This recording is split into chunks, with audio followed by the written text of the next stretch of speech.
we go. Alrighty then. There's my keywords. Let's see if you guys can be plugged in. Plug it in, plug it in, plug it in. Booyah. Charging. There we go. Get some earplugs going on there. Oh, drop my paper towel. Morning, Scooter. Hope you guys are doing well. Haven't seen your video game show in a while. Maybe I just missed it. I don't know. I haven't seen any notifications for it. Put the earplugs in. I always forget. I got some fancy foam earplugs at home, but this is better than nothing. Boat's so loud, as you guys well know. Go back up to the pinnacles today.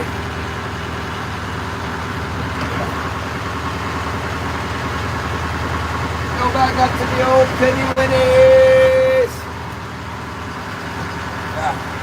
Once it's lighted up to sea,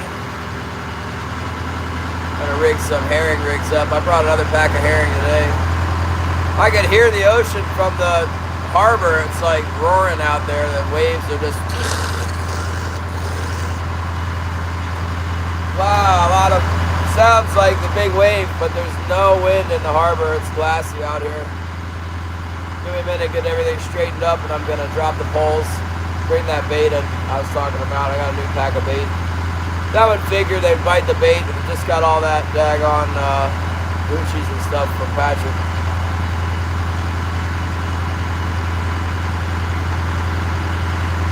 Last warm day. After that, it's gonna go back into the 20s. Through the forecast, the next 10 days be in the 20s. Maybe that'll make them bite. I don't know. Normally warm weather is good. Last cold snap, I bet. And it shouldn't get as cold as it was in January when it was like 0 degrees for 4 weeks. That was ridiculous. It's not normal for around here. What do you guys say? Would I go straight into the buffer zone? Sometimes I get the buffering right away. Good morning, Bob S. The hospital now with my friend. Appointment. Hopefully you get some. Yeah, I should probably get something today. We'll see. God willing. Nice weather. Nice weather today and tomorrow.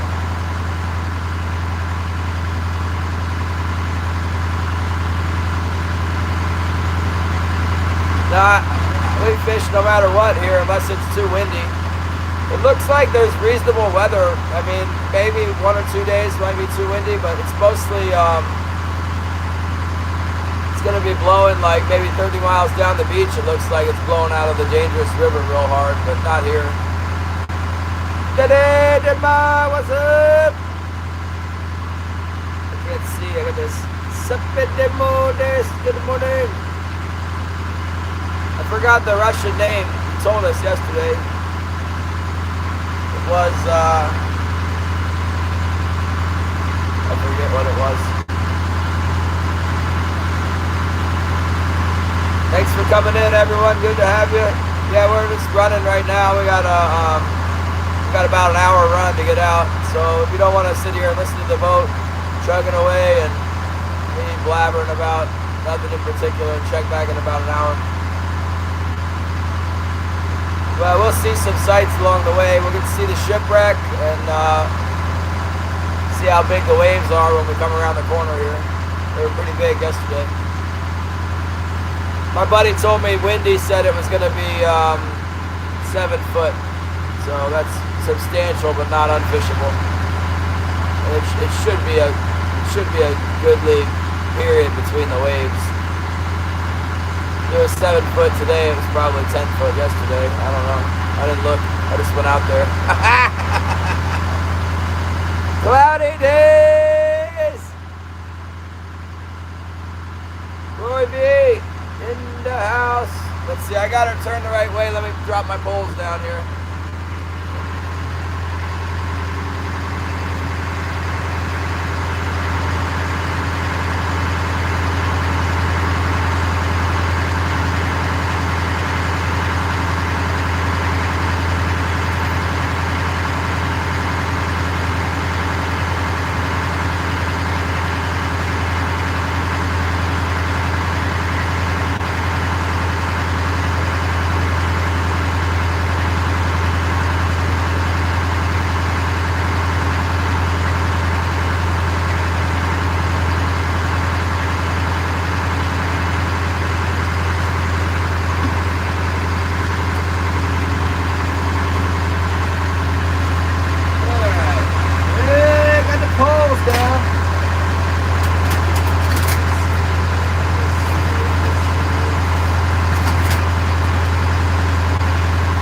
The good old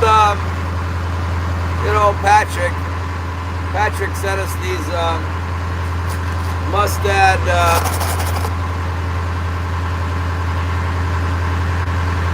ADOT.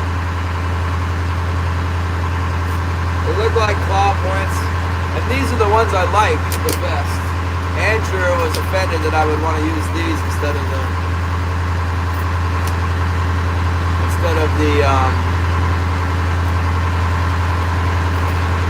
QI, but they're different. They're much thinner than the QIs.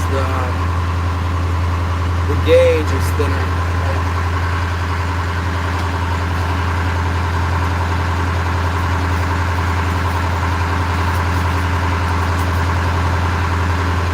You know, if you compare the two hooks together, maybe you can't tell. This is the QI hook, and then this is the Mustad. The QI is much, if I turn it around, even with the QI in the back, you can see the QI is thicker. It's a heavier gauge wire. This is what I want. I want the lighter wire. Bigger. I want the big gap, but I don't want the heavy steel for my bait.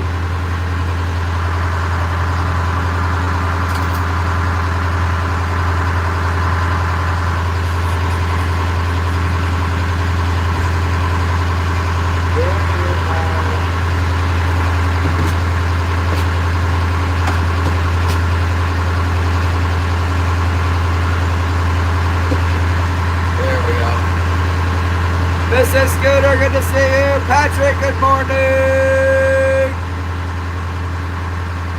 Getting ready to make up some bait rigs here.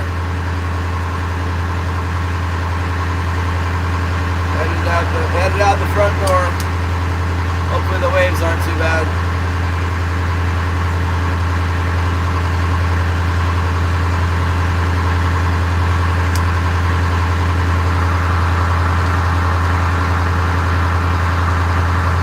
To swim along.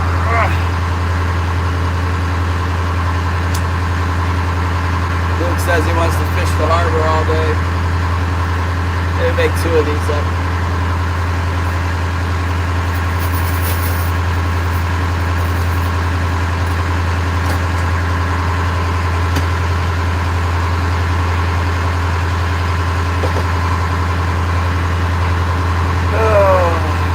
These hooks are crazy expensive. They're like $180 or $160 a month.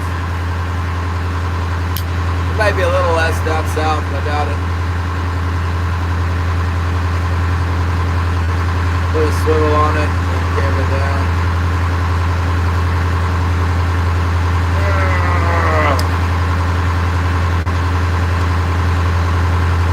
Yo, it's cool. We saw Mike's fishing home come in yesterday. I haven't seen him in a while.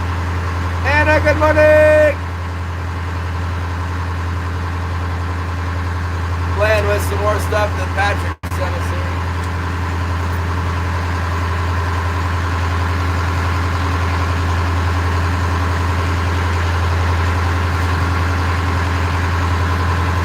Sometimes, it seemed like, I know yesterday at one point I think I ran over some fish and didn't bite. Sometimes if you got bait, they'll bite. Get the bait out.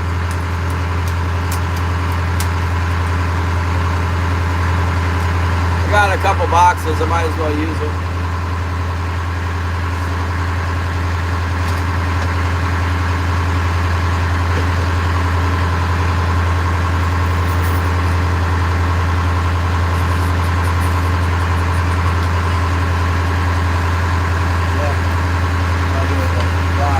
Just had the pliers.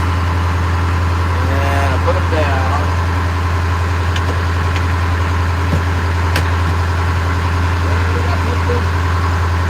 Put them down where?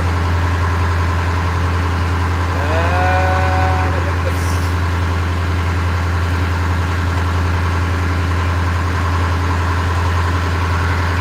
I have a couple different pairs of pliers that'll do the job.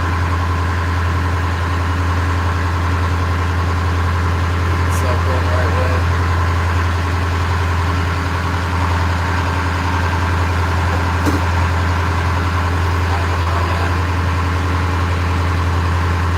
Anytime I clean my boat up, I turn around and then I bring it all back to actually clean all the stuff that's on there.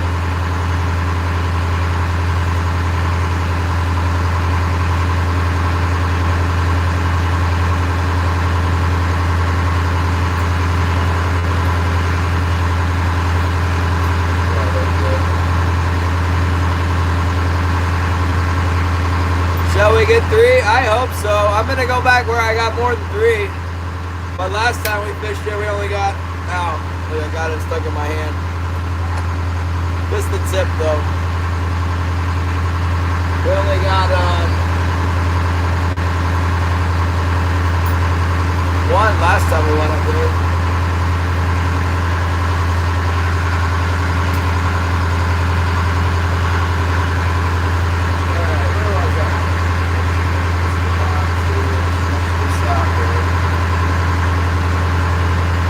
Shall we get 3?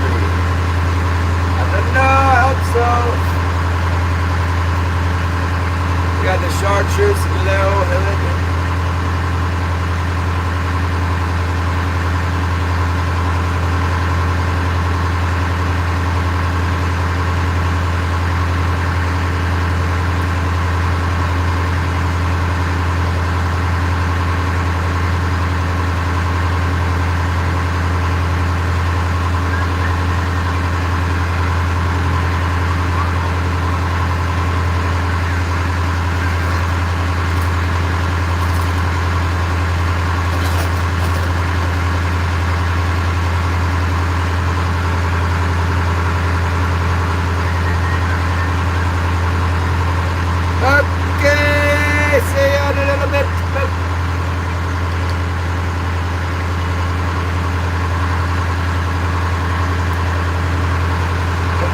On there too, maybe 2 beads.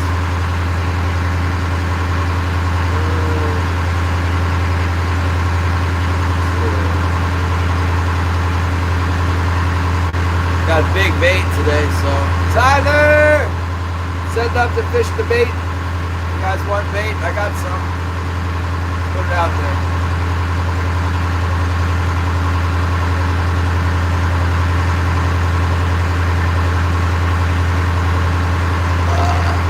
Hospital with him. What's his name? We can pray for him.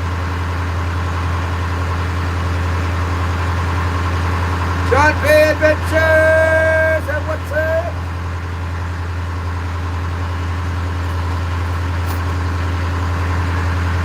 Share Bear. What's up? United Days. Oh man, Bear. Oh, some thick of this here. Ron P. Alright. Yeah. Pray for Ron. Lord, Father, we just lift up Ron P. who's in the hospital, God. I just ask that you will give him a comfort, God. Just draw him closer to yourself, Lord, that he can depend on you fully and have no fear of anything on this world, God. We just praise you for your goodness. It's in Jesus' name we pray. Amen. Hey!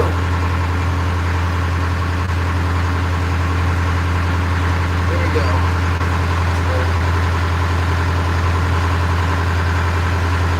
I know if I was in the hospital, I wouldn't mind people praying for me. That'd be nice, real nice. Take all the help we can get, right?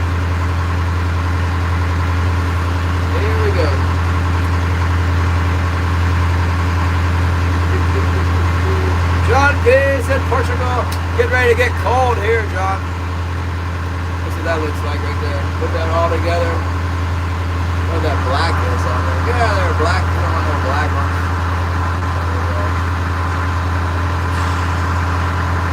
Running the big bait. Should I want 2 beads on there? Maybe I only want 1 bead.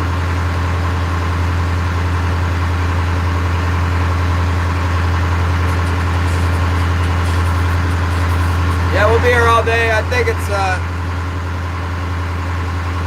pretty much going to be a 10-hour day. What's the different time? 7:58? Yeah, about 10 hours.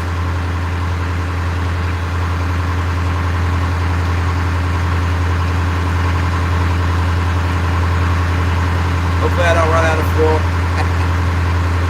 I think I got some on the boat. I think I got enough fuel to make it till Sunday.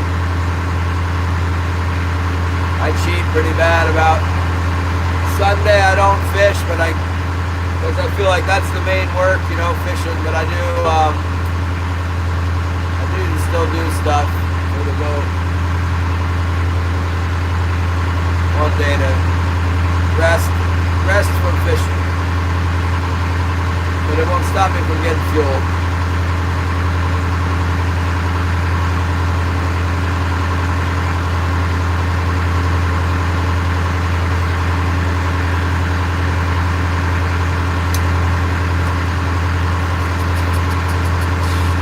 Thank you, John. Zyro! Oh my goodness! The dog snapper, champion of the world! Making up the bait rigs here. Oh, I forgot to put a bead on there. Dang it, we want a bead. Let's put a bead on there. I don't know why the bead makes any difference, but it does seem to. Not as sunny as yesterday. Yeah, that might very well help me. I don't like the sun.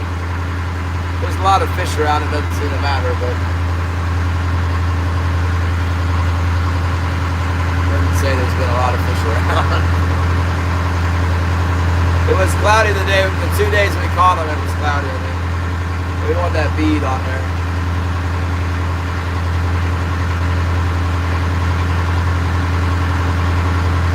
A couple of these things rigged up. Anytime the fish start biting on the bait, you wish you had more bait, you know.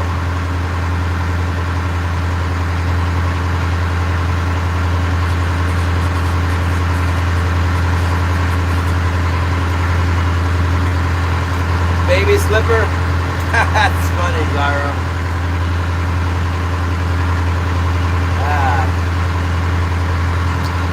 No, it's for the herring, man. I'll show you. Hold on, I'll show you how it works. Put a herring in there right now. Rig it up.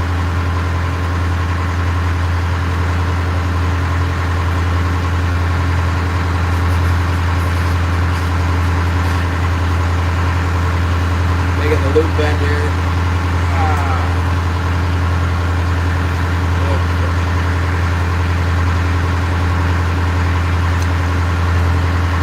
Hold on, let me tie one more up. I got one more head here. Got my leader spool rolling. Did you guys see the any fit as possible? Bob has got the dang frozen pipe spraying water everywhere.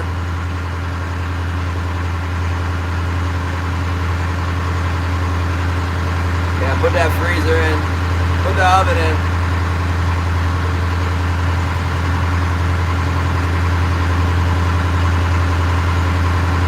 That's my normal routine. I get up and watch Any Fit as Possible early in the morning.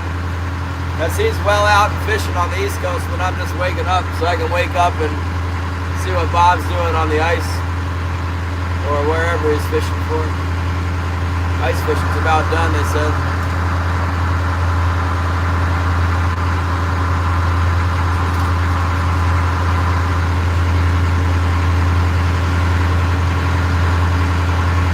Ice fishing about done.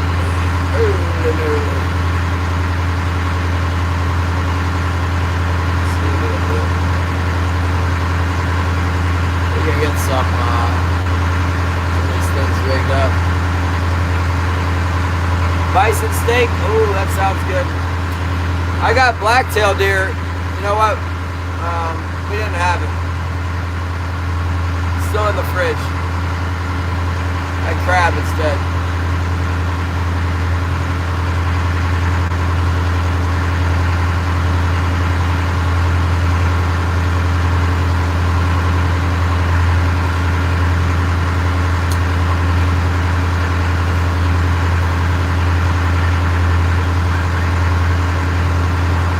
I like buffalo.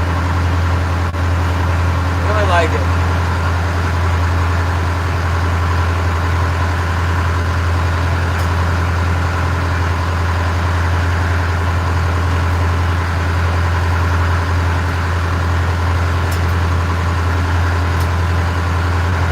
Make the leader a little longer than this. Maybe we'll put it on a metal flasher, this one.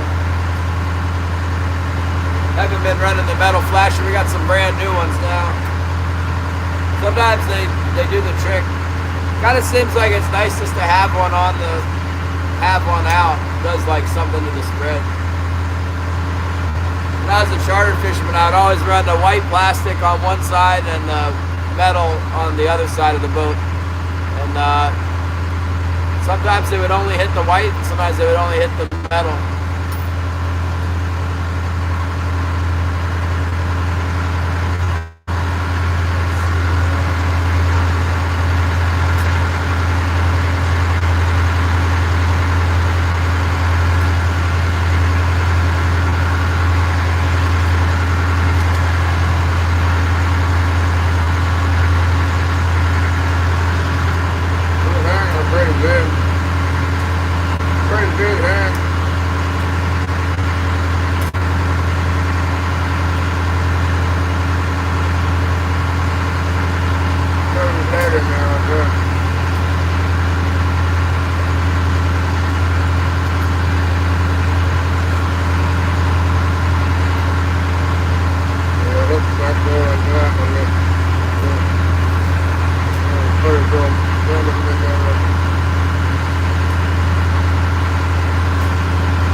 Robert was wanting me to put out the bait. Somebody else was asking me about bait too.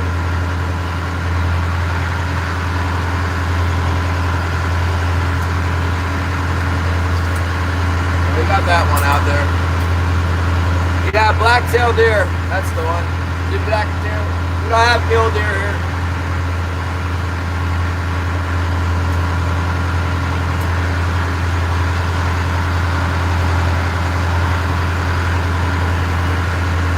We don't have very many blacktail either. A couple of them. Few of them around.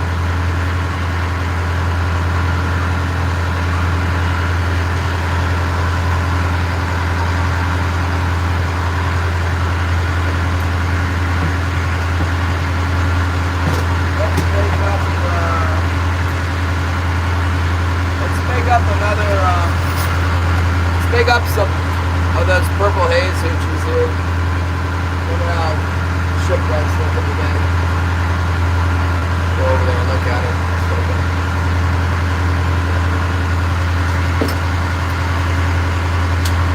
I found my other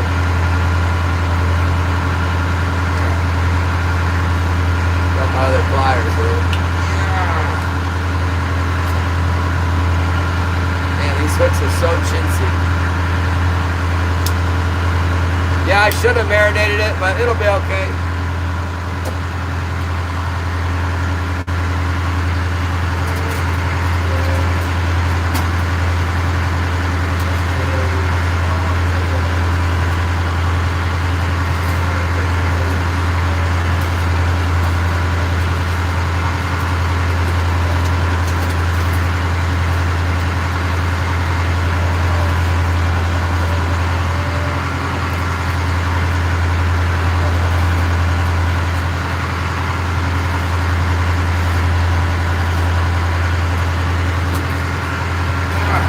Now I got too many lures. I can't find the one I'm looking for.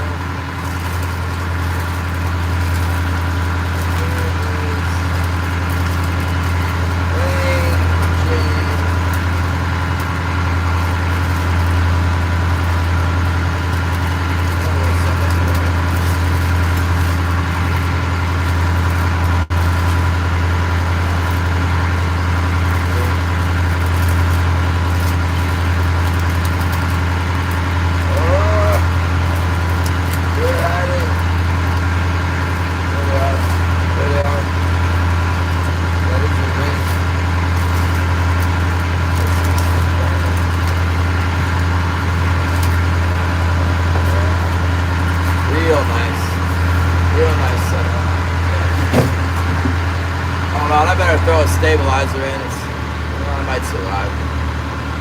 We'll try and keep going without it for a while. It's much better if we can make it out without stabilizer. This one I like a lot. It's a UV.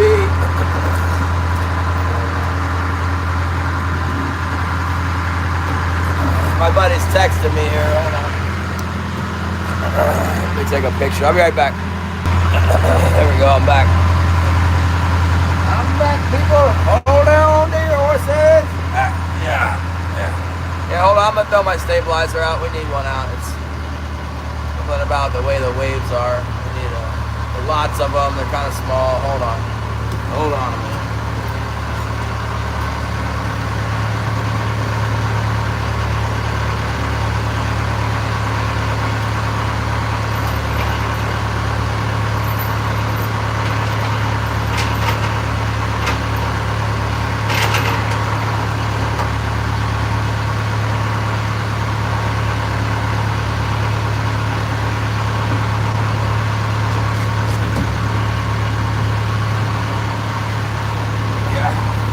Just one stabilizer ought to do it.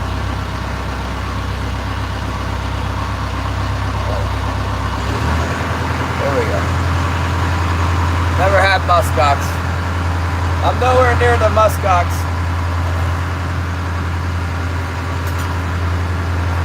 People think there's muskox here, but there's not. They're nowhere near me.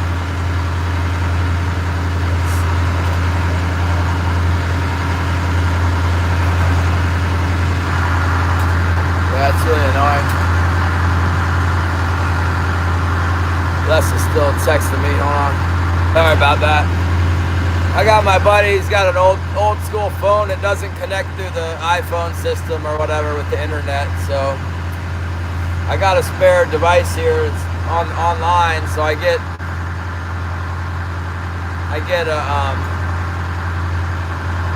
updates, but no, I don't get his text.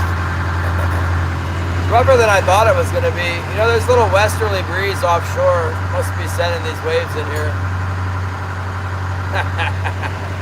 Les wants to know if he cares if Gillian tries to get his boat. Man, it's hard to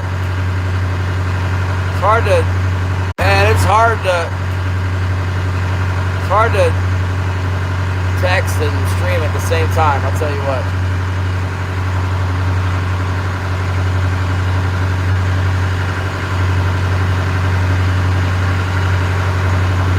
Kills my stream. When I go and answer a text and the stream stops running, it just kills it. I mean, I had 20-something people in it, they all left. 10 seconds, they're out. I don't blame them.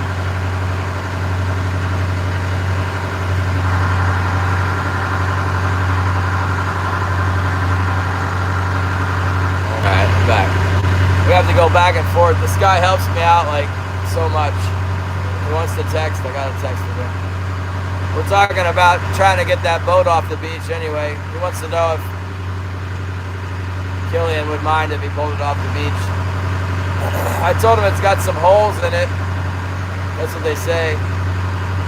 He wants to know if it would sink if he pulled it off. I told him I don't know. Maybe.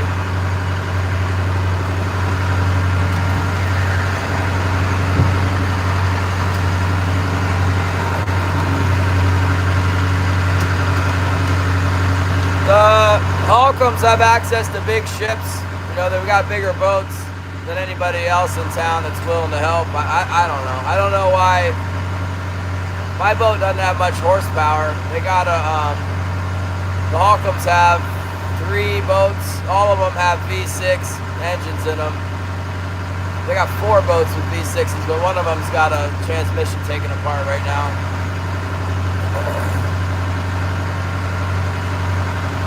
I think if you tied two 40-footers together and I got a big hawser line on the wreck, and you know at high tide you'd be able to pull it off. Good morning, Gary.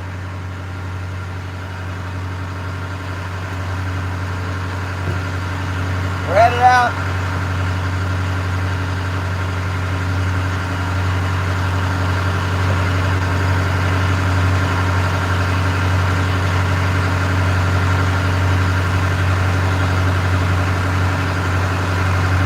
No, I'm what Italians call a munch-cake picky eater. I'm kind of a picky eater myself. I don't like cheese, unless it's a certain kind of cheese on my pizza. Or if I'm really, really hungry, I'll eat whatever kind of cheese on the pizza. That's all there is, but I don't like yellow cheese. I've never eaten blue cheese in my life. All those stinky cheeses disgust me.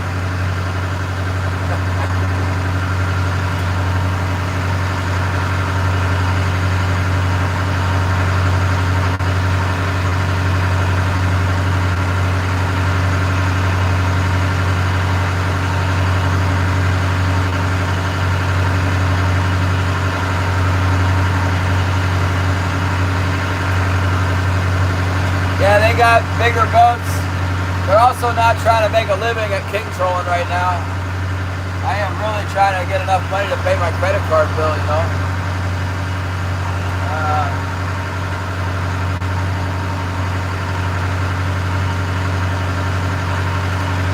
The day he wrecked it was the day I caught all those fish the next day. Sunday's church, and then the next day I got even more. And then it started to fall out after that. But here we are, Friday. Saturday and Monday was good. We didn't fish Sunday.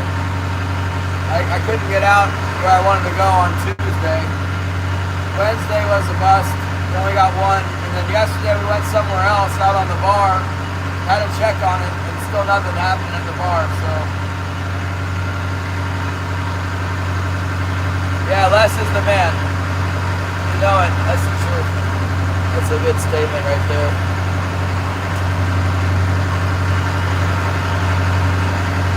That's probably Jerry from Yakutat.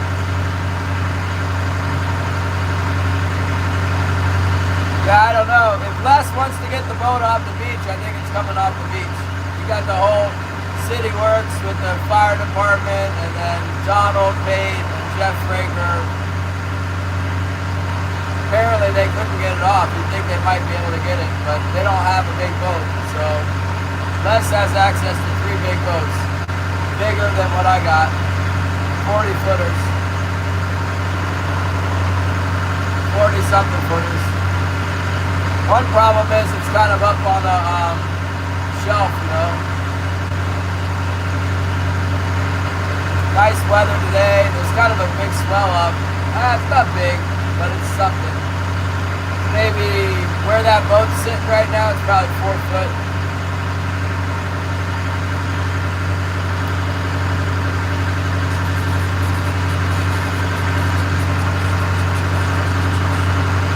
I think if you tied 2 big boats together, it'll daisy chain. You have a lot of horsepower pulling on it.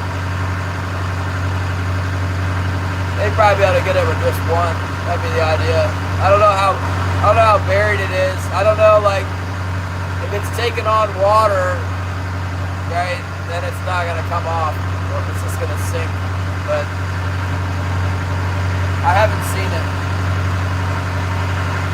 Les has got access to a skiff. He could probably use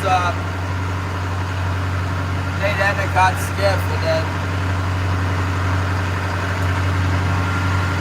go take a look at the situation. In fact, let me text him, give him direction on that. I heard that it's across from the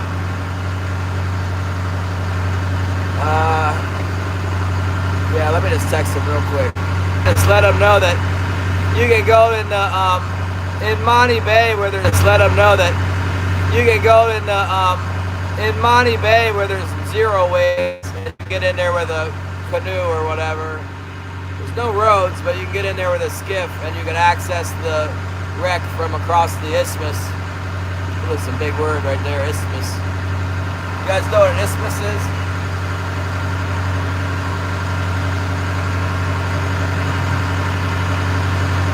Let's start with a little bit of the old Bible here. Beat up old Bible. 1 Corinthians chapter 3, verse 18. Let no one deceive himself. If anyone among you seems to be wise in this age, let him become a fool, that he may become wise.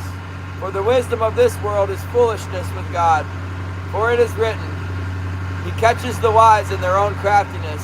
And again, the Lord knows the thoughts of the wise, that they are futile.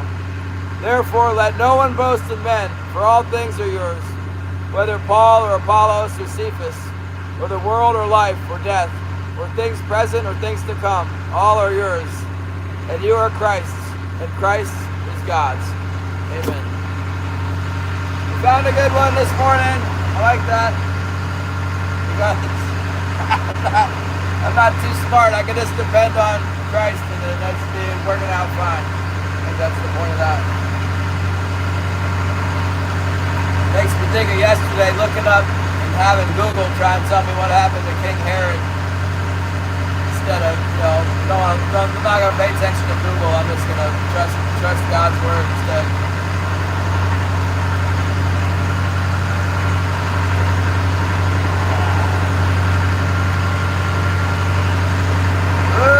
Here we go.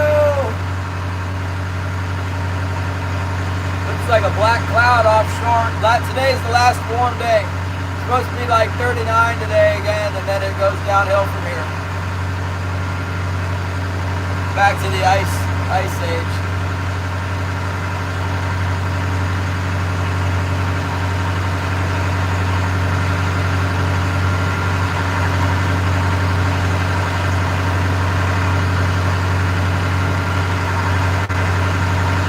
Back into the ice age. It ought to be pretty nice up on the pins. It's kind of wavy here, and we're coming out by the end. When we go out the front door, we're like right at the ocean entrance, which is why the Cape is really. We can fish the Cape in some terrible weather. It's right out of the Monty Bay, which is a protected area. You can just pop out, fish. It's protected from the northeast wind, and you need to get back. It's like 30 minutes to get back into protected water. But it is like, on our way to the pinnacles, we have to poke our nose out a little bit into the ocean entrance area. So that's right here. We're off Point Munoz, a little bit of a 7-foot ground swell. They're pretty big. I guess I could show you guys instead of just telling you. There's the waves right there. See them? Oh my goodness!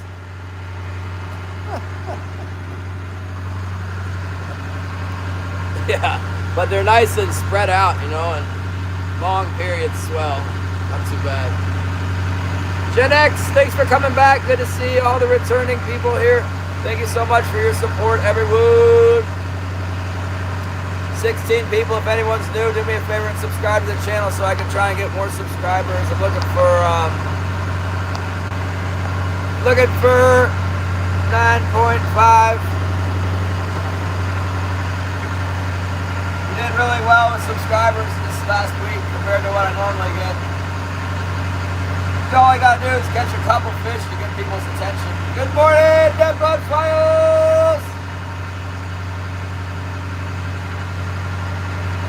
And we got a couple fish.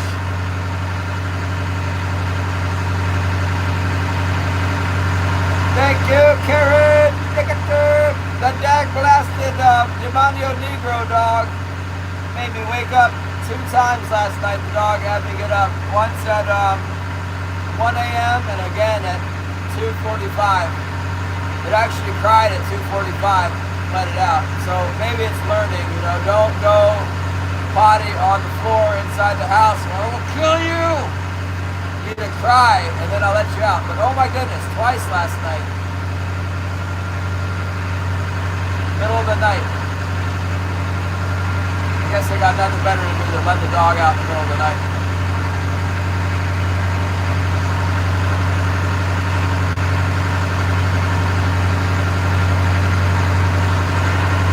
Nine-foot high tide. I saw that. It's coming in high tide right now. We're doing what we can. I guess we can speed up a little bit. I'm really moseying on out here on the relaxed pace. I got some special white assassins, Gary. These have always worked good for me. It's the white assassin with the glow. Only the front. It's got white assassin in the back and then one glow stripe on the front. What do we call that one? The glow assassin?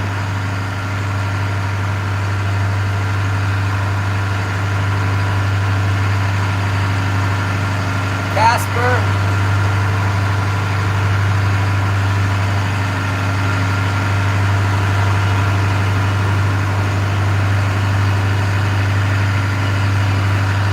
Alright, good, Gen X. Get after it. Make sure your bilge pumps work. And that the boat's not leaking. Or leaking the least amount possible. When I got married, my wife didn't understand the concept of like the shaft backing that leaks in a little bit. She's like, what do you mean the boat leaks? I'm like, yeah, it's sinking. It's always sinking. Like, what? Yeah, it's normal. Everybody's boat sinks. They're all sinking.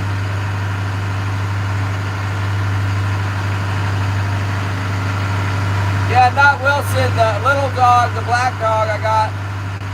That's Demonio Negro. Thing's bit me before really bad and likes to go potty in the house. It was trained to go on a pee pad, so I'm not having a pee pad in my house.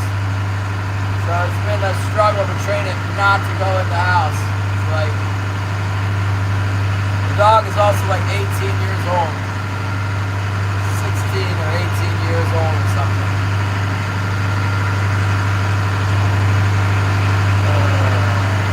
Big Blue Assassin.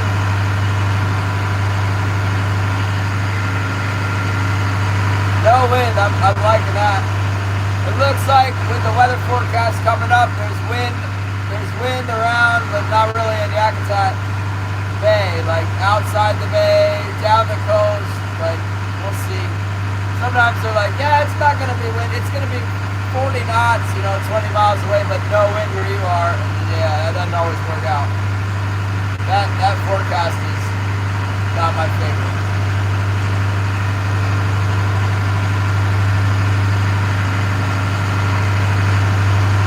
They call that the drainage winds. What happens is we got the big Gulf of Alaska here, and there's typically low pressure over the Gulf.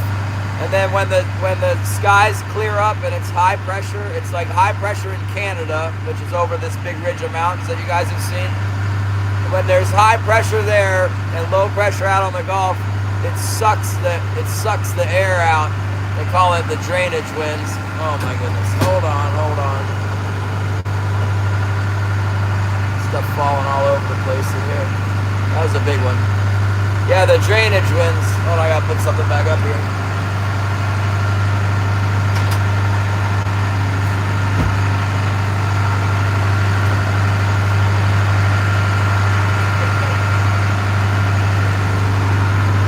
We only got one stabilizer in, so I don't know. If it gets worse, we'll put them both in.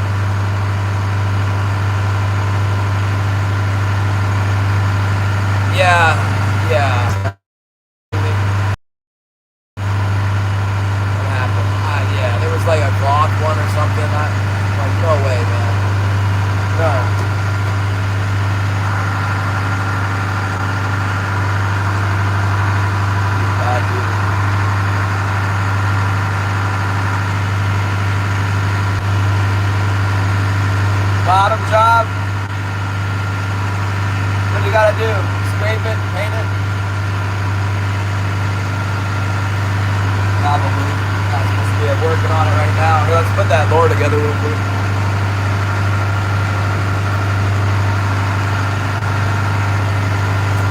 What do we got? We got the tinsel skin too.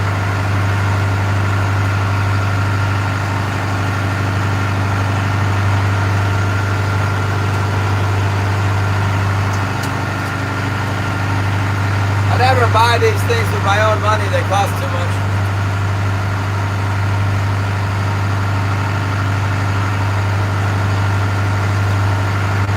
Look at this.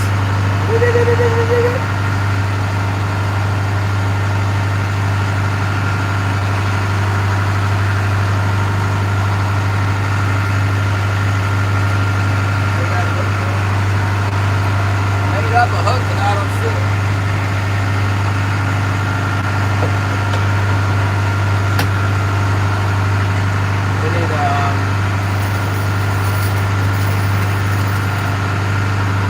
Another hook. That hook was defective anyway.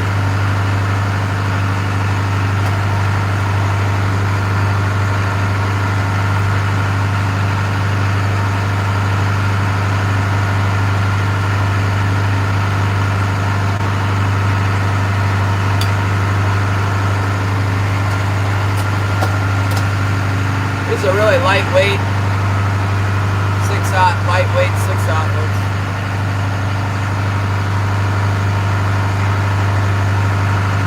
This might be the ticket because a lot of times they don't want to eat that big cuttlefish lure, but they wanted that white assassin color and I don't have it in a smaller lure, but I got one now.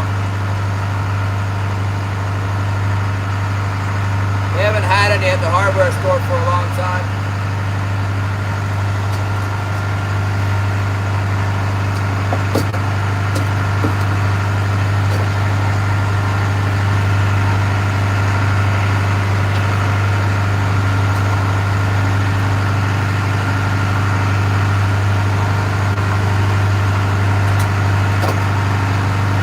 Put the lure on there. Forgot to install the white assassin. There we go. Got it backwards on it.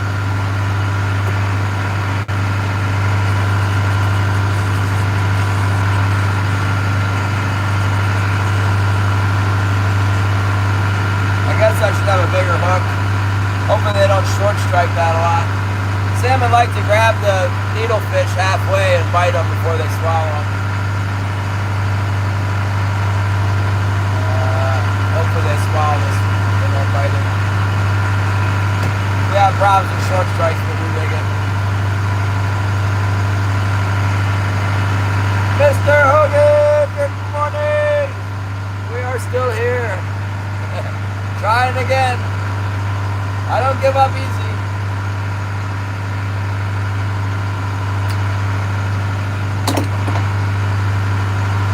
Made a new lure here. This is the white assassin with the twinkle skirt.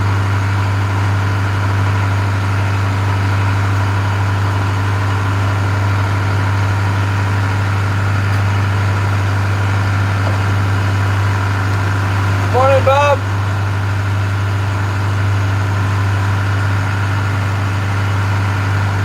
Wow, scraped monthly. Minor repairs. I'm way beyond minor repairs personally. If I bring my boat into the dock and I don't get it in there straight, I just ram it into the dock and then can't make that stuff up. I seem to be a lot better at parking the boat if there's another boat next to me, but if it's just me and the dock, I'll go right in there sideways, whatever. I have a terrible slip and it's not a good spot at all. It is a slip though, that's nice. Not really feasible to get a 32-foot boat into the spot where they put me. Not a 32-footer with a single screw.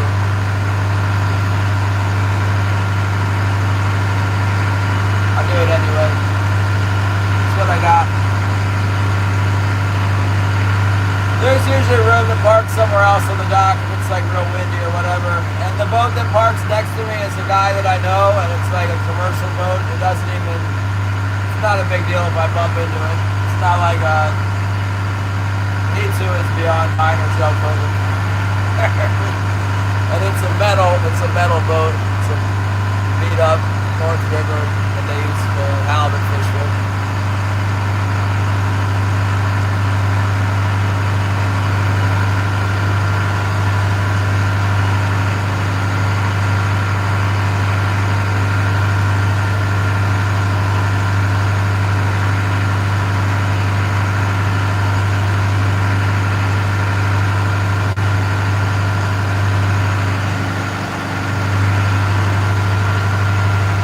No wind.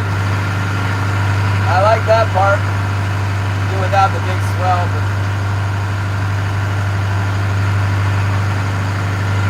I guess we might as well start a little Africa, huh? That might be a mistake, but that was the best fishing we saw. What they say, don't leave fish to find fish. Maybe we better drop in and start a little Africa.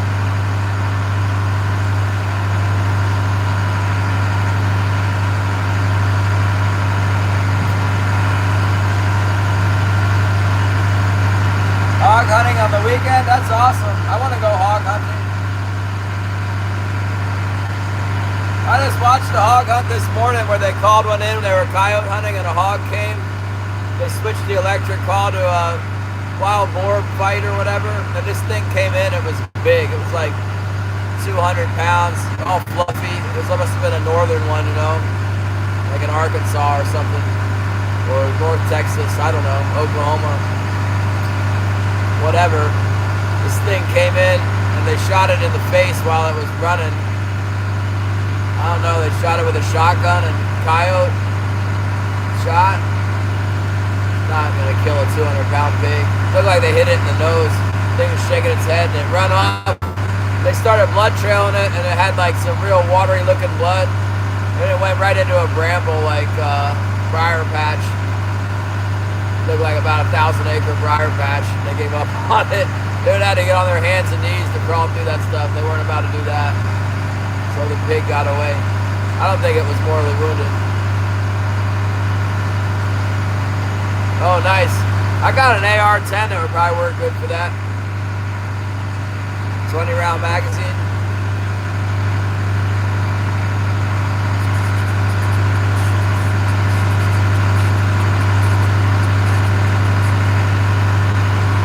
Eating the cow feed. Yeah, I don't know what it is about wild boar hunting, but I like to watch it on YouTube. I wonder if it has something to do with that one time Jesus sent all the pigs, then they run off a cliff. He sent the demon spirit into the pigs. The legion of demons sent it into the herd of pigs, and then the pigs went off the cliff.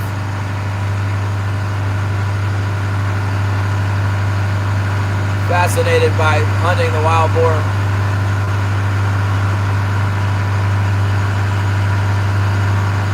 I watched a wild boar hunt last night too. They were in Turkey. It's like the ultimate doofus hunter. Some British guy, not done very much hunting at all. You can tell that. He had some rig with a fancy camera and a rifle, and yeah, he was a terrible hunter. He was like talking about he was ranging the hillside and the camera was running and there was like half a dozen gigantic wild boars walking through the brush on the hillside while he's taking rangefinder thing. He never did see them. He never even saw them. John Baptist, Canada, hello. Yeah, I know all about him, Mr. Hogan. I want to do that one day. It looks like fun. I'd like to hunt one for meat, shoot like a medium-sized one and get the meat off of it.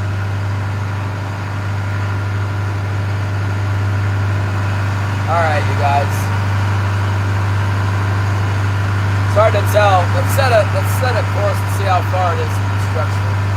0.9 miles. At about 0.7 miles we need to set our gear, because that's about how long it takes us to get it down. Let me gonna happen fast here. Sun worship? Wrong sun. S-O-N, not S-U-N. Where do you come up with that stuff?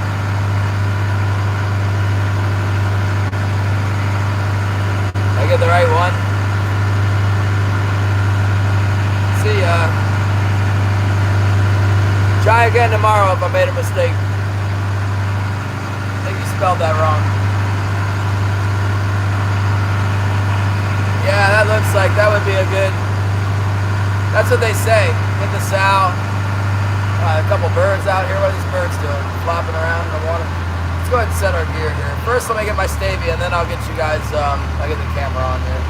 First, let me get the stabilizer out, the other one.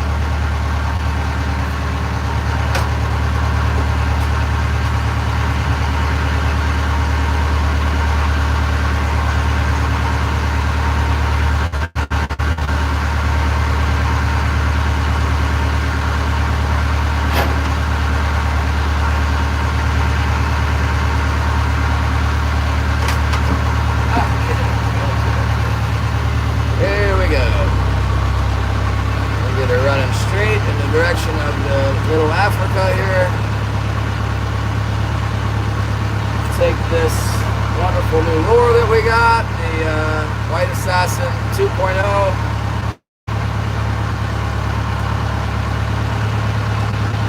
Aim the boat at the structure. Love the timeout. Yeah, like I said, if I did that, I was the wrong person to time out, they can come back, but I think they were just trolling me there. I think that was a troll. Here we go. Here we go. Hopefully they bite today, huh? Come on, bite, bite, bite, bite, bite, bite, bite. Oh my goodness, the lures are all knocked off the slider there. I wonder what that's all about. Let us give her a shot here right off the bat here. Let's see what we can do. Okay. Hopefully there's fish out here today.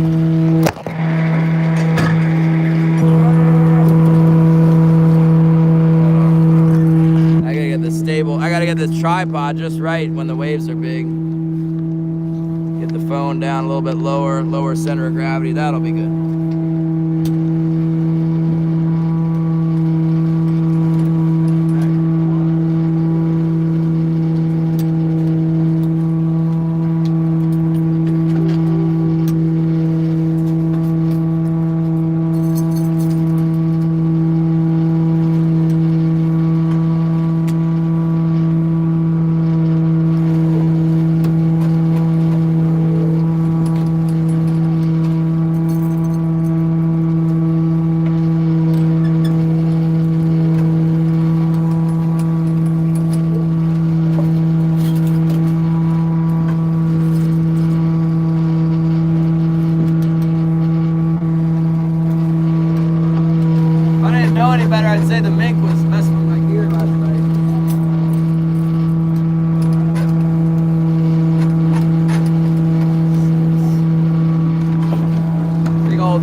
take this one off. Put the white assassin on this one. Actually,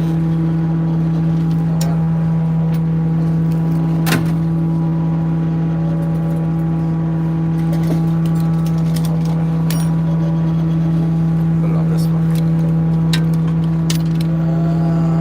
I haven't hit the bottom yet. And we're okay. Put some of this flavor on here. We know this one's working. The smelly jelly sardine's been working just fine.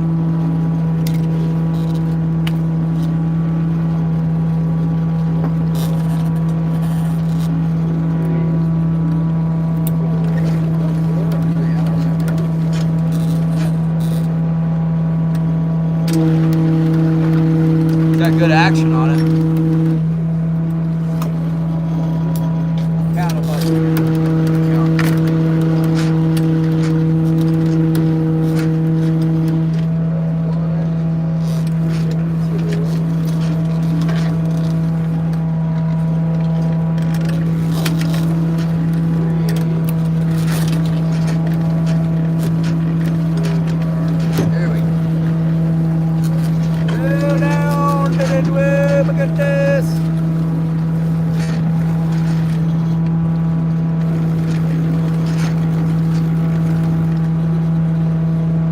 Tie-up lines got into the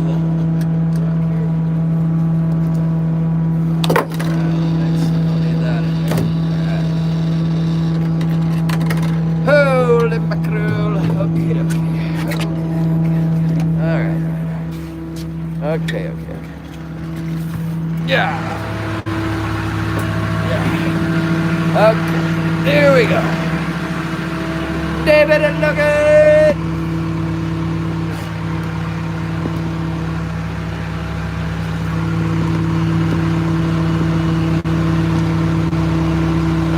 Here we go. Starting at Little Africa. I haven't started at Little Africa in years. Maybe not even once last year. Okay. Typically, leave it to the hand trollers. You know, when Jim's around, I just let him have it. Pretty much.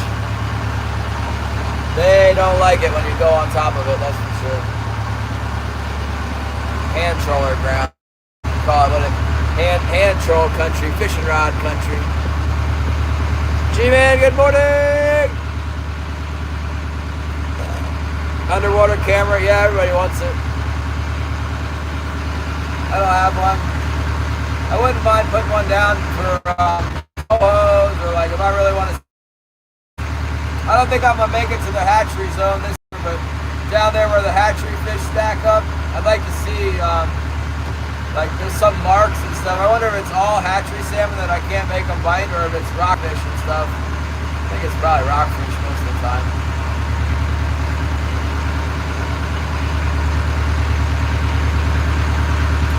Visibility is pretty good today. The water looks relatively clear. I'm not fishing very deep. I'm basically fishing most up to the surface. It should be about the same at 60 feet as it is. Right here at the top. There's a lot of current moving around, it's not stratified.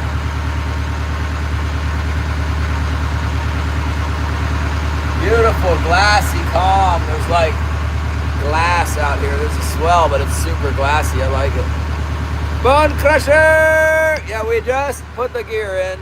We got nice conditions. Look at that glass. Slickness. The glass slick is coming. Very different from the last time we tried to get out here. It's almost the opposite, except for we got some waves, but they're very slow rollers. Very nice. Good morning, I'm Patrick. Tied up some more gear. Put out the 8-aught hook that you sent, which is my preferred hook. It's quite a bit different than the QI hook. It's much lighter.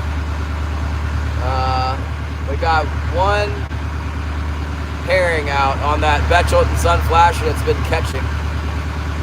We put a herring out there on it, a big herring. I brought a new pack of big herrings. Been in my refrigerator, kind of clogging my refrigerator up at home, so I'm gonna get rid of it. It's a real shame to use $20 worth of bait and not catch anything.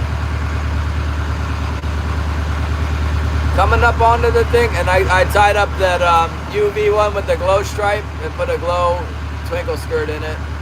Put that out there somewhere. And I'm still fishing those green and pink ones. The old timers always say pink is good on the pinnacles here this time of year. Any time of year, gotta have a pink stripe. So the pink and green should work. I don't know. It's never been good for me before out here, but I think it'd be funny about the pinnacle or the Uchi color choices on this spot. Out on the ocean bar, it doesn't seem to matter too much, but sometimes they get finicky in here.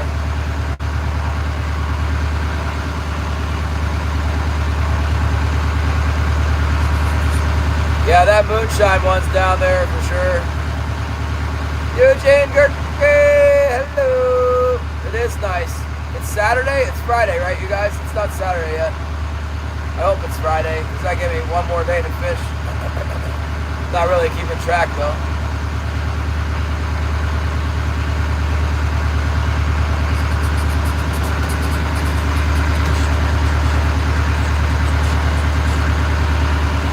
What size was the moonshine? I don't know. It's about 5 inches, 5.5 inches. It might be 6 inches. Like this big. Not like that. This is a 6.5.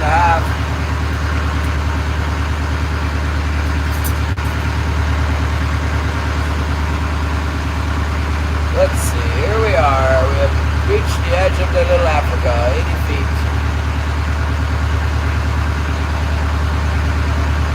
It's down there right now, both of them. That orange one hasn't caught a fish in a while, but it's down there. Terry B, what were you shooting? Take the old whippersnappers out. PK, good morning.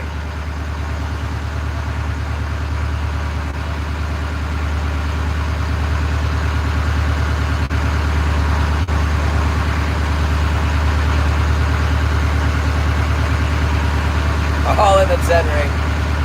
Not in one hole, yeah. I loaded up some new, I got some new 308 ammo all loaded up, but I didn't get to try it yet. I'm wondering, you know, I shot some 165 ballistic tip. They didn't shoot near on as well as my 168, so I wonder if it's because I crimped the neck. I heard neck tension is a big deal. I got this new tool for crimping the bullets. I feel like it's a good idea if I'm gonna make hunting bullets to keep around and put in and out of the magazine to have them crimped, but if I lose the accuracy, I don't know about that.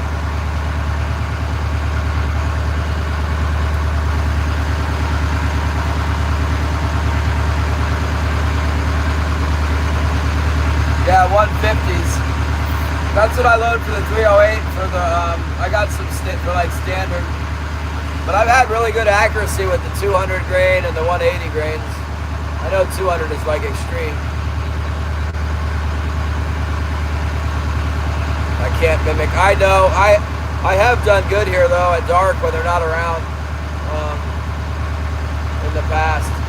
All I know is that this is the only place I caught a fish last time I was here. I'm on the hand trolls go over the top. I'll show you the chart. But like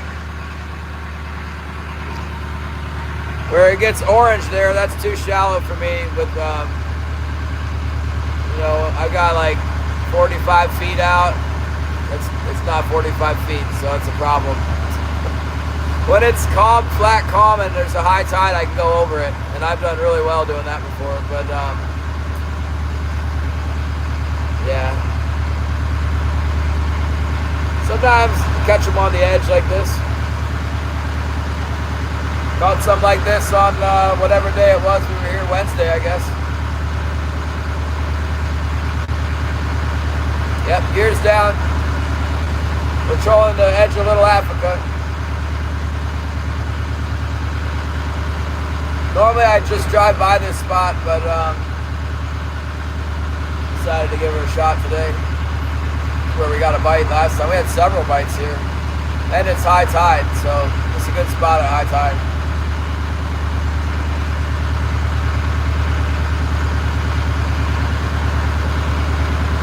There's kind of a stretch where we don't usually catch much between here and hump 1, but it's not that far. And sometimes we do catch them on that stretch.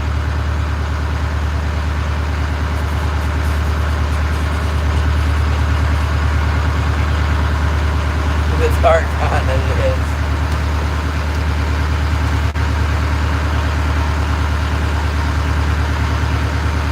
When I first started fishing Yakutat Bay, nobody told me nothing. Actually, one guy went trolling with me. He said it was always good for a fish or two. And we went around it with 15 fathoms out, which I would never do now. There was a lot more king salmon at the time. And I remember we were hitting the bottom, and this guy, he ran hot, you know, like he had a temper or whatever. And he was like, ah! He got all mad, and he was screaming and stuff because the wire was banging. And he's like, wow, this chart's wrong, a terrible chart. And he pulled off of this little African thing. We were down by the tip of it there. And he's like, that's it, we're going in. We hadn't caught anything otherwise. And we picked up, we weren't hitting the bottom. It was like a 15-pound salmon. But then he wouldn't put the gear back down to go back up here. Garrett Davis. Yeah, so he showed me the spot, and then I started fishing it after that on my own, hand trolling with the charter boat.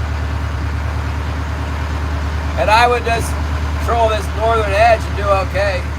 I'd go over it, I'd put my gear down to 50 feet and go over the top where, yeah, I caught a lot of fish on this thing.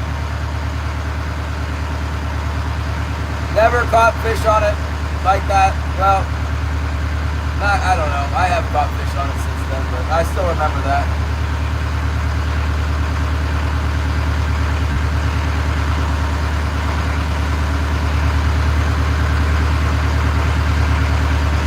Garrett's not that old. He's my age. He's a couple of years older than me. He sold everything he had here and made a run for it. Went down to Oregon. He's got some friends in Oregon. Florida and Oregon.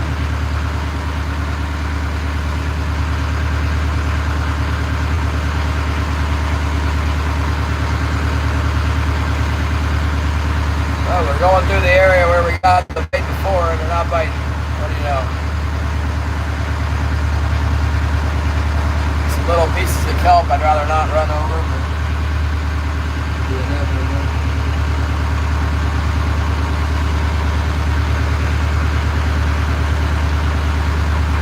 9.1, yeah, it doesn't seem to be as shallow as it was last time.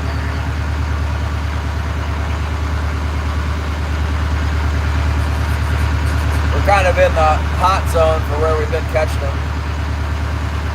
We're still on we've been getting them on the eastern edge. The past few years I've found I can come up and down this eastern wall of the thing and do all right sometimes. It's almost always in the afternoon though.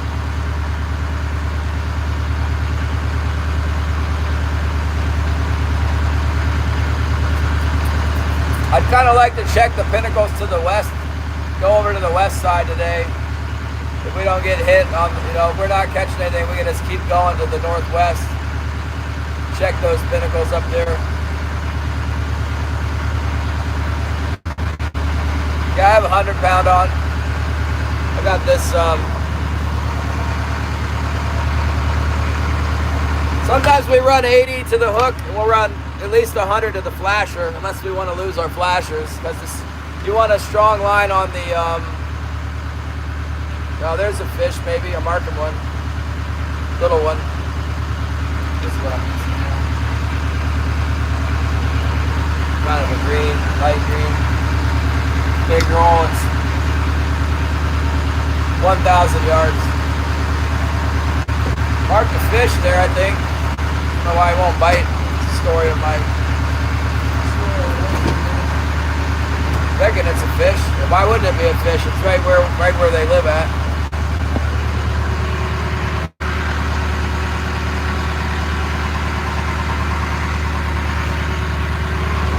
Looked like it was coming up too. Looked like it was pointed up off the bottom, like it was coming in to look at the gear.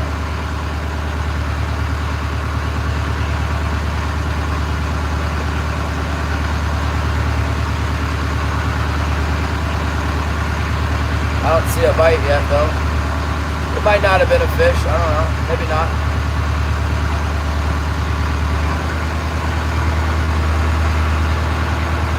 Oh yeah, we got him, we hooked him. I wonder if he ate the bait, you know? We like looking at the gear, thinking about it, and no, not that one, not that one. Oh, a real fish, okay. You know what I mean? Let's see how big it is. See if he stays on there. Yeah.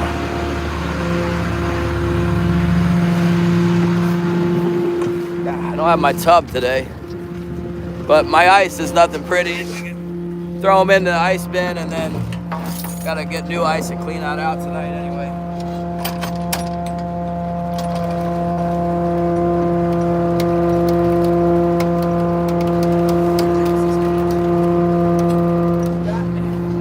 I'm all tangled up by the dang gear. That GLACIER was not working for nothing.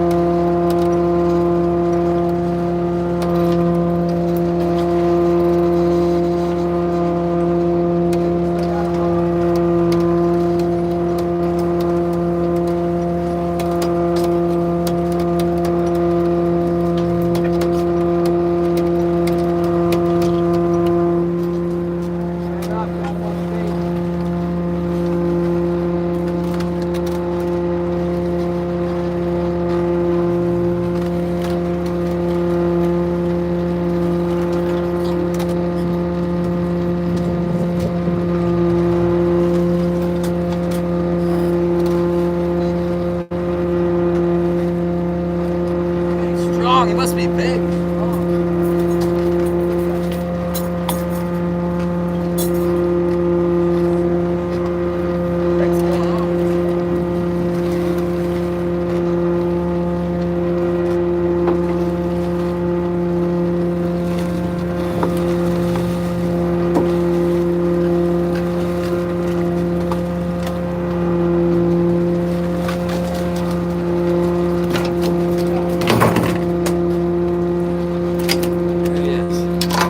Got him!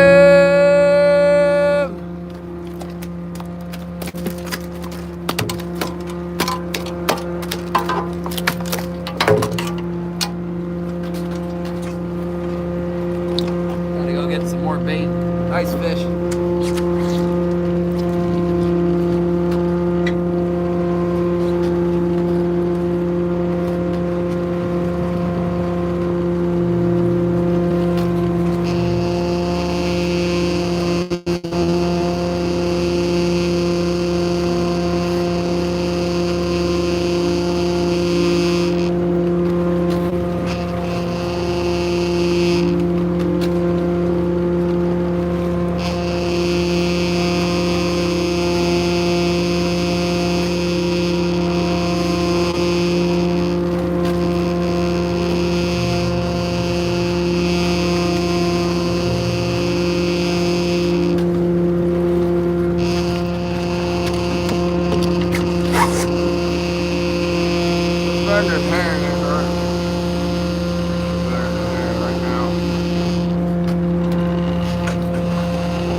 That's a good start right there. What we want.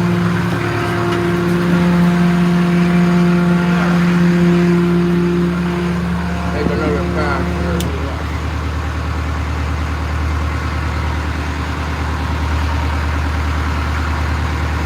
Yeah. The swell's not making it any easier here.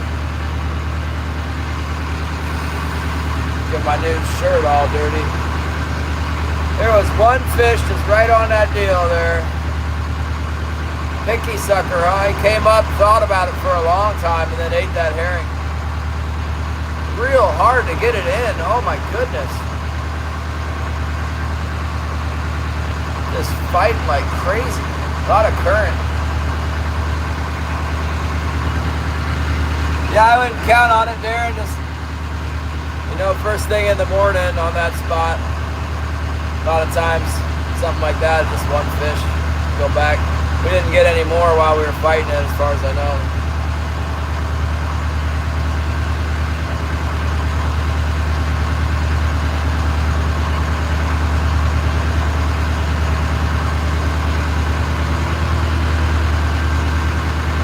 Might need to put some more herring out. I got a tray and a half of them on the boat right now, so about 18 herring. Looked good enough, I didn't lose it. I tried. I tried pretty hard to lose the thing. Man, they just pull so hard. Going pretty fast with the current and everything. Like, if it's not hooked good, it's definitely not going to stay on, I'll tell you that much. He ain't swimming up to the boat to come look.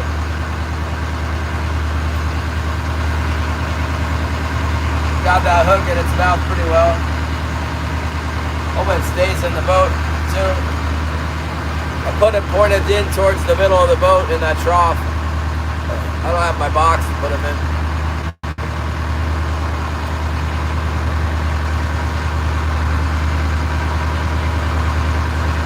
Yeah, hopefully this spot will be good for a couple fish anyway. We'll make another pass.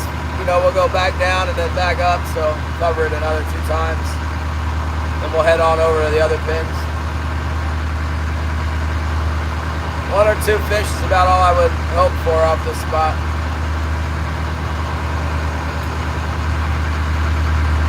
Hump 2. Sometimes hump 1 gives them up a little bit. Oh my goodness! Thank you, Gary! Oh, we still got 45 more minutes of tide, huh? Well, hopefully it washes a couple more up on here. Sometimes I think they're out in the channels, you know, 50 fathoms all around it, and then they come creeping up here on the tide to see if they can find something good. Found my herring, that one. I love seeing them on the sonar like that, where you're like, all right, there's the fish, you know, it's pointed up. It's pointed up towards the boat, you know, it's interested. And then you're like, oh man, is it gonna bite? It must see, it's looking at all the gear, it's thinking about it. And then we got him, so. We got the gold medal! Look at that thing. Woo! That was awesome. Yeah, we got it with that glow head, the glow chartreuse and the A-dot that you sent, Patrick.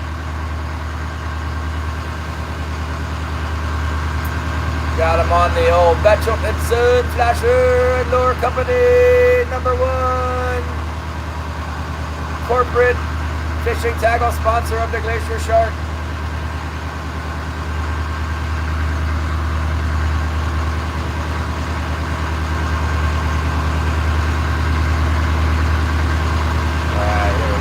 Slow it down. I need to get out some more. I might need to bust out a, I got a green Betchel Sun Flasher. It hasn't been catching very well, but it might, if I put it down lower and put a bait on it, it might catch. Hopefully it's one of those days where they just eat whatever. The fish might have eaten it. It might have eaten something else if we didn't have that herring down and just picked the herring. It'd be the most delicious.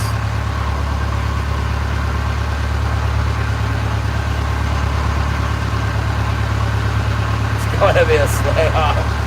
I don't know. Hopefully one day this year it will be, this winter. You No, 3 fish would be nice. We sold 35 pounds. That's what it came out to. How many did we have? 3? Yeah, we had 3 for 35 pounds, so $350 for 2 days. Could be worse. It's been worse. It's been a lot worse the rest of the year. We caught that fish like almost in the exact same spot we caught a fish last time we were here. The day we fished all day and we only got one. Same area.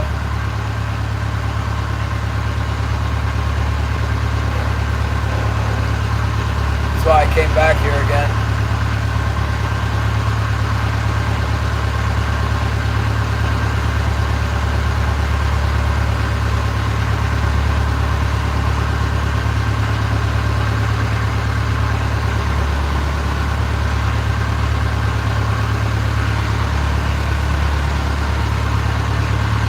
Tom Garner, good morning!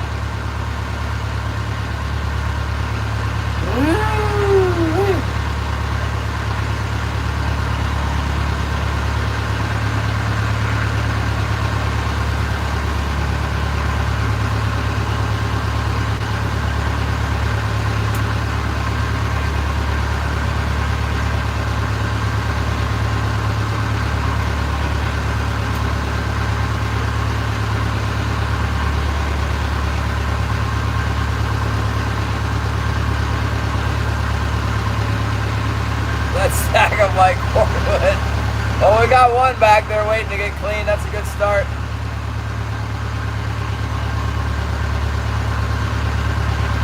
That fish was clear as day. I mark a little something on the bottom right here. Not coming up though. Not as defined a mark as that last one. Could be a fish though.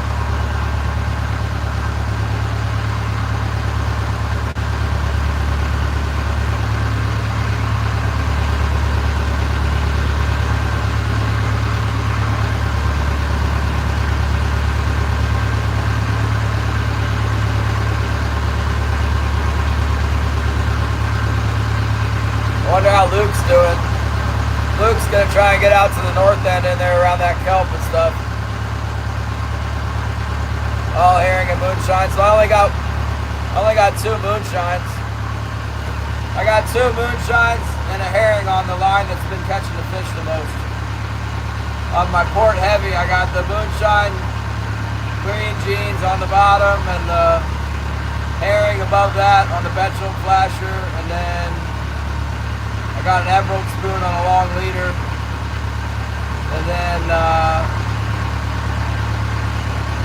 another red flasher with a white assassin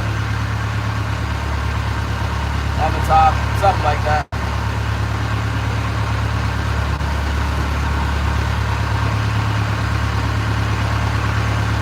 Something got cut off in that deal. It was that green moon glow, what do you call it, moon jelly, that kind of like pinkish blue flash with the green blade. Cut that one. I was tangled in it. It wasn't kept away. Cut the line, get out of the tangle. Tangled my body up. Let's see, maybe there's another one. We're kind of getting over by where we hooked that fish now. Oh, Mr. Hogan, thank you so much. Thank you. Amen. Thank you, sir.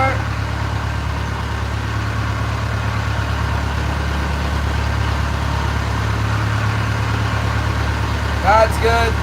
That's my prayer, is just we could just benefit from God's goodness and depend on Him for everything, then we wouldn't have to worry about catching fish so much. It is fun to catch fish though. Money is helpful. Thanks for the donation. Thank you.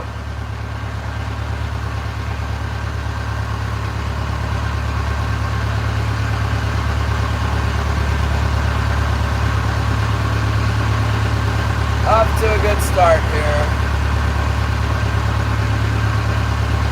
I wonder what Hogan's going to shoot the pig with.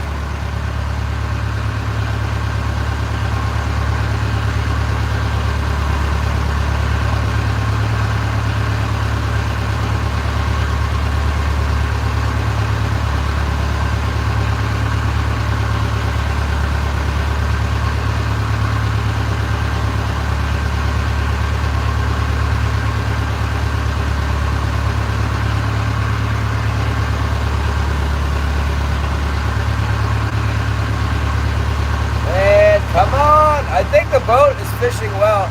Although yesterday we went over a couple fish and looked just like that. Remember, there was 2 of them. They did not bite. Stupid fish, non-biting fish.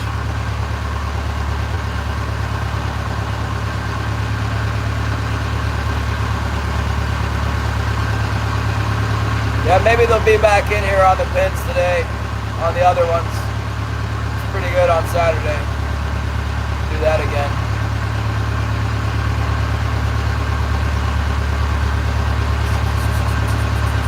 What's an MMR? Winchester Magnum? 22 MMR. Never heard of it. Oh, Hornet.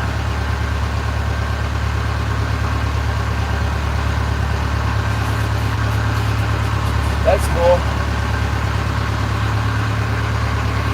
I had a 22-250. I gave it to Robert on the Doric down there in Elfin Cove.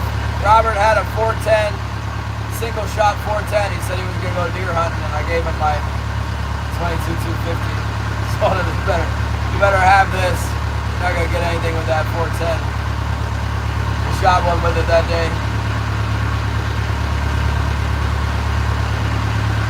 I was disgusted with that gun. That's the gun I shot the bear with in the nose. He got away. Gave it to Robert. I let him borrow it actually, but he's been giving me stuff ever since. I told him he could keep it. I told him he could keep it. He gave me the stabilizer, trailer bag, and that orange tote.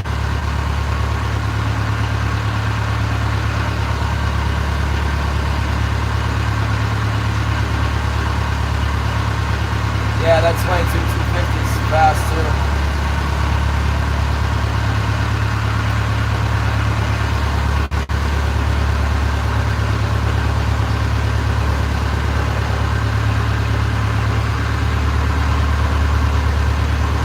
I really want to get a 308 vault gun. I got that AR, but I want one I can load it up the pressure a little bit more.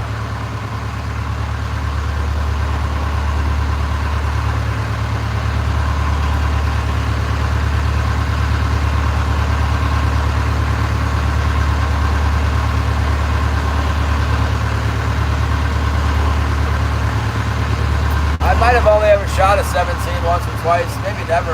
Oh, here comes a boat. Who's that? Who's that? That must be Leo. Leo! Nick Putt rides again! It's gotta be Leo. He's the only other boat fishing. I don't know if it is though. What's that?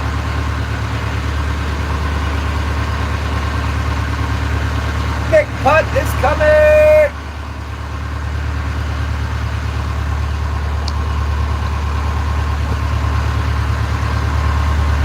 Better turn our radio on here for the Nick Putt. There we go. Yeah, it's the Nick Putt, alright. Pretty lumpy out here, glacier sharks. What the heck is that?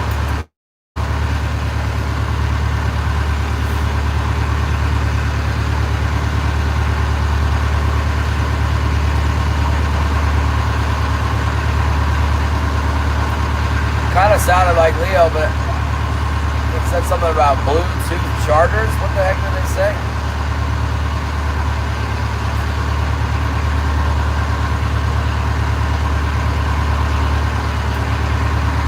Call him and see what he's got. Big Putt, there's some shark. I think yep, they're with the water channel 10. Alright, 10.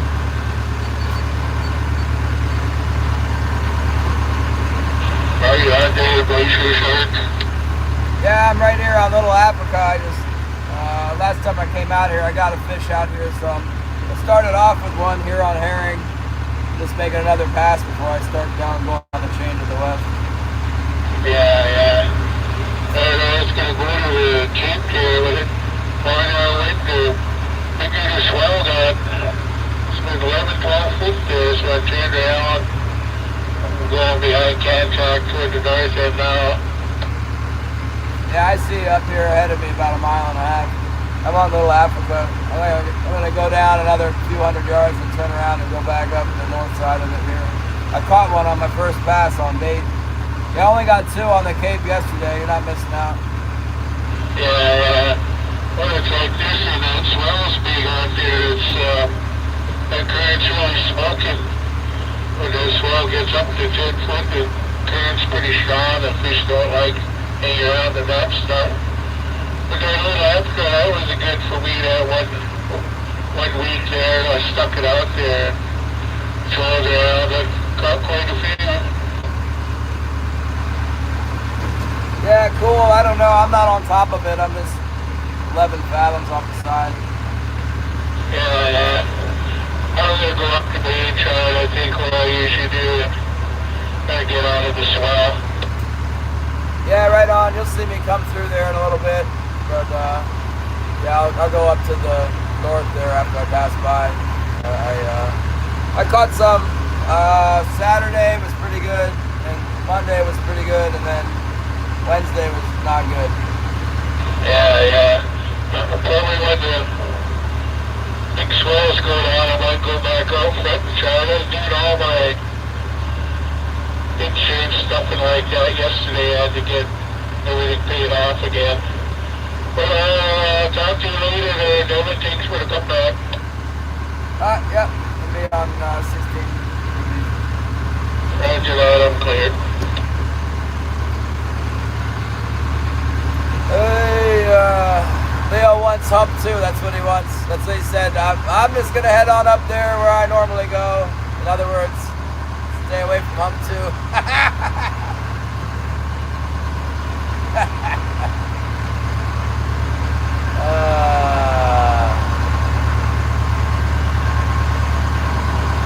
Yeah, hump 2 is fishing really well. He's right out here in front of me. He said he wants to go back out there if it calms down on the Cape.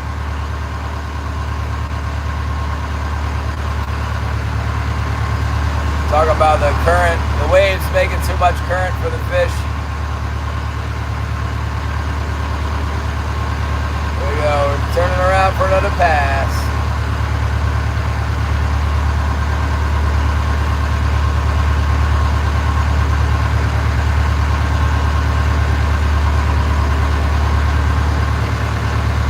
No, nothing went off yesterday. I caught a rockfish with one. We had one bite, hit the moon glow and the the white assassin above it. They were nice fish though. We had a 13 pounder. I guess the one we caught off of here was 13 pounds.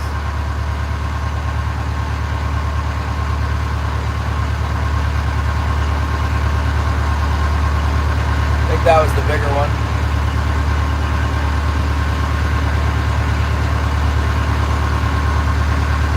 $13, $10, and $12 last sale.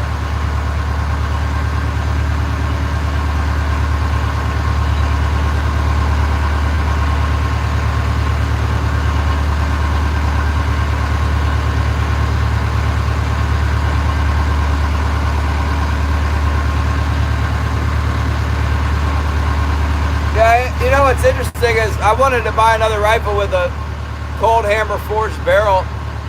I got that Weatherby Vanguard. It's got the hammer forged Japanese made barrel. That thing shoots, that's the most accurate gun I've ever had. I think Ruger makes a cold hammer forged barrel too. I don't know if it's all of their barrels or what. I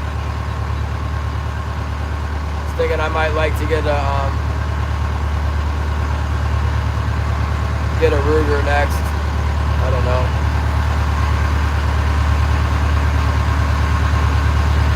I just wanted to shoot a one-hole group, that's all. It doesn't have to be a small hole, but like I want another 1/4-inch rifle in 308. Maybe that's less than 1/2 inch. The bullet's so much bigger than the 6.5.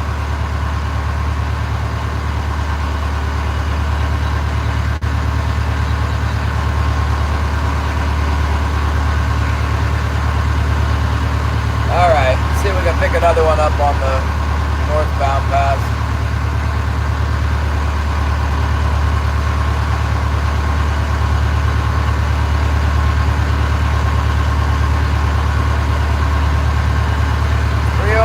British.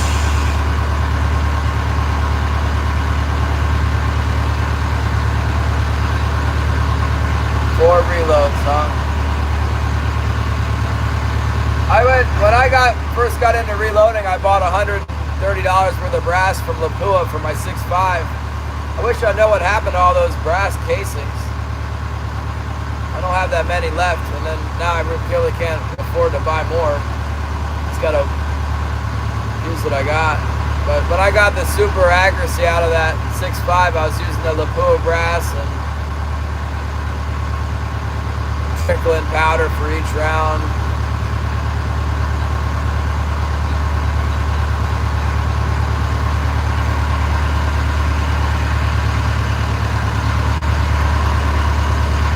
Come on, one more fish on this spoon. Spit it out.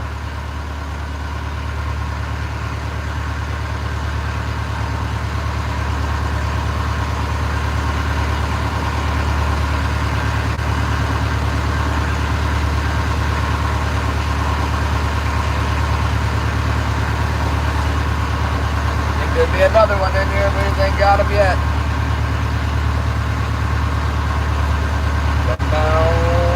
Come on, where are you hiding?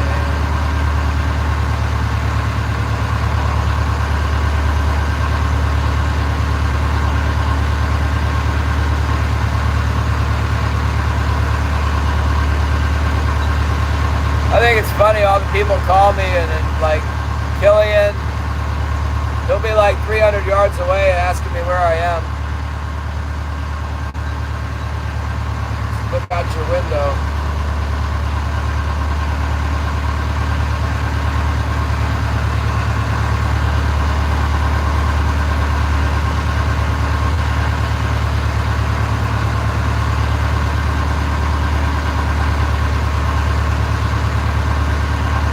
Solid mark right on the bottom.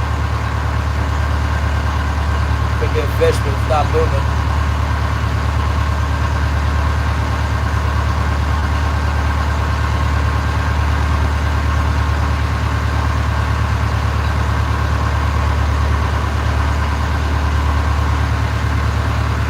Big putt was pretty far away today. I don't even see him right now.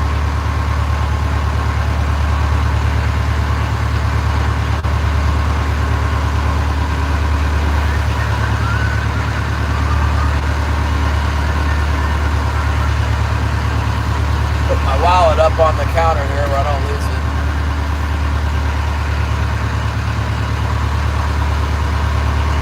That way I can put my hand in my pocket without having the pocket open for the wallet to fall out. Falls out in the water, it's gone, so whatever.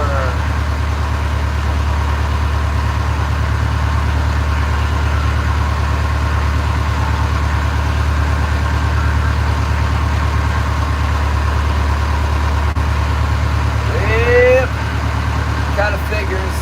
It's got that one. Glad we got him though. That's a good thing.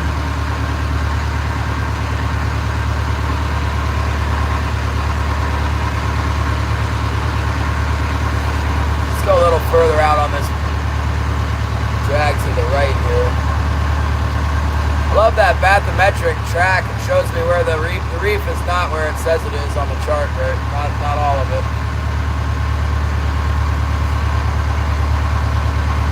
But my bathymetrics show me where it is from when I've gone over and over. I just know I'm catching the fish in the green, and the green goes over here a little bit further to the right. On the northeast corner of the Little Africa. I sold the fish yesterday. Came in early so I could get them off the boat so we can fish today and tomorrow without selling. Then we'll sell and refuel on Sunday. I'm gonna need to get ice tonight though. go back to my house. I thought I brought my tub. I forgot I didn't have the tub in the truck in the front yard. Dang it. I need to clean the back of the truck out, see all this trap and stuff. There's a drum that had that moose legs in it, the wolf bait. Cade ran off with my new 330s. I told him don't get stuck in the brand new Belzile 330, it'll break your arm. Bones will be sticking out and everything.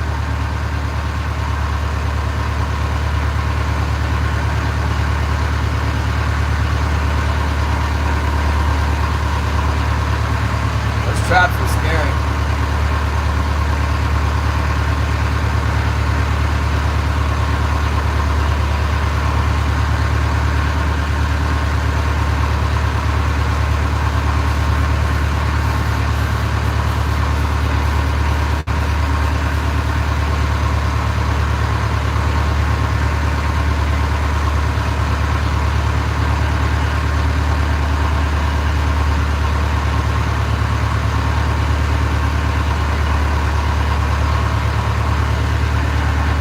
Yeah, he does have another boat, but I don't know. I don't think he's gonna fish. He's not fishing right now. It's not enough fish to get his attention anyway.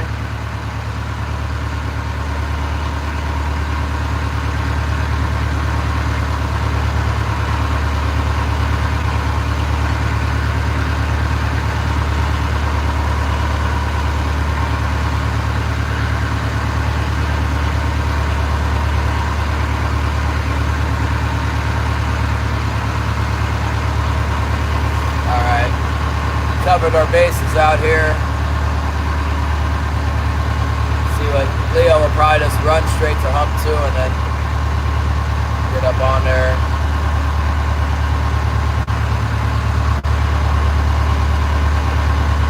I had a 22 lever action Winchester 94 22 long rifle with the laminated wood stock. It's kind of like a kind of a very light wood and like walnut colored wood. That thing was so smooth. I can't believe I sold it. That was a nice gun. Really nice 22. Used the squirrel hunt with when I was a teenager.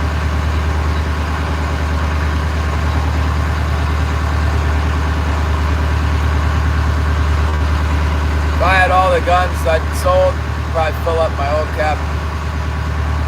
Haven't sold any in a lot of years though. I gave that one to Robert. That's the only one I got rid of. He needed it. Get food for the house.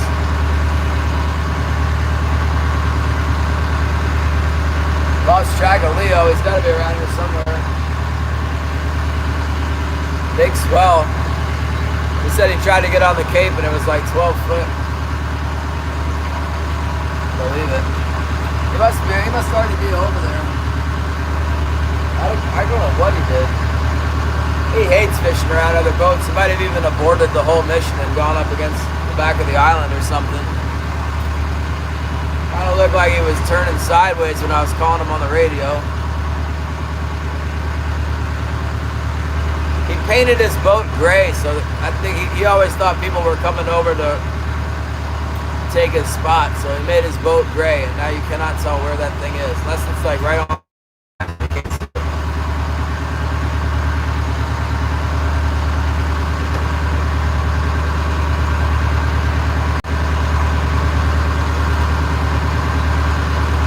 Imagine we'll run into him again later. Also, the swells are so big, the boats go down, disappear in the swells.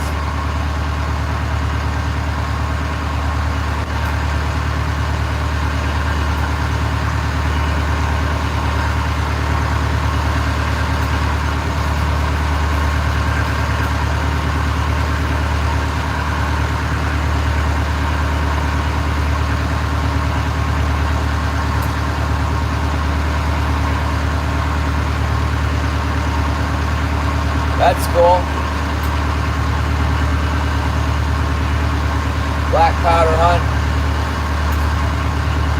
black powder hunt, but more because I wanted to get the deer on the early season. I had a Hawkins style 50 caliber for a while. I loaded with round balls. I like that. That was more of a novelty thing to load it with round ball. I didn't have to do that. I thought it was fun. Where did Leo go?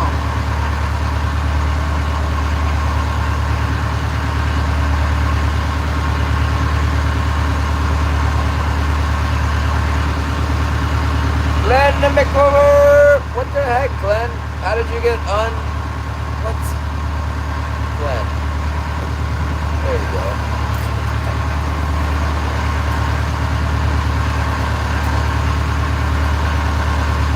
I think YouTube removes the moderator status of people, and then just check to see if you noticed.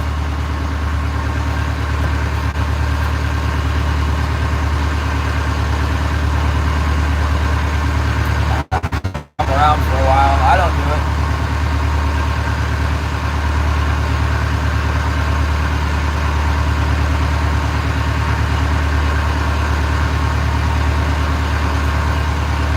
Yeah, you're welcome.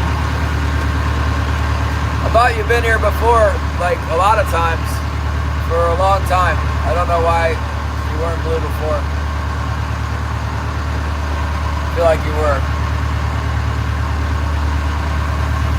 Well, we had instant success on the drag here, but you know, we're just covering all ground now. We've already been over this ground. Let's go somewhere else.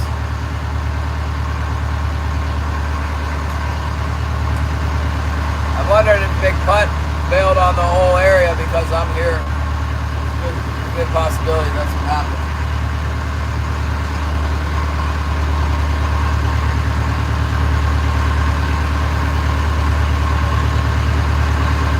I don't see him anymore. Hump 2 is not very far away. Should be able to see him.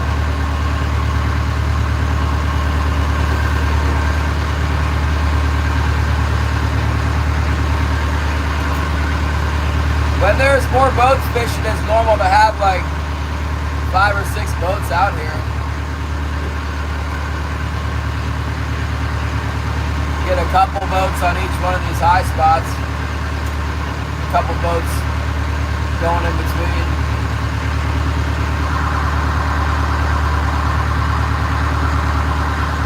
Terry B uploaded a shooting range video. That's cool. I think he usually goes to an indoor range.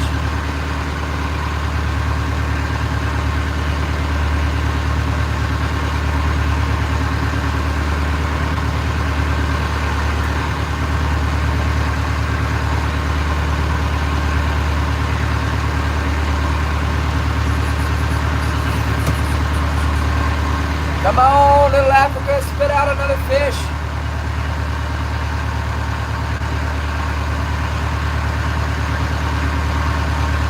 There's probably some more up on top of it. I'm not gonna do that though. Too much swell.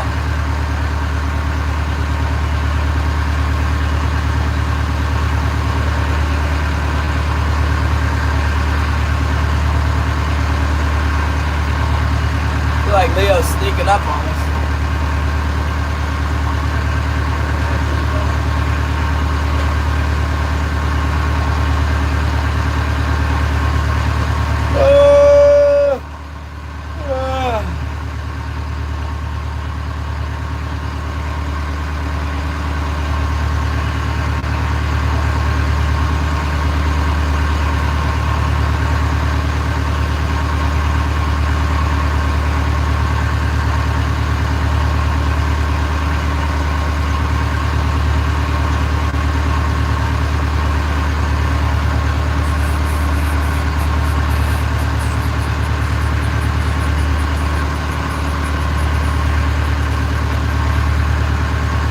Oh, we got the 100-yard range.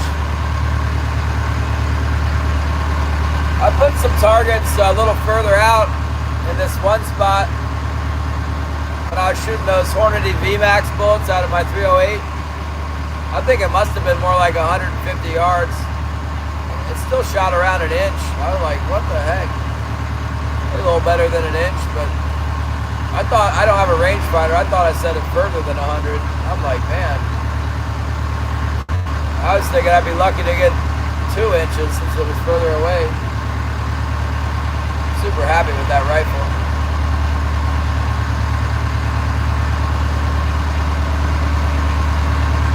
Well, I thought we were going to have everything figured out today, and then this one fish. In a second, we'll go up the end of Little Africa, and then there's kind of a deep stretch between Little Africa and Hump 1.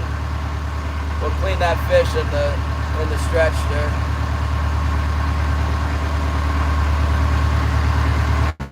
Extremely large hog. How big was it? We got swimmers? I don't know, Gary.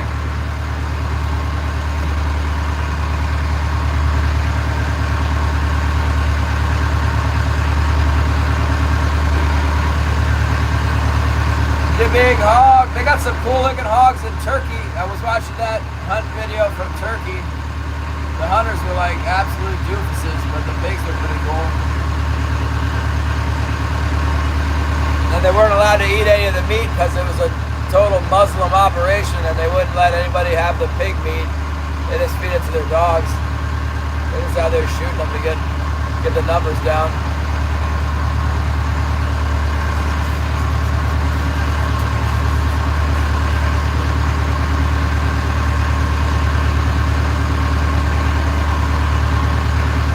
Unbelievable size! I told a story about an unbelievable size cobia yesterday, and the kids didn't believe me. They got all snarky with me. You're right, some things are just unbelievable.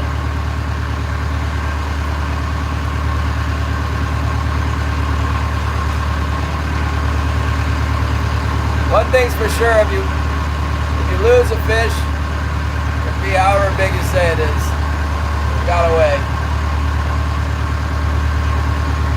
Same thing if you let it go.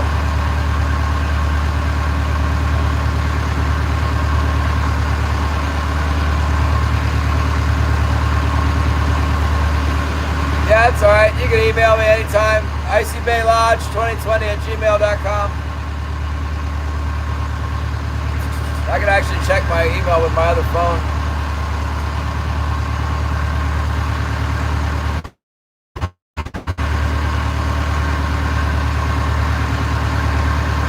You all hear about Bob's frozen pipes?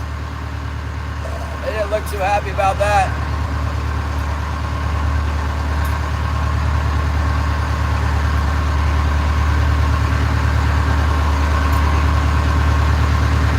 No more fish until Mr. Plumber is done.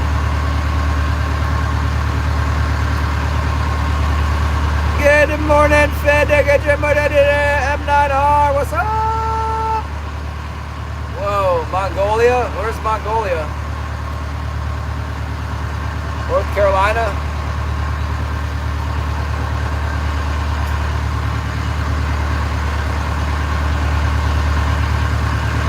You guys see Zyro catch that dog snapper last night on the Zoom lure? That was cool.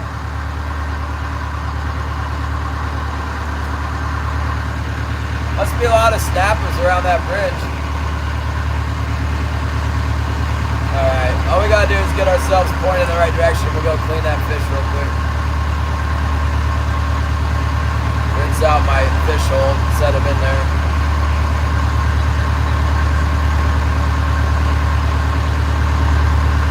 Yeah, I said the exact same things, Edward, about how to catch those fish. There's a bunch of them under the lights.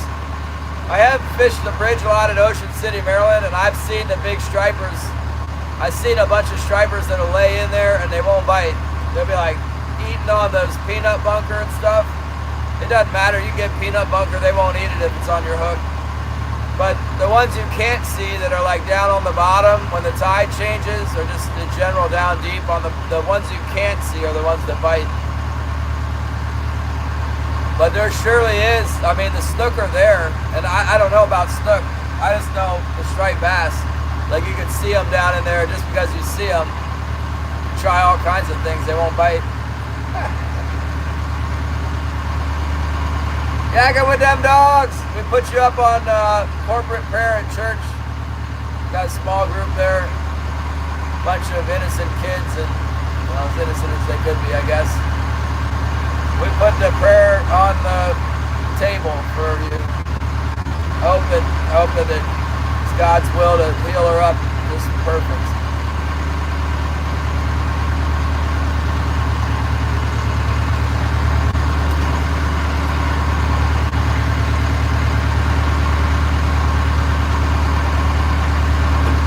All right, let's clean this fish real quick. Gotta do that. Gotta clean the fish.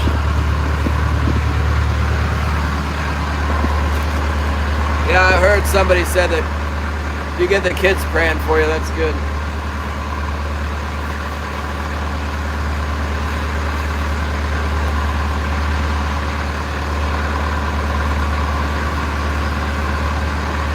All right, I gotta clean this fish. Let's do that.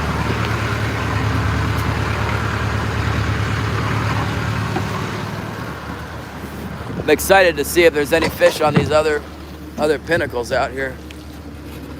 Leo must have gone behind the island.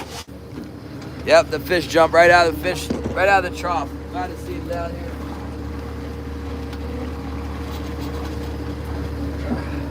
That's why I pointed him in the boat in case he jumped. He wouldn't go out of the boat. The idea, anyway. He did jump. I didn't get away.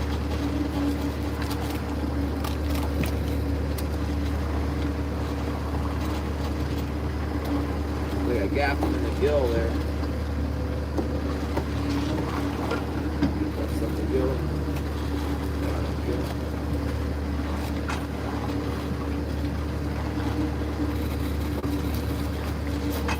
Get him cleaned up nice. They're giving us a little more money for him. My new jacket got the blood on it. Empty stomach.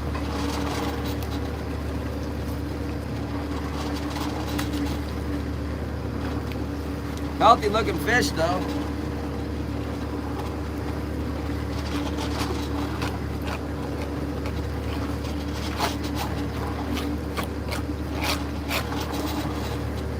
The 7-pound keepers don't look real healthy. Should be 8 pounds at least. This one's nice. This one's in good shape.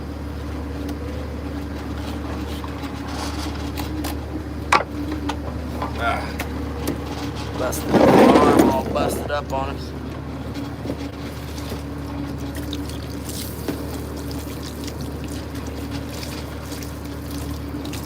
Leo must not like my float plan when I told him he'd see me come by the hump. I didn't say it. I just know where he fishes. I'm like, yeah, I'll be by there on my way up around. He's like, no, I'm not going out there if he's even gonna come anywhere near me. I'm going somewhere else. It's like he thinks if I drive over a spot, I'll catch every single fish for sure. One pass, they're all gone.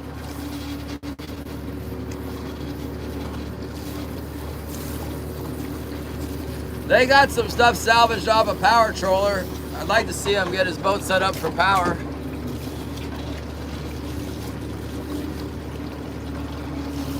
Seemed like he's kind of partners with his brother. Seemed like they had the ambition to get it done, to switch to power. You know, that guy, Super Skiff Jim, he's not even interested in ever being a power troller. You're like, why don't you get the power, but get the power, trying to get him to get my old Nordic tug and get the power permit. He's like, no, I do good with my skiff, which he does. But it's like, bro, get out of the skiff, man. It's like really cold out there. And then when you got power, you can catch more cohos. Well, he does really good with the cohos too. But you don't have to work so hard, that's for sure. When they really come in, you can't compete with the power troller. If it's scratching, you can do pretty good. At least rinse our fish hole out here.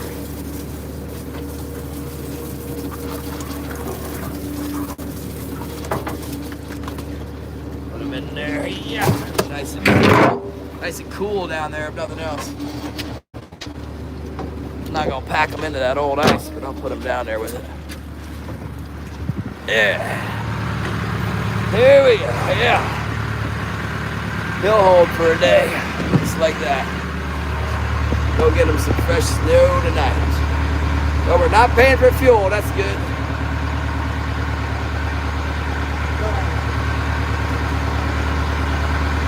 Okay. Yeah. What's happening? What do I want? Weather's looking very nice. Yeah, there's a big swell up, but not too bad. Probably like 6 foot right now. Look a little bit of that. Still don't see Leo. Where'd he go, guys?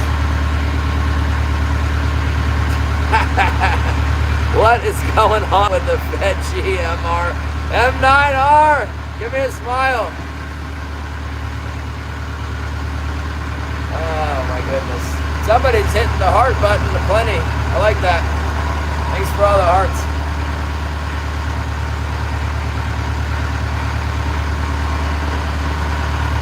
There they are. Oh my goodness. Oh boy. Light breeze coming up. We can do it with the light breeze, that's okay. Thanks, Sergi. Here goes. What's up? Some people swinging by. Do me a favor and subscribe to my channel. I'm trying to get to 9.5. Thank you very much.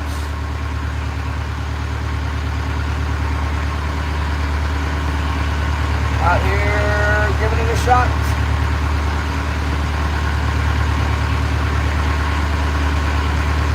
Kind of between spots now, 20 fathoms.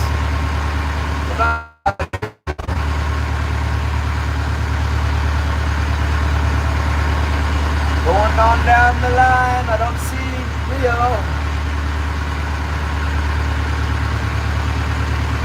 Guessing he went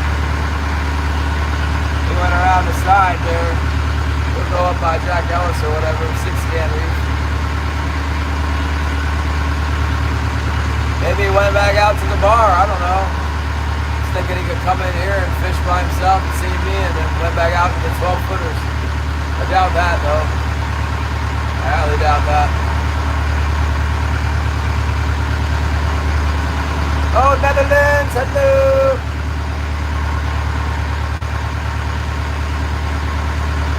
I feel like I missed something in the chat. Stay blessed, fun, and everything else.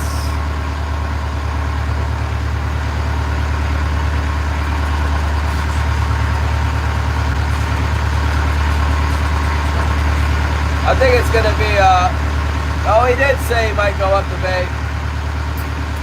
I would think up the bay is the, right here, up the bay on the pinnacles. Maybe he went over to that spot, the 38 special. That might be where he went. I didn't mention that we went up the bay and caught one the other day. Not what we're looking for. Oh, yep. He's on the 38 special. Good, he can stay over there. I don't fish that spot. That's a hand trolling spot for sure. I don't know how they fish it. I think that they might fish it with 9 fathoms out just like me, but they're not worried about it hitting the top as much as I am. I don't have that much. They don't have as much to lose.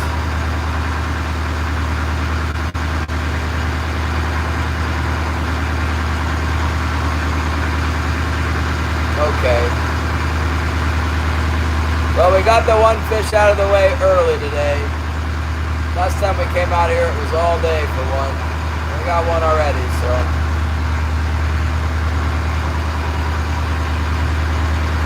Off to a better start.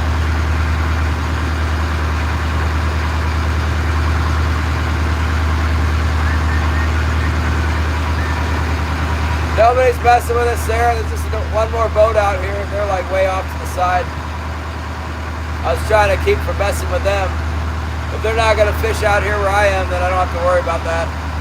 They'll probably come out here later. They might be waiting for me to cycle through. The fishing spots are like in a ridge, and he likes to fish around the middle. Might be waiting for me to move by, go on by before he gets in there. A lot of guys like that spot. Hump 2, they'll just go stay on hump 2 all day. They don't catch anything, they don't care. They just wait there, wait for him to show up.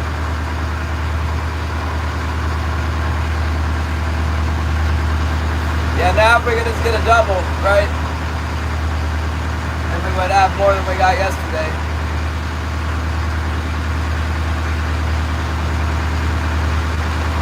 Yeah, I think so, Sarah. Usually, the spot where I got them, though, is kind of, they're probably too shallow to fish where the more of them are. That is just the only one on the edge of it. These other high spots, I can go over the top of them. Fish the whole thing.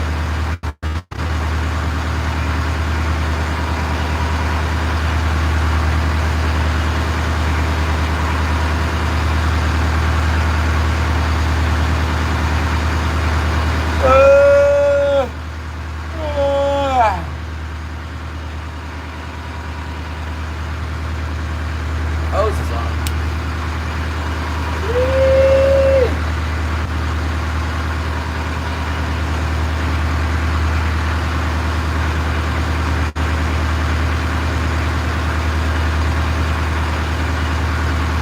Coming up on Humpwood. 100 feet.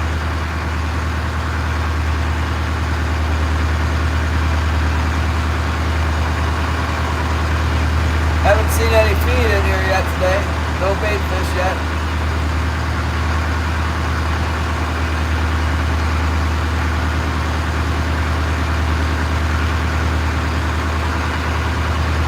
Oh my goodness! Thank you, Gary.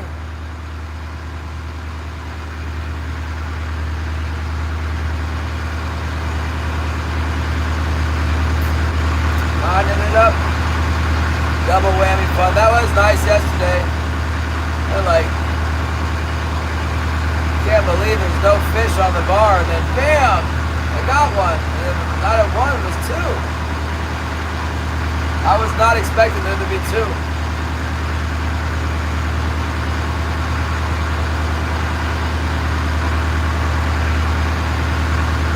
Boy, on Saturday when we got that one, seen that one coming up off the bottom, it was there. There was a lot more than one. That was great.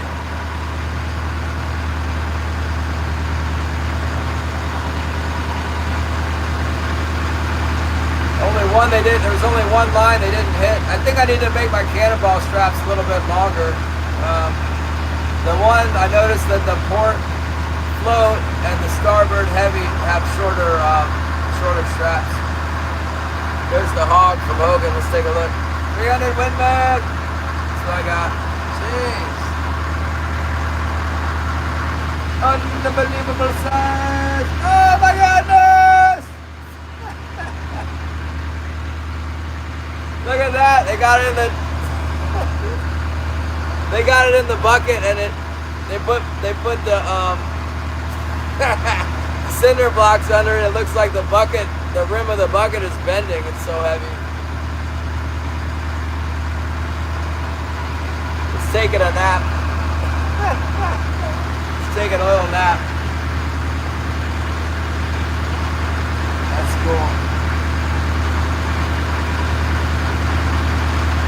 Cabela says, your package will arrive soon!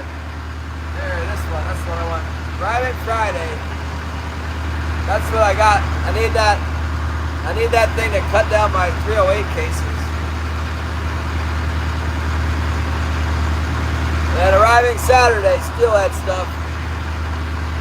We're gonna get those steelhead, you guys. And we're gonna get the beavers too, and the black bear. It's all ahead. Stand by for the beaver and black bear. And steelhead. Thought I saw a bird, but maybe not.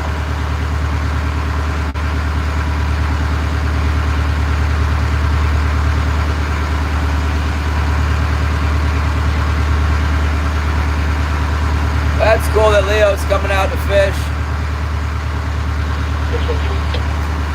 Keep this whole thing going here.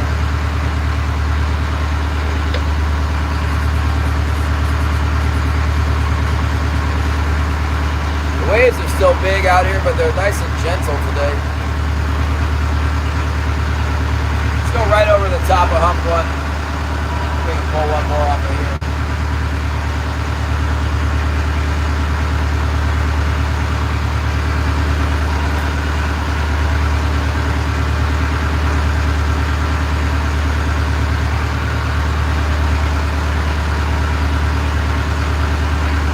Yeah, that's a big one.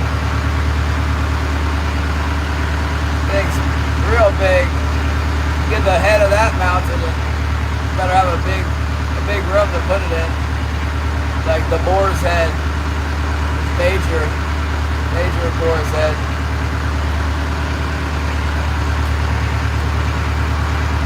Wild boars are cool. That's a cool animal.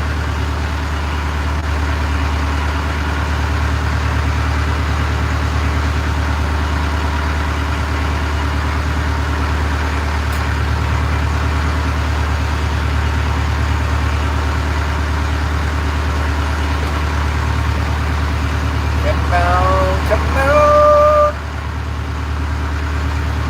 Go right over the top of this thing. High tide. Start hitting the bottom, it'll speed up. Got everything set pretty shallow. We've been avoiding the very ridge of it.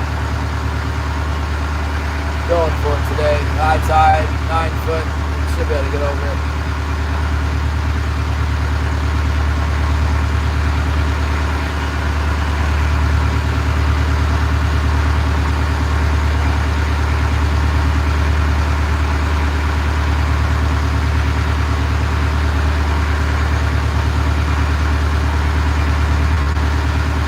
Full high tide right now. That's good.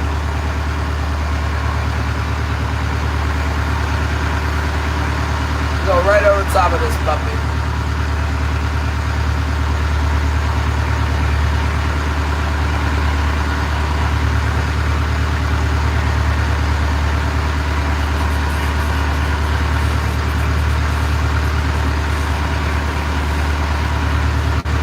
Wonder where all the feed went. There's all that nice little feed everywhere. Now I don't see it.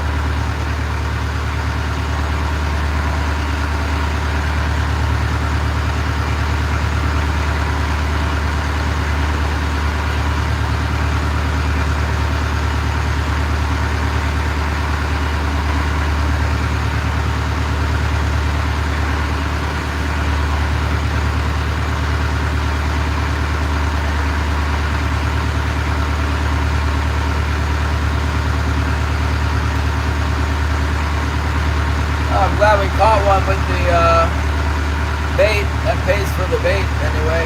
So not losing money on bait. There's the porpoises again. Let me see the porpoise over here. We wanted to see whales. Alicia wanted to see the whales. Well, you're not patient enough. We're here now. Where'd they go?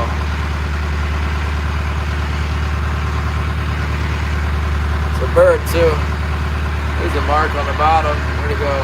Oh, right behind the thing. There's a rock pile right here. Oh my goodness. And the porpoises are hiding. Get that old orange peel out of there. Possum holler, what's up? Seen you somewhere else. Just change your name. Is that the regular possum with a new name? Or a different possum? Either way, welcome in, welcome in. Thank you so much. Ooh, look at this. Yes, the porpoises are a good sign. They were here when we caught on Saturday. Same old possum, different day. It's Brandon, right? Brandon in Missouri. Cotton picking Brandon. What the heck? Put it on there.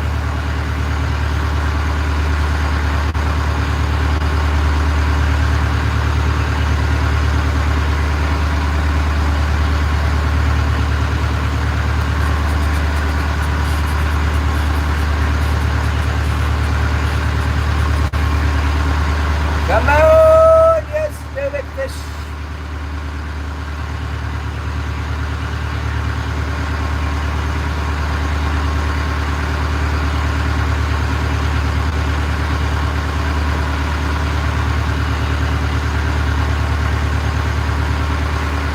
seem to be anything on hump one.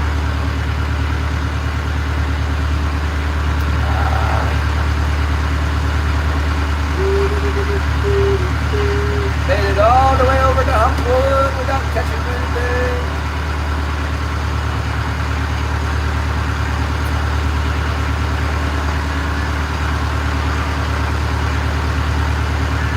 Yeah. Look at those cool fonts. Thanks, Possum.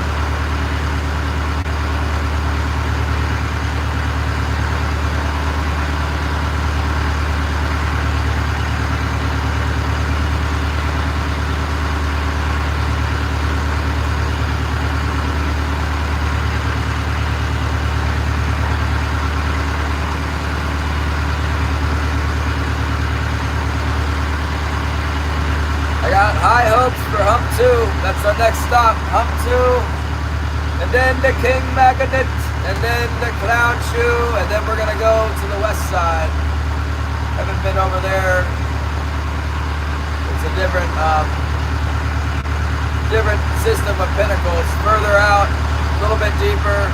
I don't fish it very much. It's usually bottom fish on it. But not always got good salmon for me. 2 years ago, there was a big hit in the channel out around it in the deep water. Fishing 30 fathoms all around it, doing really good. But that didn't happen the last 2 years. And it was in the fall, not in the spring.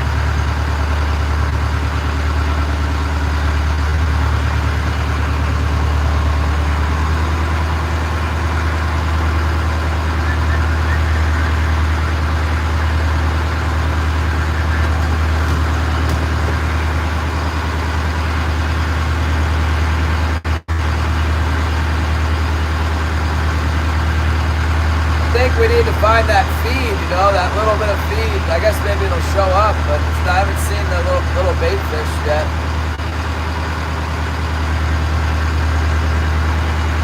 Maybe it'll be on hump 2. Hump 2 is the closest thing we got to Manby out here on the pinnacles. It's about 8 miles from Manby.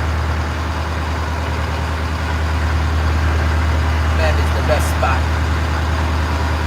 We don't usually see the hooligans on the pinnacles. We got sand eels, this needlefish, and herring.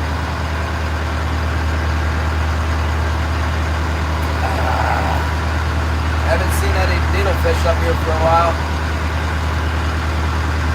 Sometimes I think the fish, they catch the needlefish out on the ocean and they swim up here and get caught by me, but hard to say.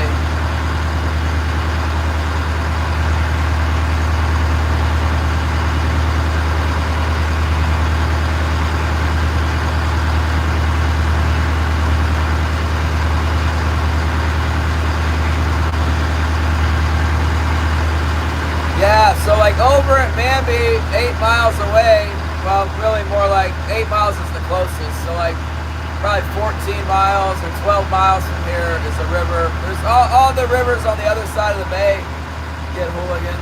There's several rivers over there. That's why it's a good spot to gill net fish. Gill net for the sockeyes. And king salmon get in your net too. You can sell king salmon out of the bay. You can't sell the king salmon out of the river, which is stupid. You should be able to sell them. Gill net they're dead, so 90% of the time.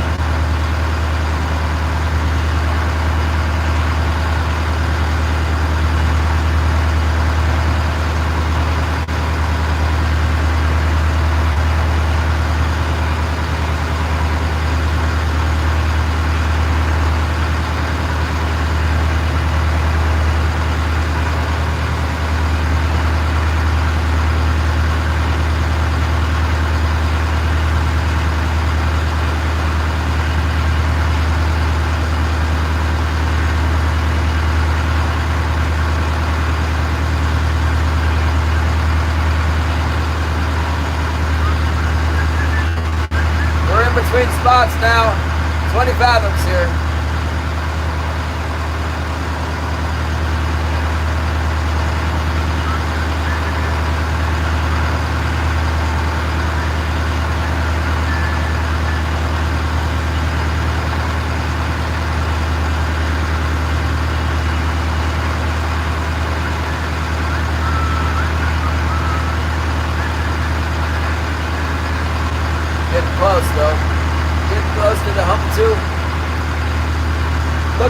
only made like 1 or 2 passes over this thing last time we were here.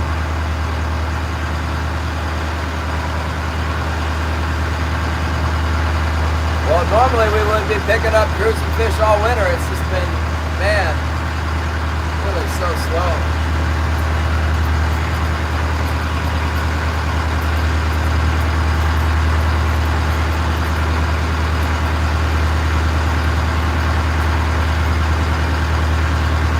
That westerly blow made all the white chops and waves and stuff seems to have blown the feet out of here.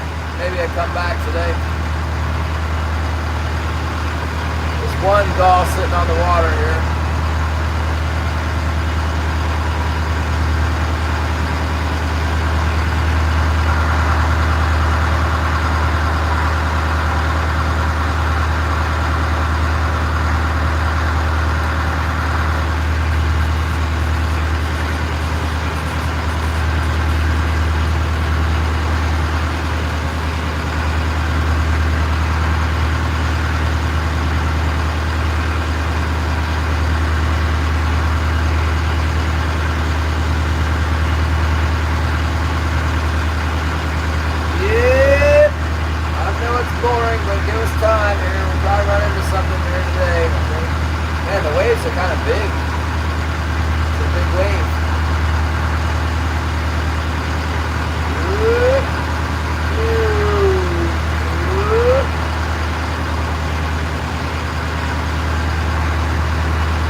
Thinking about going up the bay too, huh? Going up to the bluffs. Want to go to the bluffs and see if there's anybody home. That's up the bay. I'm sure Leo was just talking about going up to Jack Ellis or whatever. Pretty big trip once you come around the corner of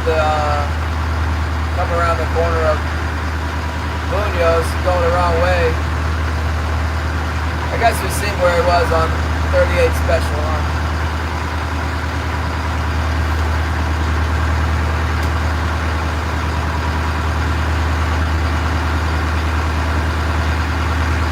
Coming up out of the channel now.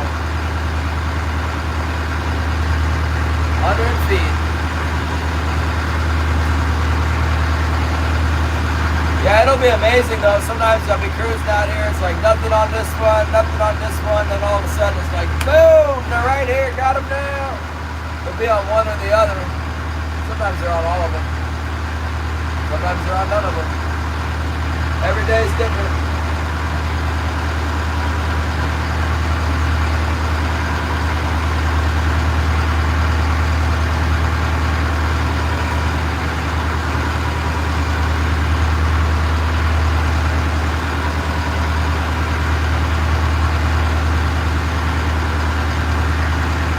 Yeah, I want to try out to the west. If we don't catch any, we'll go to that next one out to the west. It's kind of like a mile out of the way. But if it's just like fish that have moved in and we caught all the fish, then, you know, nobody's fished over there all year, so maybe they'll be over there.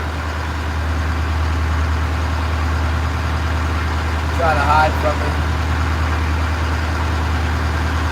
There we go, 80 feet deep. Slow down here.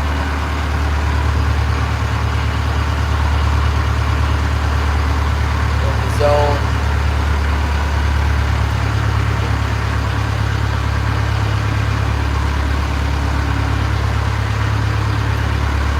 Yeah.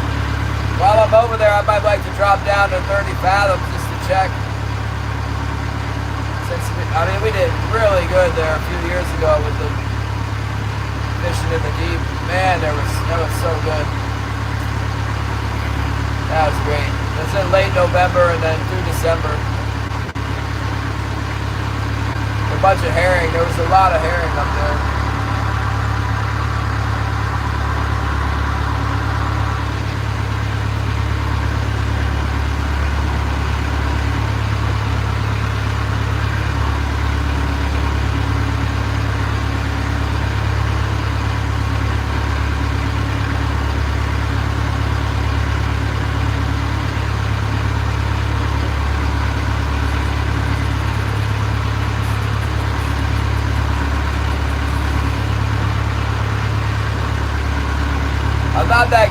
fish in the shallows over there. It's kind of rocky, and it's not the chart's not real good on it. It seems to me I can fish 11 on it. It's 90, 80, 90 feet, but then there's like something in there that's like 66 feet too, 68 feet, something like that.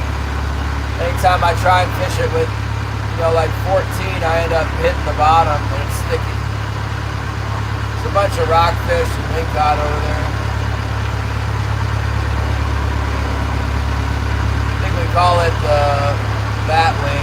Looks kind of like that Batman symbol or whatever.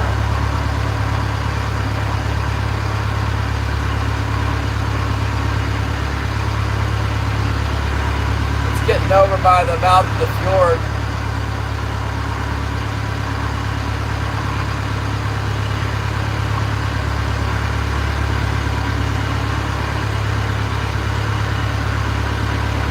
Seemed like on Saturday there was just some fish around. We were kind of getting them everywhere, doing whatever. Not getting them, no matter what we do. Now we're not getting them.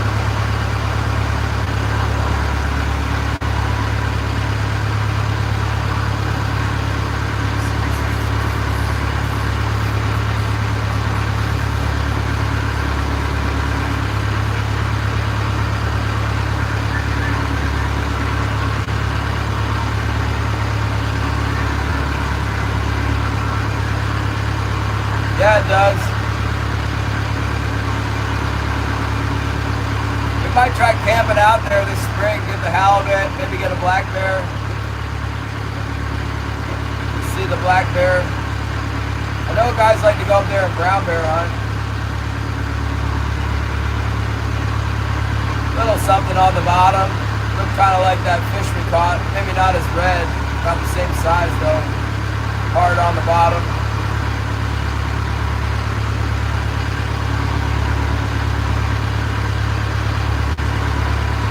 Yeah, I know, Catbird. I think it's just a matter of the fish. Are the fish here or not? We need the fish to come through.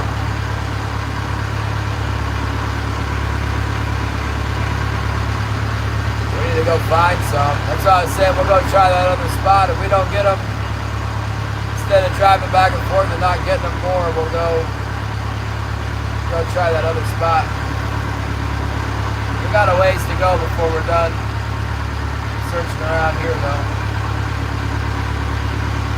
This is hump 2, and we'll go to the king magnet. That's where I got the most faith in the king magnet there. And then we'll try the clown ship, and then we'll go off to the northwest of the clown ship, try the bat wing. And then if they're not there, we'll troll our way back home, back across all the pinnacles. Maybe we'll find them on the way back.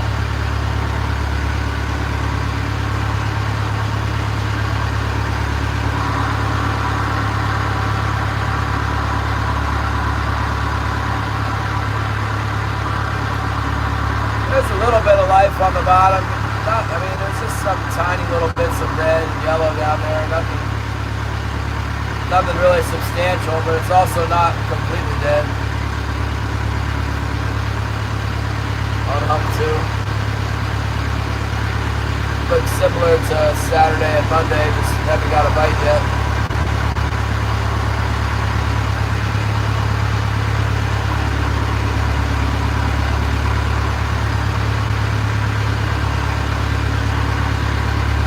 It is. There's some hunting guides that work up there. They go all the way up and go around the corner. It's like a river between there's a glacier and then there's a rocky, steep cliff, and there's a river that runs, the whole fjord drains through there. It runs at like, I don't even know, 10 knots or something. And the ice is like super intimidating with ice falling off and big whirlpools, and you gotta go through it slack tide, and I've heard like horror stories about, yeah. I think one time the ice decided to come forward and it closed it all off, and there was people back there. Alright, so now I see some feed in the water. See a little bit of feed, that's good. That's what we're missing here. Been missing. I'm seeing the feed a little bit, a little striped feed. That little stuff up by the top. It's a good sign. Good sign.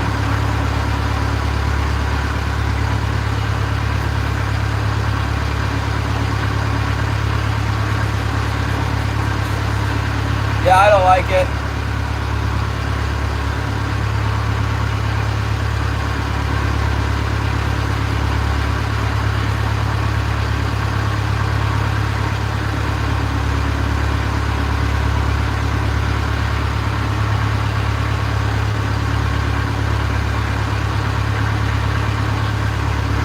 Come on, fish, come on, come on, come on.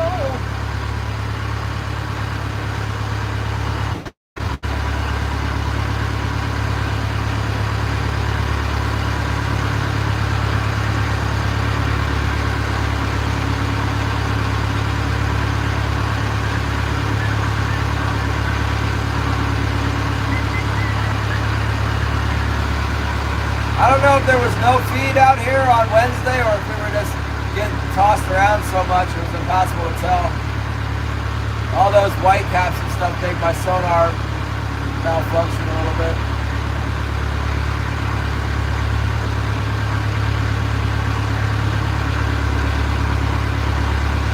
Hello, Mexico! Capitan Chubba Chubba! Captain Michael Carty, hello. We're a little bit north of here. Trying to get the salmon under control. We got one. Got a nice one this morning. Looking for the next one.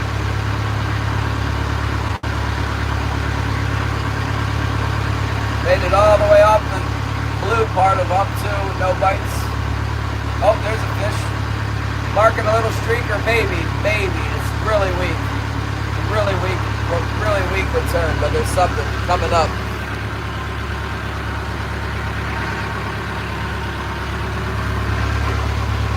Streaker. Small streak. Come on now. There he is. We got him on. Let's go. Here we go. Got it. Same wire, same wire. Gotta love the Bruno. I mean, it's kind of academic. It doesn't, anyway, see him or not, it's still right on there, you know. What's that? It's nice, it's like a video game. It's a big one, it's pulling pretty good. Like a wicked tuna where it goes like.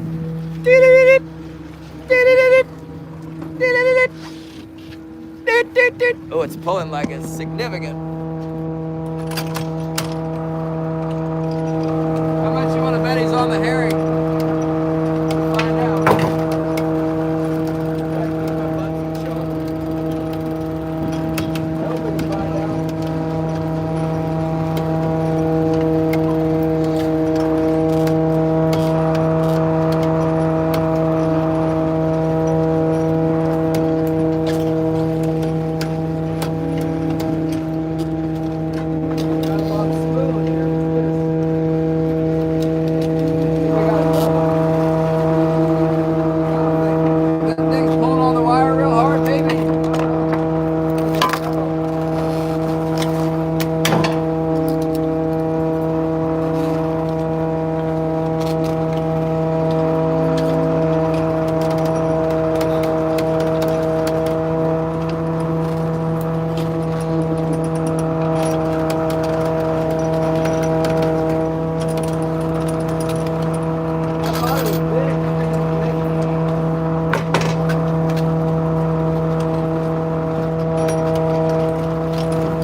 Maybe it was a double. The big one was on the bait, and we lost it, and the little one was on the spoon there. about the bait, you know. Maybe not. Go get another bait. Go get a new bait.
Hold on.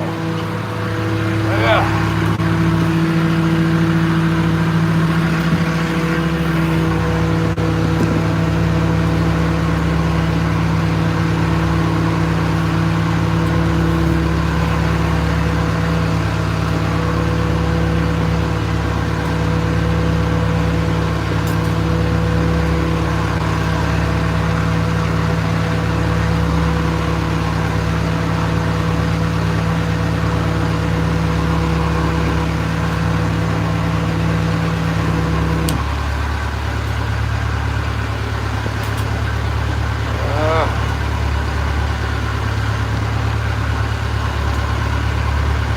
That's good, Bob.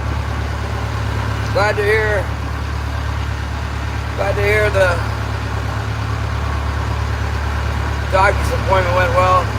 Mexico, yeah, the E-chip, I don't know, man. I don't know if it works good with my commercial, you know, the way we got our lines running with the wire downrigger line, we have all the voltage we want off of our wire. I have not had good luck with the E-chip thing. I tear them out of the flasher. I used to have some of those and I wasn't having luck with them. I tore the chip out and they worked better, but that's just me. My boat doesn't ever catch that much fish anyway. Probably something wrong with it. I know what you're talking about though. I have done good. You know what? I had one of those, the flasher with the light on it. One time I did really good with the light.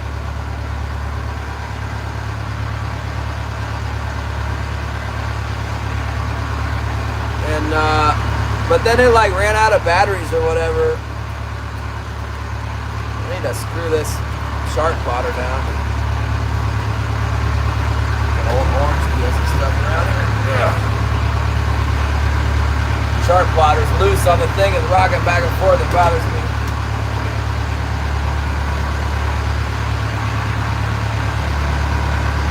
Seems like they're willing to bite for us today. That one was a little bit too small.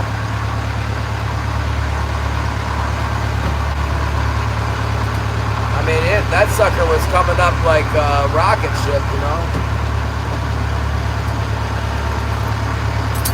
Shim it with the Emerald spoon, maybe. Oh yeah, the spoon will get it, right?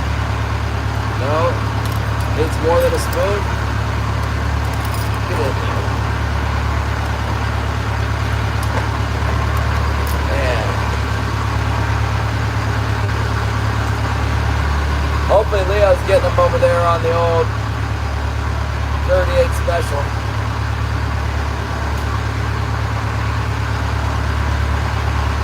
Yeah, I'm making another pass on the... Making another pass. That guy listed a lot of fishing spots there. Michael, I guess.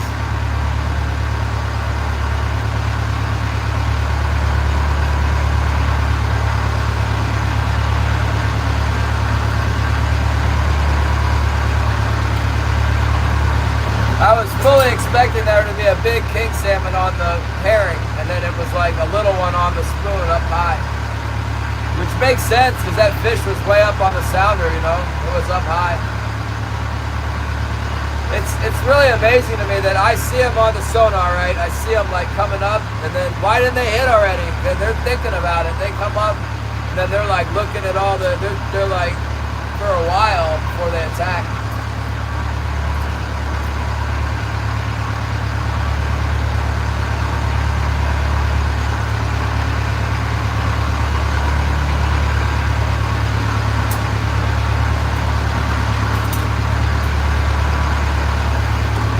Still moving. I wonder if they're going to go back to the old emerald spoon.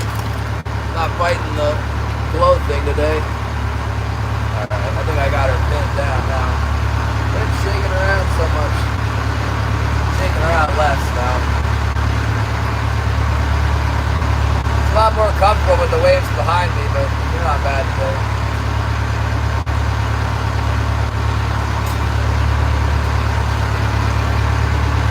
Yeah, that's a good sign. We got a bite over here on the top. The other day when we couldn't catch, we didn't get any bites on hump 2. I don't think we had any bites on the king magnet either, just out off the deep side.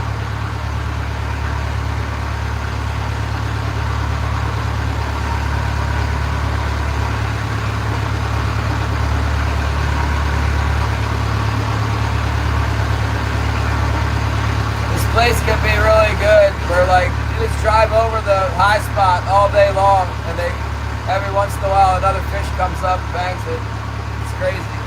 That's the only place you'll catch them, is right on this. It's like 200-yard long reef. They just keep getting up on top of it.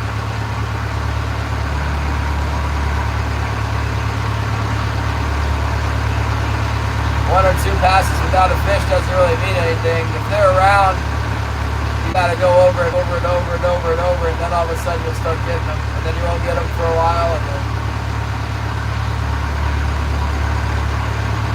now that we raised one fish off of it, I wonder if we can't get more. Just keep going over it. Yep, we got one, big one. This is a good one here on the starboard side. Finally, here we go. Now we're in business. We're not getting away. Wonder what it's on.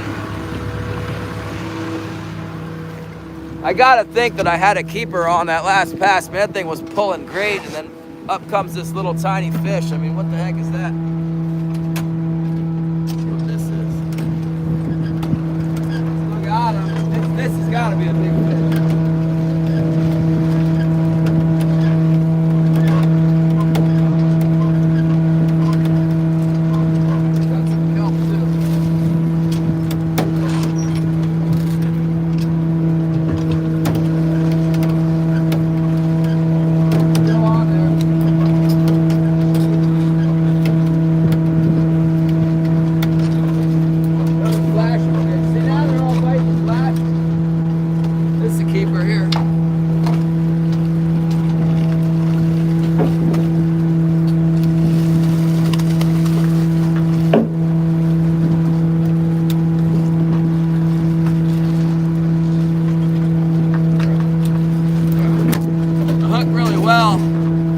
Like he just gave up. You know he's hooked in the bone and stuff. He ain't gonna get away.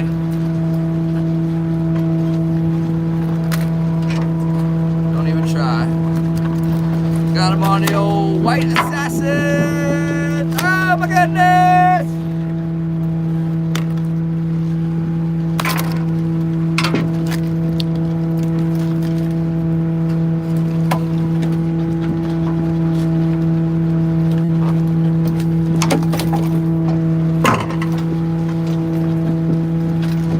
favorite. Let's put some more juice on there. They're biting it with the goo on it.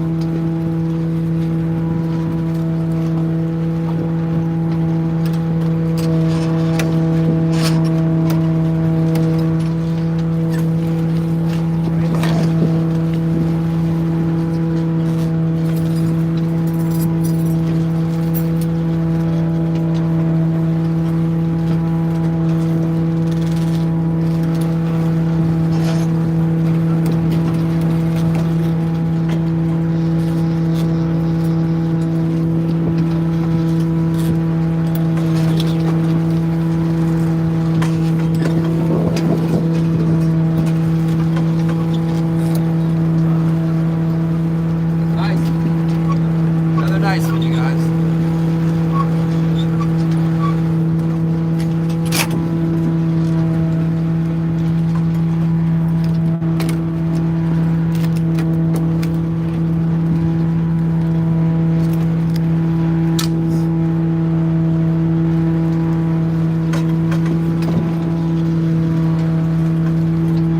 Blood everywhere on everything.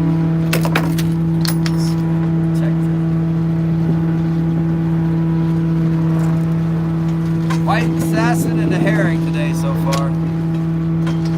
Alright. Yeah. One herring, one white assassin. Alright. Both on the flasher. What do you know? Okay.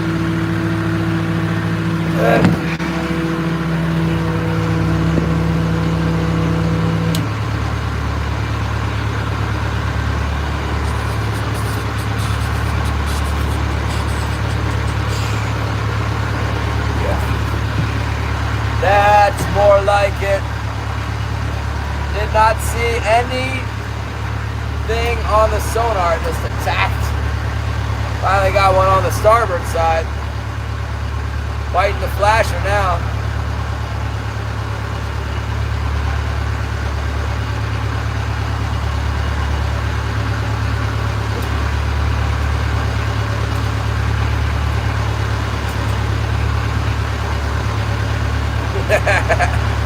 You see, I got the sharks behind me, Denny. They're behind me. I got a 12 gauge. Is that enough? Okay, sharks nosed up to my boat. They're gonna get a 12 gauge, 1 ounce pill right in their eyeball. Don't care how big the dang thing is. I ought to get them to go away. This ain't Canada or Europe.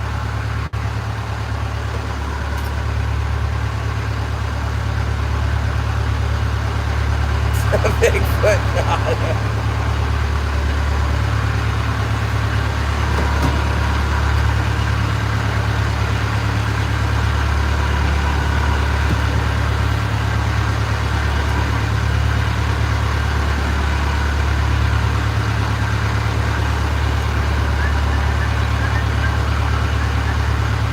What is it today, Patrick?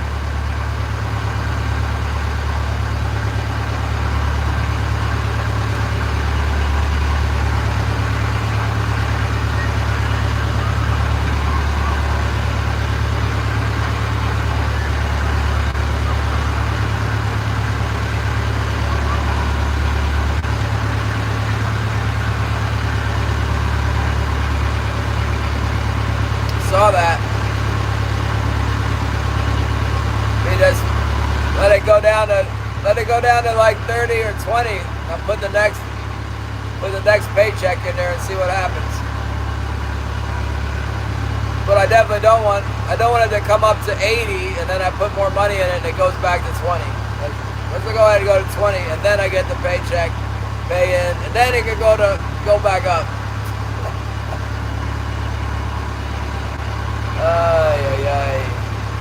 That daggone Bitcoin, man, it was looking really good at 128,000, my holdings. Now it's not looking so good. But I remember hearing all that, oh, Bitcoin is doomed for this, that, the other thing. Back when it was 16,000, I had a little bit of extra money. I could have put money into it. It went from 16 to 128, you know. Now we're headed back down. And it's the end. The Bitcoin's going to zero. I don't know. I don't have quite enough invested in it to worry too much about it. This winter's been going so poorly though. It's like, man, I thought it was getting down to the point where I might need to cash it in. That's a good amount of savings. And just wipe that. It's not good for savings. It's like a high risk investment, you know.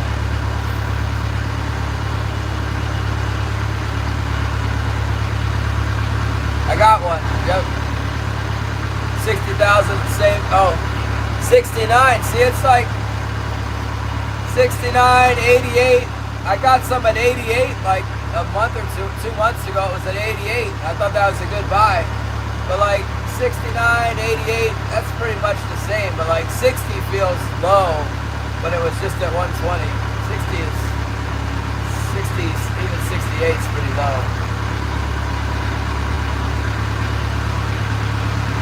It wouldn't take much to get the FOMO going on it again. The only thing that's new is this whole quantum computing fears. And then you got the gold rush, you know, the gold is doing so good. You were like, what the heck am I buying Bitcoin when I could own gold?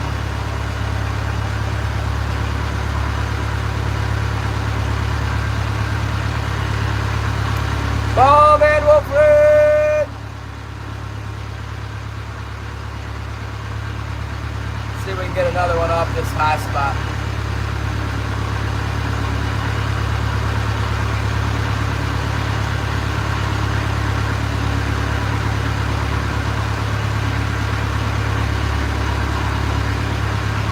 Going out for 14 days.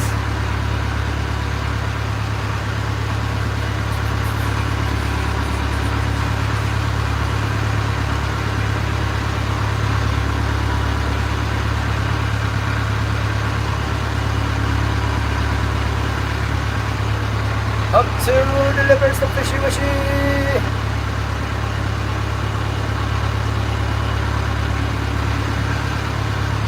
Well, we got 2 bites out here, potentially 3.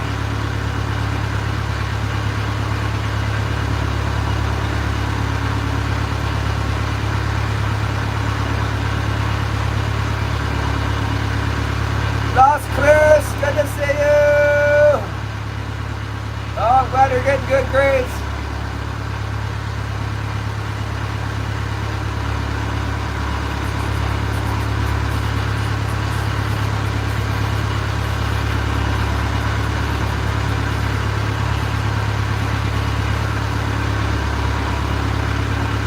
$5,000 for the gold. That's crazy.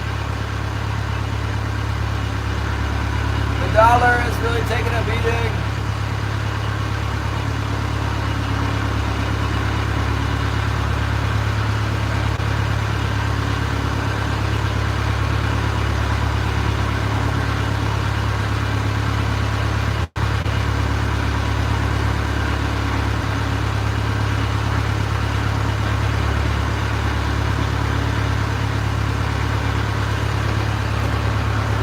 Come on, come on, come on. It's just us and the humps on these fish. Nobody else around. Leo was over there, but he probably left. Let's see if we can see Leo still.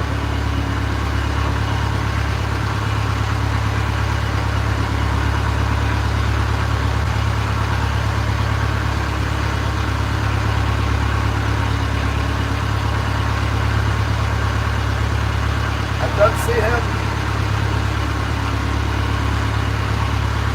Or to gold and silver, yeah. Just silver. Boy, a silverware, sterling silverware would be worth a fortune right now. We got a bunch of it. I guess the silverware was always worth a lot. Worth more than the weight, even at whatever it is, 100 some bucks. What's silver at now? It was some unbelievable number. I bought silver a couple of years ago. I traded it for lead. I needed some lead. Leo's lurking. I think he might have gone on up the way.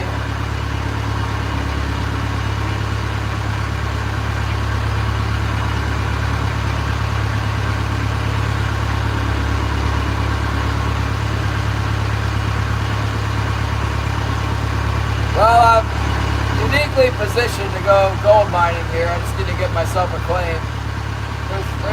I think there's some good ground for us here to work on. I prefer to catch king salmon.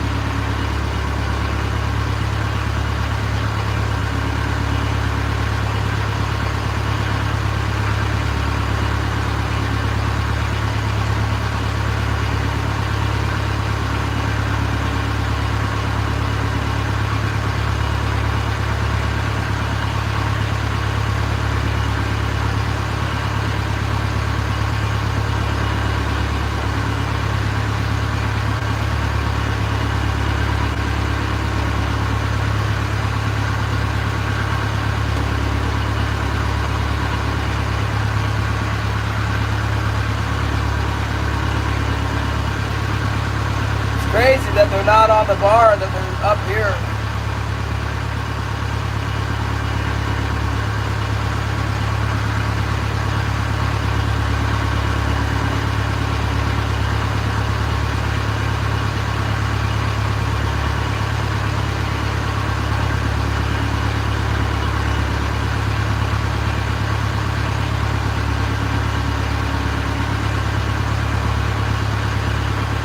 Gonna make another pass.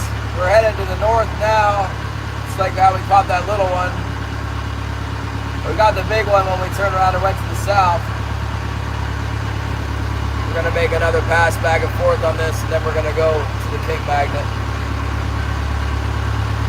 I feel like if they were up here on high tide, and I don't want to miss them while they're up on the king magnet, they might leave when the tide changes. I realize the tide already changed, but when the water's run off of it.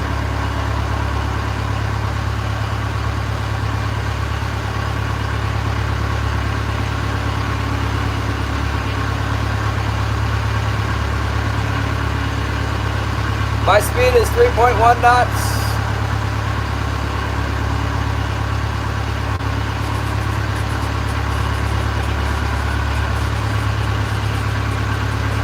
I looked into buying some silverware for the house just to have it to be like for a special occasion or whatever, and I was taken aback by the cost of it. It seemed like I needed to invest about, I don't know, more than $1,000 to get a small set.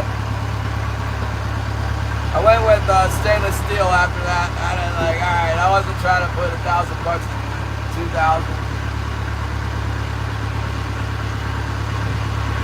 You want some pots and plates and stuff even more. Seemed like a lot of the cost of that goes into the craftsmanship, you know, like the price of it will go up, but I mean, it's like thousands, not the weight of the silver. I mean, the silver makes it more, but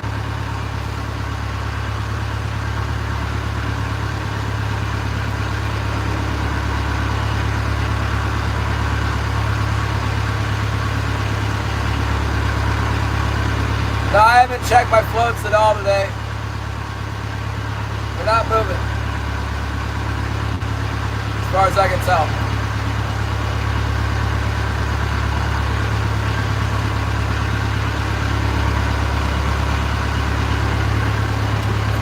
We'll make another pass on this stuff. We go between here and the king magnet. We'll have a time when we're not up on the reef.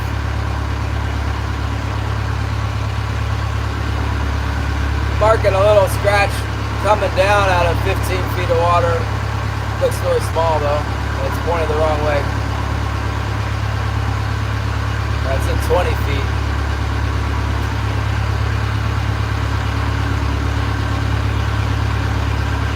What's that all about?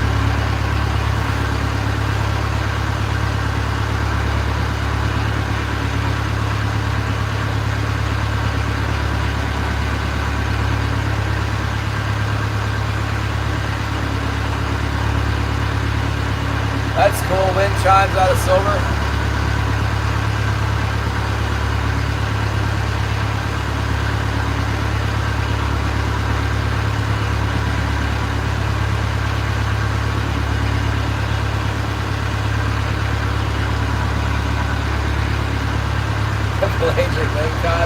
I remember a couple of years ago in in March when the things were starting to warm up, you know, and the halibut were coming up. And I had a mark out there on the racetrack, on the outside edge of the racetrack. It was a little square, little red square up high in the water, and it hit. And I'm like, whoa. And I went out, it was on one of those little tiny Best Bet spoons. It was like a, I don't know, like a 40-pound lingcod. It was huge. Like a 55, 56-inch lingcod. A big one. Hit the Best Bet on the top hook, right under the surface. I don't know what it was thinking. Thinking it was hungry. That's the first thing it saw, so it ate it.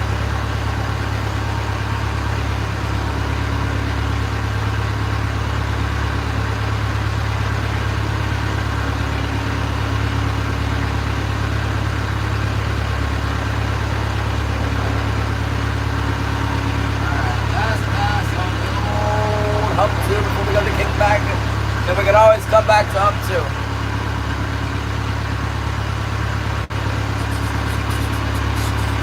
This little bit of action is going to prevent us from discovering what's going on out west. I never go out there. Either there's nothing going on at all and I just hammer these spots, or if I get any action over here, I don't go over there. When I first started trolling, I would go over there a lot.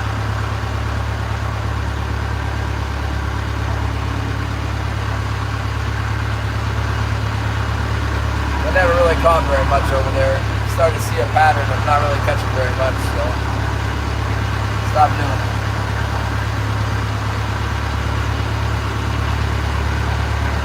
Some of the highliner boats, though, they would do really good over there. Jeff Raker and Lauren and that little boat. Sometimes they'd go over there and come back with 20 fish.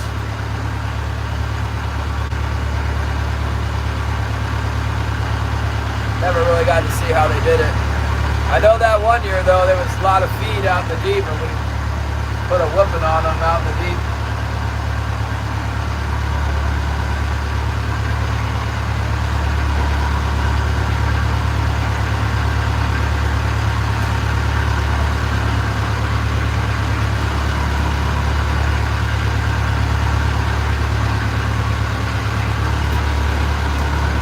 Hopefully the waves don't go all crazy like they were before. I don't see it happening though. They're pretty far apart.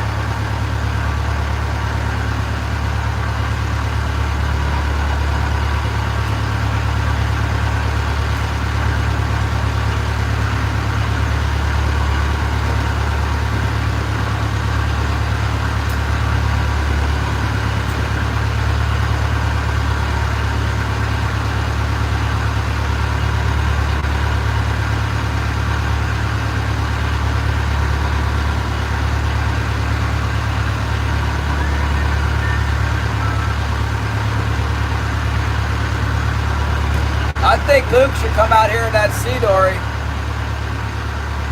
He'll come fish around me, I'll rescue him if he flips over or something. It's perfectly fine. It's perfectly fine. I can tell somebody in a 20-foot boat, they come out here, it's fine. It wouldn't be fine if you were on the 20-foot boat though, I bet. Oh my goodness.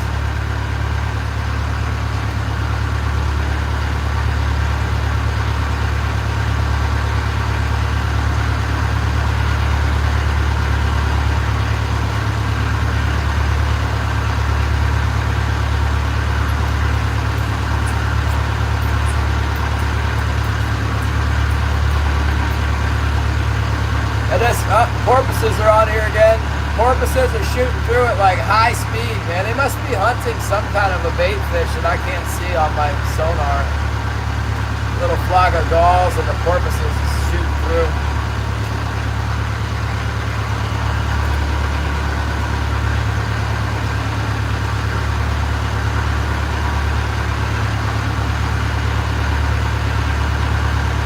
Normally we got Larry Bemis and Kevin Firestack out here.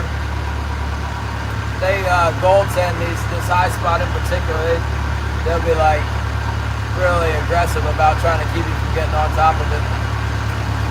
Come right at you and stuff. Cut you right off. And they're gonna ram into you. It's really stress you out because you don't want to come over here.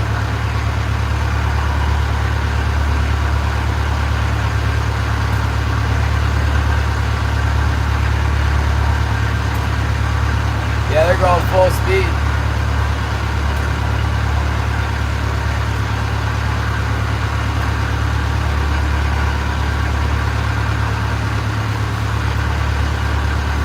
Right on top of the hump.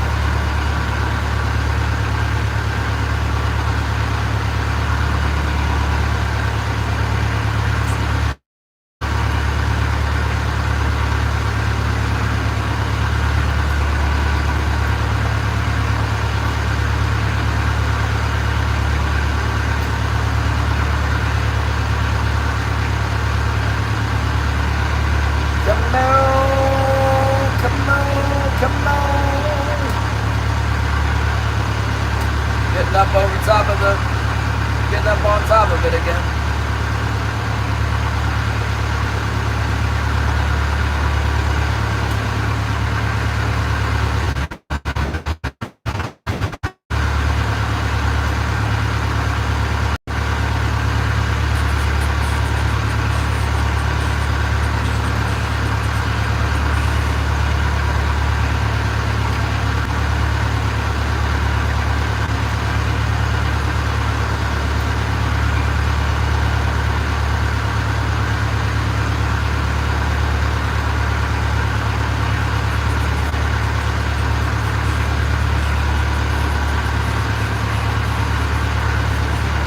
What's wrong, Sarah?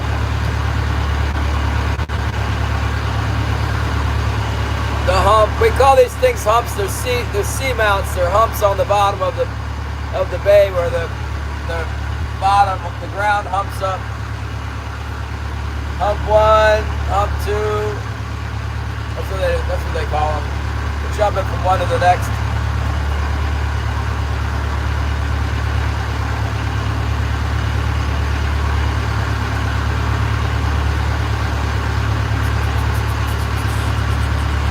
Nobody named, I named the one to the north the King Magnet, and then somebody else named the one further to the north the Clown Shoe, because it looks like,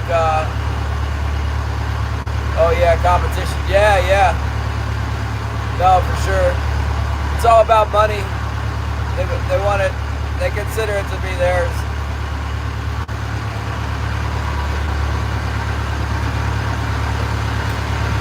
They're hand trollers, so they're at a disadvantage in general because they got less. They're not allowed to use as many hooks. They have to reel them in by hand.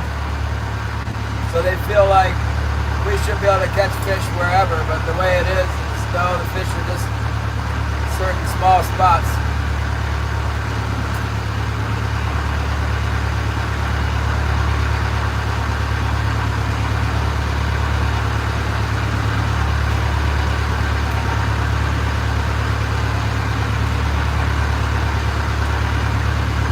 Well, we got the 2 right off the bat, and then made like 3 or 4 passes here without getting nothing. Get one more pass, and then we're gonna go over to the King Magnet, clean that fish on the way. Check the floats too.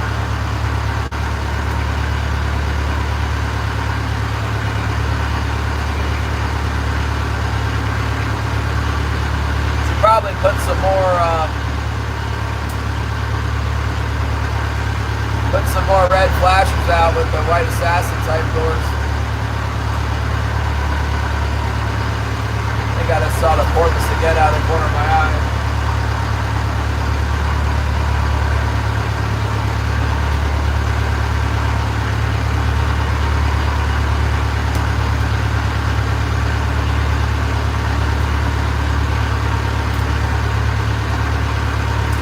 Yeah, it's hard to say the tide was right, or a few fish filtered in here while we weren't fishing it when the wind was blowing or whatever. Coming back in, I don't know. It's impossible to tell.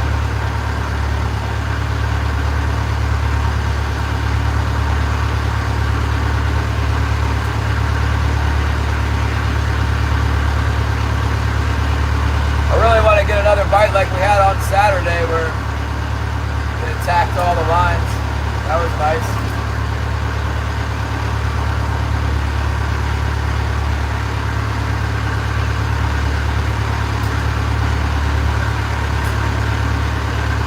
Yeah, maybe it will come up the temperature. It's going down here. When we get cold here, the rest of the country seems to warm up. And vice versa.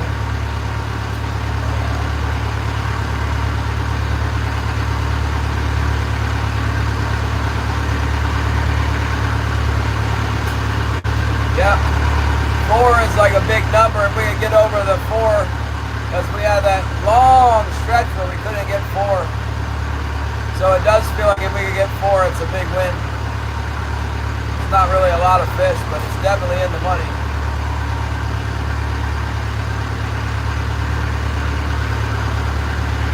The ones we got so far, nice fish. Except for that one, wasn't big enough. I think we had 2 on. I think we had one on the herring too. That herring was awful beat up for just having been pulled around for an hour.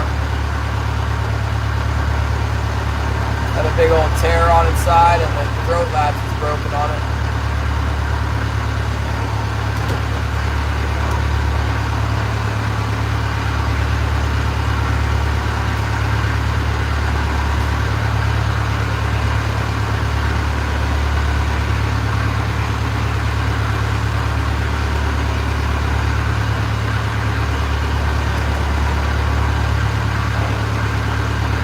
Hoping it'll be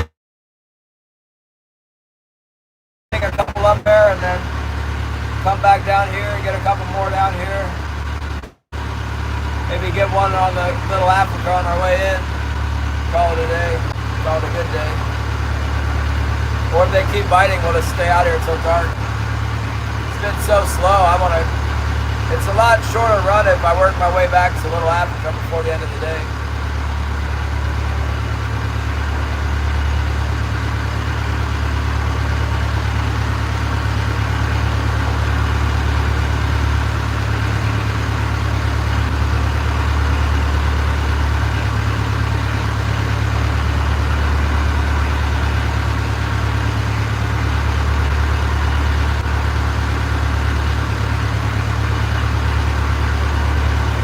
See what happens.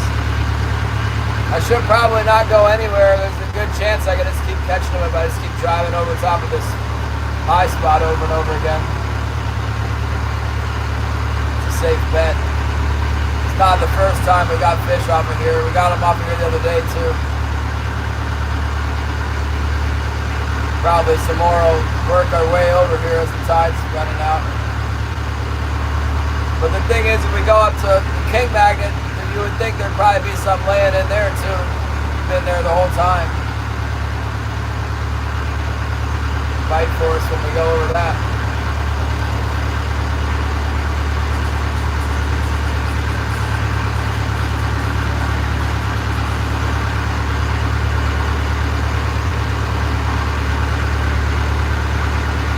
I don't know where old Steve or Sam Demmert is. I keep seeing him. He's running the boat in the slip, but he's not taking it out.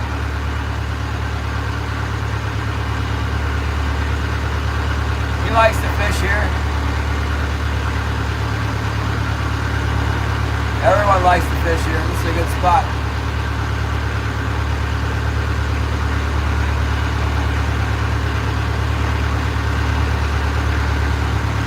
There's a guy who retired from, the Rambler. Guy who retired from fishing. He was fishing a boat that he didn't own. His uncle or his dad owned the boat, so he wasn't getting a full share of it. And his bigger boat. He quit fishing about 5 years ago. Got a job at the airport working for the Alaska Airlines people. Jay. He had this boat called the Old Buddy. He told me once that this is the bread and butter. You know, that King Magnet is spot where he makes the most money day in and day out. But you gotta let it rest for a few days. You know, you can't expect to just catch fish every day there. He would should always fish it really fast. You go so fast, you pass you.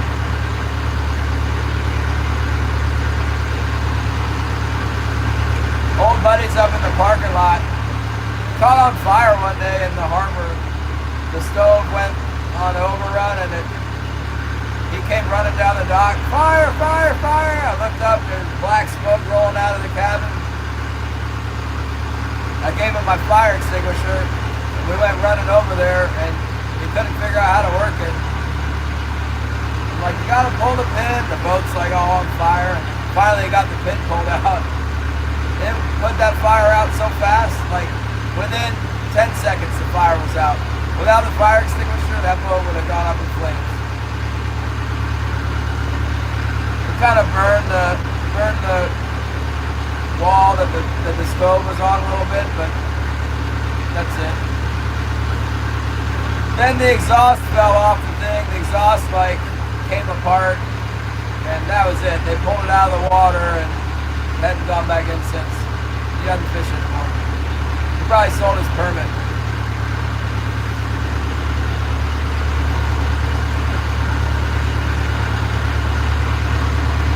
Before that boat, he had a different boat.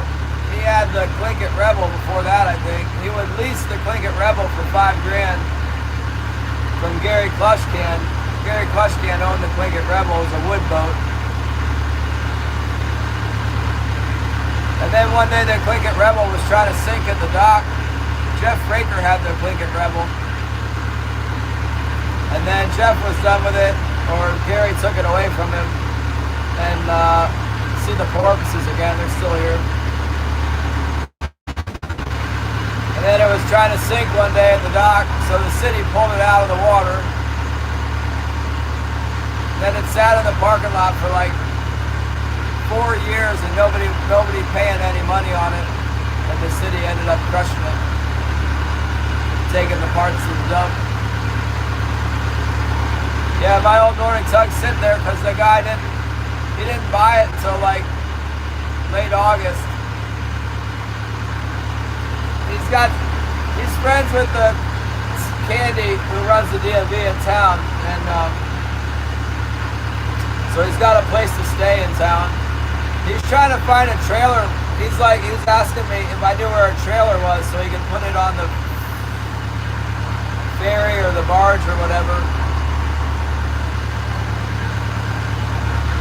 I told him there's a guy selling a boat with a trailer, and I talked to the guy with the trailer, and he said, no, you know, it's all or none. You can buy the whole thing or nothing. And he said he didn't think the trailer was worth a darn either. He hates that boat so much. That's Glenn Israelson.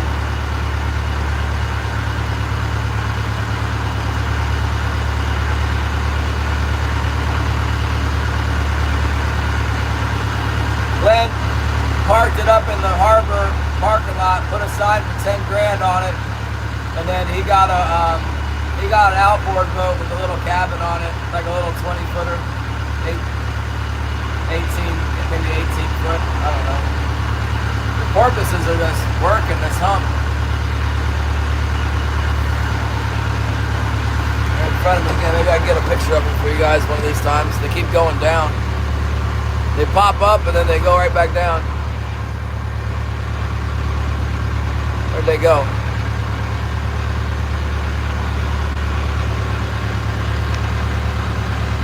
Must be 15 or 20 of them just shooting all over the place out here. Here they are, now they're way over here.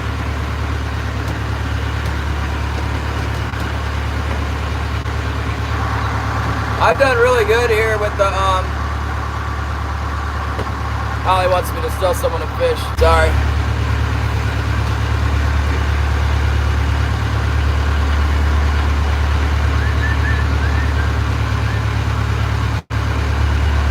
Getting a bite? What's going on here? Port heavy, look suspicious. Take my eye off the ball for a minute.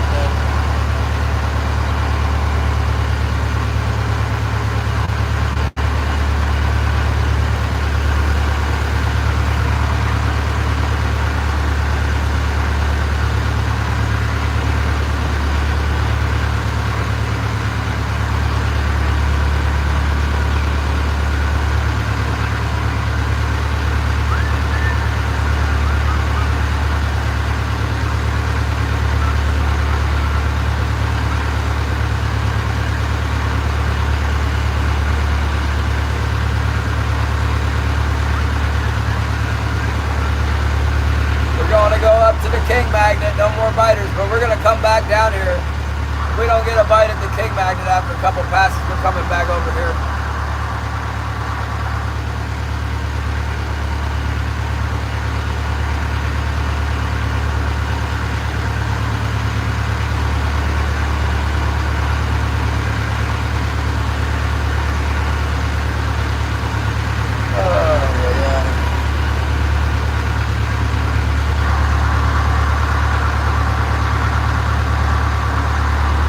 Always wants to know if I'm catching shakers.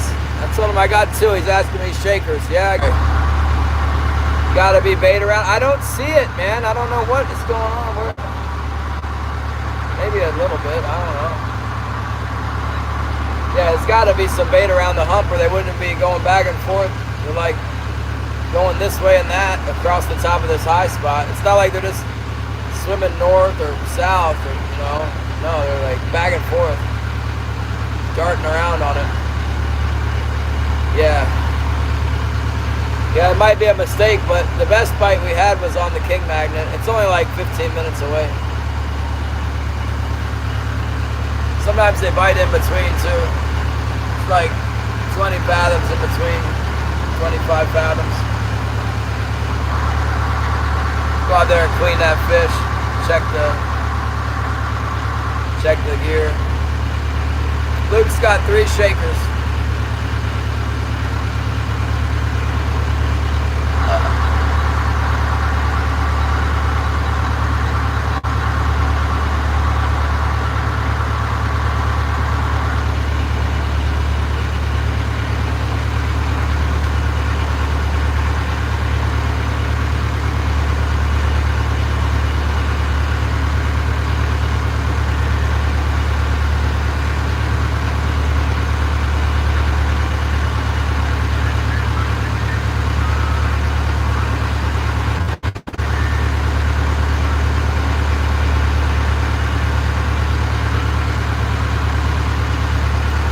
Might be something on the bottom. I see the little tiny red marks on the bottom. I don't know if they're all fish, or some of them might be little pockets of herring on the bottom.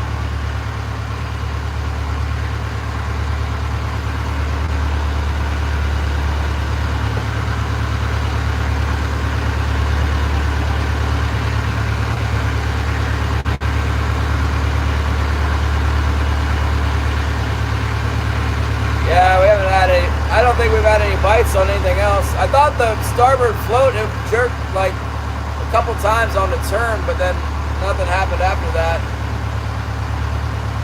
Get us pointed in the right direction. We'll go out there and clean that fish.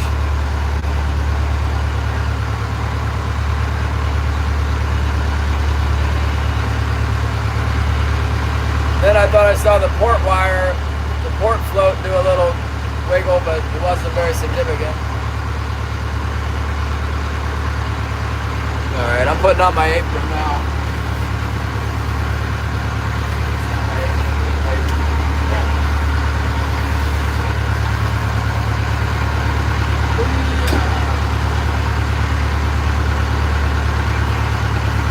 I'll have to try you guys out on the chest rig. Put you guys on the chesty again. We haven't had one jumping around like a marlin in a while. Maybe it'd be perfect timing. You want to do something fancy. There we go, yeah. Get out there, rip the guts out of this one, and then we'll come back in and turn the hydros on and get our... There's Shannon! Shannon, I got the plug ready to deploy the plug. It's right here, Shannon, it's ready to deploy. There it is. Oh my goodness!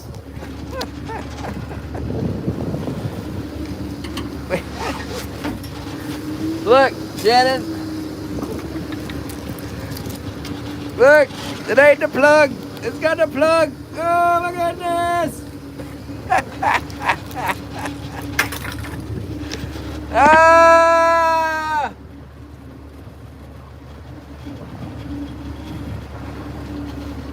What am I even doing here? This goes this way. Where's my knife? What are you doing with my knife? There it is.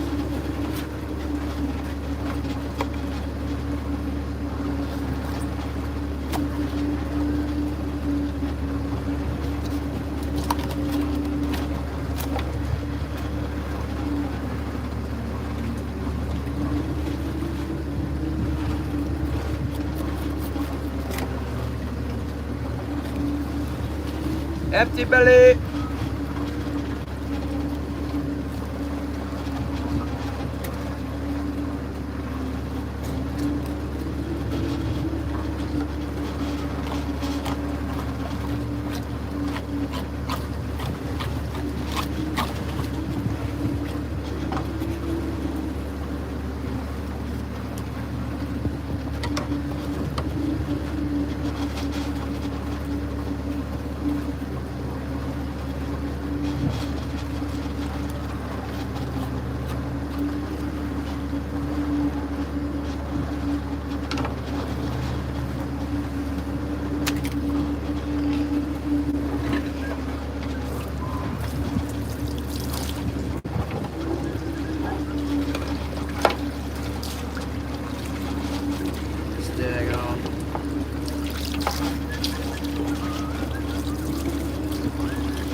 Did you see the plug in its mouth, Shannon?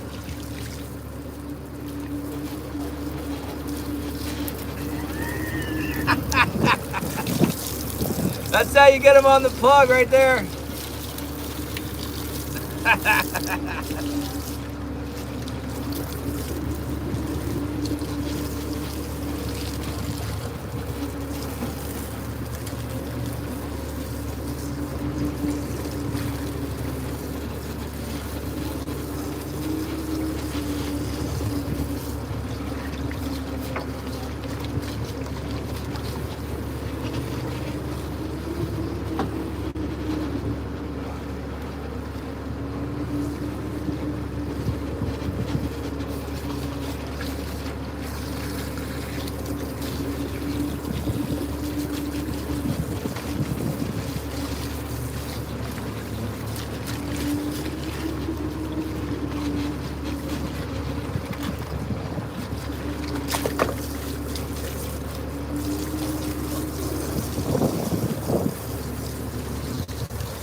I said I'd come back and run the gear. Hold on, we'll do that.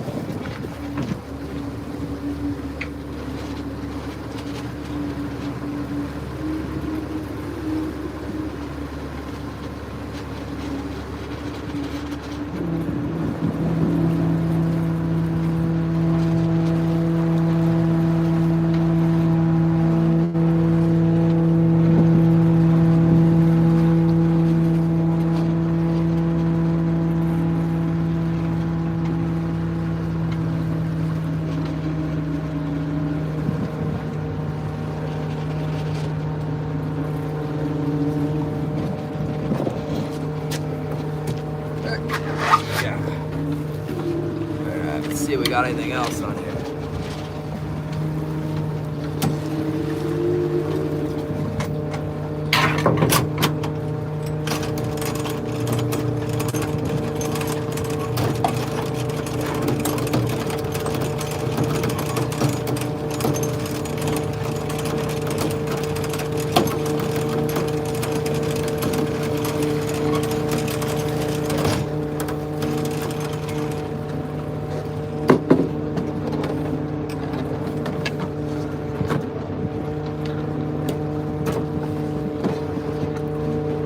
As long as I don't extend my arm and put weight on it, it doesn't hurt.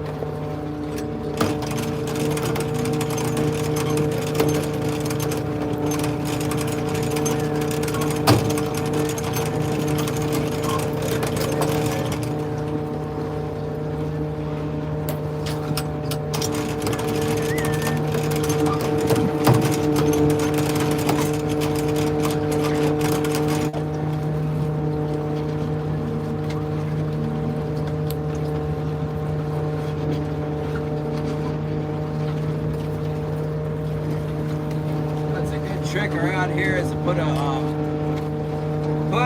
flasher with a hoochie on the ball on the float. Let's try that. Shorten it up a little bit.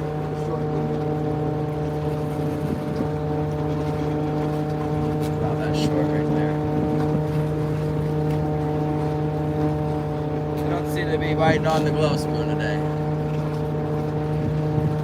They've gone away from the glow today. So I was saying, as soon as I go buy a whole bunch of the things, they stop working. Alright, let's try the over the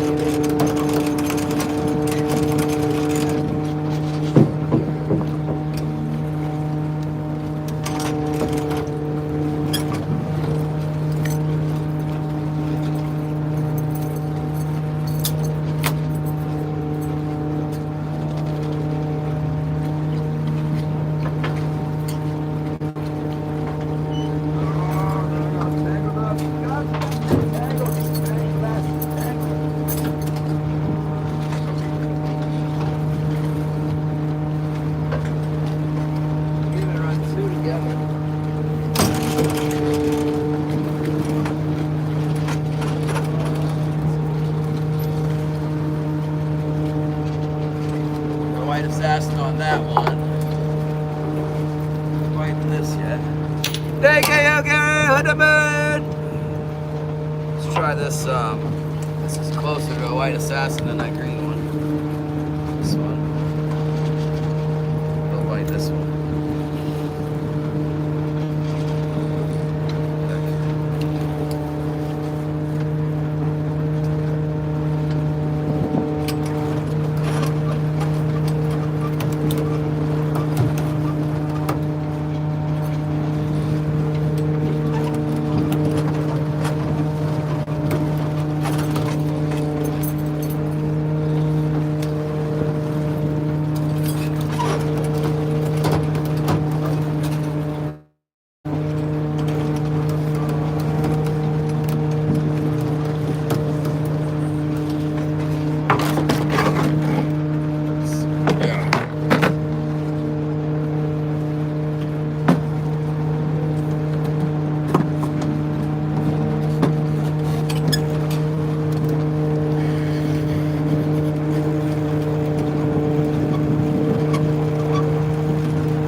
Get a new cannonball strap for my port side here.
Glad you guys are still here.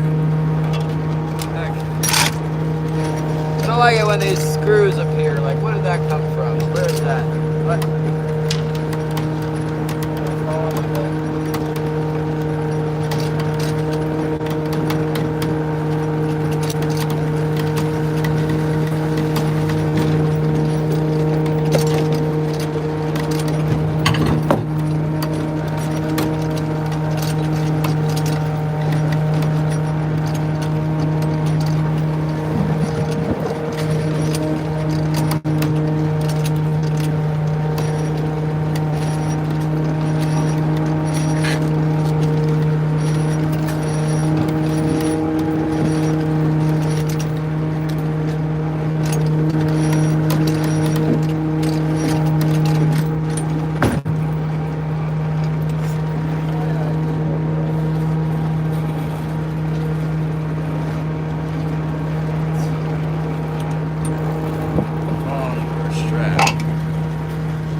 said check the lines here. Let's check this.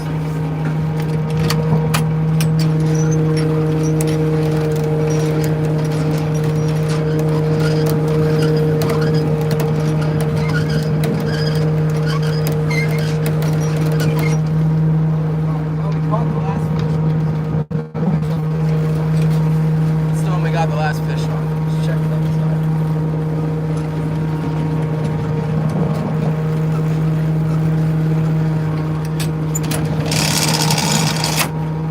Check this side.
About bringing up some more of them red flashers, huh?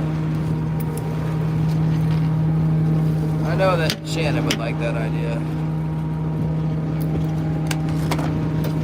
Got a couple snaps here.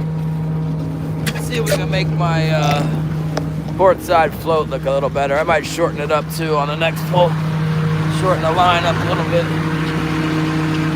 Yeah. Okay.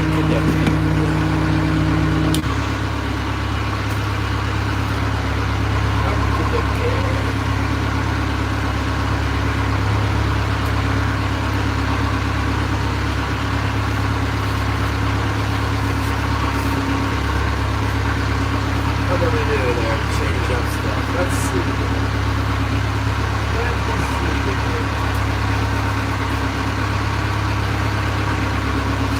Oh, we got some new flashers here, brand new.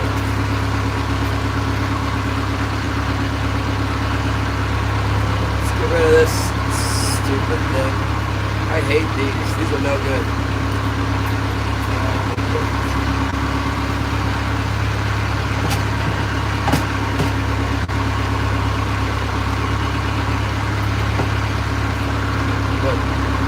This on there for that.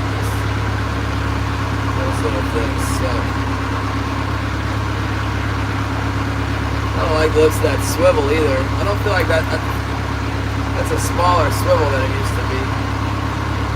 Cheap it out on us.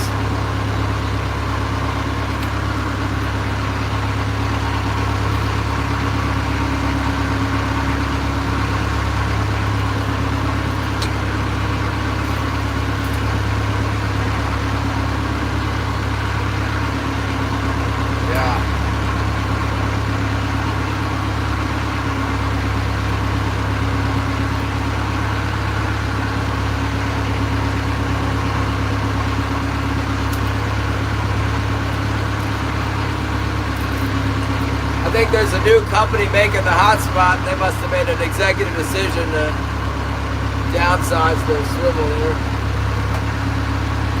Put that stupid snap on.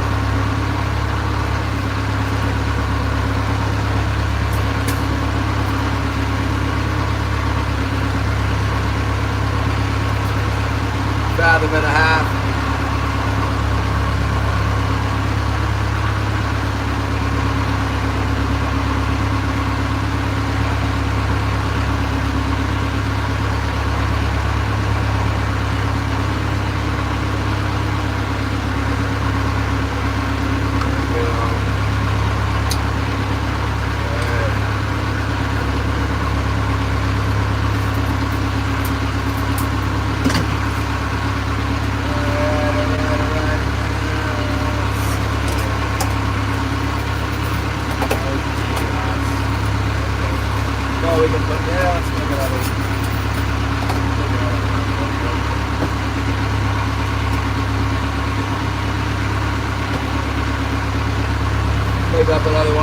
white assassin wigs real quick.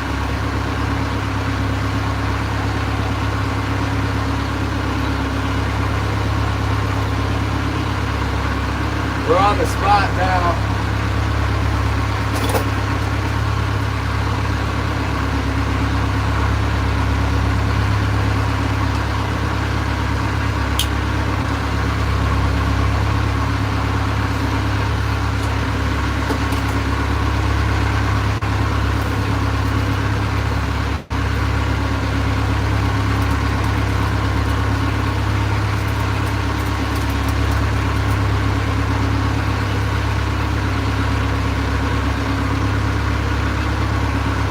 Tell you what, we'll put a red head in it. No twinkle skirt.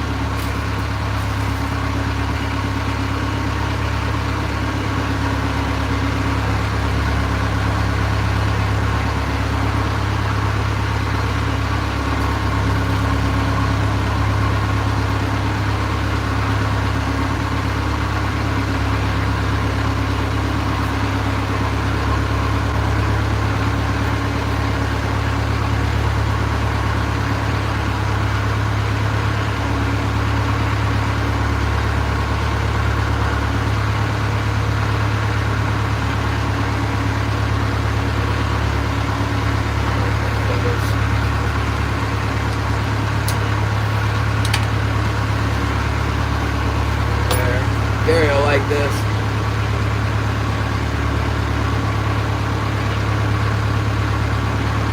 Red-headed.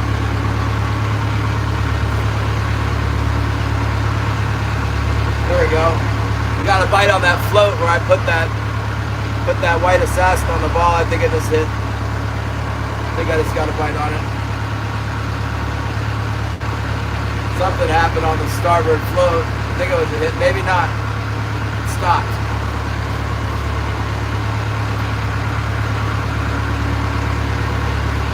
Definitely looked like it was hit and then it stopped.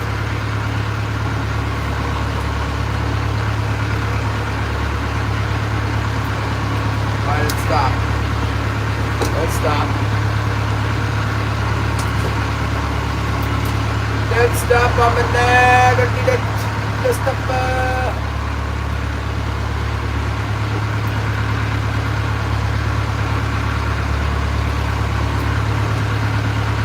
Porpoise is here too. Yeah. Thought we had a bite.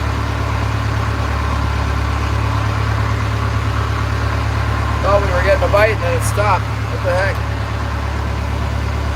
Plug you guys in. I'm not checking. Should pull again if there's some fish on it.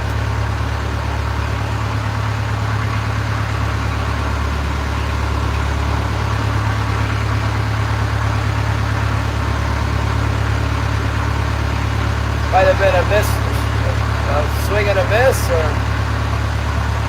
what the heck?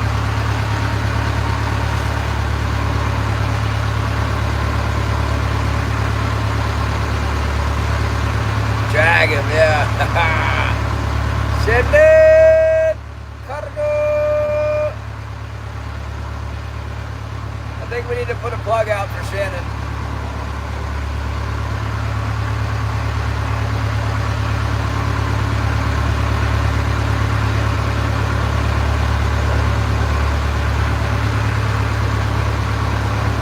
I thought I had a hit there. I mean, it was, the spring went and then nothing.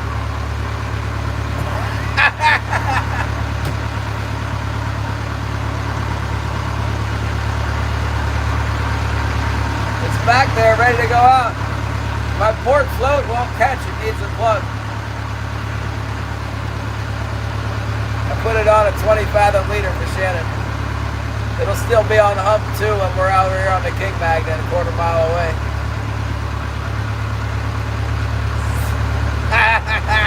Yeah, I got the rattle plug.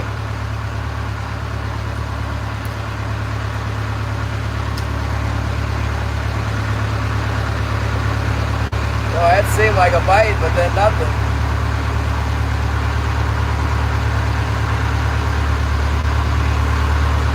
Sometimes that flasher on my float in the shallows like this really drives them nuts. Usually when I put it on my port float, for whatever reason, I can remember really killing them with the flasher on the port float.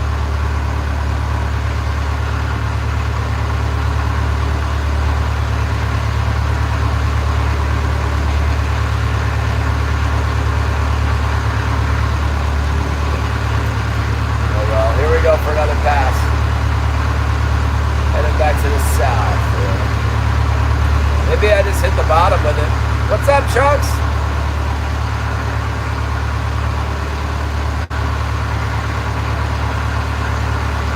Oh, I thought we were getting a bite. And maybe I just hit the bottom or something. It was right on top of the high spot.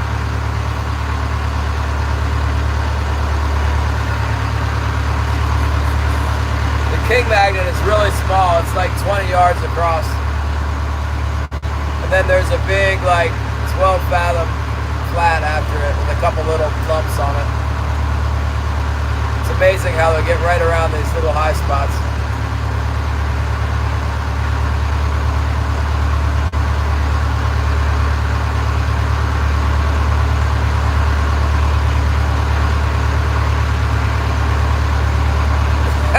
Stop.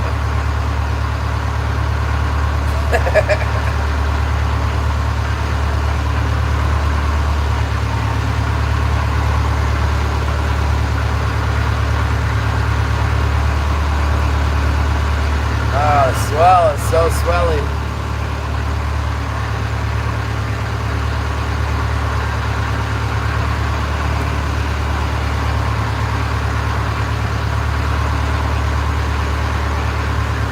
Kamoon. I think Les wants that boat.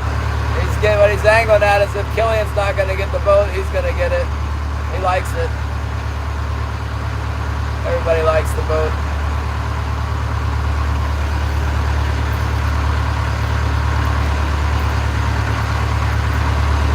I wouldn't mind getting my anchor back. Kind of need that to go set net fishing.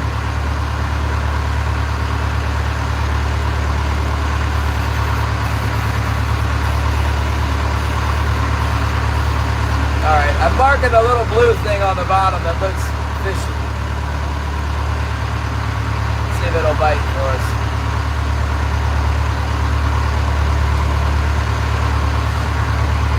Come on. It's not moving, but...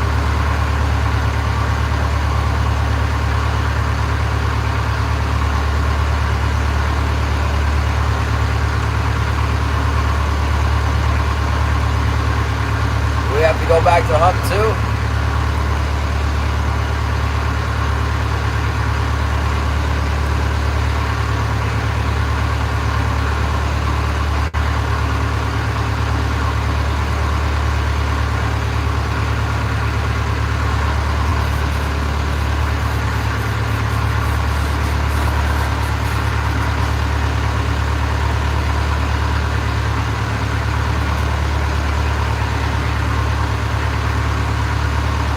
Doors and the net are all messed up because it's 16-foot seas.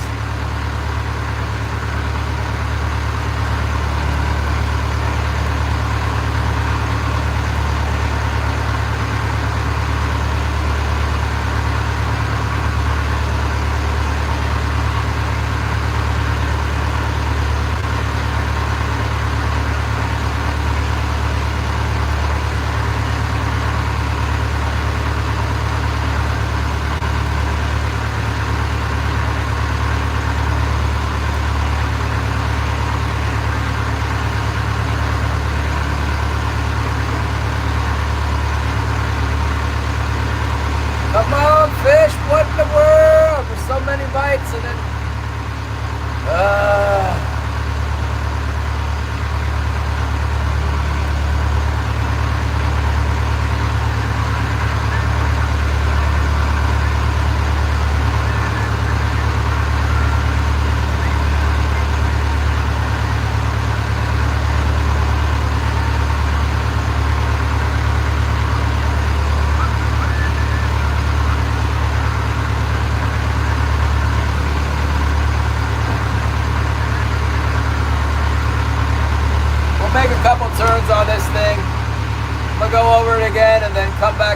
and go check that deeper. There's this one hump a little bit to the west where we haven't got them recently, but it's a lot of times they're on there. The one bite we had out here the other day was further, it was out like of this 15 fathom rock pile, a little bit deeper.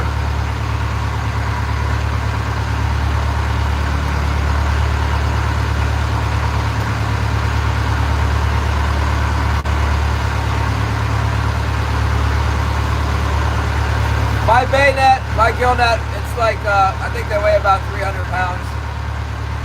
You definitely don't want to get tangled up in it while you're swimming or you won't live. Kind of scary. I don't have much experience with it. We got a monument in town for all the lost fishermen lost at sea, and there's a set net and a set net skiff and a set net there. Bays are etched into the black marble. It's a dangerous job.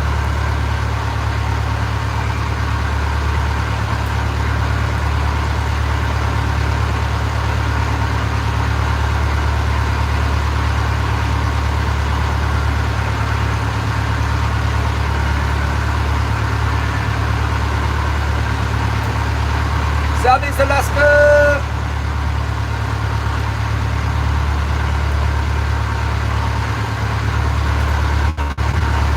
That's cool. The net wheel.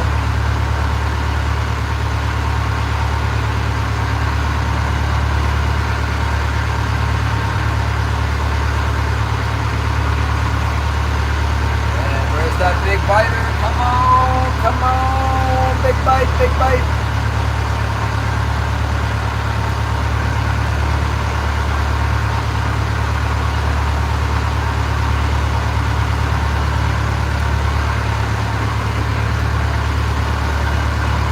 Well,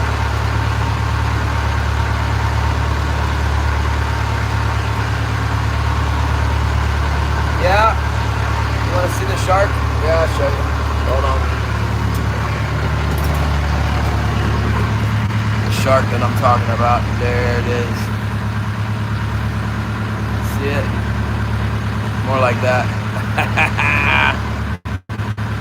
Look out for the shark. What do you mean there's no shark? There's two of them. There's one there and there's one over there. Yeah.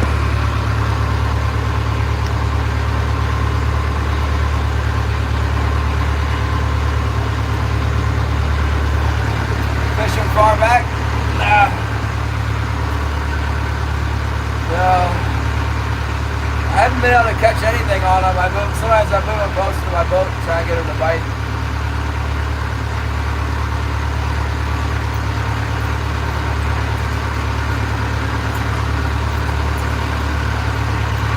They're huge. Oh, there he is. Got the food! Biter! Let's go! Should I drag him around? It's in the exact spot where I had that big clatter the other day. I still got him hooked. Stop pulling. Hit it for a second and then stop. Might have lost it. Nope, he's still on there. Let's go, let's go, let's go. Maybe it's a small one. Kinda want to turn my boat and stay on the spot. Drag him for a minute here.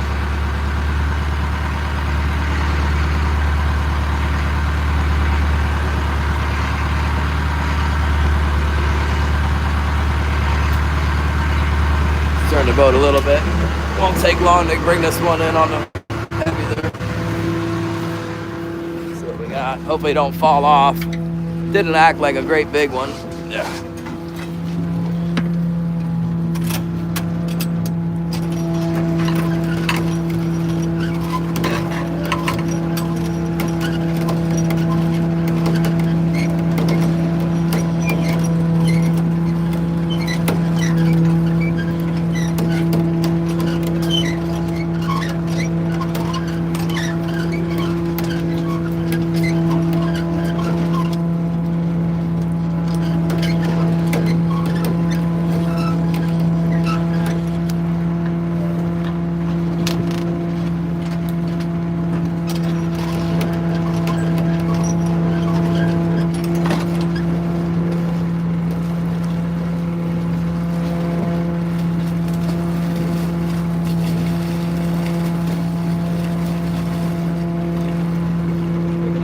measure it. Let's measure it. But it's pretty skinny.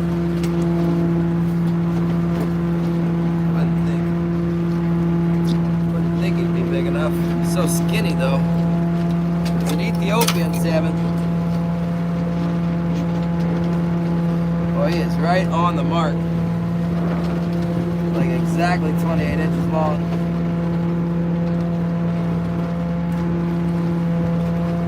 I'm gonna call it a little bit short. I think it might be a little bit small.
Another one of those small ones, you know?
Yeah, sometimes I do run my floats way back, but not today. Especially not when it's rough. Seems the angle when they're close in, they don't go under the waves as much.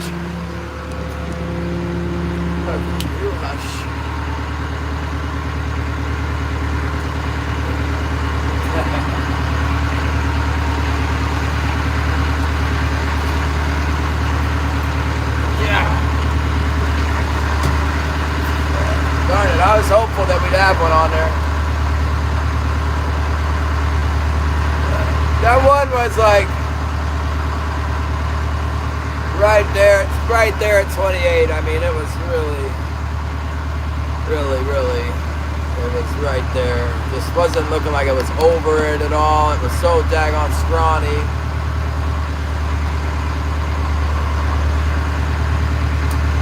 We don't need that one. Hooked in the jaw, you know.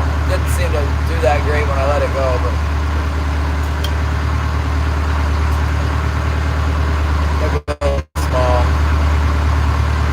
A little bit small to me.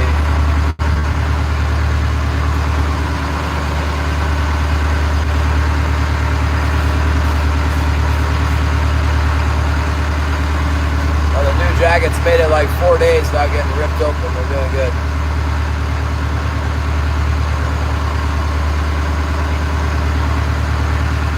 was right there. It was right in, it was on the same hump where we got that other one too.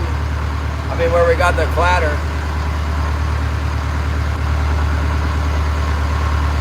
I can see now why I sped up, because I'm turning to stay on the reef. I'm turning into the fish, so I want to speed up to keep it tight. That's what made him go off that one time when there was a bunch of fish laying on there.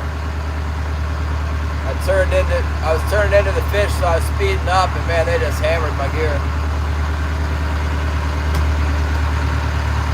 Just that one this time, I think.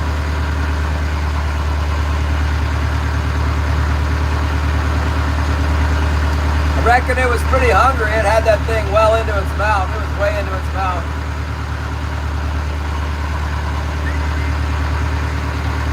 Luke says he's got 3 shakers. Luke texted me earlier and said something about 3 shakers. Hold on, Holly was texting me too. I can text Holly for this one.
Got a bite on the south pass there that time. I was kind of surprised. We didn't get one going north, and then we did have one coming back to the south.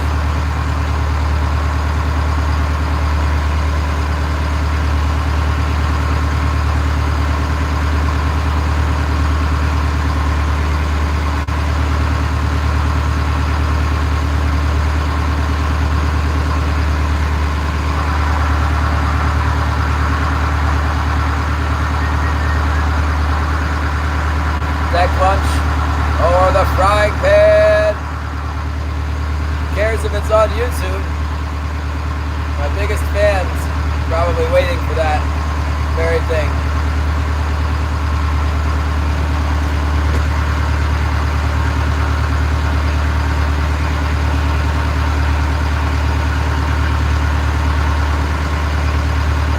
That one was really close, but no cigar. So we're 50-50, half shaker, half keeper. I shouldn't have had to measure that one, but I was looking at how long it was. I thought maybe it was long enough. Awful close.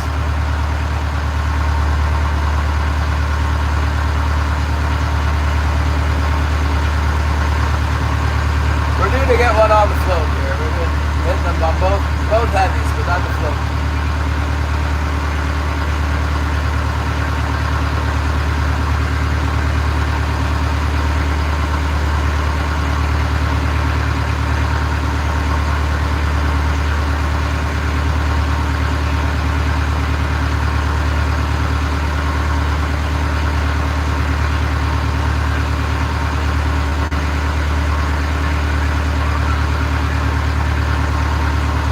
Marking like little red blotches on the bottom, little tiny ones, like the size of a fish. Wondering if they are fish. Come on up and bite. Let's do this thing.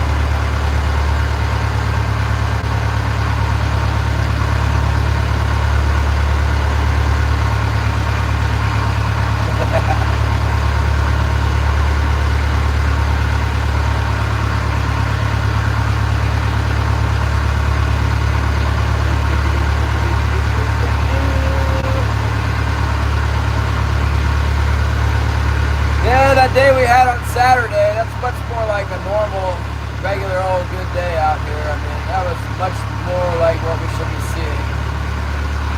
It's really disappointed that the numbers went down on Monday and then Wednesday was like a tragedy. came out and faced the big waves for the big bite, and nope.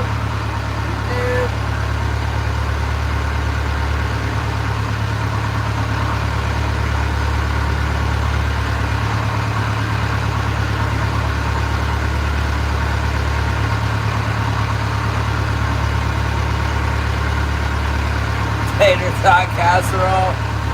Anger management. You get to hit it with the wooden spoon. Put a piece of saran wrap on top of it. Damn.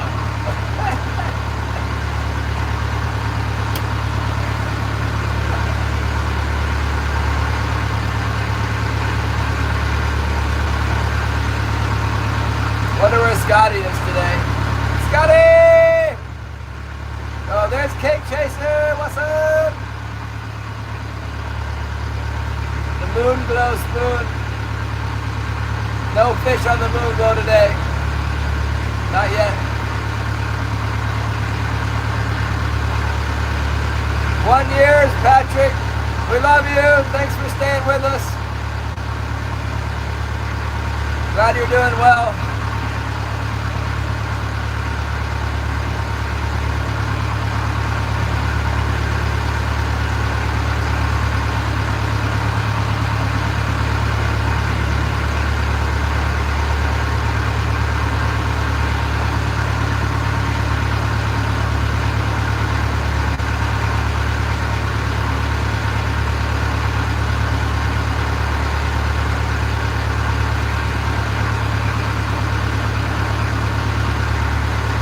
Read a verse since it's Patrick's anniversary.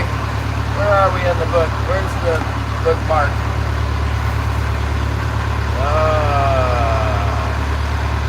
I like this one. Matthew chapter 15.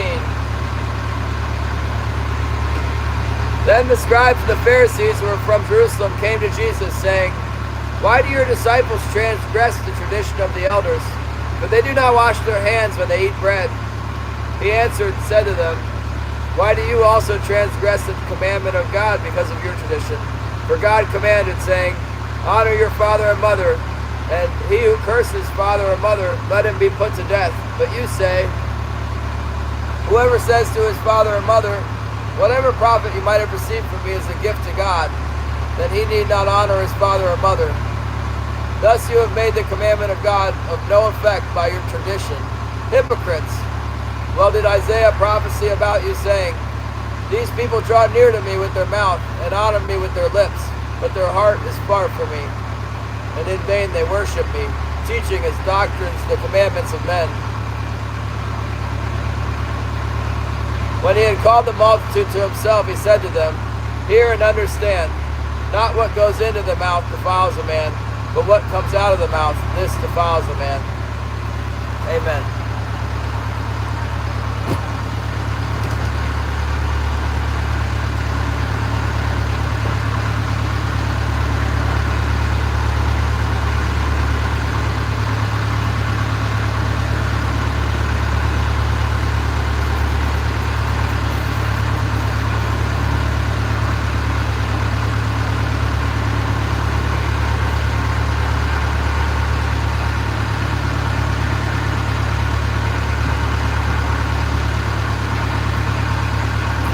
I thought that was going to be the part where he said that the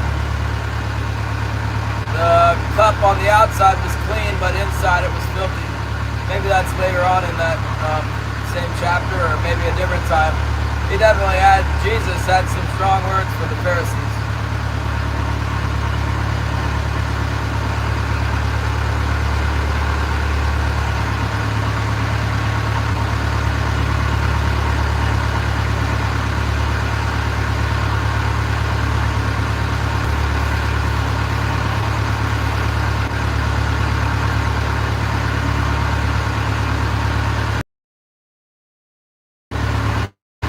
Mark and Son coming off head mark, but it's definitely lifting up off the bottom. Let's see if it bites. Come on. Come on. I'm not going to touch anything. Don't touch it. Just come on. I'll show you the mark. It looks like it's lifting up to me. Look at this thing coming up. What's that?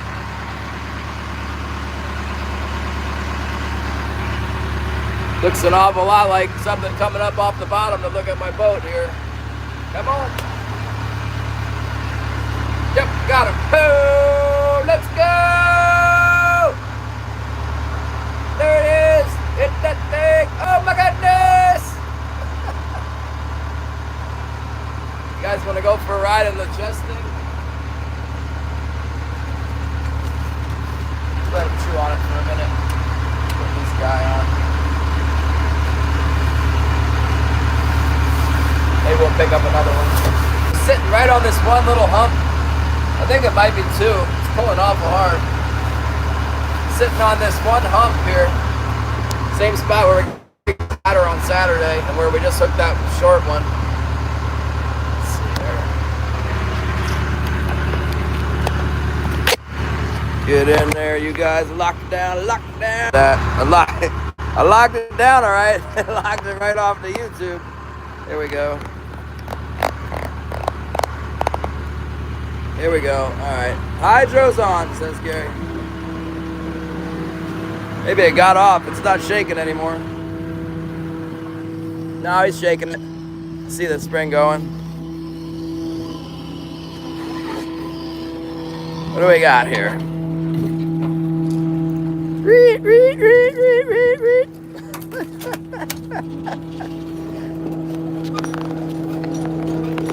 Alright, please don't fall off. I should get some insurance on my phone for this job.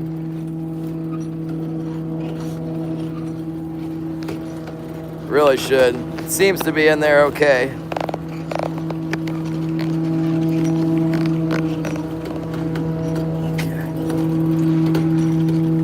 This has got to be two fish.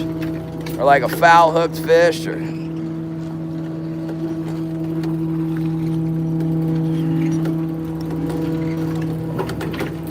it's just gonna be one. See, we still got him. Oh, he's on there. He's going for the prop. Oh yeah, it's a keeper. He wants to go to the left. Don't go to the left. Got him on the moon glow. Oh my goodness! Don't get away, you stupid fish. Oh, it's hooked in that soft spot. Hold on. Missed him. Oh my goodness, I missed him. Come back here.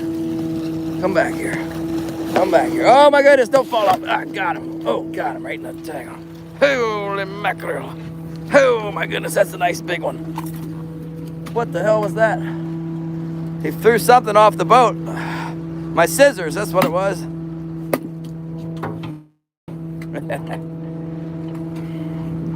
Nice one, look at that thing. Gotcha. Oh, he's got a rough tail. I hope he don't number to me for that. It's just a little scratch. Something has tried to eat like every single fish, man.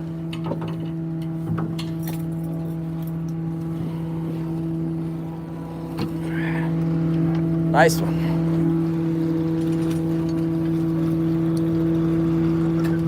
Dang it, my bait got all tangled up over here.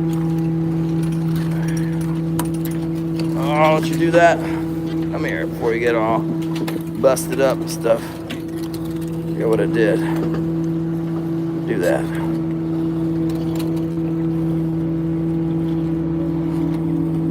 I love that when you can see them coming up, you know. Like coming up for the look. Put some of this smelly jelly on that thing. They like it. Oh my gracious. Now what?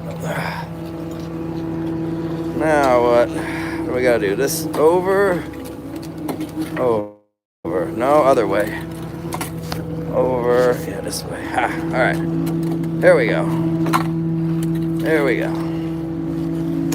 Huh? Yep. Looks good. Okay. 1, 2.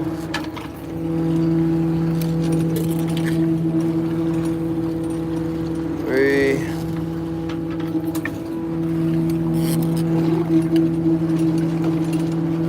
4.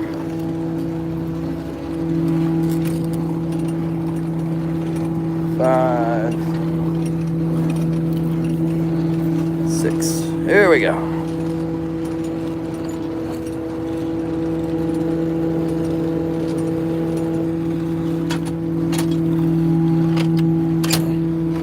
All right, there he is. What do you think? Lost my scissors. I hope that was, yep, scissors.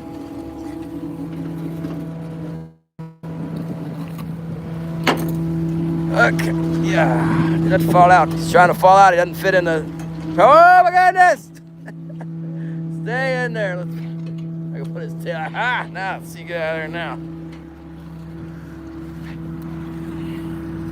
Should have brought my trough, you know.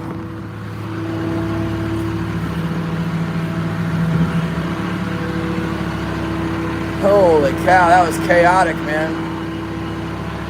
That was crazy. Can't get the phone out of it. I pinched it down in there so tight I can't get it out now. Afraid it would get away.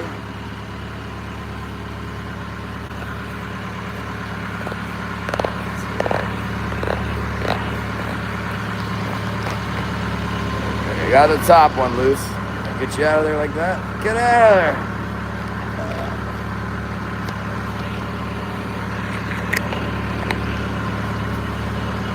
Can't get it out. I wasn't wrong to put it in there tight either. That was quite the fight. Hey, you, the fish, everybody's fighting. There. I got it. All right, got it out of there. Got it out of there. Put it back in over here. Jillian in here. Okay.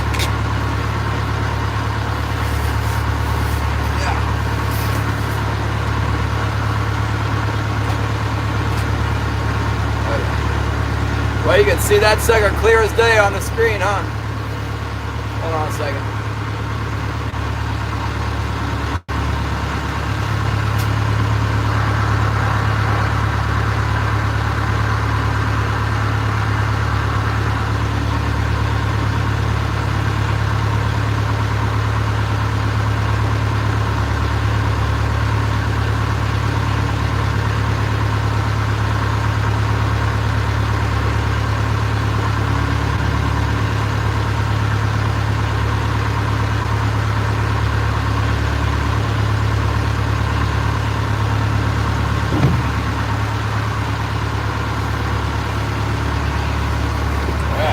Yeah. Wow. Jay's here? Yeah. That was awesome. Sorry I didn't get a better video. It was like crazy, man. Fish. I could see it was in that little corner, you know, that little soft flap they got there? I don't like that. That one we had that was too small, man, it was like jammed into the bone of the jaw. That was not getting away, but the one in the little corner of the lip there, it gets away a lot. Especially if they fight for a long time, they make a big hole or rip it all the way out. Yeah, Wyatt Spoon is the killer. Been devastating them on that thing.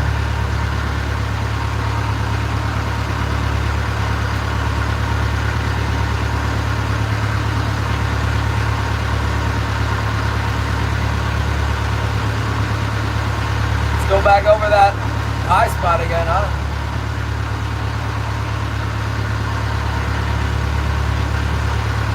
Yeah, tip of the nose is bad too. I just go for the green gap on that.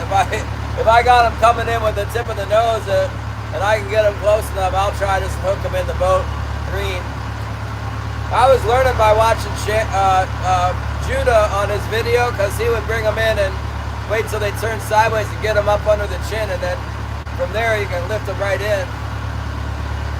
I don't know why it doesn't work when you stick them in the side or in the top. They always shake off the gaff. When you get them up underneath like this, sometimes you can get them into the boat before they get off the gaff. I've honestly keep thinking about making like a miniature, if I had like a little tiny dart, like a mini harpoon for them. Maybe you could put like a harpoon on a 90-degree, like a little tiny micro harpoon, and then dart them through the head with that thing.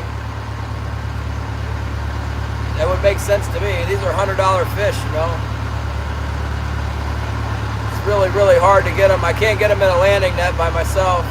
That's how Jason does it with Phil when I watch them fish, or whoever he trolls with. They bring them up, and then they got a guy with a great big net, and they just bring them up. The guy with the net scoops them in. That would work, but I don't have another guy with a net. I heard about a guy with a he made a net that was like always down, and then he had a lever, a hydraulic lever on his gurney or something, and he would just bring the fish up and then push the lever, and the net would come up like this behind the boat and get them like that. I've thought about getting one of those Taiwanese fish electrifying things too, the electro fishing deal, and put the electro fishing thing in the water, and then when bring them up to the boat, just push the button and see if you paralyze the thing, you know.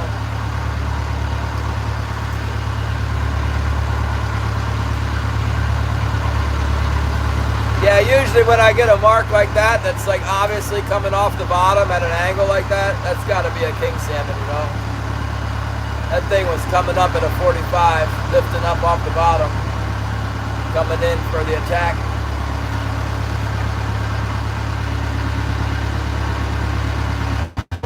Them today. Some days you don't see any of them. Today they're like, we're seeing them on screen before we catch them.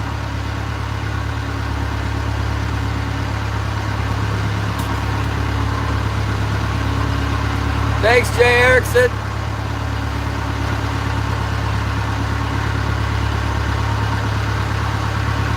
See if we can get another one off this thing.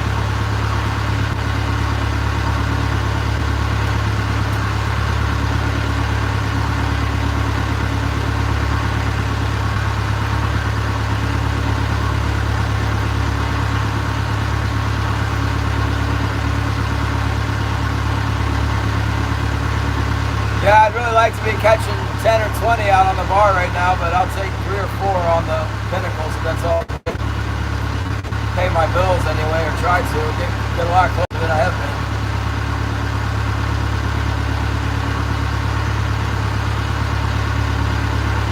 Mini poop, yeah, for real. I never thought about putting it on a 90 because it's not like I can't hit him in the head with the gaff, and that would keep it. Like if it was on a straight pole, you would want to go back into the meat. But if you had it on a 90, you could just like whack them with it like a gaff, and then they're done. I suppose it could pull through their gill plates, but put it on a snubber or something, you know. They don't mind if there's a hole in its head. They just, you know, you can't have a hole in the body. When I first started doing this, somebody told me to shoot up. They said shoot in the water next to the fish. There was a lot more big fish at the time. So I spent quite a bit of days out there with a 22. The stingers worked all right. If you brought it in and you got it like right next to the boat and you shot down like right next to its head, it would sometimes stun the fish. Sometimes the fish just go so crazy and make it like 10 times worse. But I noticed if you actually shot the fish, if you shoot them in the head, then they stop fighting.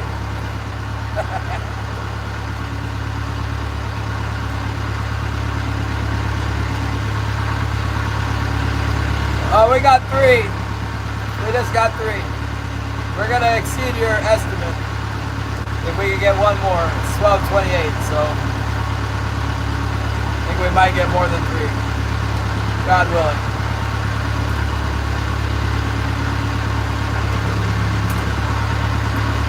It's more than we caught the last 2 times out. One day we got 2, and then what did we get? 1 and 2 the last 2 trips.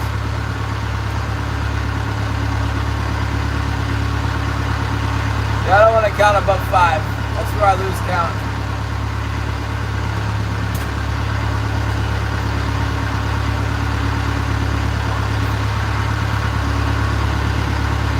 Yeah, amazing, Anna. Amazing. Do you know how to say 30? About 50.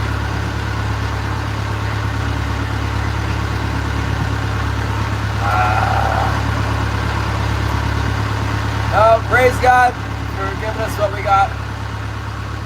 We can buy some fuel now. Maybe I'll get a big ice cream or something.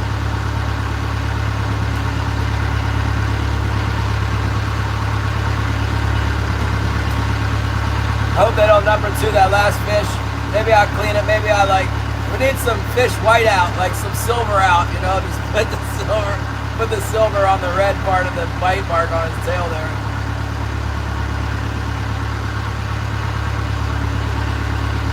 Get some stuff like they put on the hair, you know, the fake hair, and then like spray in a part of the tail. I don't know. Staple in some bamboo runners and then spray in the half of the tail. Thank you, Gary. Yeah, ice cream's like $13 for a half gallon here, or whatever that is. The small.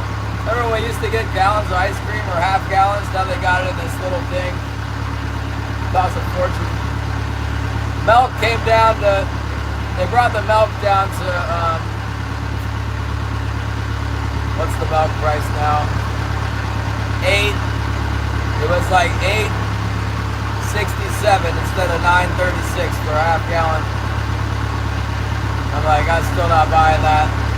Nice try. That's too much. You gotta be out of your mind.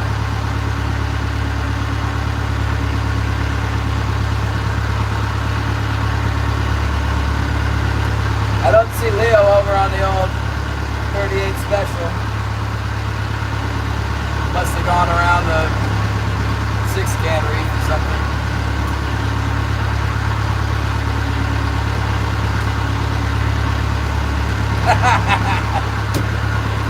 Yeah, it's good, Anna. Oh my gracious.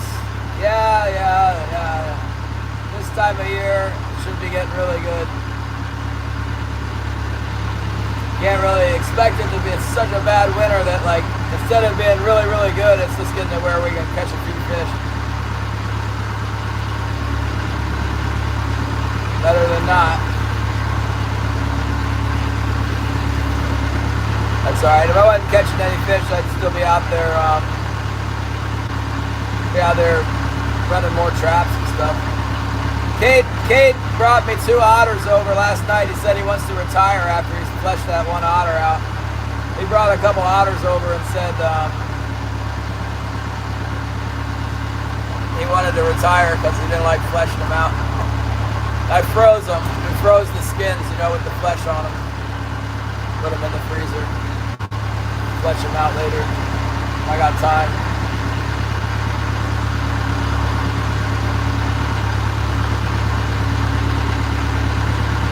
Took out some tuna for dinner. Looks like I might be late getting in.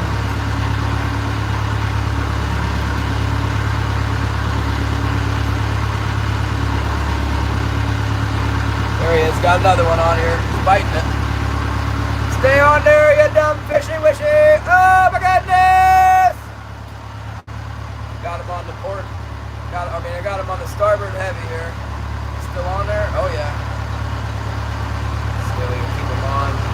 It's always at the end of the drag. I want to turn the boat to stay on the reef. If I go out there and grab him, I'll come off the reef.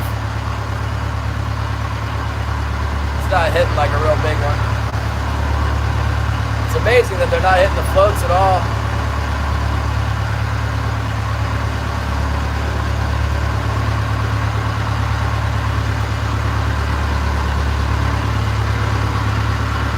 Biting the starboard today. We've been getting them all on the port, on that moon glow thing or whatever it's called.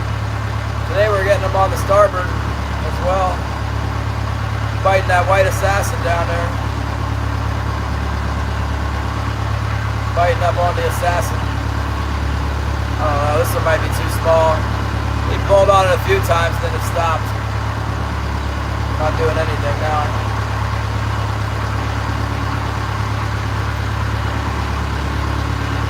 Turning the boat all the way around. I'm not sold on that being a keeper.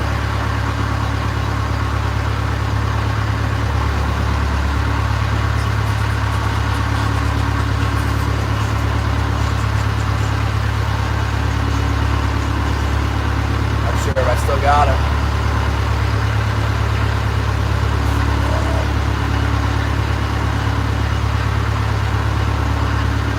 Think it's on the assassin? That's what they've been biting on that side, that's the truth. That's the one they've been getting over there. We could put another one out. Where'd it go? Could double assassin. Maybe we could get two at once instead of just the one. Look, throw that. Get out. There it is, assassination gear right there. With the redhead assassin, maybe get him to jump up to the next spot for the red. Oh man, I didn't even turn on my hydros. What kind of a deal is that?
Not a keeper.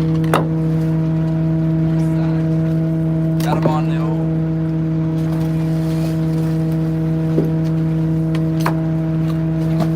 Got him on the old.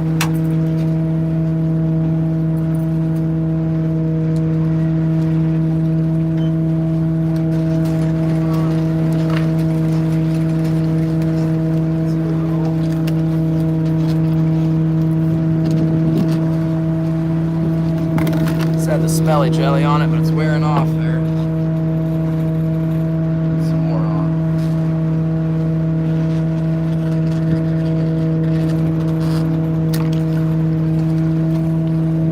Let's try putting two together. Double the trouble. Some of this is the smelly jelly.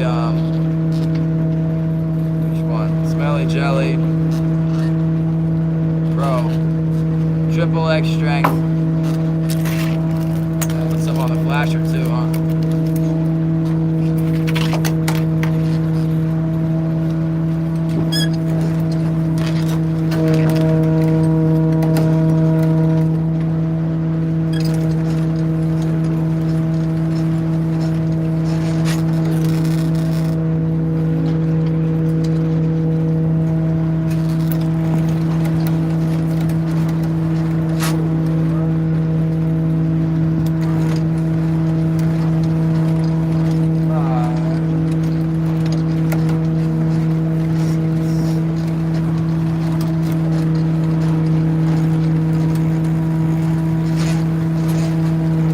Flasher attack now. I'm gonna go get my apron and my gloves. I'll be right back.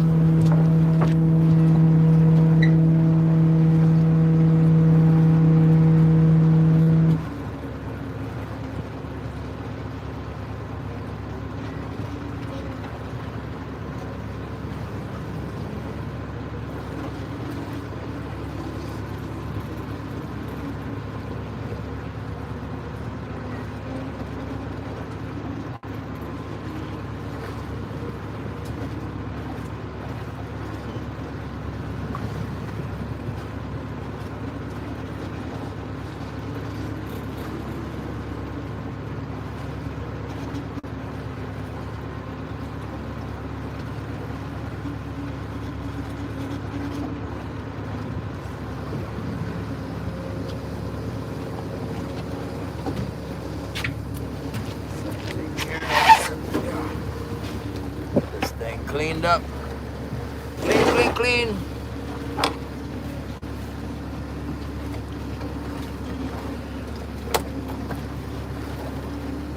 Alright, thanks for stopping by. Hit the like and the subscribe, please. Trying to get some more subscribers, believe it or not. Sorry for bugging you by saying that, but it really helps I remind people, it's a big white one here. I think predators ate all the king salmon. Every single king salmon I got has almost been eaten. They all have marks on them. I don't know what's doing it. Probably sea lions. Could be sharks too.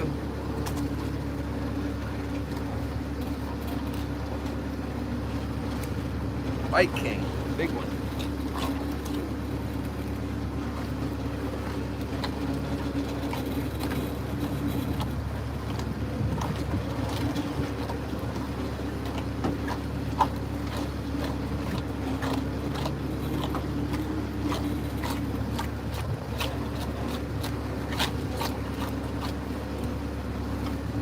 Sucker's guts are stuck in there pretty good.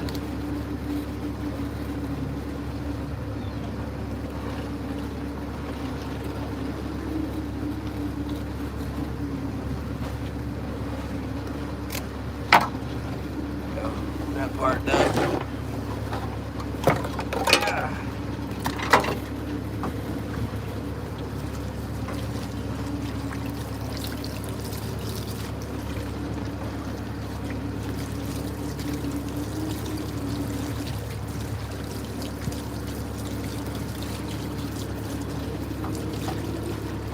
These birds are all over this activity. Coming up here and see me cutting this fish.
Beauty.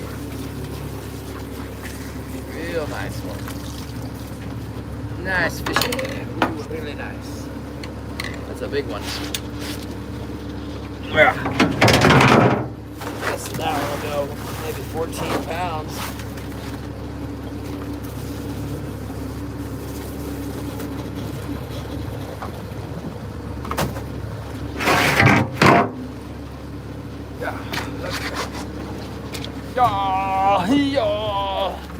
I think they'd bite the green and pink hoochie, but they ain't bit it yet.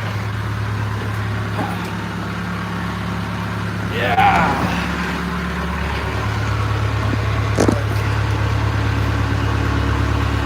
Gate Smasher, what's up? Mark 4.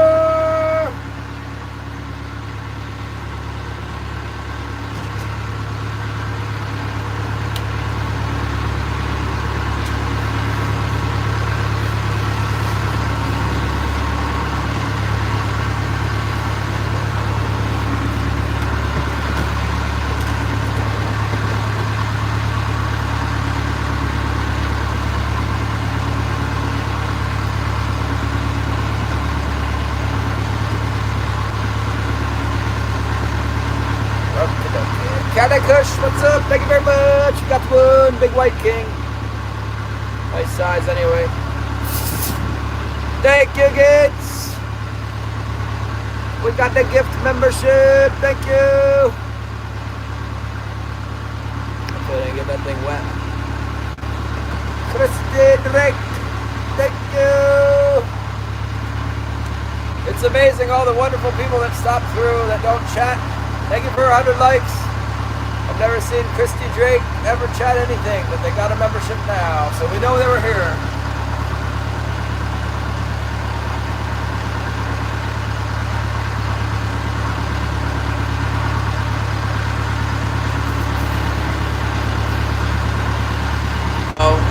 water in there from that cleaning event. Oh boy, we're gonna have to switch to the other phone at some point here. That's okay. I got the other phone. It'll be all right. We'll be good to go on this stream for another at least half hour, 45 minutes. Yeah. I found out that the USB-C is great until you get water on it. Then it's not good at all.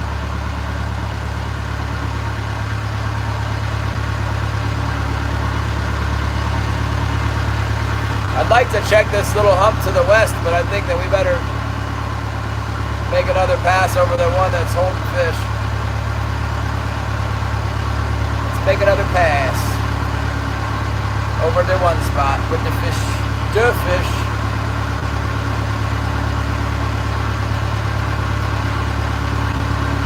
Put it in rice. Real fishing life is here.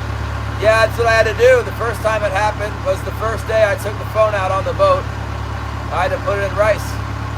I must have got a real good shot of water because it didn't want to come back to life. It eventually did.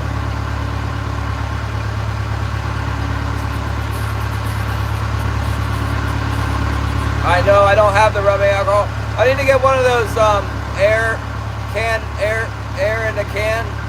You know, I'm sure that would, if I blew it out of there, it's like,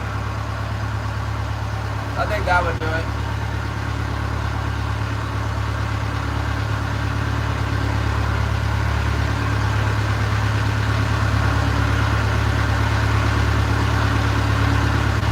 We got 3 now. It's got a nice big white king. It bit the moonshine thing again. What is it? Moon glow or moonshine? Whatever it is, it bit that one. The green one. Thing's been murdering them. We've been getting them on that, and the white assassin got a keeper, and the green and glow has got 2 shakers, I think.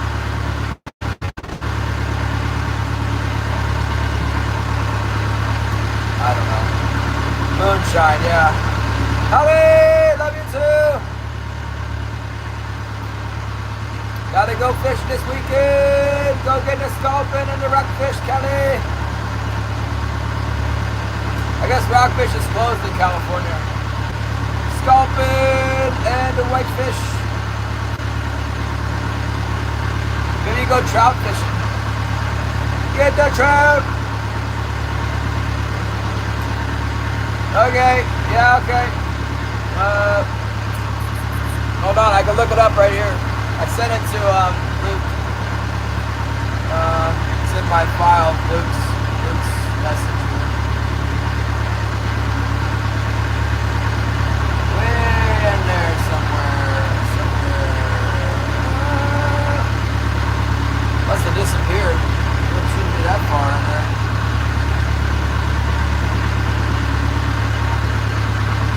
Yeah, weird. Hold on, let me look it up for you.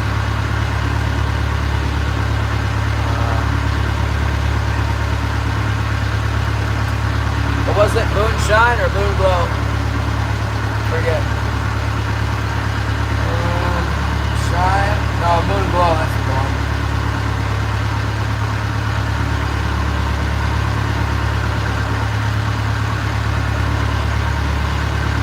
That one.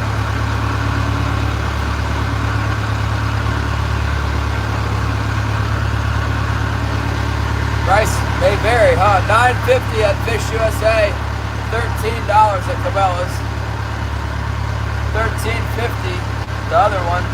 That's really intense. $10 at Shields.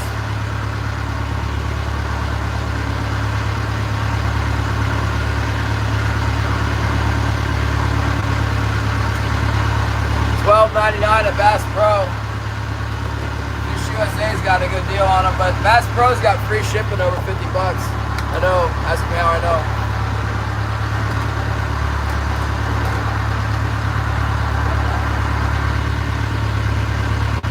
Must be good, they're highly, readily available there, huh? Everybody's got them.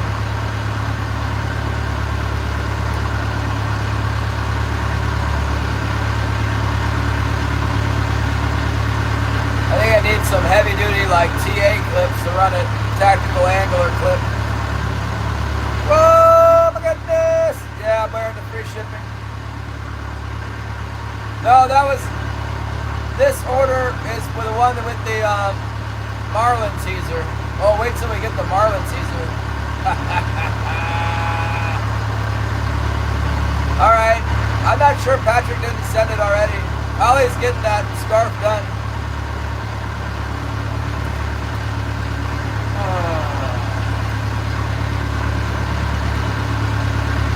Scarf's getting done.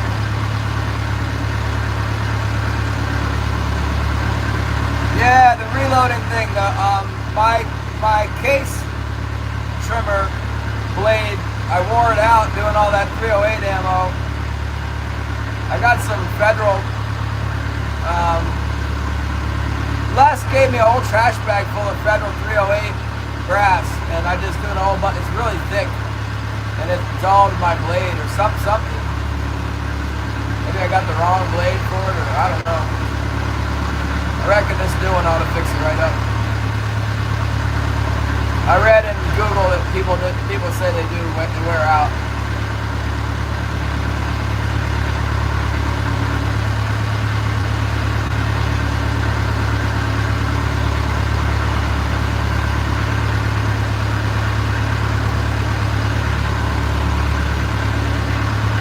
Bring that sea dory out here. Oh, there's the porpoises again. They're still here.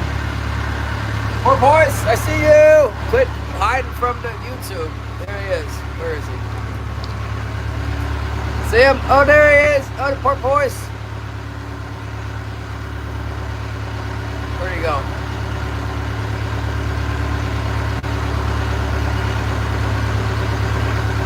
Hello, poor boys. We see you.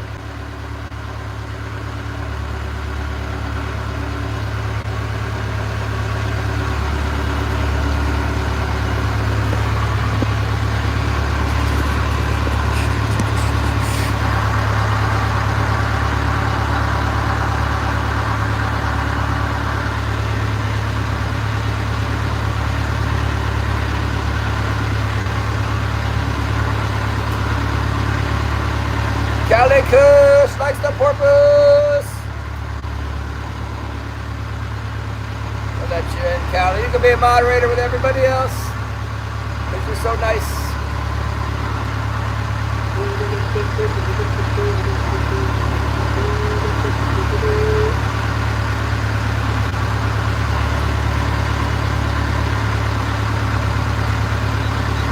I don't know why, but they're sitting on this tiny little high spot right here. It's so small. It's like half the size of the King Magnet. King Magnet South. It's like a moon off of the King Magnet. Sure, Holly, sounds good. It's pretty nice today, yeah. It wasn't nice at all on, what was that, Wednesday, you guys? Yesterday was okay. Today it's nice. It's a rolly out here, but it's not windy, and the waves are pretty far apart, so.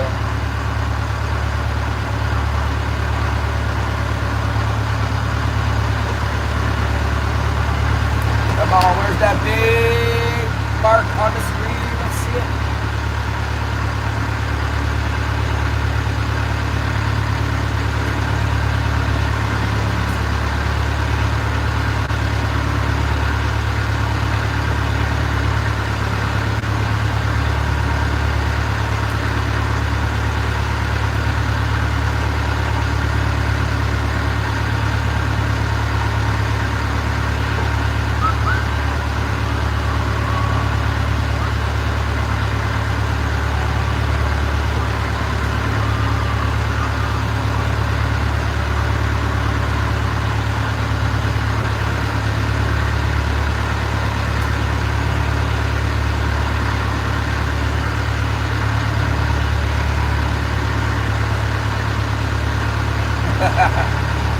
Let's go, Red Bull!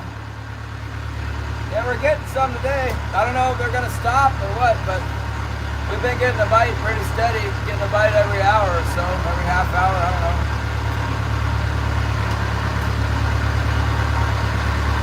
Got about half of them have been big enough and half of them too small.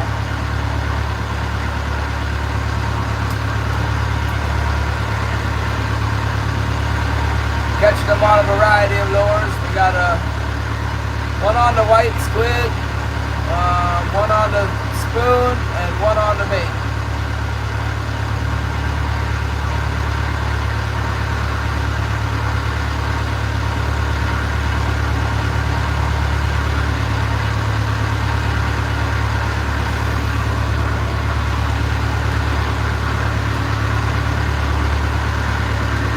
Sex Holly here.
Some marks down there, they're not coming off the bottom. They look like they're part of the bottom. Might be rocks down there, I'm not sure. Ooh, that sounds good. Steam claw and lobster, that'll take a bite out of the bank account, that's for sure.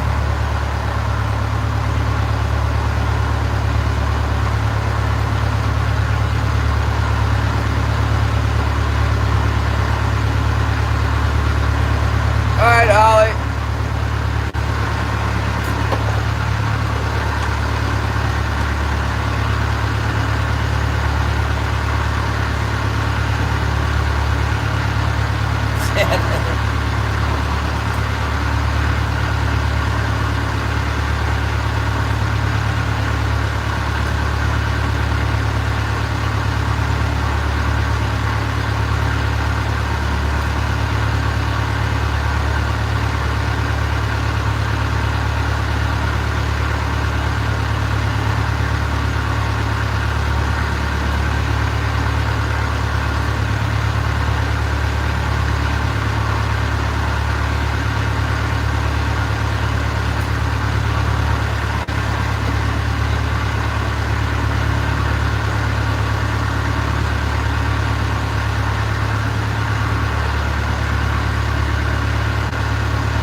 I'm fishing 10 fathoms right now.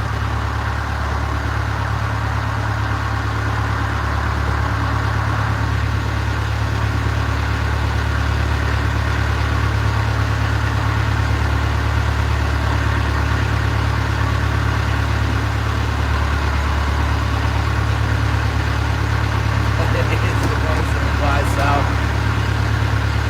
When you walk on land after a few days on the water, do you feel like things are moving? No, I'm used to it. Totally used to it.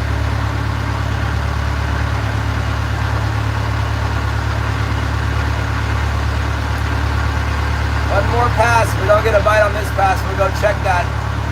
Go check that high spot to the west a little bit. Let it rest for a second, and then we'll come back.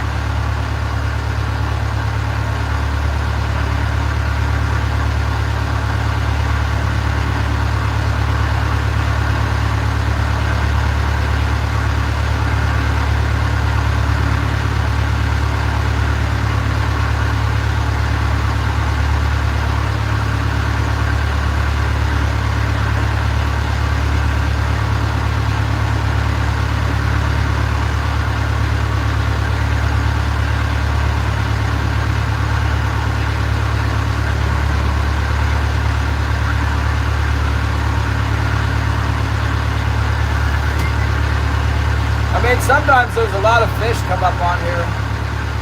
And I'm watching all these little marks on the sonar. I'm wondering if they're all fish and it's not ready to bite yet.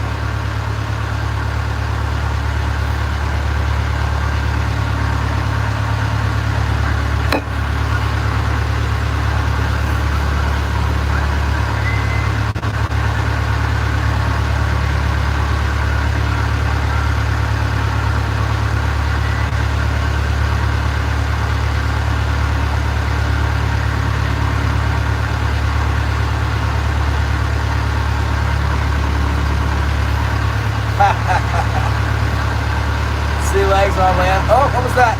Oh, we got the bite. Get him on there. Bite that thing. Bite, bite, bite, bite, bite. It barely tapped it. Is that for real? What was that? Maybe it was nothing. My machine mark stop is slipping on my wire. It might have just slipped the rest of the way up. Touched it for the top one.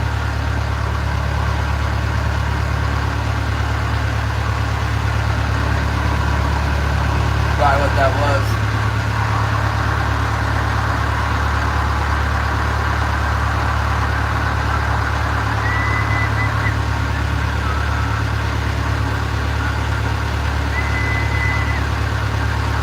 Might be a tiny one.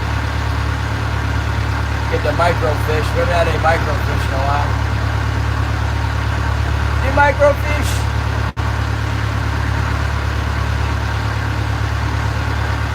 Yeah, if you're not used to being on the boat, it can be pretty drastic.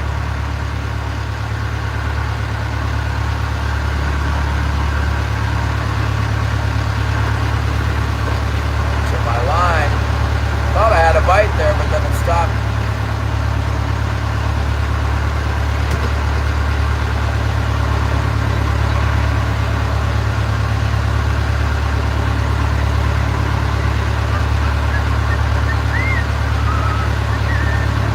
Chillin' with David B, what's up?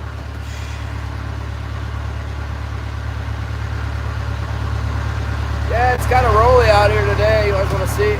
Flip it around for you to get a look at the ocean. Oh my goodness!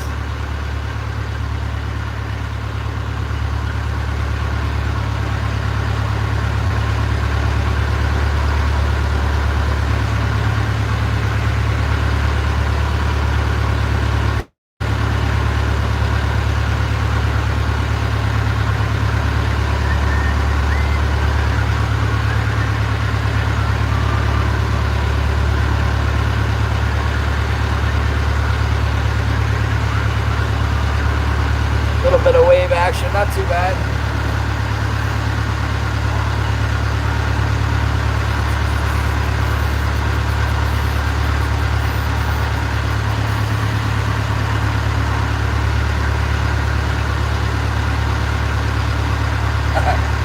Can you see the fish?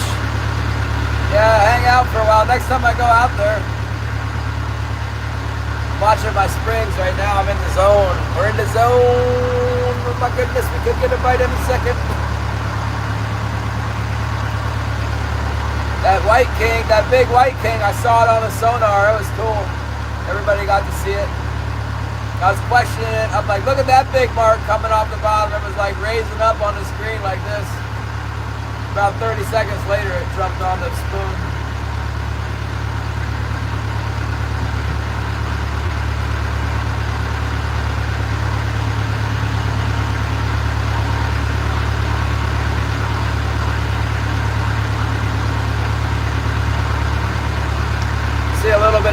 on the top, a little bit of spritz of feed up there. Little spritz, spritz, spritz, spritz. Bait fish on the screen, bait fish on the screen.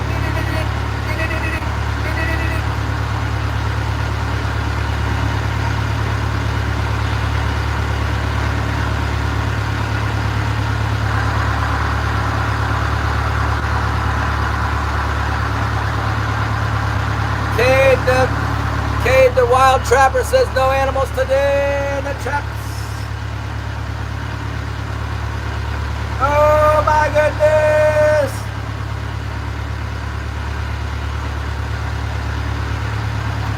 I let him run off with those big Bell's Isle 330s. Told him don't break your arm with them things. Snap your arm bones right out of your skin. Those traps are terrifying.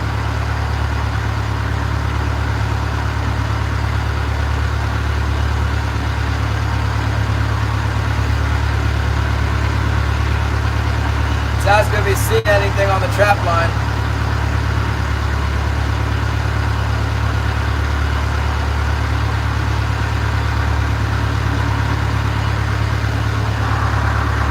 He says, I sent 3 conibears in that creek at 9 Mile and 2 out on the tuck. See tuck. So he put 3 back because we had 3 out. Okay, cool.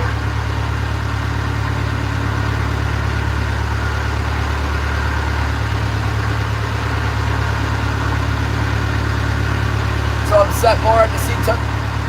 And that spring has moved again a little bit.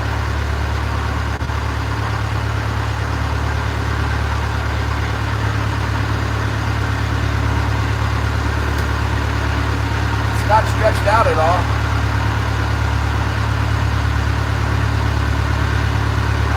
Let him just nick the bottom.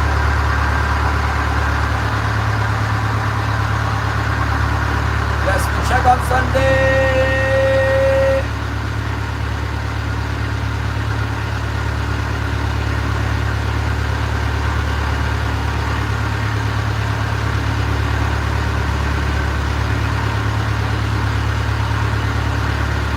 Oh, got one on the port side. Oh, goodness!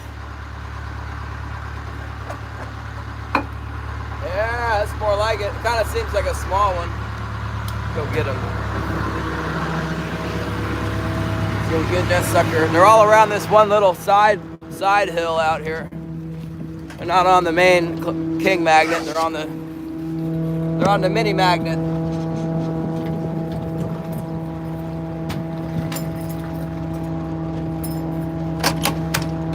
Maybe we better set our floats back further.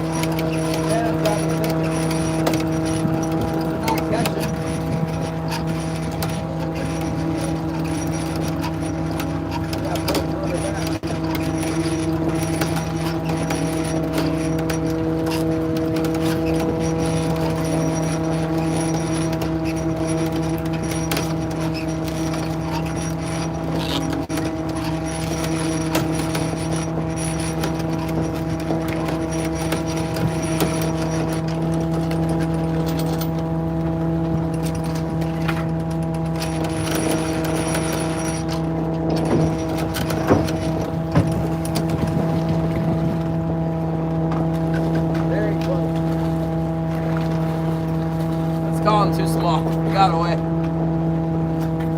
It was like very, very close. That one. Fish was like almost size. I don't think it was big enough. About the same size as that one we let go.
was one on there, huh? There was one on there. It sure was. Just a little one. Gary called it swimming shaker. Baby shake shake. It was on there. Do me a favor and subscribe so I get at least a couple subscribers out of this. I got a horrible ratio of viewers to subscribers. It's been getting better. Oh, got another one on. I just hardly even come out and get up in here. We got another biter on there. Damn, many crickets. I'm gonna turn the hydros off and come out here. This one looks like a small one. The little ones are coming.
Getting kind of slimed up out here.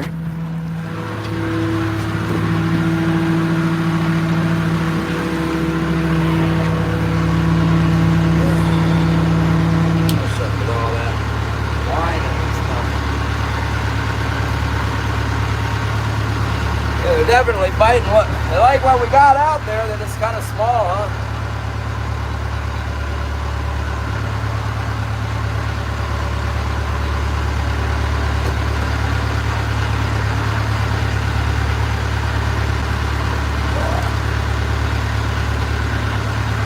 Yeah, it's fighting. Wonder if I can plug you guys in again. Maybe it'll be good now. I don't know. How about it? Seems like it's cool now. Charge it.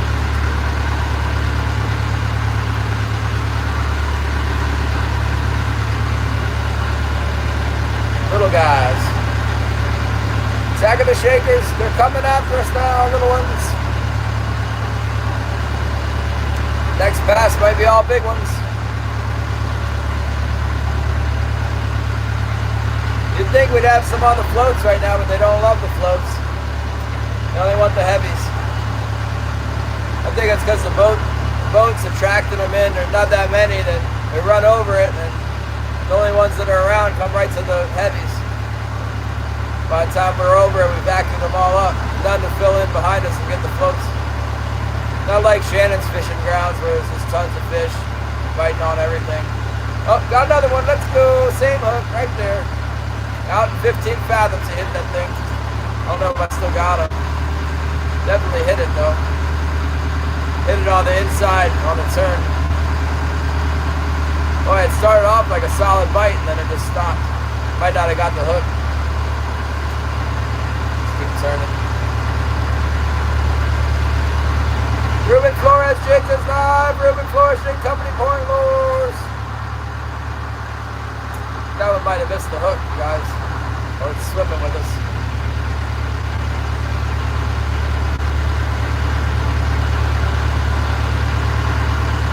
Be another short one.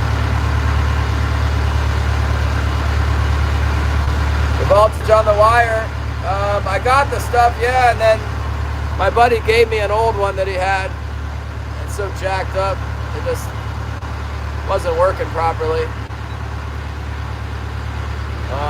Yeah, I definitely have been doing some work on that. I got a lot of metal underneath my boat that I added to the bottom of the boat.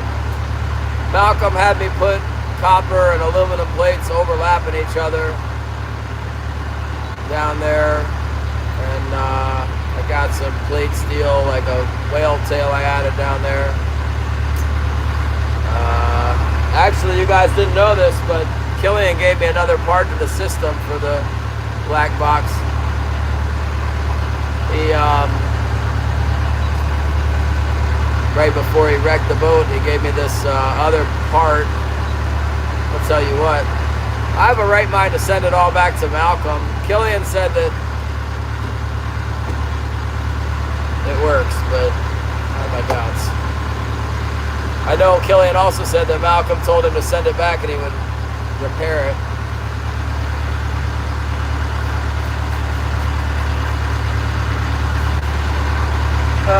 But you got to deal with all the tariffs and everything else when you do that. But we had a definite solid hit on the port heavy on that turn, and I don't know, still got that fish or what? Let's just let it swim with us if we do have it.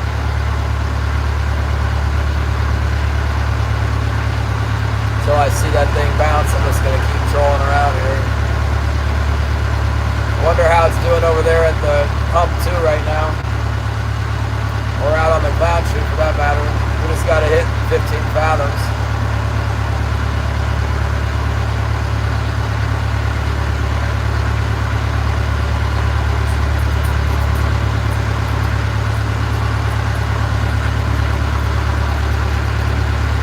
I want to put my floats further back, but I'm kind of busy right now with the heavies. Next time we go out there, kind of like to get the gear up a little bit on that port float. It still hasn't caught anything. Shannon says throw it in the water. He'll be asking for it back before you know it. It's worth some money. Can't throw it overboard.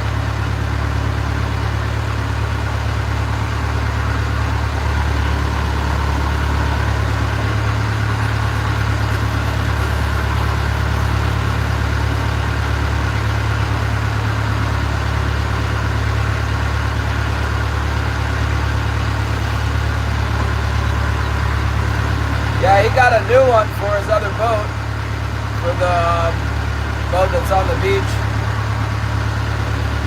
I know when I bought mine, I paid like $1,300 for it, $1,400. Hated that thing so much, I sent it to Judah. When I got this boat, I tried it out. It was like the boat was fishing better when it turned off, and the voltage was in the right range. So I just, like, oh, I finally have a boat that's fishing in the right range, you know. Has the voltage in the right zone.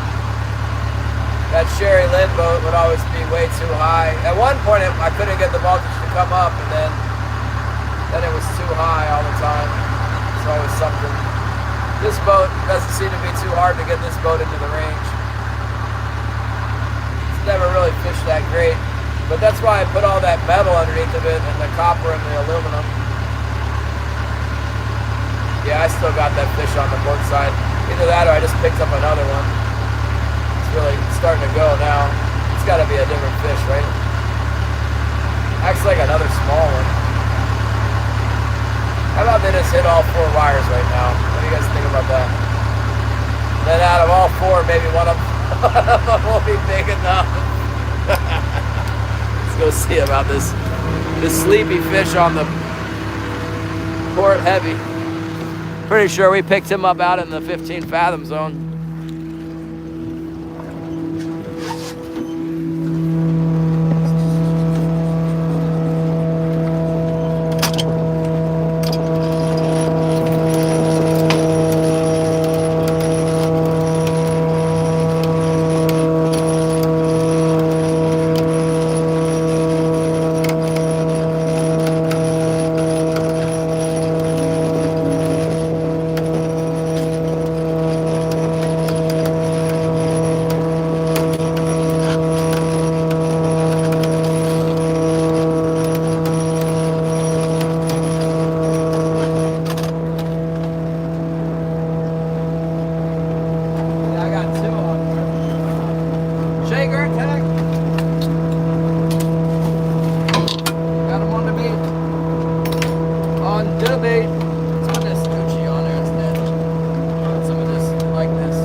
nothing with that.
See it so far out there.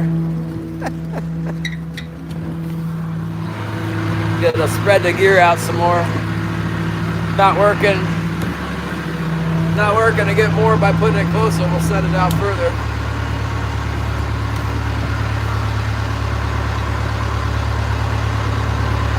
Did Lee come in with the pie? We got some limes. Alright, there's definitely some fish around here. They're getting to be too small size now.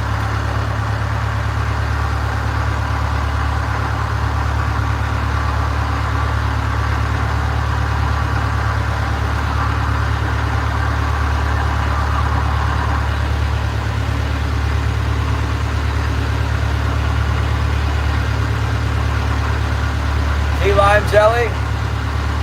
I got scent stuff flying all over the place back there on my back deck. Some real stinky, you know, that real stinky stuff hasn't caught anything. The one that is catching is that smelly jelly that I had originally. Of course, that's just what I happen to have put on there, but they're definitely biting that one.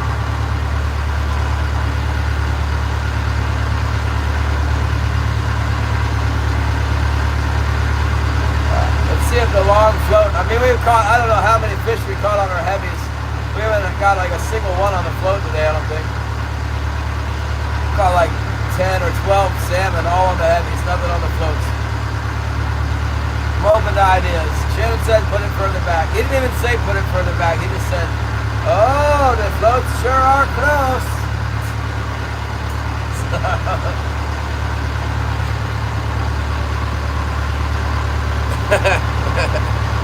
Get the 100-ton!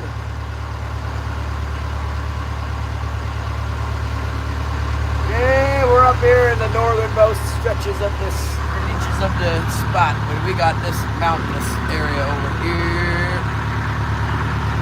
The mountain is here. Oh my goodness! Don't have that in the Pacific. I guess they got something like that in Petersburg, but it's not quite as big. Ours is better.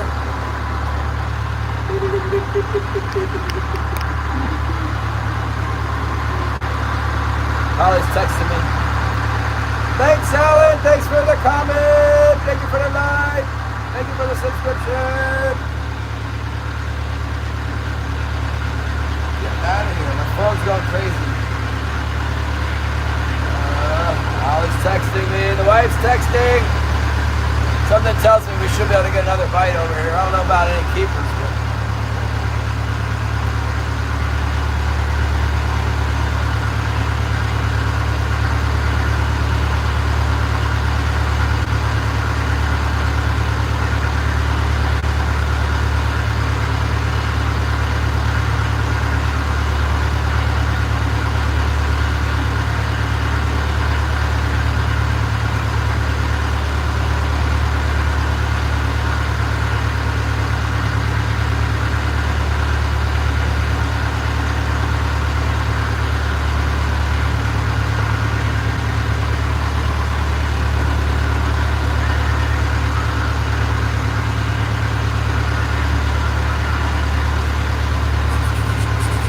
didn't Shannon quit fishing and go back home? They said it was 16-foot waves that got their net all messed up and whatnot.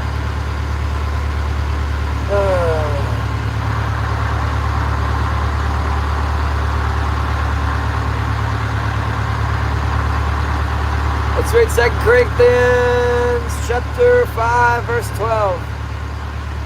For we do not commend ourselves again to you, but give you opportunity to boast on our behalf, that you may have an answer for those who boast in appearance and not in heart.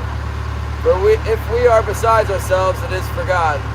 Or if we are of sound mind, it is for you. For the love of Christ compels us, because we judge thus, that if one died for all, then all died. And he died for all, that those who live should live no longer for themselves, but for him who died for them and rose again. Whoa! Amen. Live for Jesus.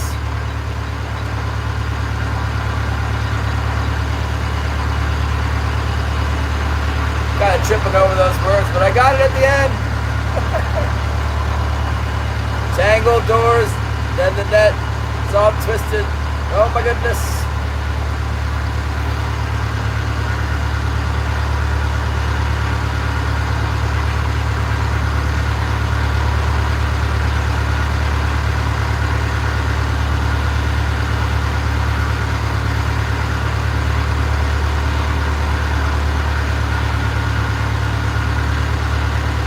Mountains are pretty today, like low-lying fog, and mountains got clouds on them and stuff. Look at this. Look at this view from the front here.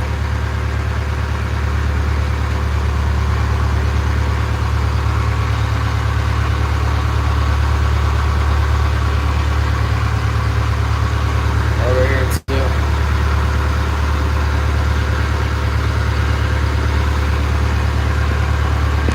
Amazing. Kate's texting me about the, what you call it, daggone trapping and stuff over here. When we get a bite on the floats, this is getting crazy.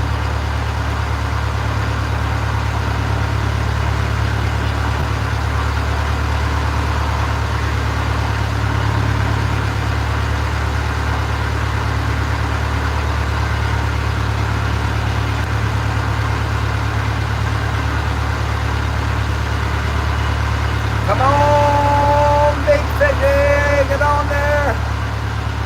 Could just as easily be all keepers as shakers. That's what happened on Saturday. We got to run them, you know, keeper-sized fish bang up on there instead of all these little tiny ones.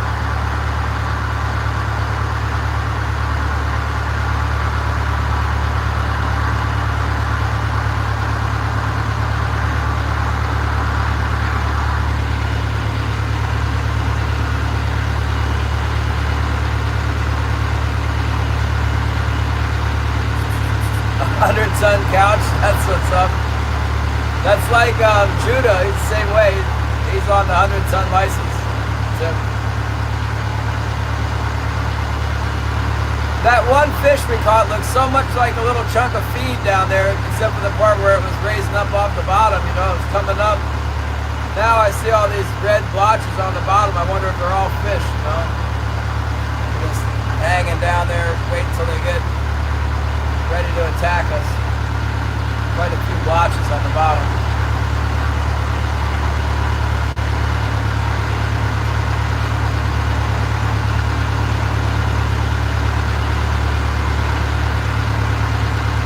James is in, what's up? We're trolling. We're catching the snot out of the little ones right now. I just caught like 4 little ones in a row. Got some nice ones before that though. Little ones are just having a turn. A lot better than what we have been getting here. Let's see here.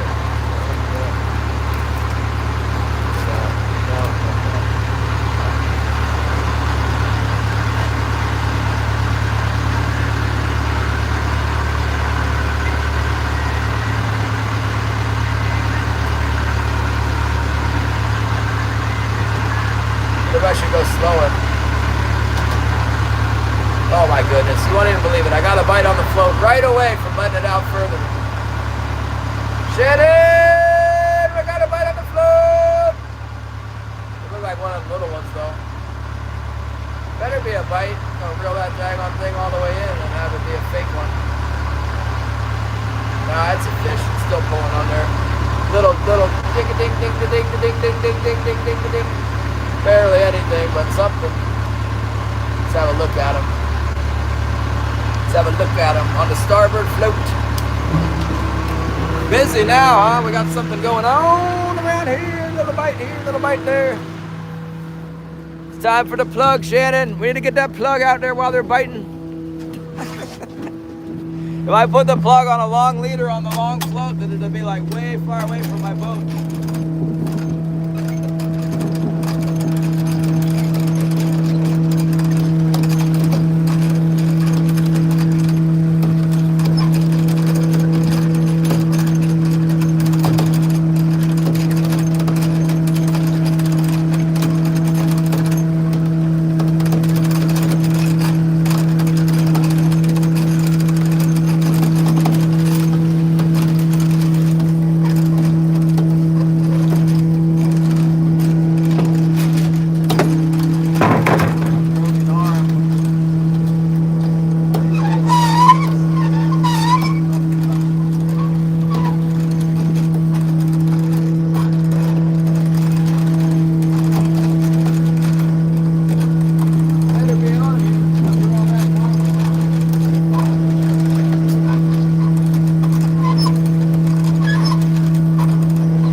I don't like to set them out that far. They get away a lot. Reel it all the way in. You got a long way to reel it in. A lot of chance for it to get away.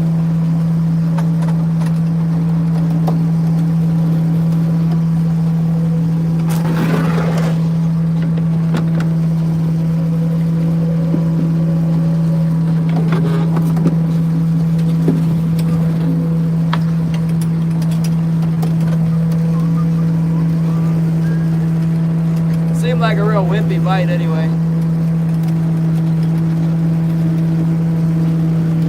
If I just put some plugs out there, that would make it more exciting, because a lot of times to hit the plug it's all wimpy, but it turns out to be a big one because the leader's so long a lot of times they don't pull it real hard. That thing's way back there.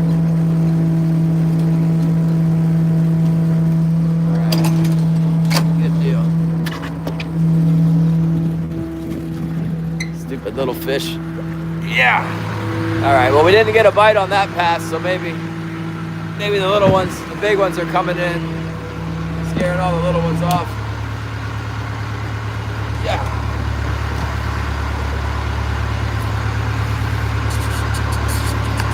All right.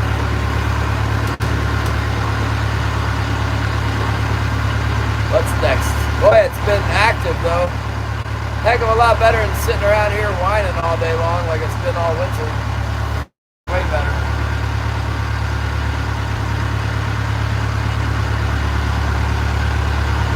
About due for a decent sized fish after all that.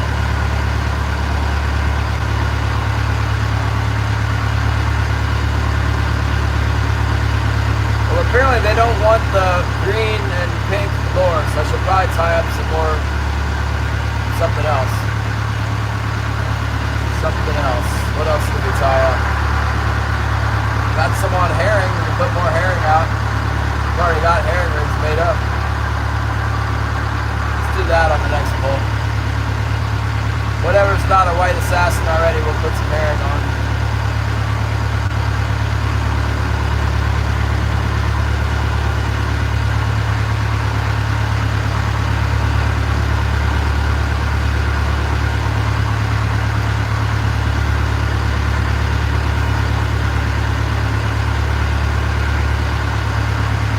Cormorant. 143. Man, time flies when I'm doing this and I'm getting some bites. I need more time to catch the big one, and then time just starts to go out. You know, you get a couple fish and just Time just disappears on me. Luke's probably gone in. I caught 3 by out now on the hand thrower and gone in. He said he was getting the little ones up there around the kelp too.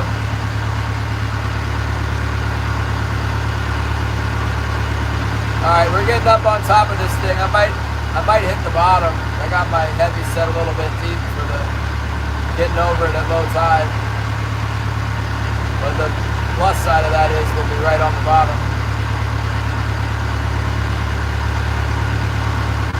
I haven't ever gotten snagged on this thing before.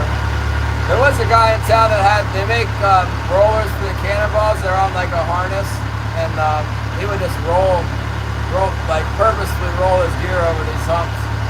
Probably wasn't very good for the ecosystem, but fish like it.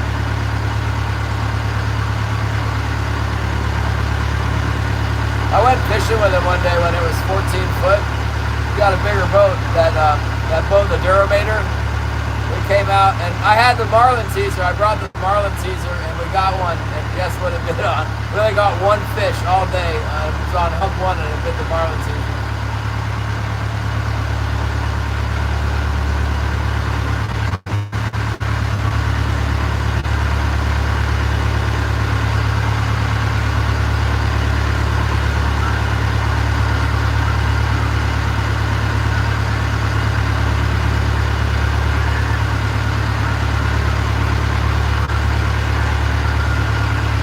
A lot of small ones, Patrick. I got attacked by the little ones. We got like 4 little ones in a row. One of them was right at the mark, but oh, and I had one pull off that looked maybe. It looked a little small to me, but it was real close.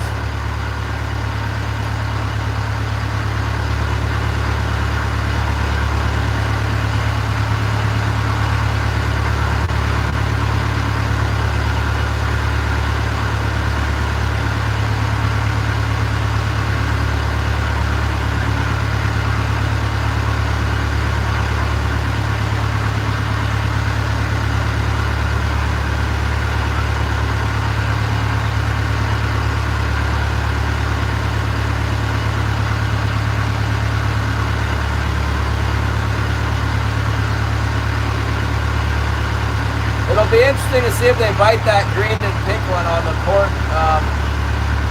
heavy, because it's been catching fish a lot. But then when they ate that herring, I didn't have another herring. I just put the green one on there. It was just laying there and just threw it on there. Skunked the whole spread. Now they won't bite nothing. Scared the heck out of me.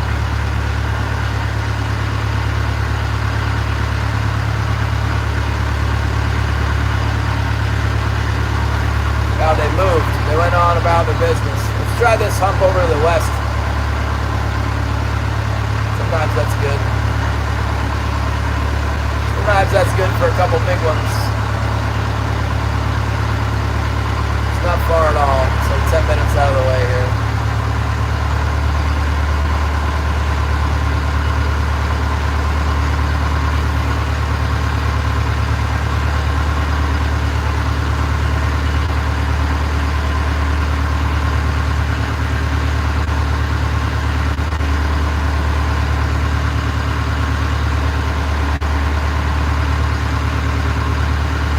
This is Scooter. Thanks for coming by. Good to see you. You guys gonna play the fishing game soon? If Zyro's not fishing, maybe you guys can go fishing, then I can watch the game. I think I'd rather watch Scooter play video games than watch the NFL.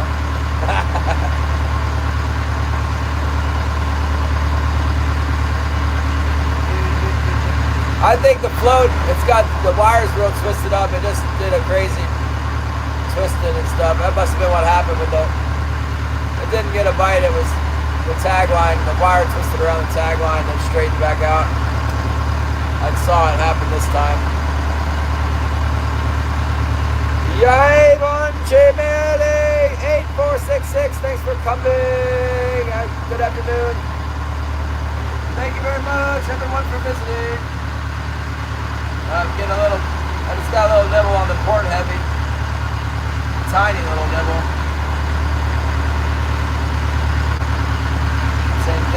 time. Over here at 15 fathoms, a little tiny bite. Maybe there was nothing. Very small bite. Let's speed up and get on over this other hump. My eyes are getting tired from straining to Cedar Springs.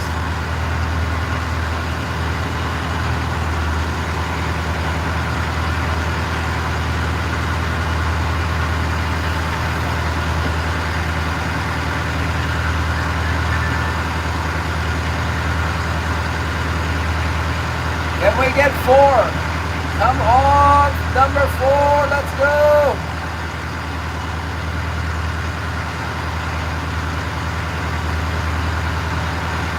Oh, making dinner.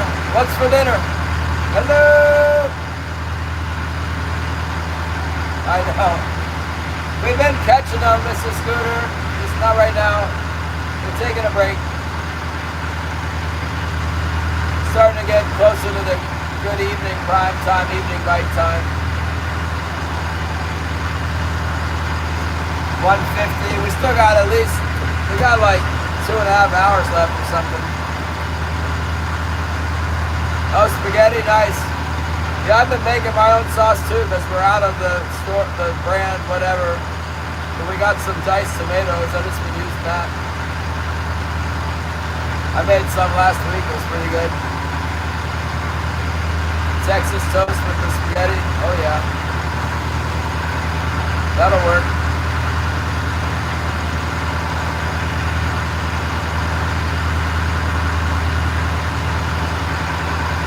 Ooh, look at this. Alright, we're getting over here by this other hump now.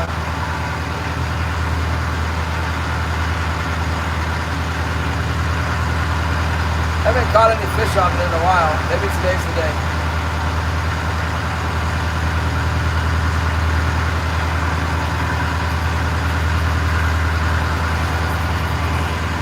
Share Bear 17-2, what's up?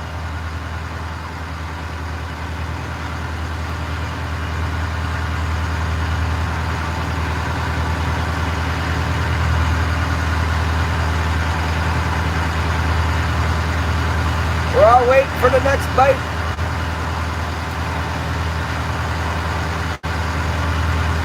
Mountain's out.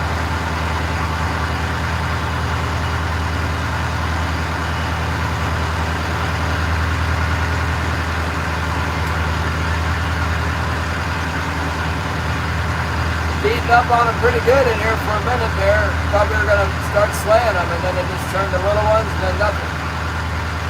We'll give them a break. We'll go over here to the west, and then maybe they'll start biting again while we're over here. Get back in there again.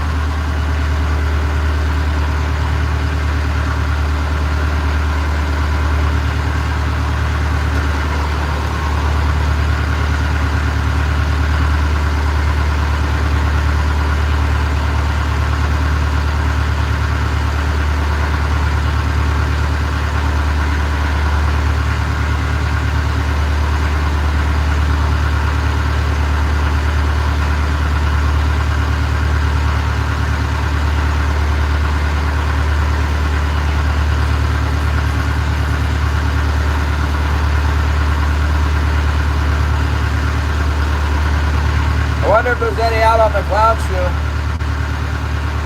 Haven't gotten any out there in a while. That's such a good spot. It's not produced very well this year. Nothing has. It takes a while to get out to the clown shoe. It's like another little ways out there.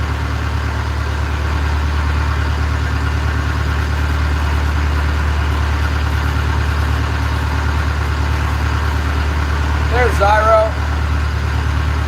This guy is not sleeping yet. If I fall asleep, it'll be like Killian, shipwrecked on the island, Killian's Island.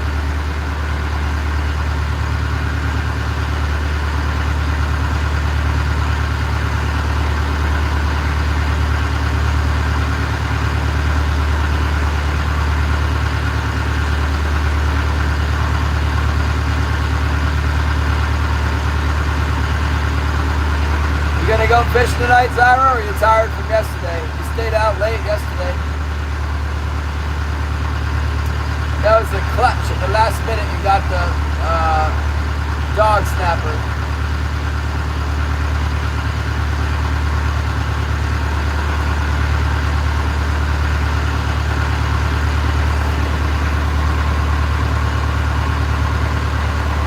You get the oven installed.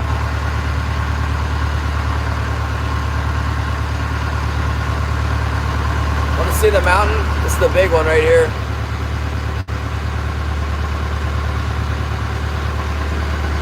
Is that big enough for you?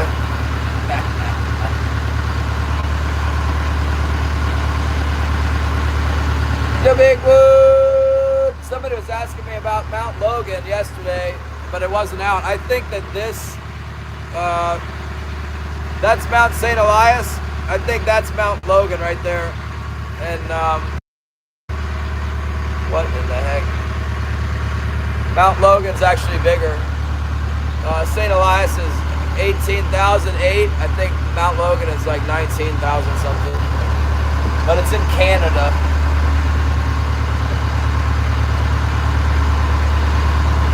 Them dang blasted Canadians stealing all our mountainous glory.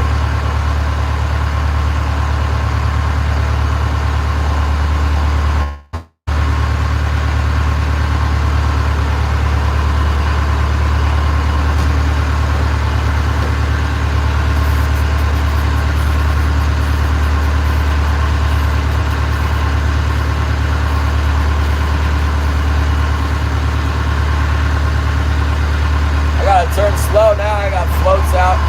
Turn the boat too fast, I'll run my float over now.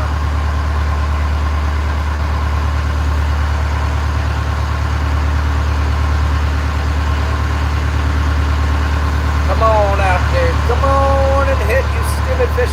Why wouldn't there be fish down here too? I don't understand it. They should be everywhere, but they're not. They're only on the king magnet and the mini magnet.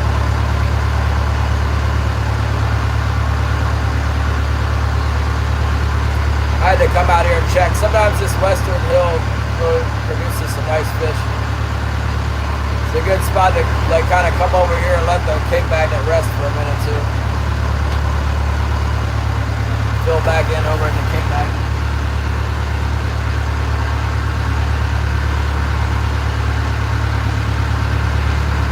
Catch a distant.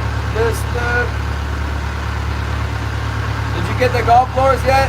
You should have earned at least enough money from installing an oven to buy a pack of golf blowers. They're like $8 a pack.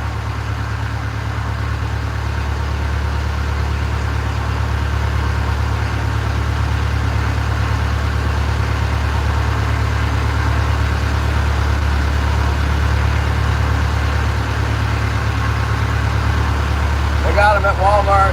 They got them everywhere. Have you ever tried the Gulp shrimp? It's like it looks like a shrimp.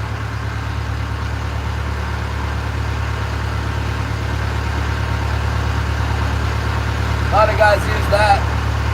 I never had any luck with it, but I'm from the north. We don't have a lot of shrimp in Maryland, you know. There's some shrimp in Virginia, but down there where you are, maybe they like the shrimp more. There's so many of them.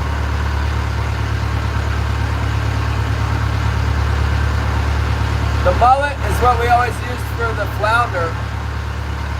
We would use that swimming mullet thing for flounder, but not for the striped-headed bass, not for the big game fish, just for that flounder.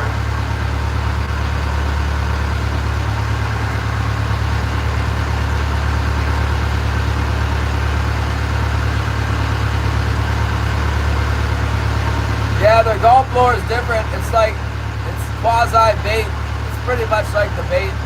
It's almost like, I don't know what they make it out of. If you leave it on the hook, it shrivels up like a night crawler and it's ruined. You have to keep it in the pack. Or if you decide you like them, you just buy the tub. They sell like a little tub and you put them back in the tub when you're done with them. They come in a Ziploc bag. You gotta make sure you gotta like store the bag upright or it'll spill the gulp stuff all over you. You won't forget about it then. It's more than just scented, Zyro. It's like, it's really like next level. It totally is. It's like a new generation of,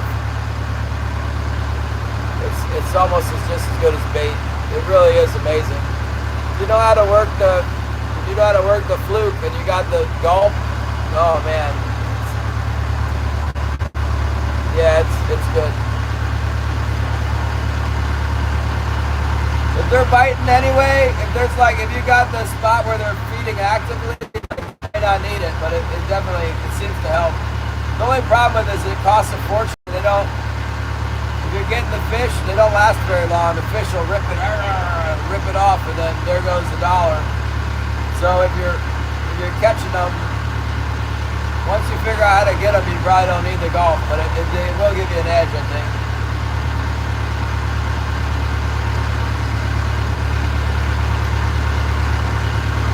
I don't know. Honestly, I would start with the regular 5-inch jerk one.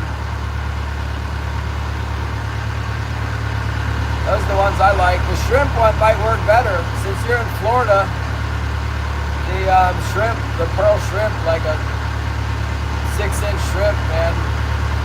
Give them something big. Get away from those little snapper and get the big snook. Those big snook are creeping all over that bridge. I can see them under the light. They gotta be creeping around like where there's not a light too, where they might bite better. Like that one you caught, wasn't under the light. It was like down deep in the water out there. Yeah, I would try the big one. Get the big one. You get the little shrimp, those snappers are probably gonna bite up on it.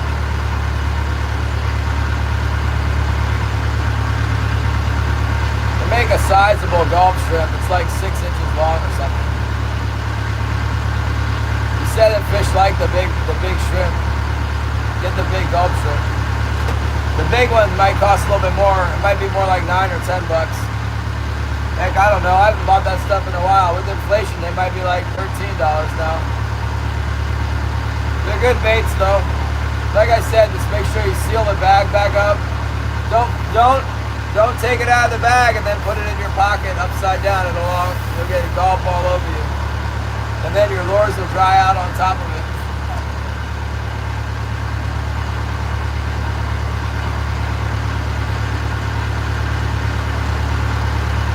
Any second now we're gonna get a bite. We're getting back over to the king magnet.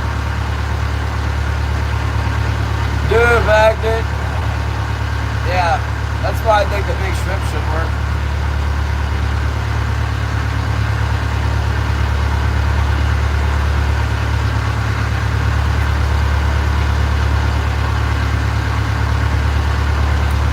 There's so many different kinds of lures you could try, but that gulp lure, it's almost like bait. If you don't have the right twitching motion, and you're just kind of reeling it in, they're liable to eat it anyway. You're gonna smell up on it, and just eat it.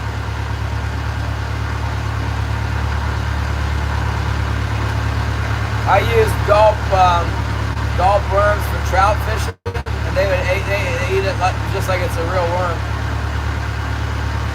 They're after it. They must make it out of like pork fat or something. I don't know how they make it. Render down, it's some weird, it's something. It's some kind of organic, like pork or chicken byproduct, I guarantee you. They make it out of like pork guts or something. Who knows?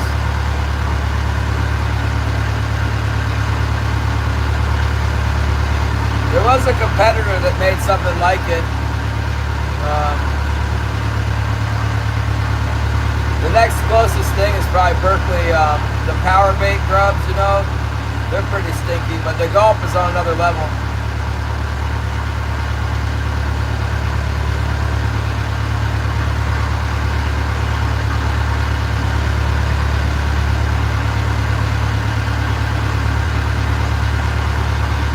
I'm gonna go back over to Hump too.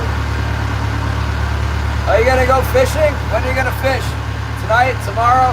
I'll probably be out late tonight since I'm getting a few. I'd really like to get them before.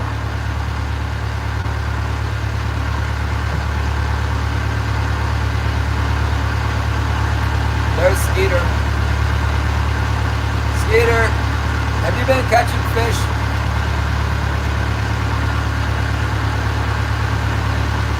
I missed out on the Skeeter show. Seems like you've been doing good this winter though through the ice in general.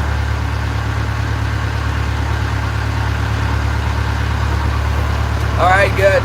Maybe get a nap, Zyra. Through the ice, you got a catfish? It was your first one? That's exciting. What did it bite on? Let me guess. Chicken liver through the ice. Or you guys are all using butterworms, aren't you? Isn't that the secret ice bait? Butterworm? Did you go to the river? Jacqueline, hello! Thank you for the 100! Woo. I like that name. I think I'm pronouncing it right.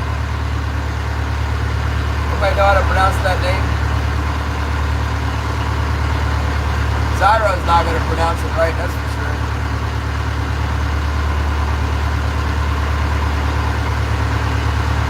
Boy, some fish came in here, were biting on everything, and then just as soon as they came in, they disappeared.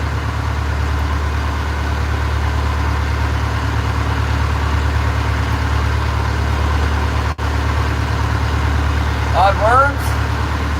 Was it through the ice? I am the first fisherman in Pennsylvania to catch the first catfish. You are not. Jacqueline, is that Jacqueline? My nacho. Thank you so much. Let's see, Scooter does the stream too. Oh my goodness. Thank you for 200.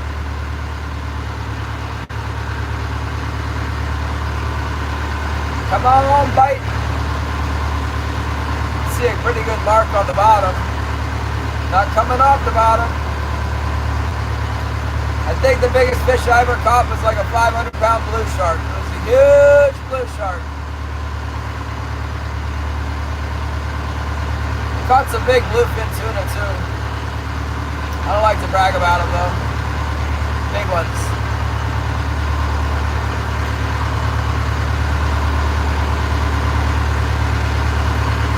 Can you see the sea? Absolutely. Subscribe, we see the sea. Oh, the time out here. Oh my goodness. There it is. There it is. Salt water. And the mountains are out too. See the mountains?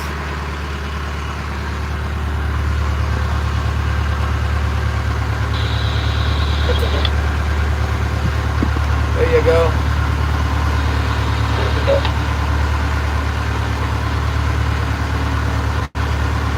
Trying to catch the fish. We were getting some fish. I don't know where they went. Yep, that's where I live, Skeeter.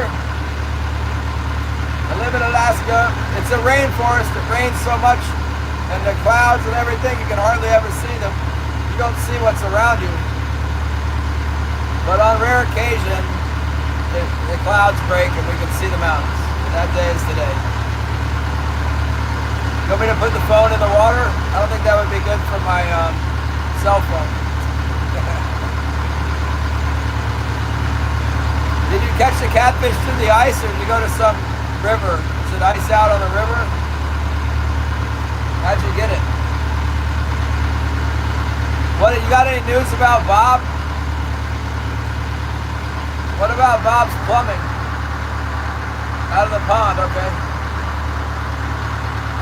Did he fix the plumbing yet? Because I'm trying to watch the Manyfin in the morning when I wake up. He's got the timing down right for my viewing.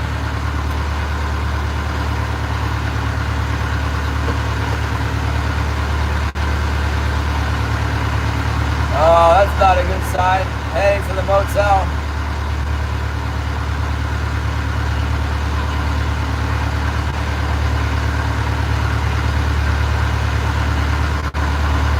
Gonna start drinking again?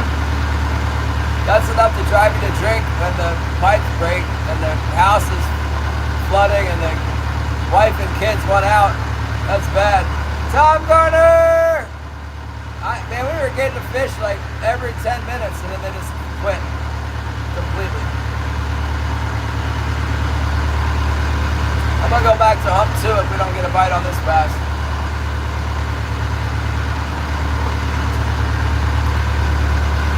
But it's good. We got enough fish to, make a little bit of money.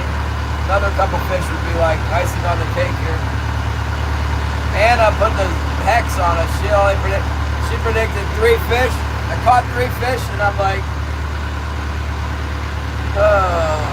we'll get more easily, and we did. We got like 4 more, but they were all too small.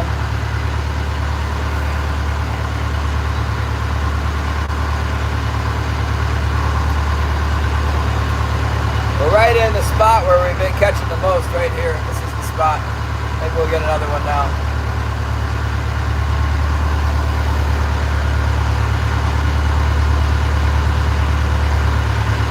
We're fishing tomorrow too. Weather's really nice tomorrow as well.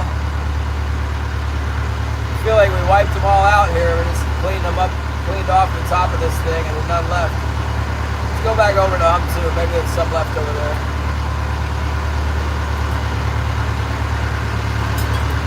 We could try fishing 16 fathoms, but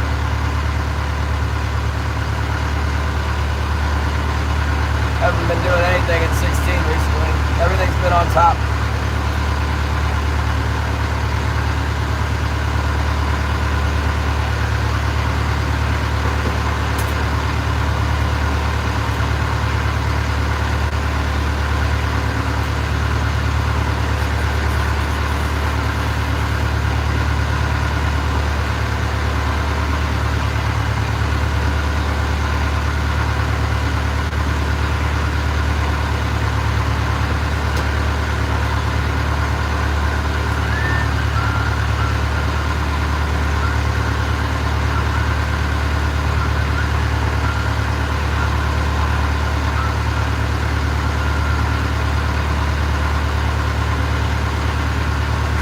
Oh my goodness, she's back. I think that's a she. I don't have your name right. Tell me if I got the name right. Jacqueline, Jacqueline. Jack Klein? Is that French? What the heck kind of name is that? Is that even a name?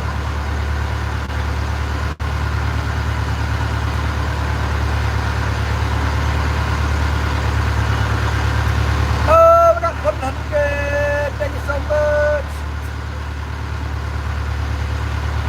You guys are funny.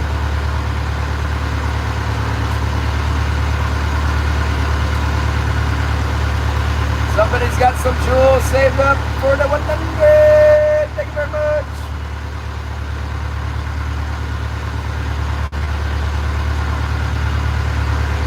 Alright, well we wore the king magnet out. We're gonna have to go to the, I guess we're gonna have to go to hump 2. See if we can pull another one off without something.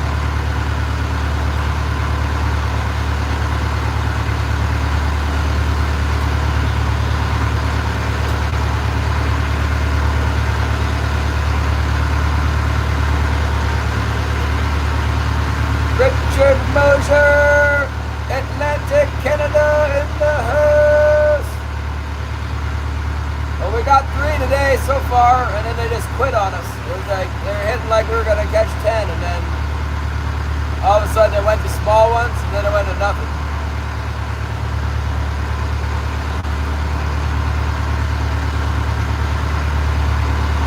We got one kind of like a little bit to the south of here earlier. Well, we got 2, actually. How is that possible? Maybe we have 4.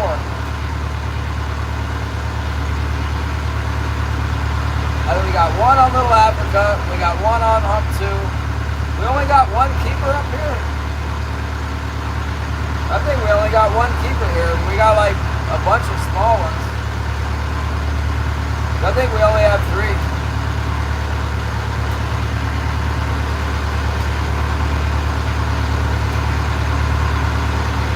Seemed like we were doing really good. We were getting so many bites, but they were all small.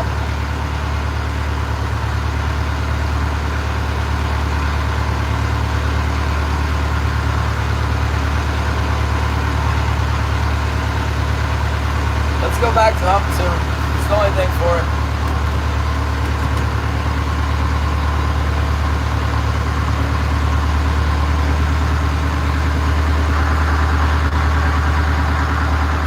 Crappy Man Jigs is live. And we'll go over to hump 2 and see if we can scratch a couple more off of that puppy.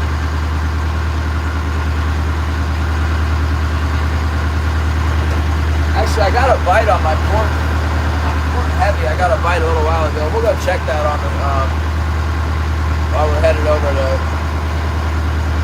hump 2. Looks like it's blowing back a little bit too. Probably another little tiny guy. There was a bunch of porpoises around and everything else this morning. Oh, there's the porpoises. See them now. Poor boys. I wonder which way they're going. They're headed north or south? They're headed south.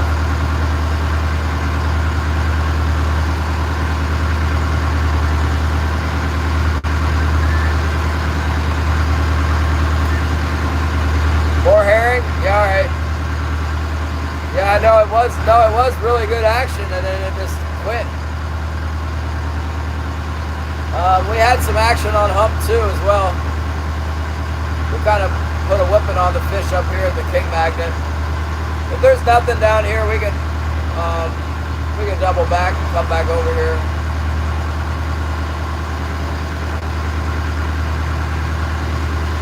We've been getting all our fish off of the high spots. Nothing. Haven't got any hits out.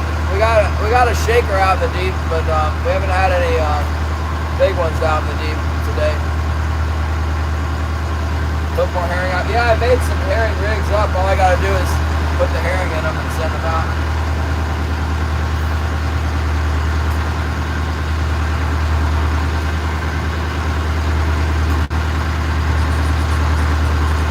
I actually removed the herring out of the spread there earlier.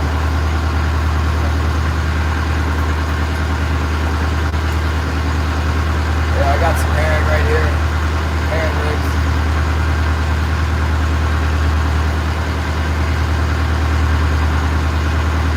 Better put a herring back in that one spot, huh?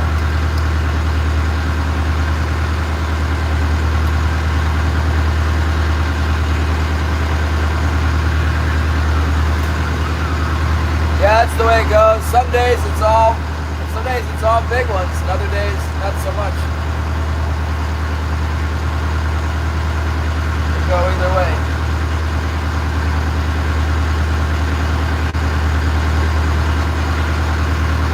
I don't think we caught. Oh, we got some on the white assassin today. Yeah, we were getting some earlier. It's really good action. They're liable to start up again here. We got a lot of daylight left. We'll go down. We have not been doing very much fishing at hump 2. We came up to the King Magnet and it was pretty active, so we stayed around there for a few hours. We only got one fish off of it. Let's see about rigging up these herring. See about the herring.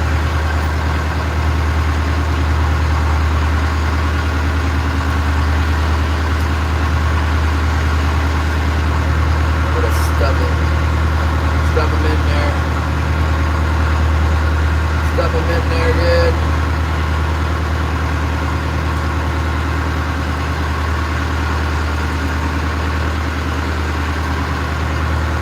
Hit him with a toothpick to make sure he behaves himself.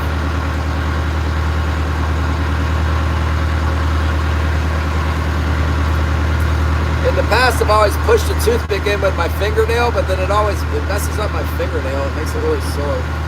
I'm not gonna do that anymore. It makes it painful to fish herring. I don't want to fish it.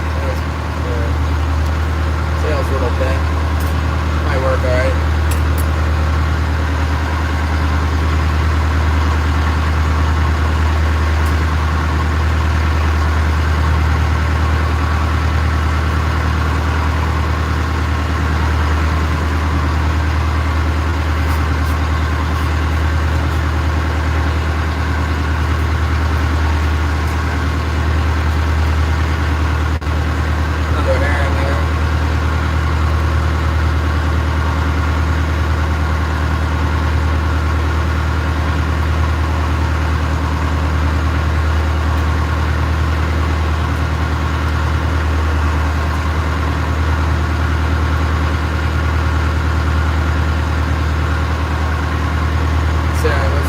bait. We're gonna leave it just like that, huh? Just like that.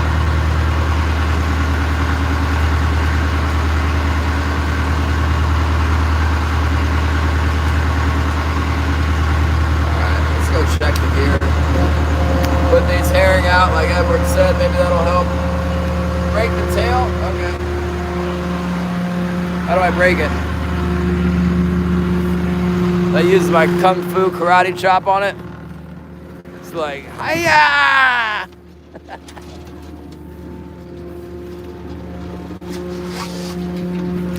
Like this. Hiya! How broken do you want it? What are you talking about, break the tail?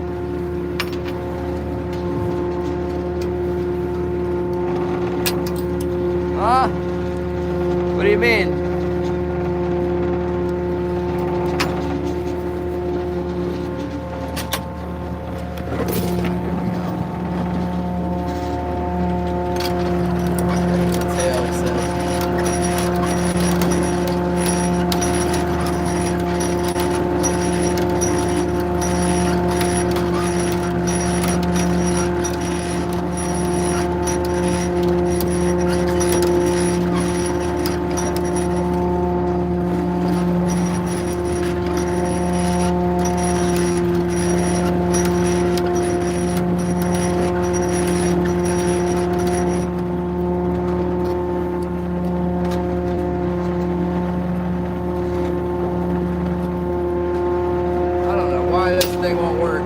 That would work just fine. These are working alright. Try this.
Next hump's a little bit shallower than the other side. Still got 2 more herring. I was thinking about putting the herring on the floats or something.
Reserve for the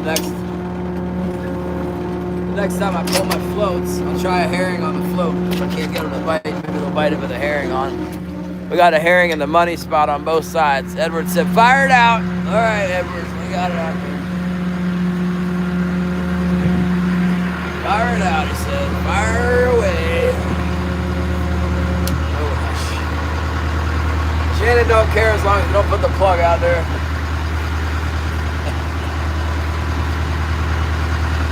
We got way more plugs now. Looks like I get these Alabama rigs. I ordered some of those little Alabama rigs. I can put like 5 plugs out at once. What do you think about that idea, Shannon? It's weird, Edward. Sometimes they won't bite the herring, but they're biting it now. I caught a couple on it today. Sometimes that's all they want.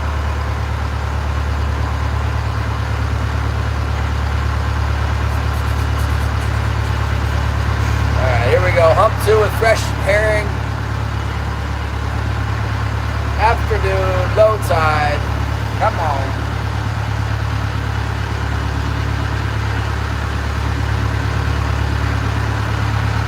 There's a bird working over here. Bird working. One bird taking a look down there.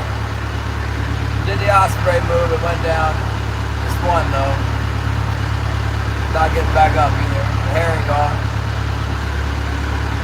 Oh, porpoises are here. Porpoises are here. This place looked really promising this morning, but we only got one keeper, one shaker off of it.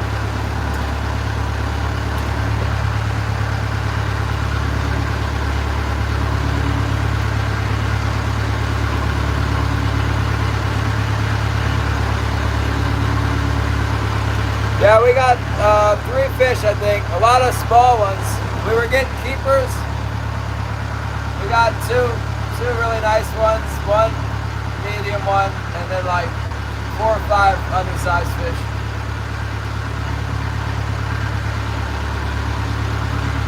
Edward made me put out the bait, so we got 2 baits out now. One on each heavy here.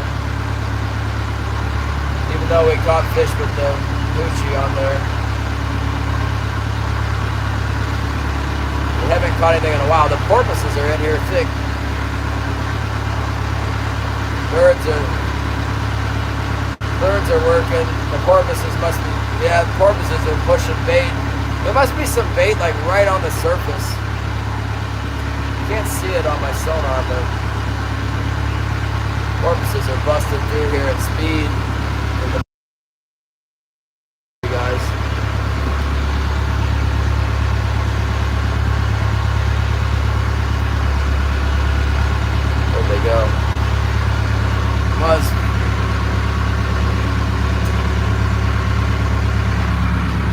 We're around here somewhere. Stupid porpoises. Oh, goodness.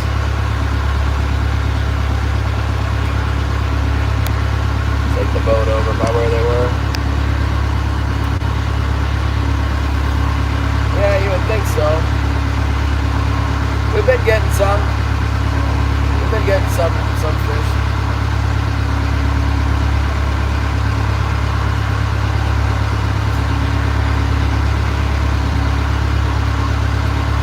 Something to happen here.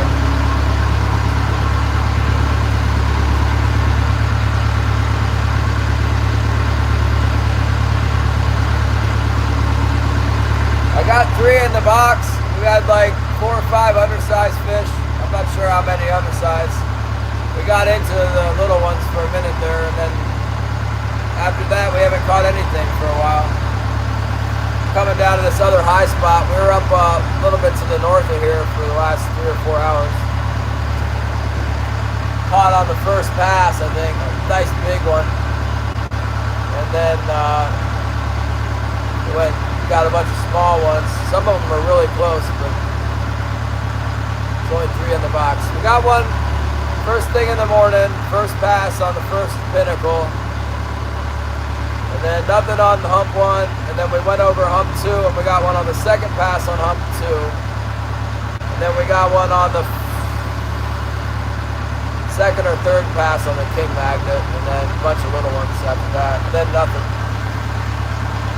Here we are. We've been seeing them on sonar coming up to hit the gear, the big ones. We marked 2 out of 3 of the fish we got in there coming up.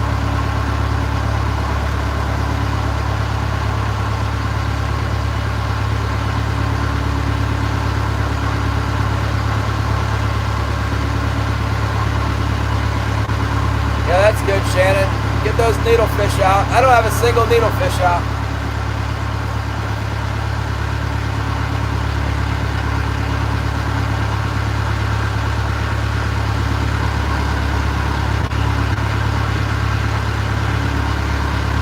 Yeah,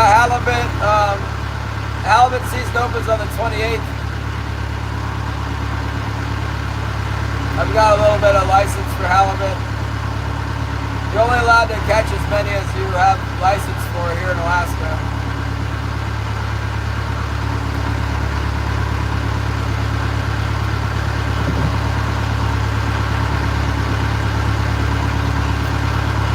It's been nice today.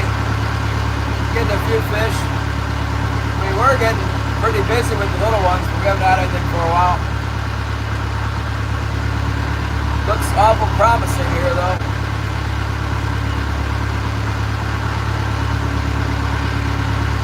Yeah, that's how it works, Kevin. Market price. They call them, it's a share of the fishery. Every year when you go to buy it, they sell it by the pound, like, so however many pounds the share is worth, so you buy it by the pound, but then the managers manipulate the value of the share, so the poundage changes every year pretty much.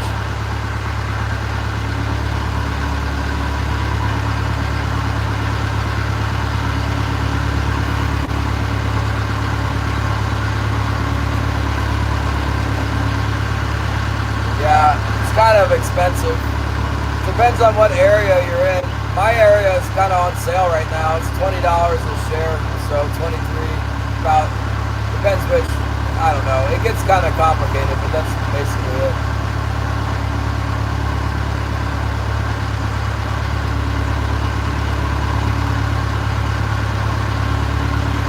No, it's definitely for sale, Shannon. It trades all the time. You have to be qualified. You have to have like 150 days of experience in Alaska, I think, or maybe just on a commercial vessel. And then there's all kinds of stipulations beyond that. There's a bunch of porpoises in here. Look at them all. Let's see if I can show you guys the porpoises. There they go. As I pull the camera out, they disappear. They're gonna come up right in here.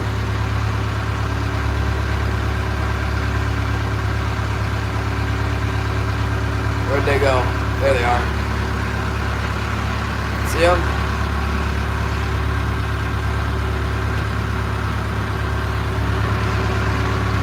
De porpoise. De porpoise. De porpoise. Come on, give me a bite.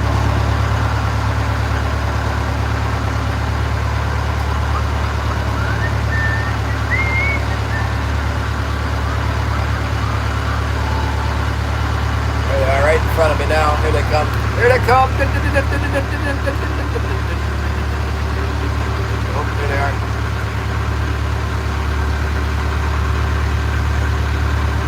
Come on, trying to get them on video. They're tough to video.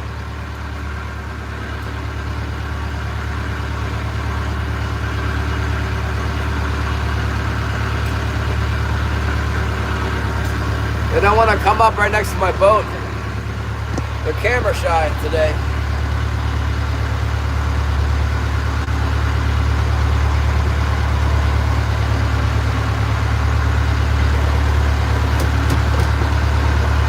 They're eating up on all the minnows.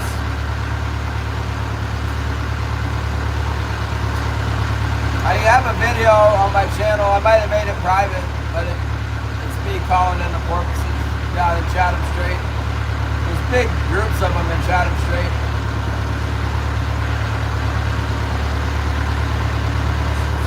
They like, when I'm running, they like to hang around the boat when I'm running down there.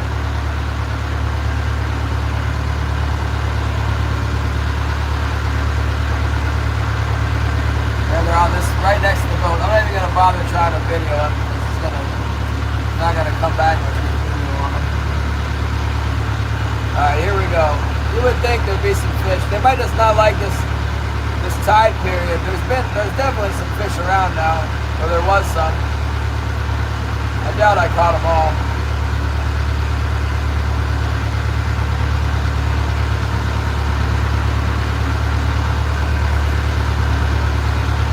There's salmon sharks here where there's a lot of salmon in the fall and in the summer, sometimes in August. I see them when I go down southeast. There's more fish down there. They got them to the northwest too. Not very many here at this time of year. No. They got those sleeper sharks up the bay. They're always around.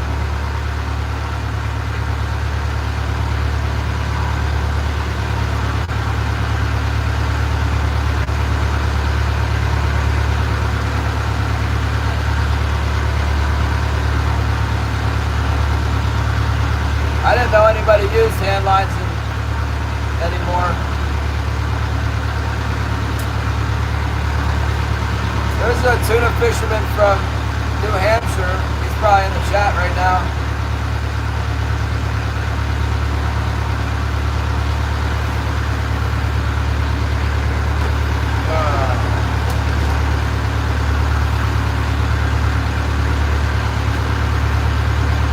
I know they like bluefish.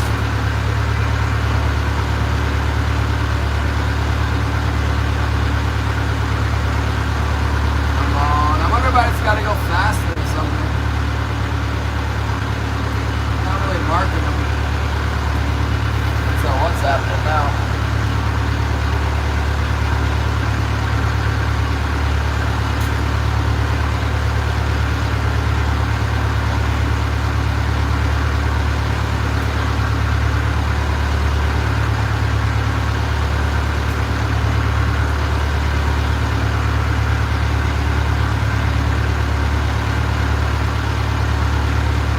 Caught some bluefin myself. I'm from Virginia originally. We used to fish for them. We used to go sports fishing for them out of Oregon Inlet.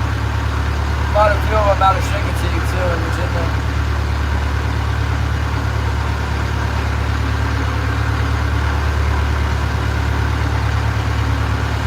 Trolling with bait fish right now. Dead ones. There's a little tiny mark on the bottom.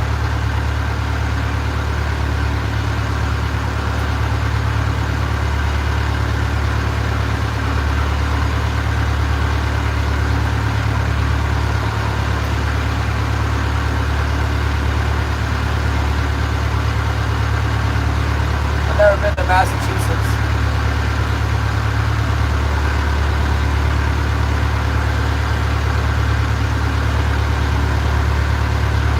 I've tried to catch swordfish. I could never catch one. Catch everything else while we're trying to get them, but we never got one. We didn't do it that much. A few times a year or something. A couple times a year. We'd always get sharks or tuna. Never got the swordfish.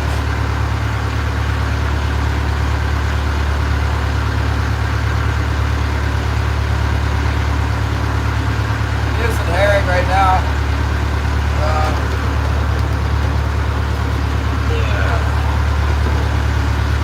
We got two out right now.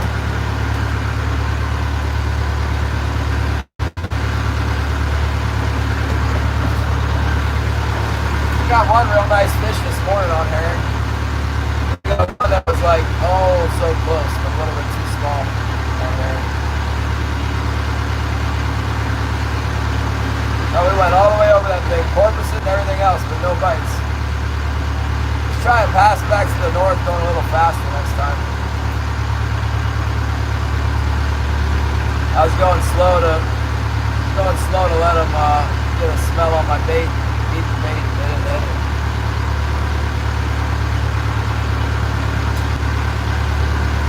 Yeah, I've used teaser hooks before too.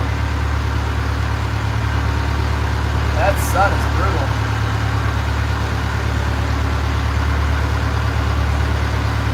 Right. Yeah, I had a rig worked up like that. I was using kind of a pain in the butt to make it though. Seems like I use a real big hook. Set it back a little bit, it works fine. Sometimes they get away on the bait. Salmon are goofy, they bite the back of the bait a lot. They'll bite it, hold it for a minute, and then swallow it. So when they bite the troll gear, it's a short strike. But if you put 2 hooks in it, then they don't bite it at all sometimes.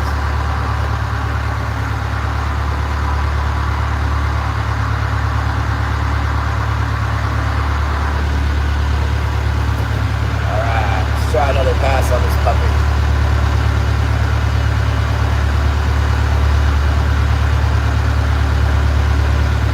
Making me want to go right back up to the hump, back up to the king magnet. Shoot. It's like they just came through and then disappeared. Fish everywhere, now fish nowhere.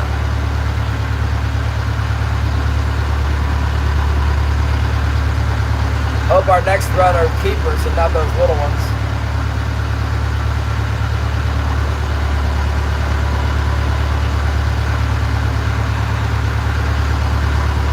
Yeah, you know, Luke said he was getting the little ones too, so there must be a span of them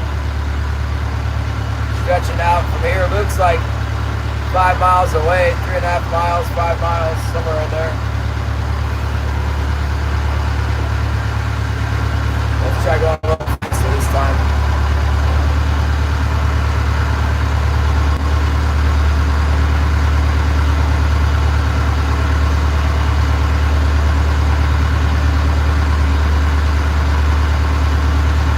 Certainly looks lively out here with all the porpoises. I haven't seen the feed for a while. There was a little bit earlier when we were catching fish. We saw a little bit of feed.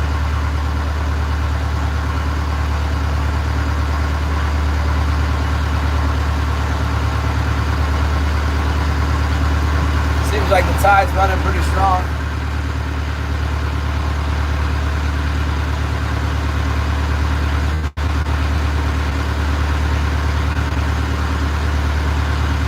Nice.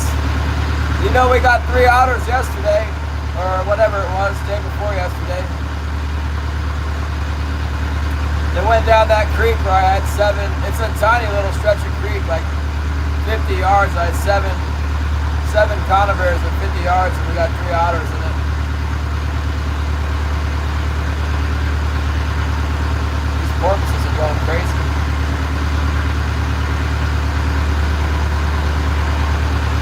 He's coming right at us. Get him on a video. Get it. Where'd he go? Dang it, of course. It was like looking like SeaWorld around here, jumping out like Shamu, and then as soon as I turned the camera over there, they stopped. Little buggers.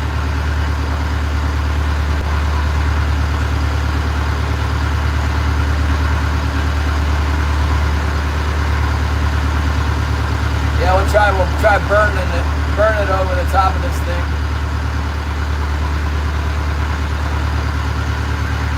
See if they'll hit it like that. Maybe we'll come back and go at a different angle. Got a feeling there's some around in here. And then they're gonna come through like Edward said.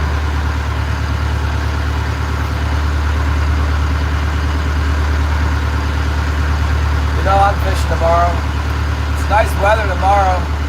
Sunday's nice too. And then next week it looks like there's some real strong wind around and it's definitely going to get cold.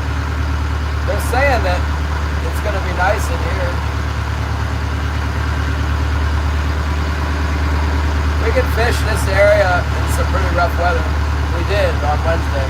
Not cool.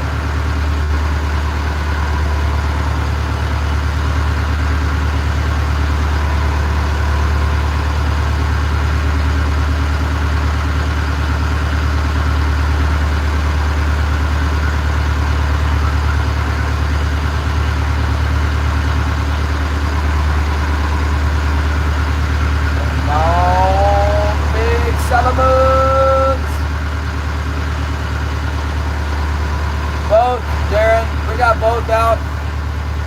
I got more 280s than anything, but I got some new, I bought a couple new Bell's Isle 330s. They were 50 bucks each to get them up here shipped. They are sweet though. They look terrifying.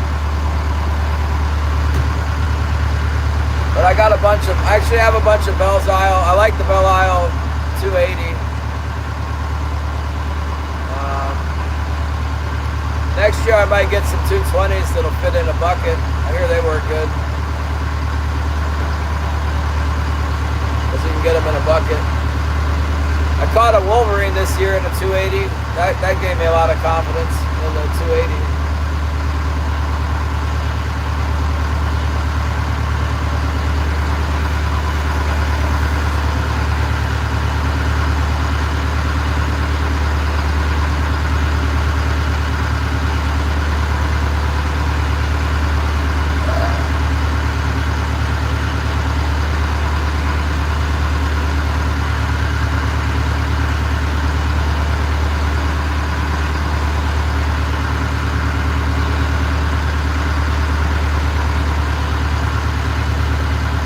Try medium speed. We went down high speed. We went down low speed. We went halfway across at high speed. Right in the spot. Kuya, Kiliasan, what's up? Kiliasan.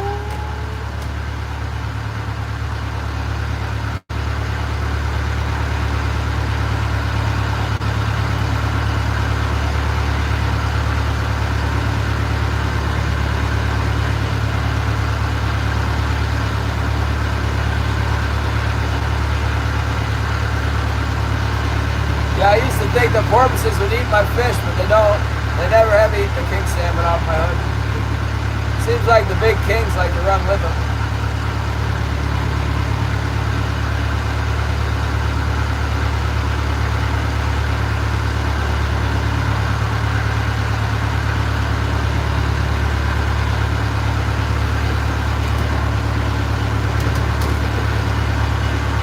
I have never had a problem with any one of them. They all seem to work pretty good, but the safety's on them. The safety on the Bell Isle is like far superior. I got caught in the 330 once when it went off on me somehow and the safeties were on, but the safety came out. One of the springs got me. I got caught with one spring with 330.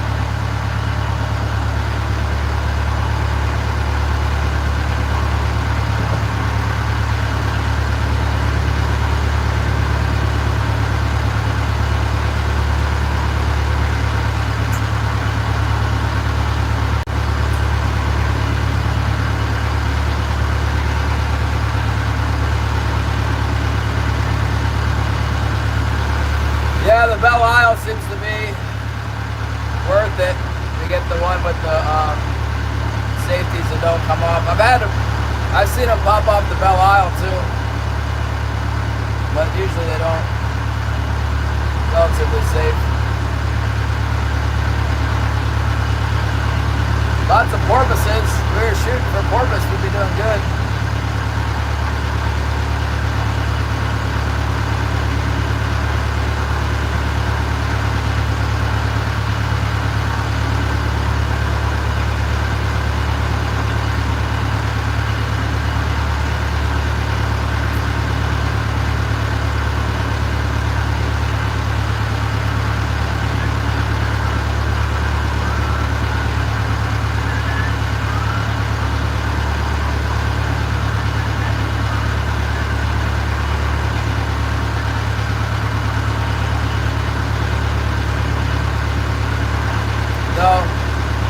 I don't think so. I don't know. I was way out in the wilderness. It didn't mangle me. It might have fractured some bones in my hand, but I just took it easy for a couple weeks. It was fine.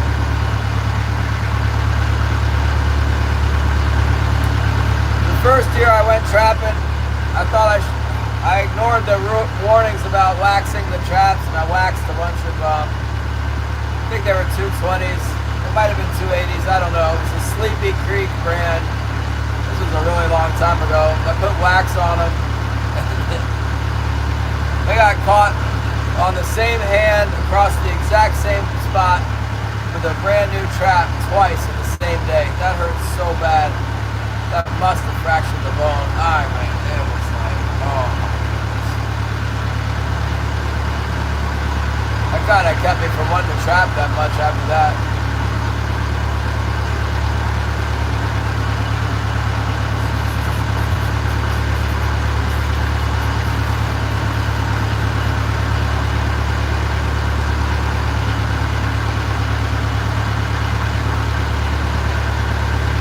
It's really surprising we don't catch anything off of that.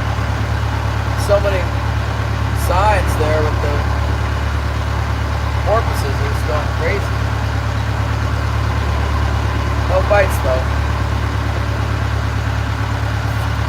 We got 3 today, that's it. I don't know why I can't get any more.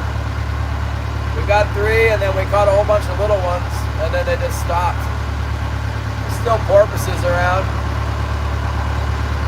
I think I'm gonna go back up to the king magnet. Go back up there and see what happens at low tide. The other option is to go back back down to Little Africa. It's 3. Yeah, let's go make another pass up here at the king magnet. And then if we don't get anything, we'll head back to hump 1 and fish the top of Little Africa on the way in. Make another pass here. Yeah, no, it's not too bad, bub. Be like $350 or something. Pretty good size.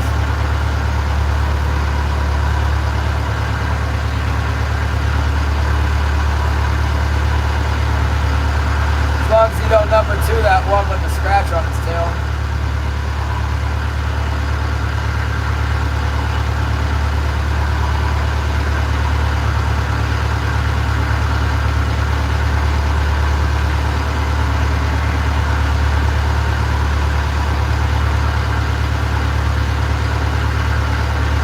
Yeah, I always kept that in mind, like carry a wire cutter with me or whatever, because I read you can get killed by it. I can see how it can kill you. You got caught in it, and then like a lot of times I loop it in with a snare, you know, but you can't unloop yourself around this, you know. There's not room to get your body through the loop, then you could, how are you gonna get the thing to break? Gotta have a cutter with you. Hope for the best, plan for the worst. That would be the worst. My goodness. It'd be really bad. Let's go back up here. The big ones moved in while we were gone.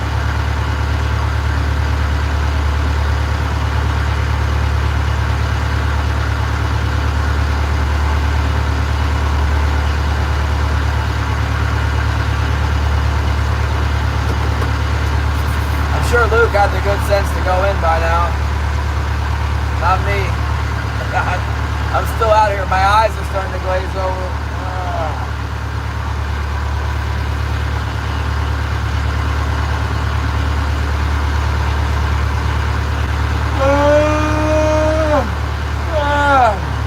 I think we caught all the ones that were up on there. They seem to be receptive to biting earlier.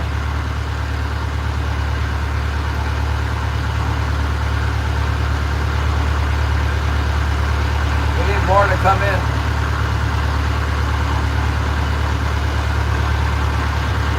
I wonder how Leo did. Leo usually quits around 3.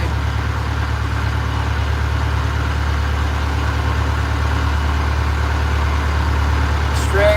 I think it'd be hard to get it off you with the string if one of your arms is broken. I guess. It could be really tough to get that safety on there.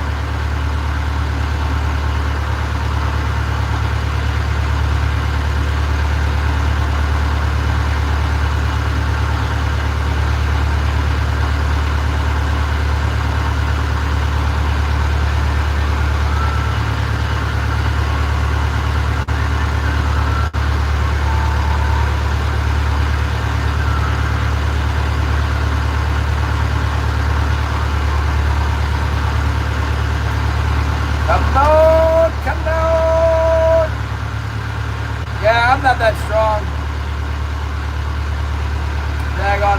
I don't know if I can set those new 330 Belle Isle and all with the string. They look formidable. I don't know. I didn't mess with them. I got them in. I put them out on my deck. Cade ran off with them to set somewhere. I don't know where he put them.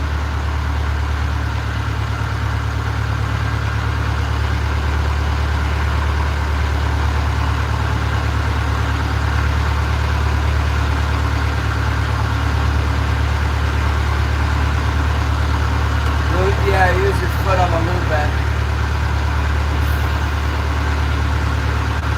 Well, you gotta keep them from walking around the trap, I know that. And then that stupid joint in the middle is always grabbing up on everything. Setters are way better. I lost my setters somewhere on the trap line. It's a really short trap line. I should be able to find them. But I lost them. Where the heck they went? You know what's weird is there's no link cod out here today. No link cod at all. Just a few, very few kings spurted through here.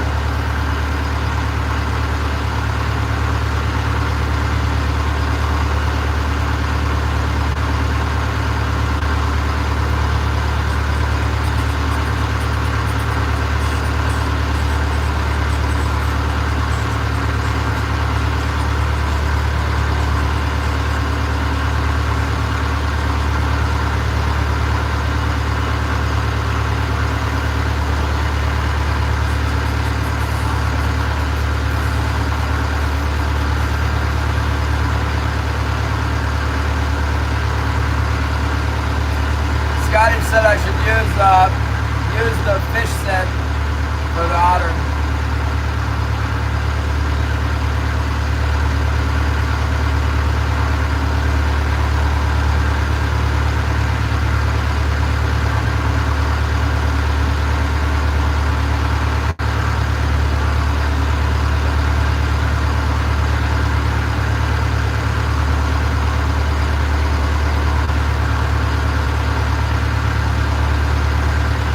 Tried going down jump to, let's try this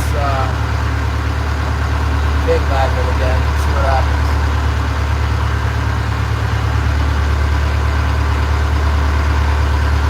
Maybe we'll get an evening bite. It was an afternoon bite before, maybe now it's going to be a morning bite. It tends to do that, shifts around. We were out here at dawn, we might have got 10.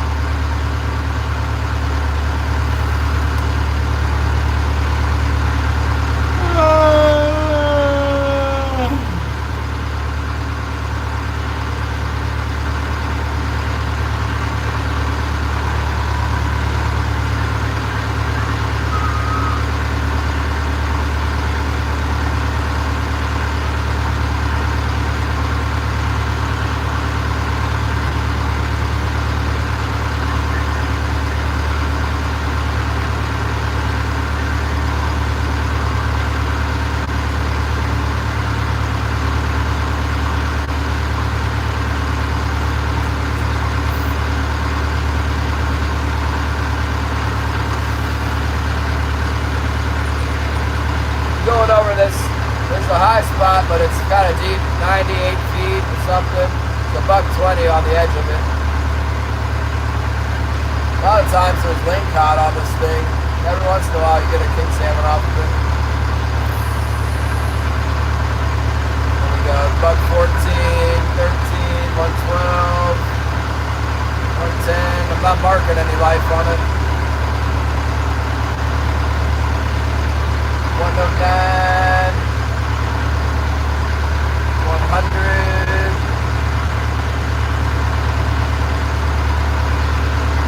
So it jumped up 20 feet. 98, 97, 95. It's a rock pile, a little ridge. Don't see any life on it. 91, 90, 89. Oh, it's low tide for sure.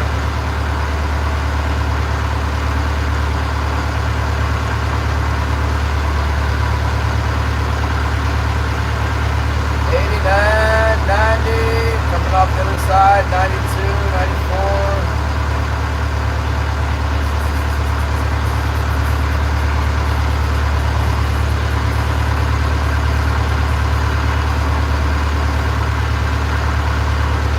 Yeah, once the water warms up, there'll be lingcod in there. Right now, it's just nothing. A few king salmon shooting around, but no lingcod.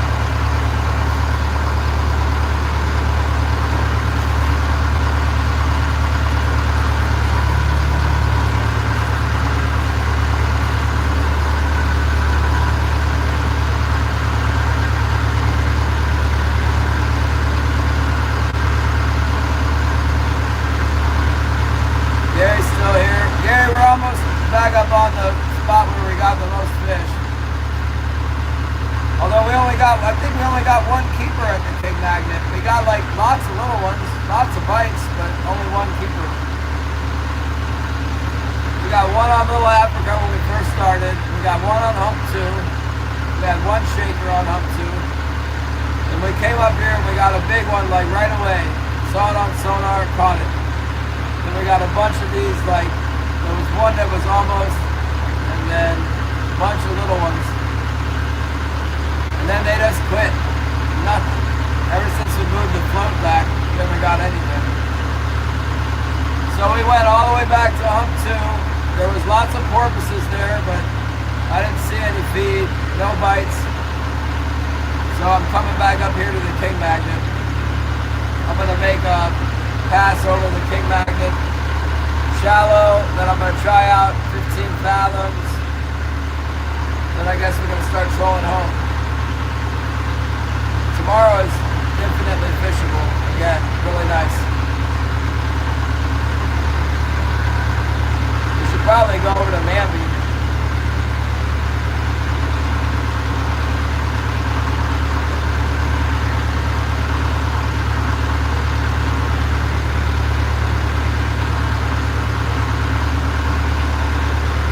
Oh man, split pea soup. That sounds really good. I like to make that with the ham hock, but they don't have it in stock all the time. I don't see it that much. It always sells out when they get it in the store here.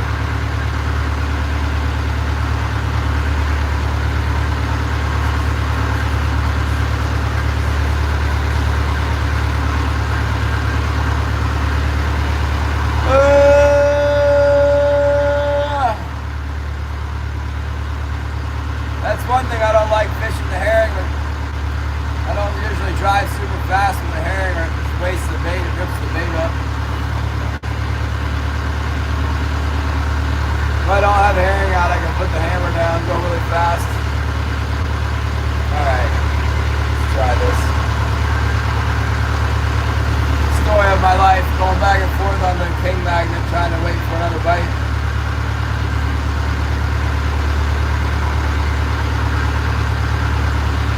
Winter King's on a bad year. Oh my god. So slow. I don't have anything to eat around here. I do. Thank God for some bread. Thanks, Gary. No, we're not at 6. We got stuck at 3 because of somebody's prophecies. Told me not to be greedy, and now it's just great fish only. We got like 5 of them, but we were all too small after that. Thank God for the bread.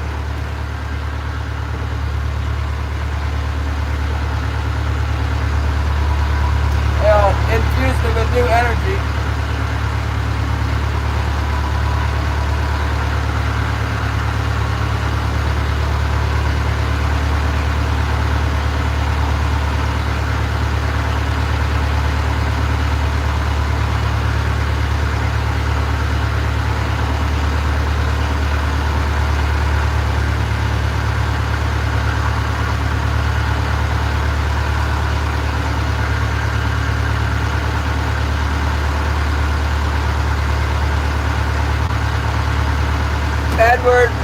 Edward convinced me to put the herring on.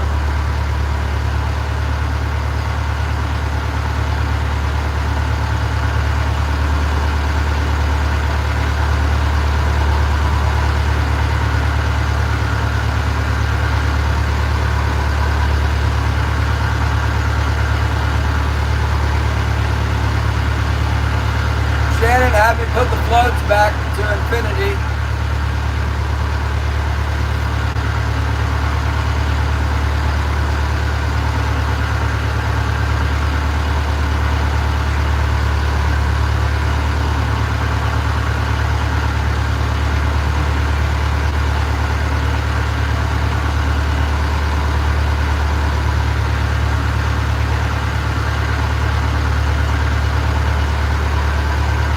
Said Bob's at the hotel.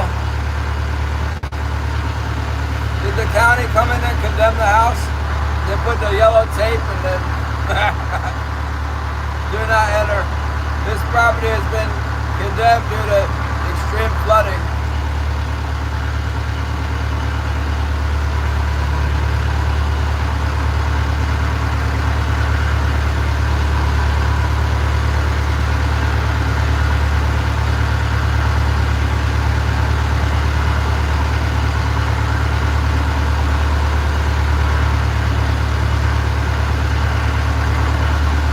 System couldn't keep up with all the walleye parts that he was washing down the disposal. It exploded.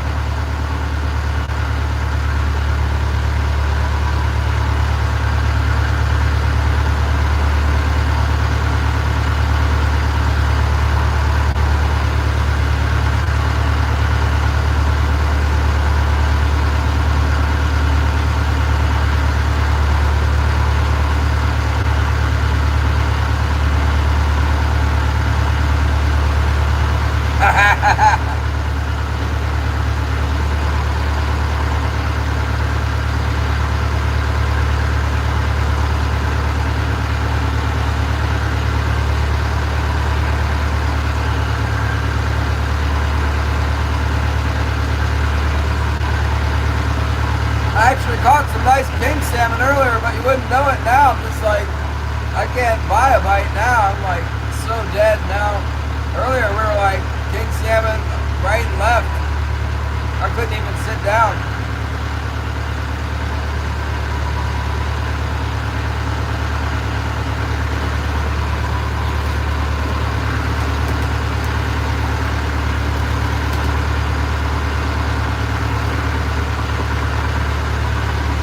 Now there's none. We're getting back on the spot now. We're right on the, are you doing the plumbing or are you cooking dinner at the hotel? Whitney! Yeah, they were close.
low tide? 5? 6?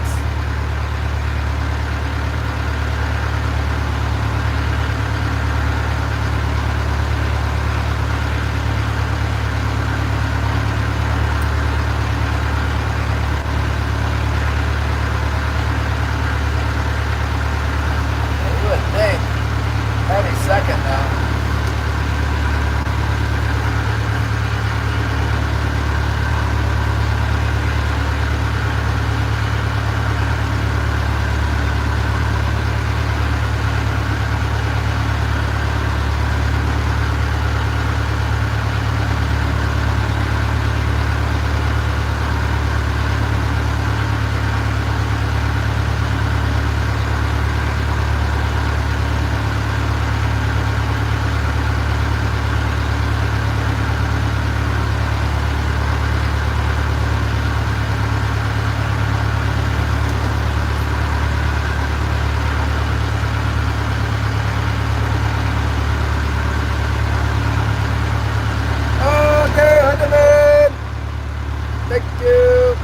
Still trying.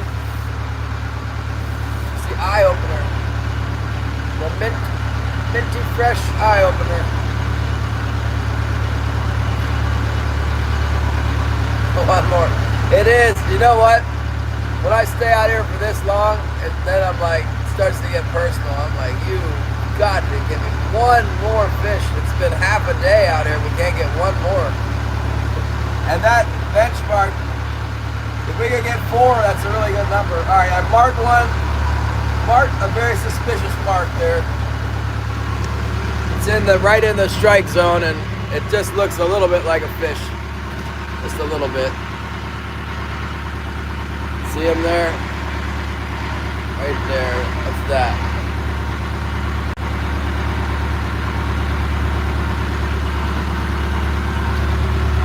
Is that a fish? Not a biting fish, but it sure looked like a fish.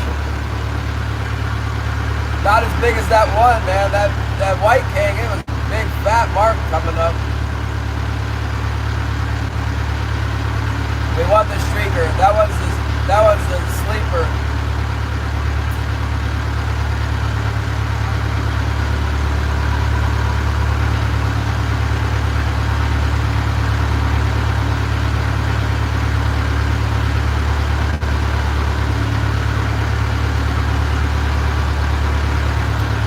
Laying in there, gear comes by, it's like, get that stuff away from me. Doesn't even move.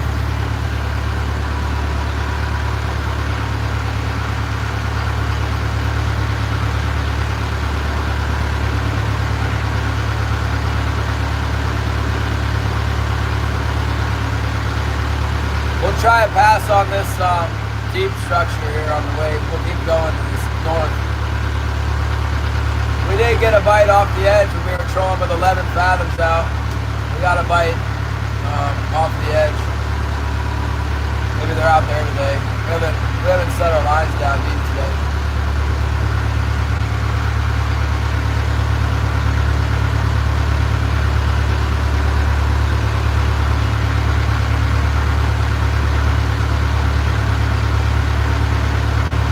We tried over the western hump. There's a hump just a little bit to the west of here. You'd think they'd be there too, but they weren't.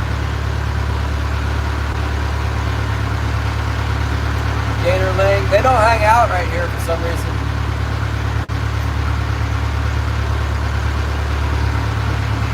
Oh, got him on the float. We got him on the float. We got a bite on the float. Oh my goodness!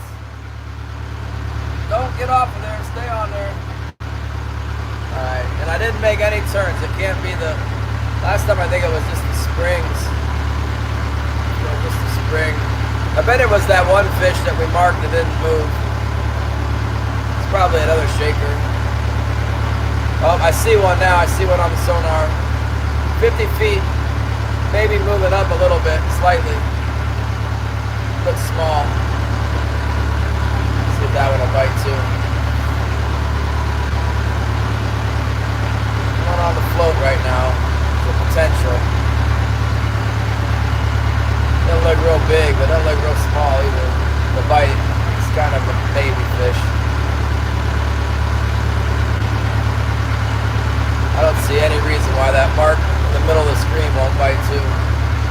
I don't think they like it when I turn my hydraulics on, so I'm waiting a minute. We catch a lot less while the hydros are running. Still got the one on the float. Alright, let's go get him in. Catch that one or not. Didn't look real big. Which one's it on? Oh yeah, the float. Okay. That's the float. We changed the length of the strap on. Made it a longer strap.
Not bad size.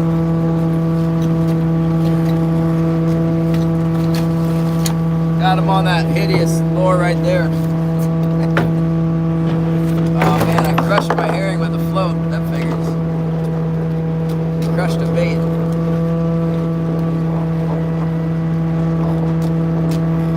Whatever, let's put it in there anyway. Trash is trash. Who cares?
Nate's here. What's up, Nate?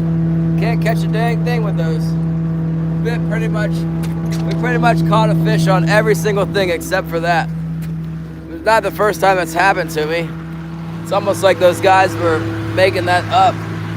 The Sitka guys told me that was the one. It might be a conspiracy. Keep the other fishermen from catching the fish. Can't trust these guys. Sitka. Oh yeah. Yeah, it looks good. Doesn't work though. Not today anyway. Everything else is working.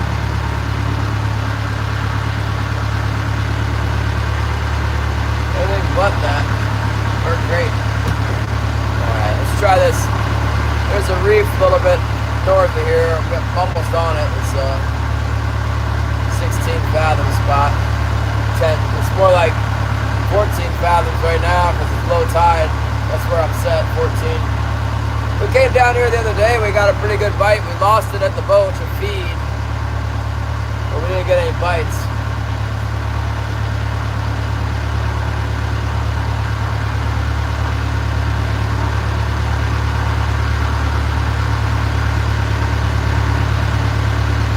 It's not far. Light's starting to come off now a little bit. Sitka propaganda. Well, the guys have it all on their back deck when they come in, or the summer opener, these two guys. Well, I don't know if it's show gear, you know. Old timers are tricky. Cade wants to know if Wolverine meat is good for bait. No.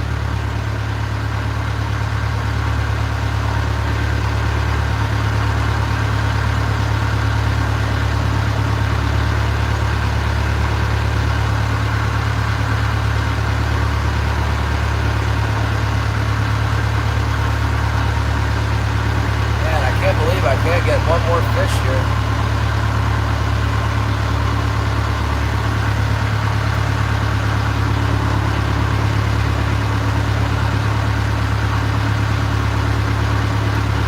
Well, they sent me the same lure one time. I asked what's popular. They sent me that green one, and it just doesn't work here very well.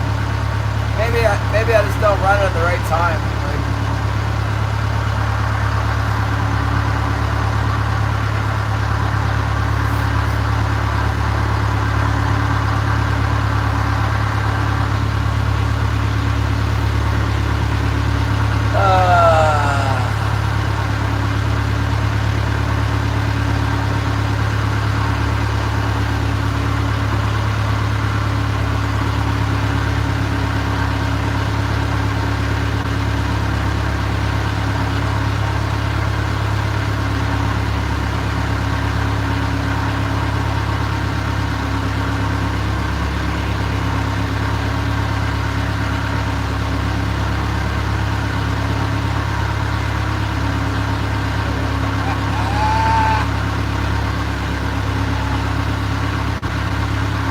Alright, fish. Now's your chance. Where are you? Are they hiding on the 15 fathom hump just to the north? I mean, why not? All they gotta do is move down a little bit. You know, it's way deep off the side, 50 fathoms off the side. It's still a pinnacle.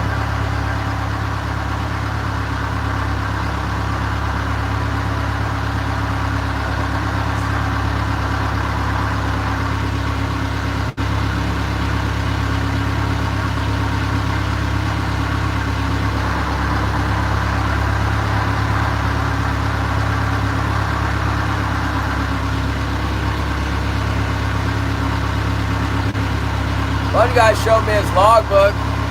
He fished with 2 deckhands on a big boat, bigger. The guy that got killed in the engine room. He showed me the logbook from 150 fish day. Started off slow.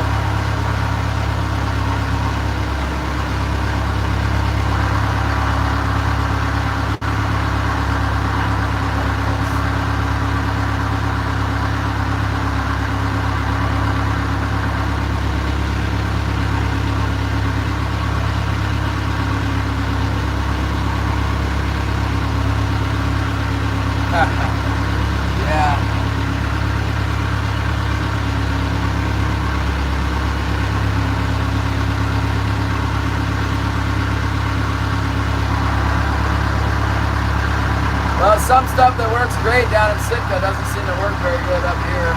Like,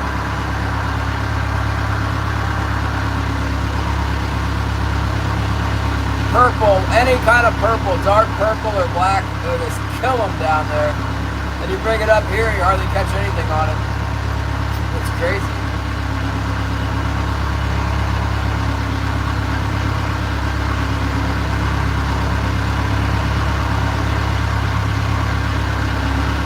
This bass is gonna rock. We'll see. I don't get anything now. I'm headed north. I'm almost over the structure here. Been on this. It's 95 feet deep. Not marking anything of consequence down there. There seems to be a few fish on that 10 fathom area for sure. We just got another little one up there.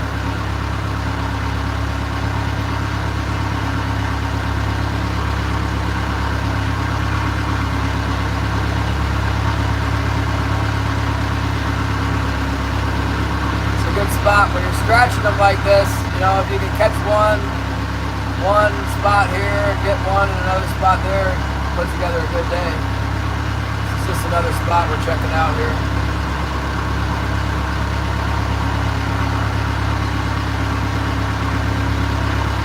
So I was saying it's nice to have those snaps because I can go back shallow. All I gotta do is reel it up and snap back in. And I'm shallow. I don't have to undo the donut and stuff.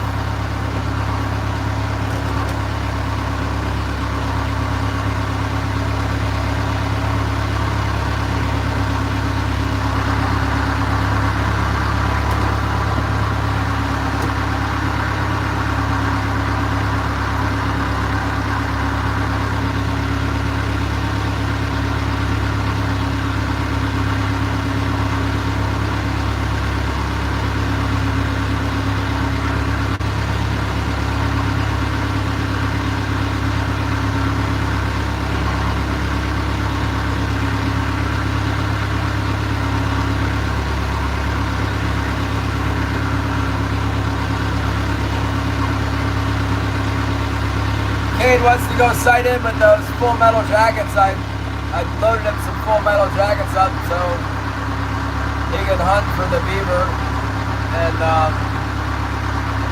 he hasn't sighted in with them yet. He said he might go shoot him today. Told him the Ventress is on the front porch. Go get it.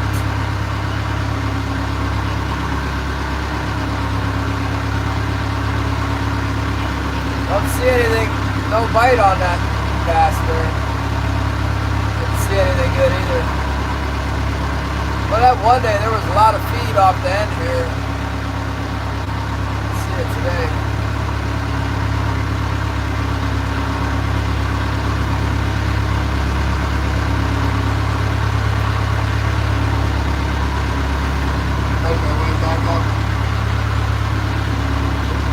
Make our way to back up the thing. No, we're up by the clown chute.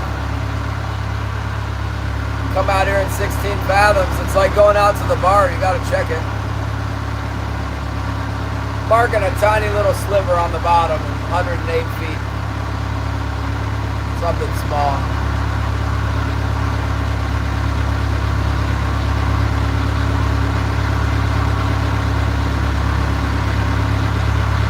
Yeah, I'm not gonna go out to the clown chute. It's another like 20 minutes north. But you can get a taste of what's on this 16 fathom zone just by running out a little ways. We did get a bite when we pulled off the king magnet earlier in 15. It was a 27 incher. We had one down here the other day. That's the one we lost. The day we only got one. We had one right in here where I'm getting ready to pull through now.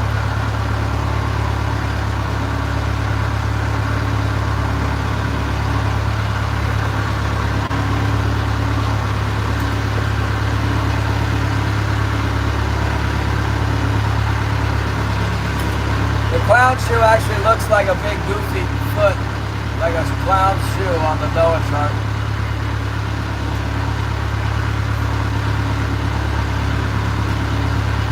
The last like pinnacle in this ridge, and there's big channel that cuts through. The main bay channel that goes around, wraps around into the islands and stuff, it comes around the end of the clown shoe. There's more pinnacles on the other side of that, but they're northwest of the channel. And then there's another channel that goes up in the fjord.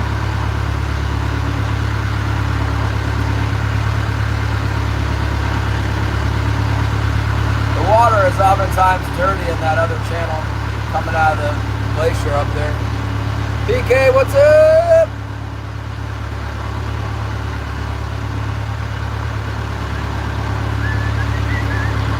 Look at the water today is way different than the other day, huh? Nice and glassy. Glassy, glassy, glassy. Catch any pigeons lately? With the rock? Catch them upside the head.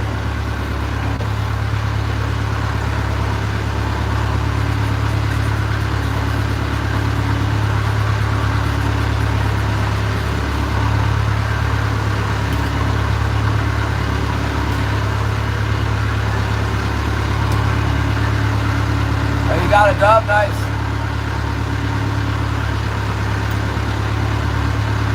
Yeah, the wave's alright. This boat likes a wave like this, it's no problem. We got our stabilizers in.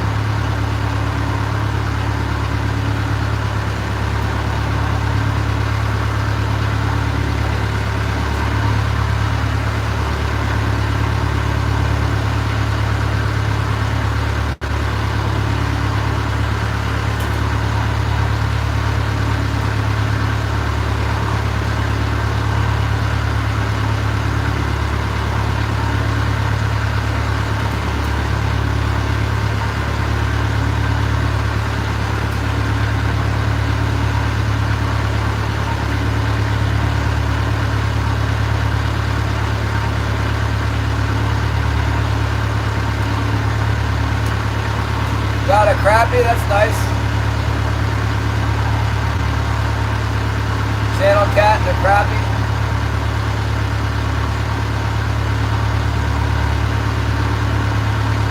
Our buddy Bob from Anyfin's going down there in Florida in March. Zyro too. We'll be there. Probably see Bob when he comes down.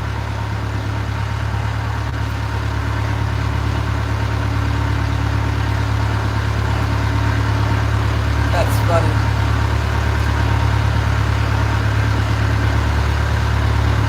Talk to text.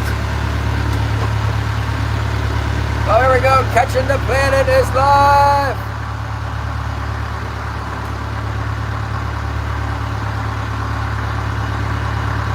What's that guy's name from Catching Alaska? It's Wyatt too, isn't it? You guys see that post last night? Waxing philosophical. I gotta remember a time when my brain was working like that.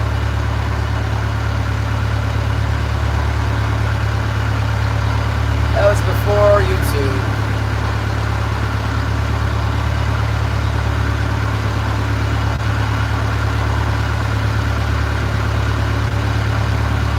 Peanut butter ice cream? Are you seriously?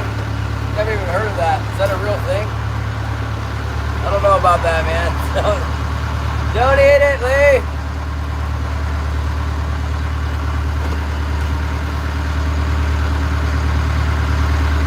Boys, quiet out here in 15 fathoms. That was kind of I gotta call it a waste. We gotta check. A little disappointment.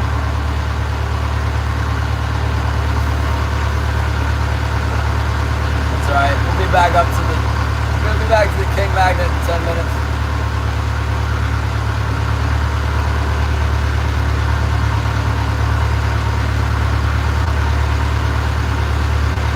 Too late. We already ate it.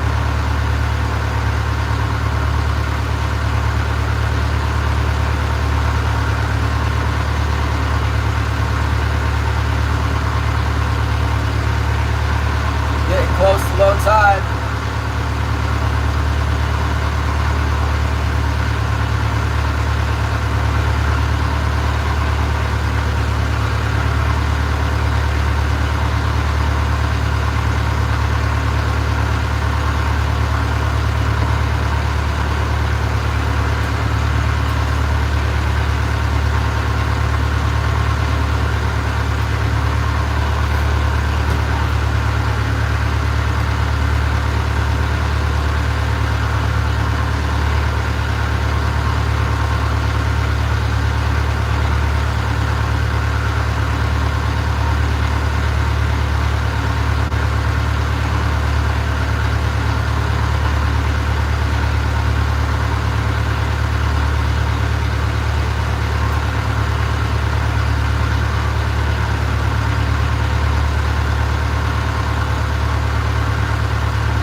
outgoing. It's quite a bit dirtier than it looked this morning. Seems like there's about 3 foot of visibility instead of like 10 foot.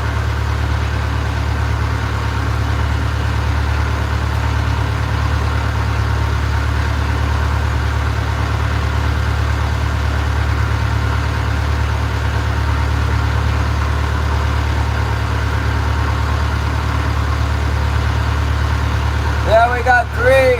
That's 1 more than we caught last time we went out on the ocean. We got that double. Today we got 3. We had a lot of action earlier, but they were kind of small. I just caught one again that was too small. It's kind of fun. You can see them on the sonar and then catch them up. Boat seems to be fishing pretty well. Just need to get some fish in here.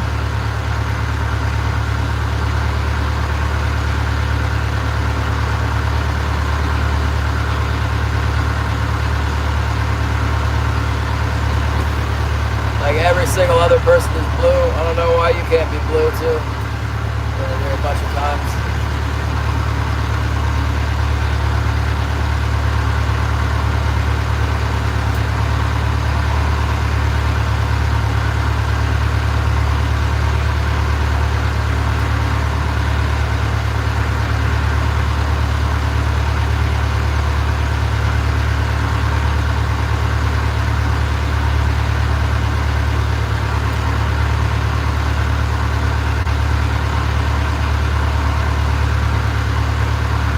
A lot of fish caught today, but the keeper ratio went way down. We were getting almost all keepers, and then all of a sudden it fell apart on us. Undersized fish. A lot of undersized fish.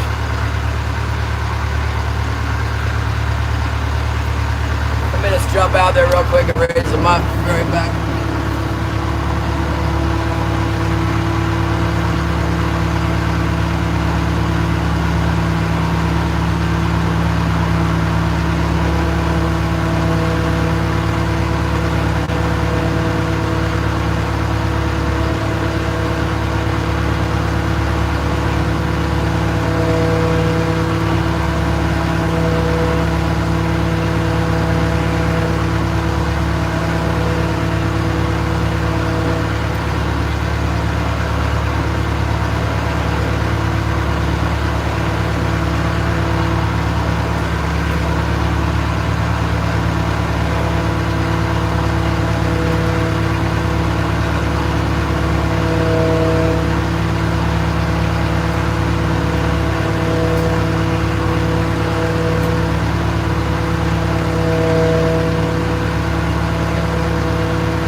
Back up on top of this thing. I probably should stay so dark. A long daggone day. If I could get 2 more, it would be a difference between 350 and 500, about 500 bucks or whatever, depending on the size.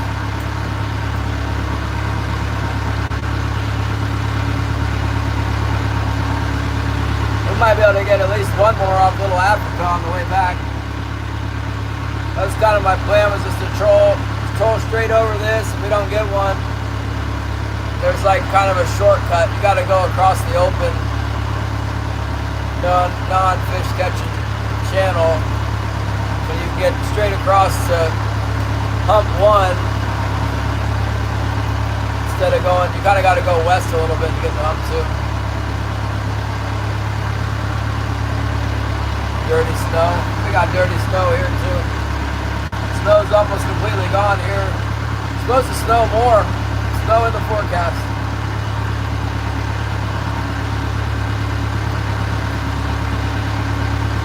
marking some tiny specky thing down there at 70 feet, 60 feet.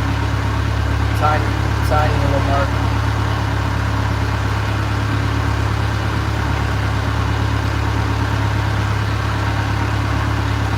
Oh, ice is breaking up.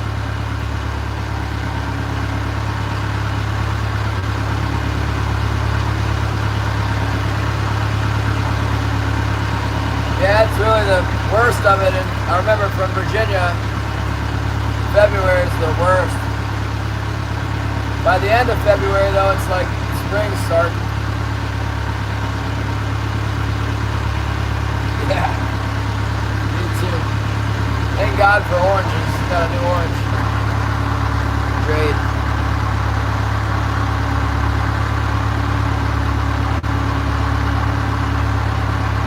Great flesh the otter. Yeah, right, with one hand apparently. Alright, let's get a big one on this pass.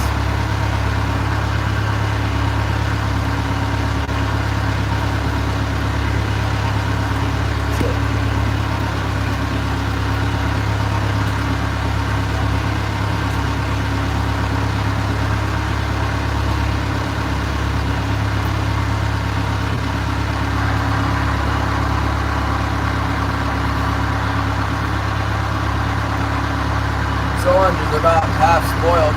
What if they froze or something down there?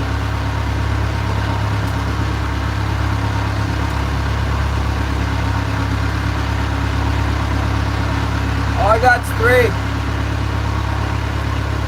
We started catching shakers. Well, we had a couple shakers that were right on 28, but I don't think they were quite big enough.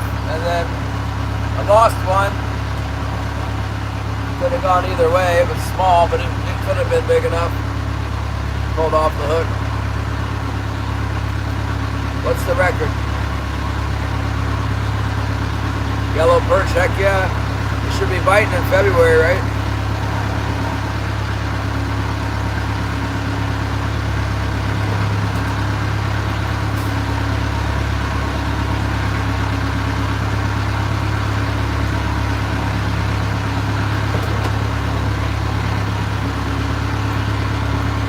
Come on, give us some big ones.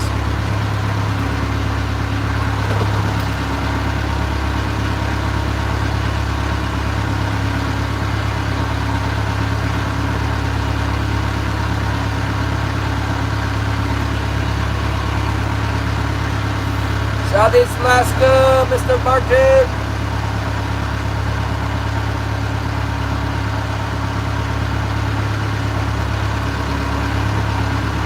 Right on top of the king magnet now. Where we marked that last fish.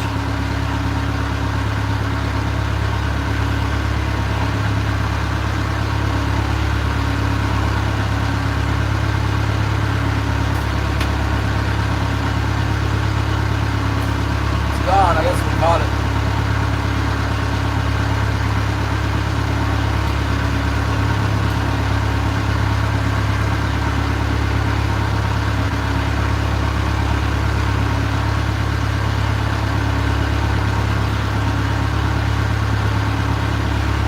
What do you mean drag the ice gear, like the ice fishing stuff?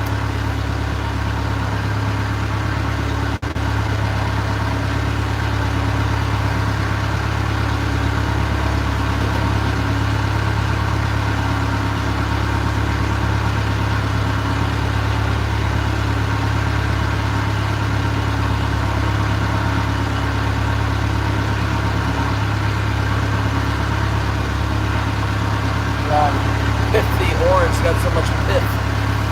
Pith. Pith. It's all dried out. I paid Kate $30 for the oranges. I don't know, he got me like 20 limes and 2 bags of oranges. Maybe I gave him too much, I don't know.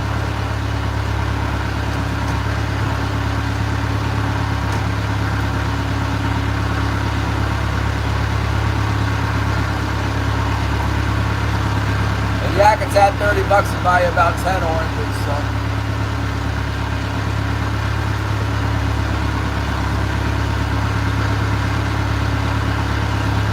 Probably not a bad deal.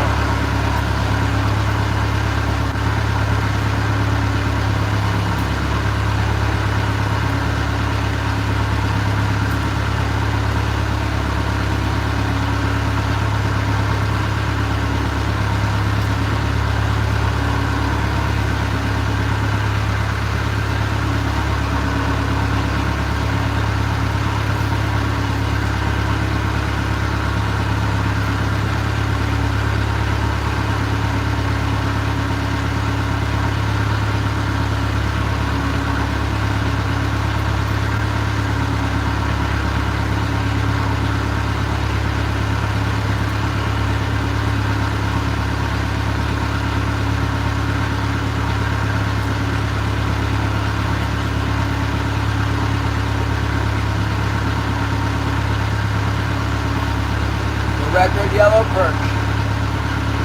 What's the best bait for them? Did you say you used an underspin or something to catch them?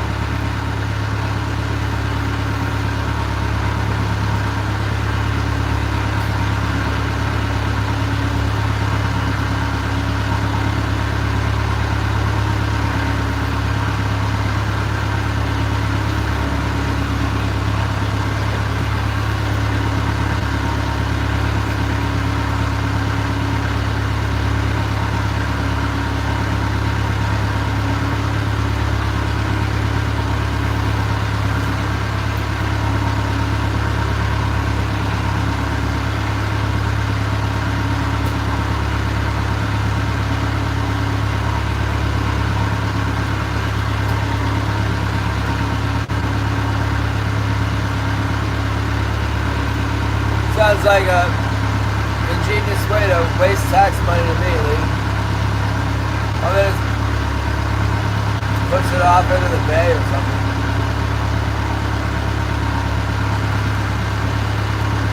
Snow melting machine? Are you kidding me?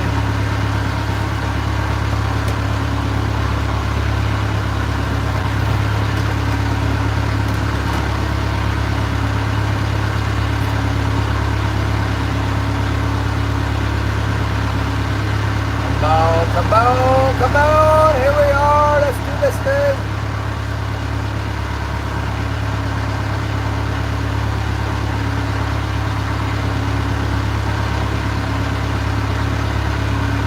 Well, we're going to see what's on Hump 1 in Little Africa. It'll still be light when we get to Little Africa, I think. There's something on the bottom right there. Suck down on the bottom.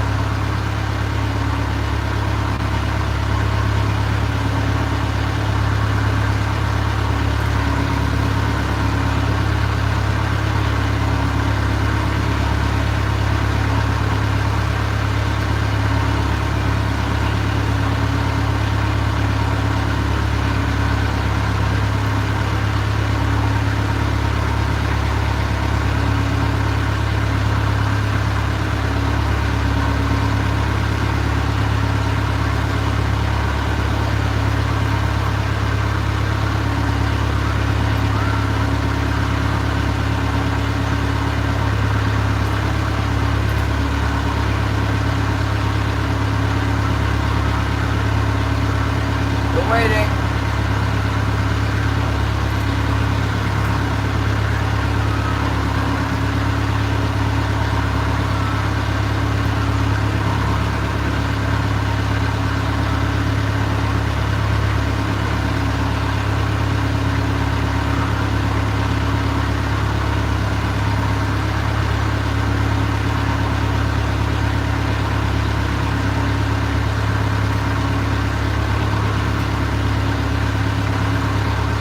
Sounds like a good idea to me, Edward. Better than using electricity to melt the snow. I've never heard of such a thing. Dump it in the river or the ocean for sure before you do that. Take it out in the oceans.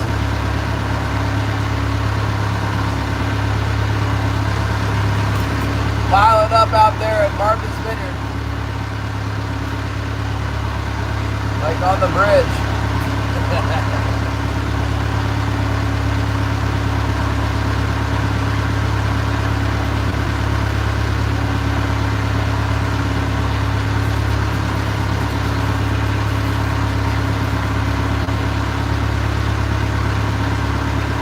Oh yeah, we're chilling.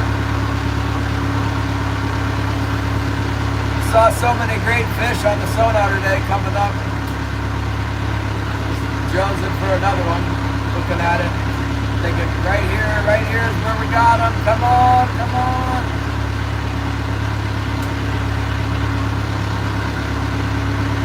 Do it again. Apparently we wore them out. We'll have to go over and try Hump 1. And Little Africa, and dark on our way in. Got to think about what we're going to do tomorrow, because tomorrow's another day. It kind of seems like we wore them out here.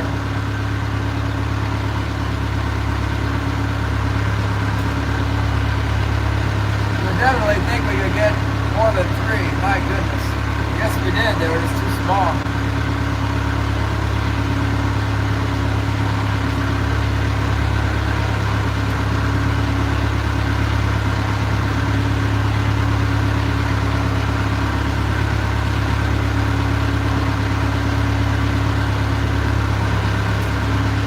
They don't bother to salt our roads here. They just let us slide around. Figure we could deal with it.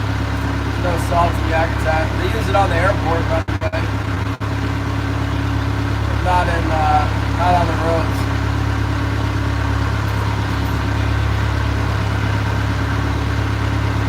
We got a new city manager this year. They started sanding the road more. The road maintenance might have got a little bit better. I don't know. Still pretty lame.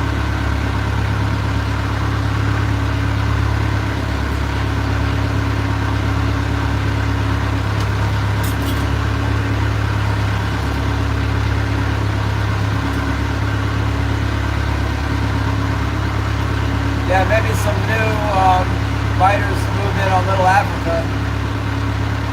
Last time we were there at dark, that was pretty good.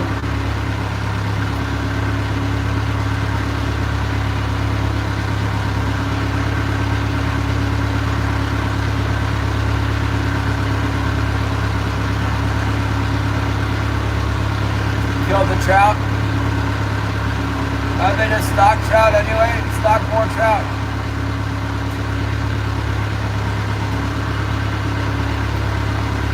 For $1 million, I'll come there and catch the trout out of the mountains and take them, put them back in there for whoever municipality lost their trout.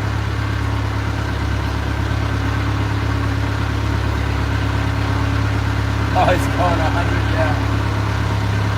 They do too. You're not lying.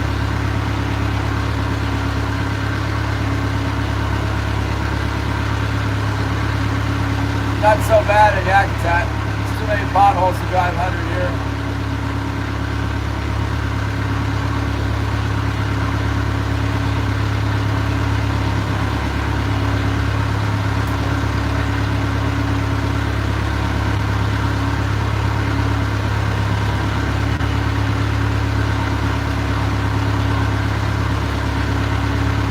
Pulling off the best part of the King Magnet now, getting the south end of it. South end points over to the hump 1. There's a big channel we got to go across. It's not fishy.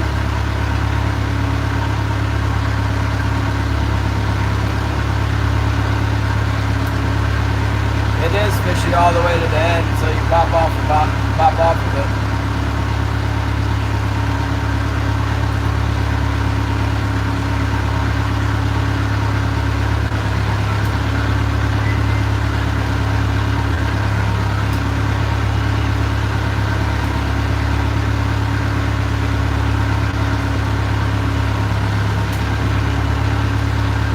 Nice. We'll be closer to home driving back across to the south side here.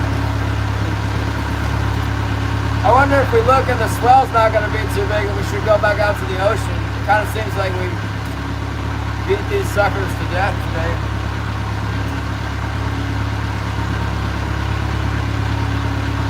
Pretty much got the same amount as we did on the bar. One more, which is a big difference. But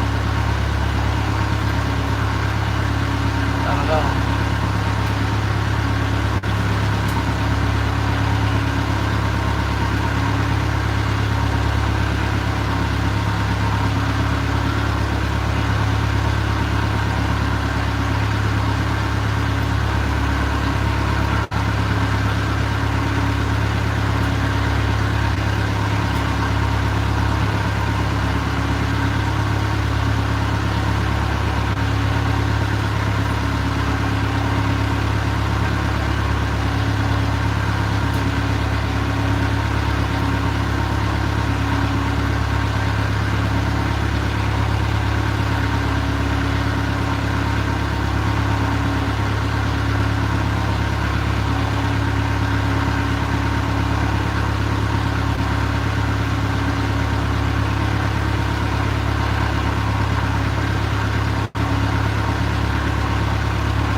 About to pull off the end of this thing. 90 feet. Give it a little more gas. Get over to the next spot. Let's see, how far away is it? It's a little ways over there.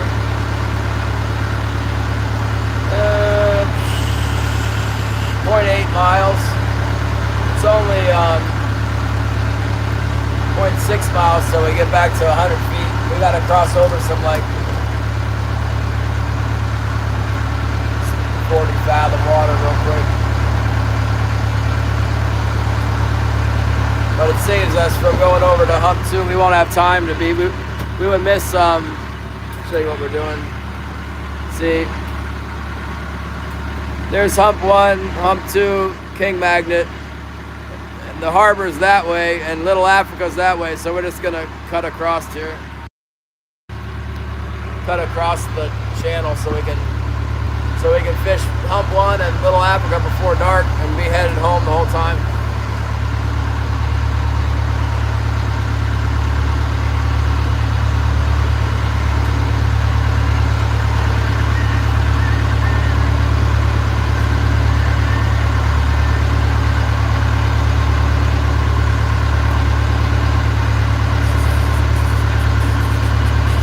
It's terrible, Leo. Lee, no one knows how to leave early anymore. Yeah, and driving fast. I was thinking Leo, the fisherman here, he probably left early and he saved himself a lot of trouble. We could have gone home at 12 o'clock with all our fish. Man.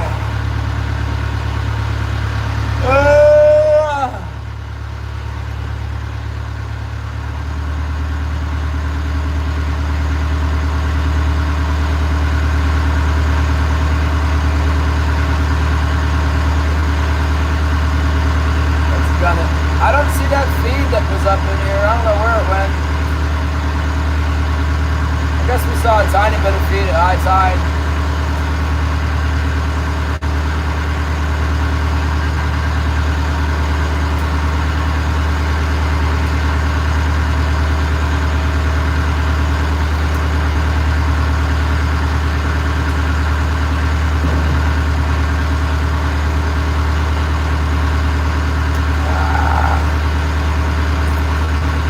The halibut carpet. Mr. Halibut Carpet.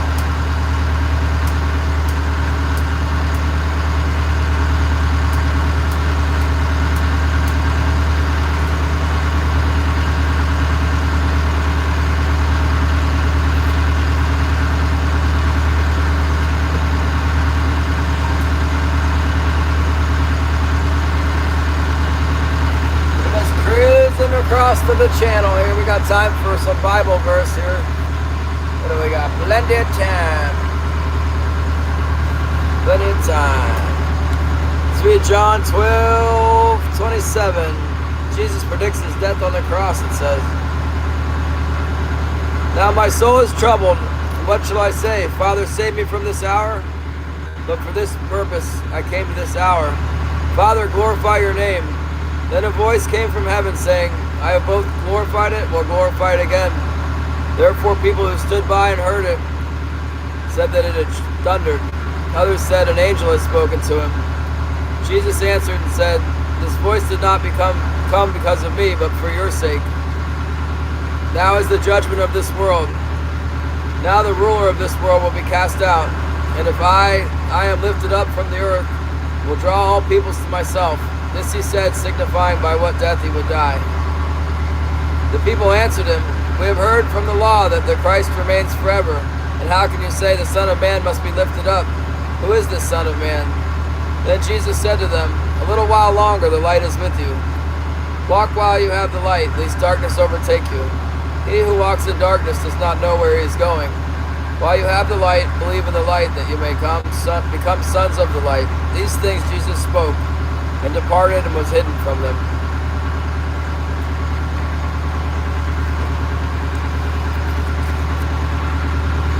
But although he had done so many signs before them, they did not believe in him, that the word of Isaiah the prophet might be fulfilled. But Lord, who has believed our report? Therefore they could not believe, because Isaiah said, He has blinded their eyes and hardened their hearts, lest they should see with their eyes, lest they should understand with their hearts and turn, so that I should heal them. These things Isaiah said when he saw his glory and spoke of him. Nevertheless, even among the rulers, many believed in him. But because the Pharisees did not confess him, lest they should be put out of the synagogue, for they loved the praise of men more than the praise of God. Then Jesus cried out and said, He who believes in me, believes not in me, but in him who sent me. And he who sees me, sees who sent me. I have come as a light into the world, that whoever believes in me should not abide in darkness. And if one hears my words and does not believe, I do not judge him. For I did not come to judge the world, but to save the world. He who rejects me and does not receive my words has that which judges him. The word that I have spoken will judge him in the last day. For I have not spoken on my own authority, but the Father who sent me gave me a command, what I should say and what I should speak. And now that his command is everlasting life. And I know that his command is everlasting life. Therefore, whatever I speak, just as the Father has told me, so I speak. Then he washes their feet.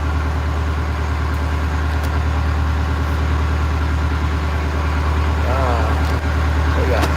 Amen. Country Carpenter, what's up?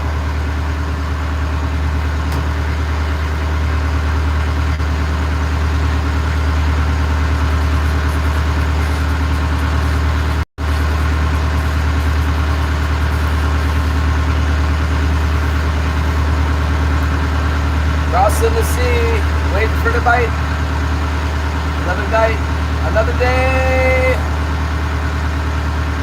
Another $350. Much better than it has been.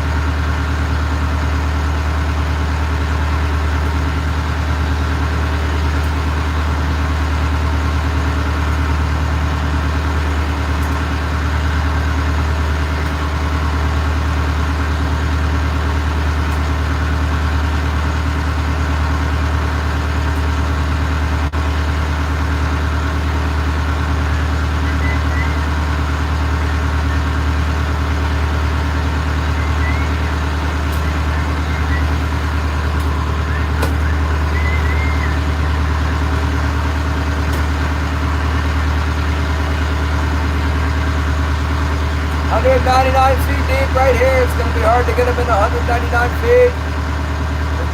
57 feet of line down. We're getting ready to come up in the shallow zone. I catch plenty in 15 fathoms with 10 fathoms out, but not so much in 35 fathoms. The sun's really trying to go down on us. The cloud covered it up, getting dim out. 4:08. I guess we got about an hour and a half.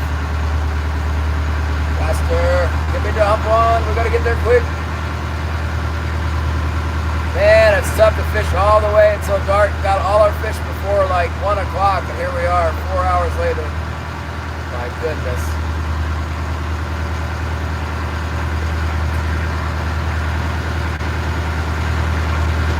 Still a chance though. Get over here to hump one, maybe we'll get one off hump one. If not, we'll have just enough time to skim over the top of Little Africa, I think. Maybe make one back tack or bite.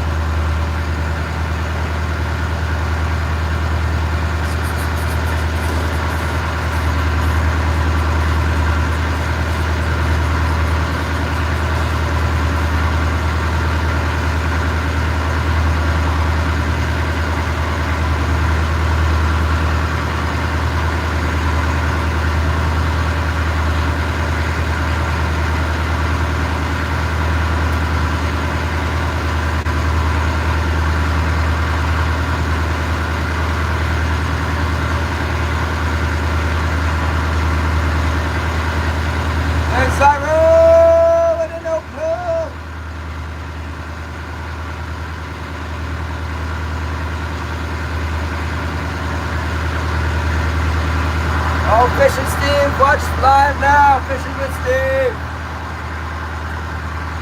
Did you get done installing the oven, Zyro? Isn't it like 10 o'clock at night there? 8 o'clock. Catch this, look. my goodness! Look out! Ah! Ah! A New Year orange, yes!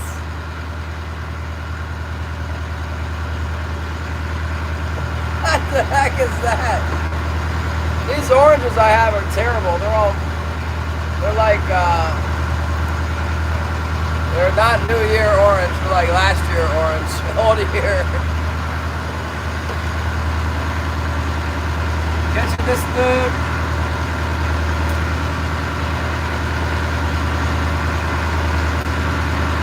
Did you get the golf lure? Is that where you went? You went to get the golf lure? Oh, the happy poop! No, not the poop on fire. We're burning the poop again. What is this? Stop the poop burning! Ah!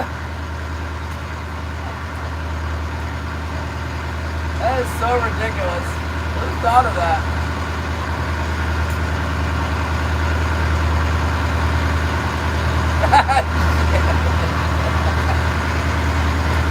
Oh no.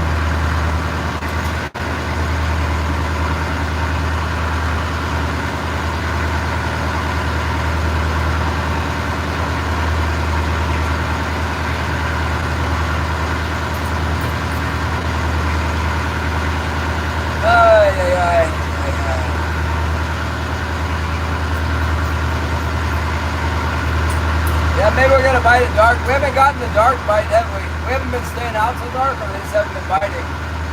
I don't think we've been staying out so dark. Tonight's the night. Ooh, check the dark.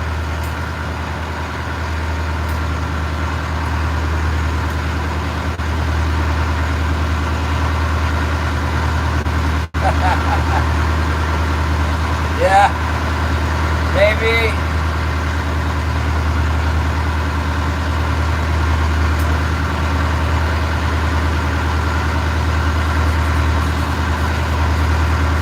Maybe the AI thought of it.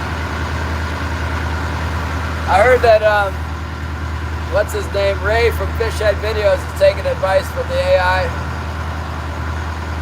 He was giving away a John boat, right? He's like, I'm gonna give away a John boat. And everybody's like, oh yeah, the John boat. Sign me up. I'm subscribing. And then he's like, yep. As soon as I get 100,000 subscribers, you get a free John boat. I told him, oh good, you're gonna ship me the John boat. I win. You ship to Alaska, John boat. You know what he said? He said, no, only in the continental USA. I'm like, I'm on the continent, Ray. That's the wrong word. You mean the contiguous or lower 48 or anywhere but Alaska and Hawaii or Puerto Rico and Guam.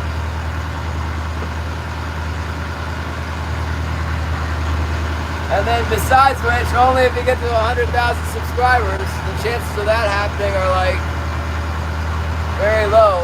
But ChatGPT, I guess the AI is telling him like, hey, you can get your subscribers, just tell them you'll give them a boat, you know. There's no truth in advertising. ChatGPT thought of that.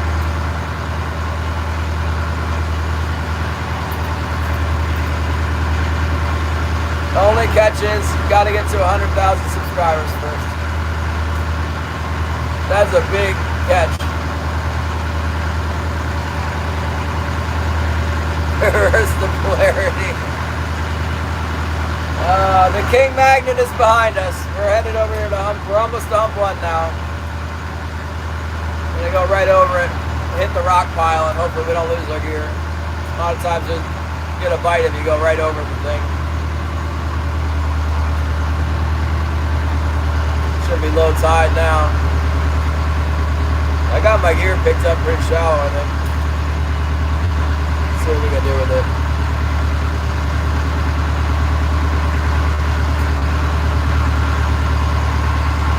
Waves are still pretty big. I don't think they're as big as they were earlier though.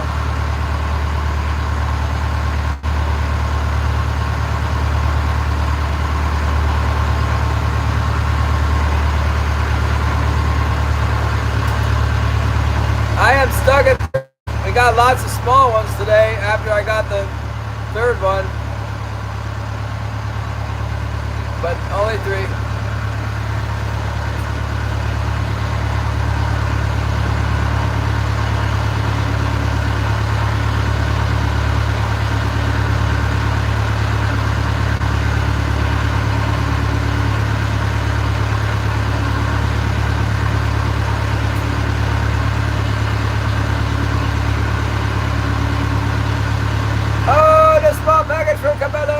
Oh good, I can cut down my cartridge cases now without a problem. I'm probably going to be in a little bit later, Holly, like maybe 7-ish, I don't know. Depends when it gets dark. I'm kind of trolling my way home. Maybe it won't be that late, 6:30 or something.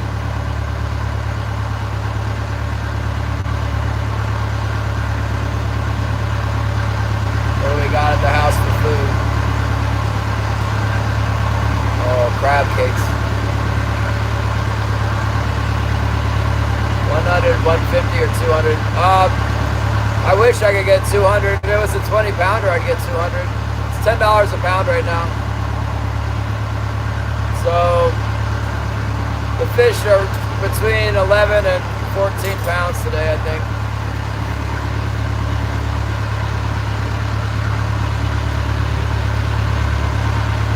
There's a little mark that could be a fish. It's stuck down to the bottom though. Pretty fat. Come on off the bottom and give us the bite. The bite. Come on, come on. I know I ran you over. I saw you on the sonar. Saw a bigger mark. There goes a little mark.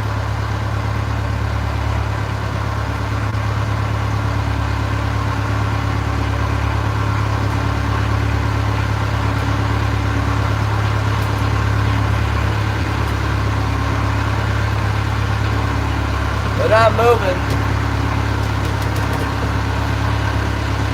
Boy, that bigger fish we caught, it looked huge on the sonar. It looked like a ball of bait, but it was coming up.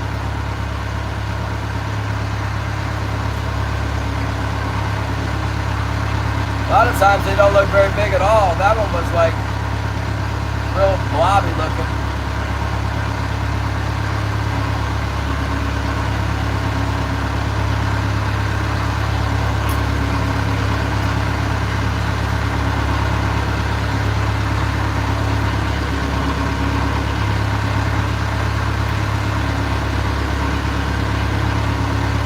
Apparently that sucker's not going to bite the first one.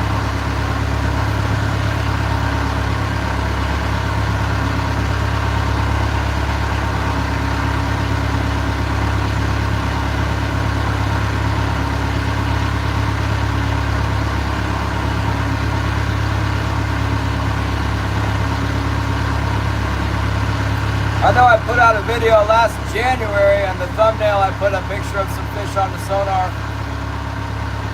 Boy, they were obvious. There was like 3 or 4 of them together. And that was on the bar.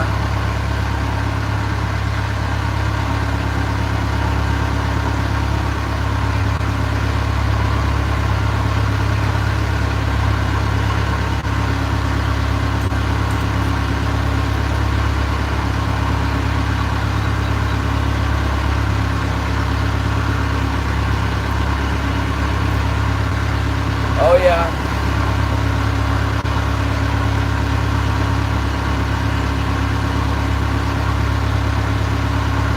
Try turning north and driving right over the top of this hump here. Make sure I give them every chance to hit it. We got time. It's tiny. Hump 1 is tiny.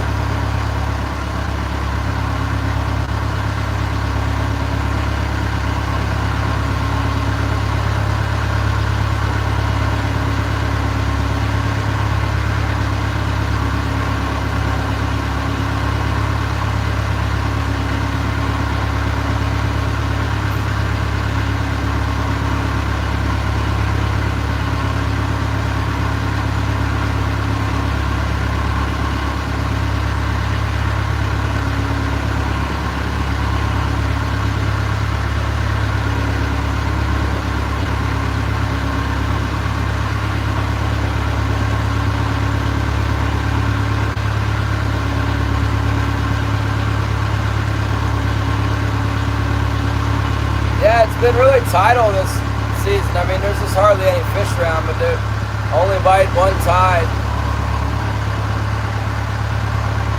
Guess we did pretty good last Saturday. They were biting all day on that day.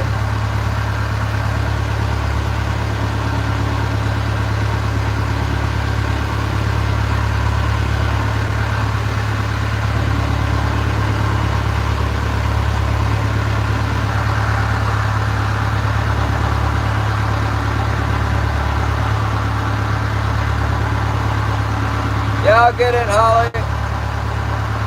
No problemo.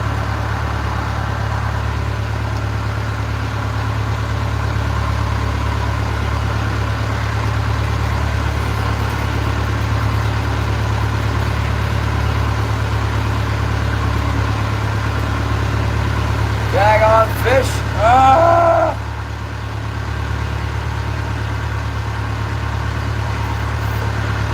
King salmon fishing, winter kings, so tough.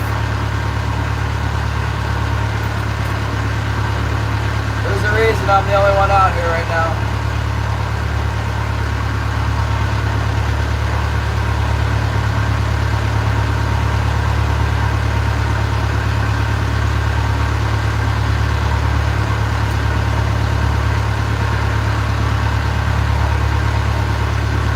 That's for sure. It helps a lot to be able to get out in the middle of the bay or out on the bar. Up in the islands, man. In the fall, it can be good when you're fishing deep, but it's kind of a desperation move when the weather's bad for the most part. It's good for halibut sometimes. I like halibut fishing back in there. In the spring, it can be really good too. See a little mark stuck to the bottom. Kind of got that blue-green color that benefish a lot. Beneficial.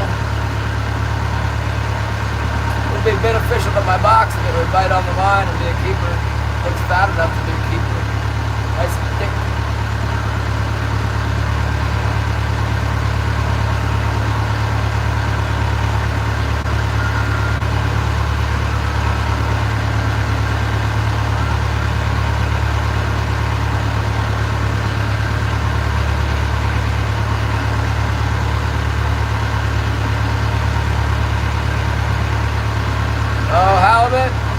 Whatever, all tides.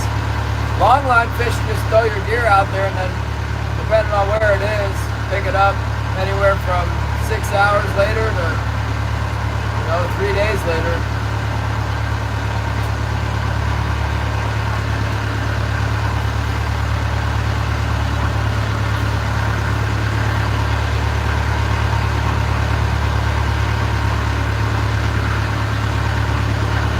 We have herring, snow alewives. We got herring and smelt, sand eels. What else do they like to eat on? Krill. I haven't seen any krill this winter. Normally the krill, once the water warms up in March, we'll get like definite warming. Usually some krill comes around. They eat the krill. King salmon do. They're like tiny shrimp. Shrimp the size of like, I don't know, really small. Smaller than the shrimp they put in the ramen noodle pack. Like smaller than a grass shrimp from Maryland.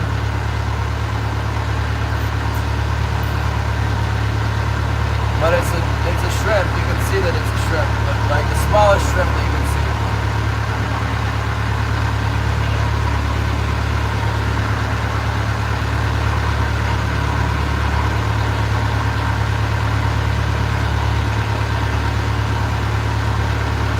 It just depends, whatever they're biting on. Whatever they want to bite. Normally I'd say outgoing, because I like to chum. So if I'm up in the shallows, an outgoing tide to draw the chum over the reef better. I don't know. Any moving tide is good.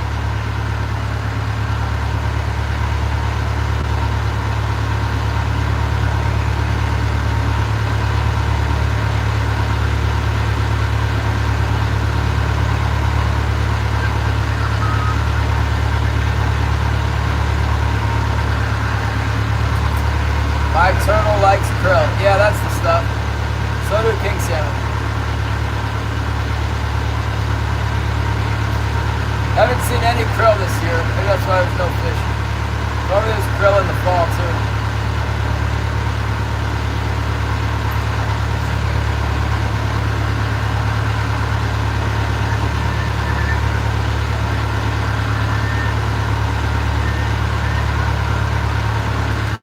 Haven't got a night bite since I can remember. It should be good at night. Not this year. Mid-afternoon. Today it was a morning bite. Morning and midday. Nothing in the evening. Good fish. Not there. What I use for chum? Tell you what works really good is if you just chop up every fish that you catch and throw it back in the water in pieces. I used to carry a hatchet around and just hack up rockfish or whatever. Everything but the halibut and the lingcod. Rockfish. Highly illegal. That was many, many years ago. It was like more than 10 years ago, so there's got to be a statute of limitations on that.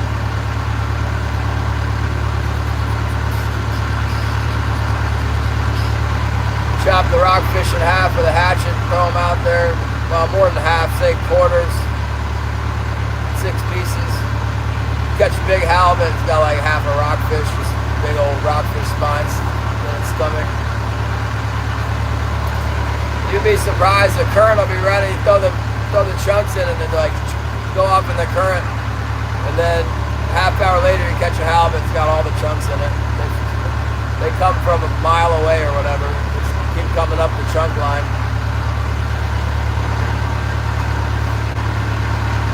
Herring, chop up herring and put it in a bag, send it down with the anchor. We used to have a commercial downrigger on the boat, and we would send the cannonball down with the wire line, tie the chunk bag to that.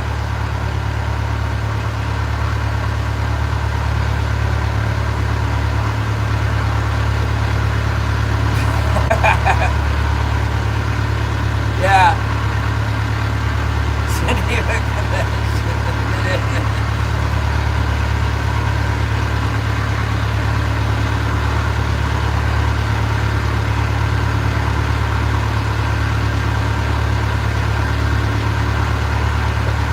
That's the best way to do it.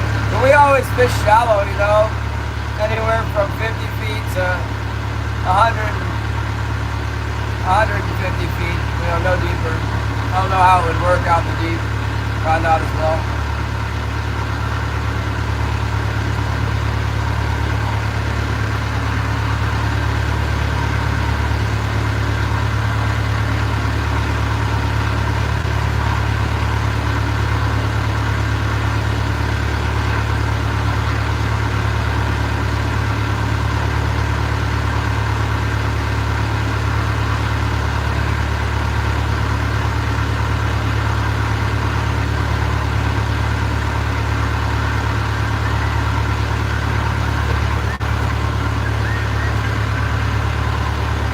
Many sharks, huh? Yeah, the sharks are a problem with the chumming here too. It is. It's gotten worse here as well. Early in the season, though, it's not so many sharks. And normally in June, July, not till the middle of July when it gets bad.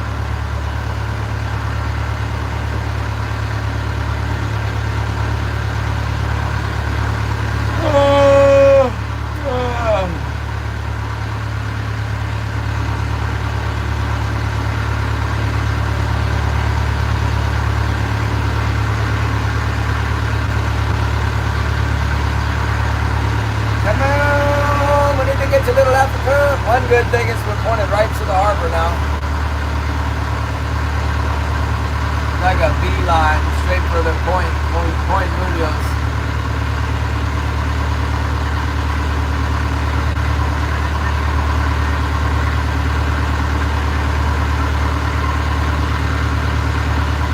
See if anybody's home in Little Africa for the night bite.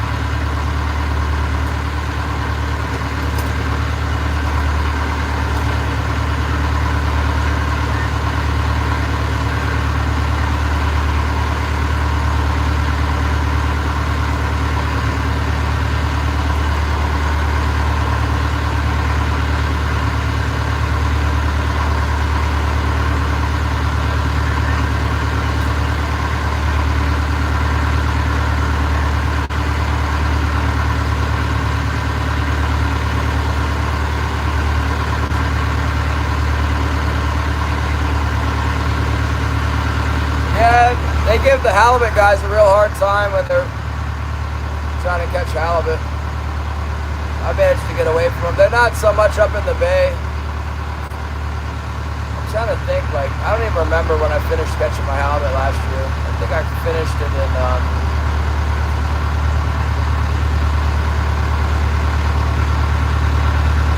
I don't remember. Honestly, can't remember. I guess it was September. I think it was in September. Not sure. Maybe not. I might have finished it before I left town. I don't know. Maybe I finished it in May last year. I don't remember for sure. No dogfish. Very few. The guys that fish in summer and fall, though, they have, like, they'll pull up dogfish on every hook.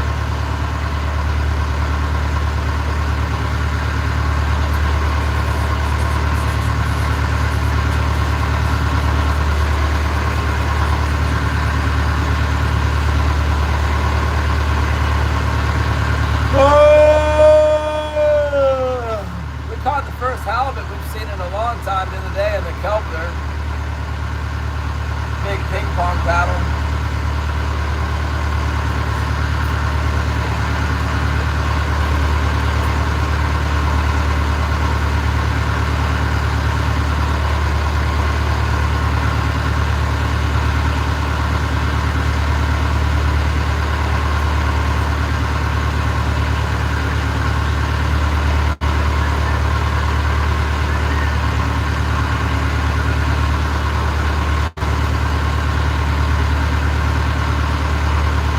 This 12 fathom hump here, it's really small, 12 fathom hump. Usually doesn't have anything on it. Once in a while it does though.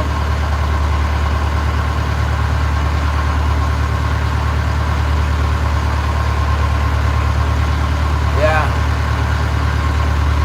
Yeah, this thing's just terrible. It's one of the reasons I'm glad I don't have to charter fish anymore. They're a real menace to the charter fleet too. Just terrible. Guys come out and want to have a good time catching a halibut, and all they get is sharks on every shark, this instant shark. Everywhere you go, sharks. Client demands halibut. Kind of stresses me out.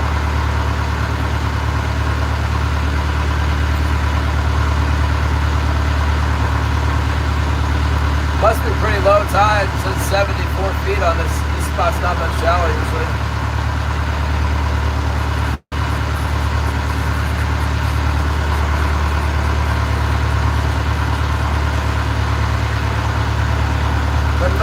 Come on, don't mess around, bite up on my hooks.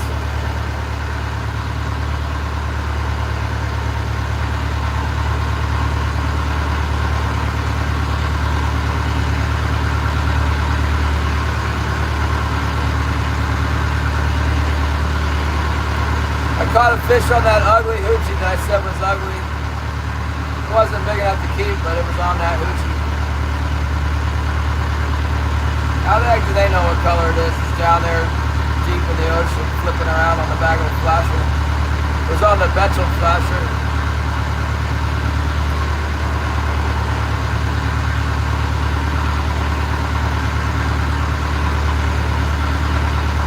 Gary says peak low light.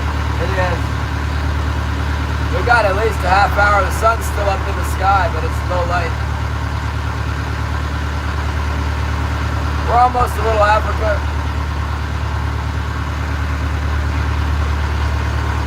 We're on this high spot between Hump 1 and Little Africa. It doesn't have a name because it doesn't ever hold fish. Once in a while it'll have a fish on it though.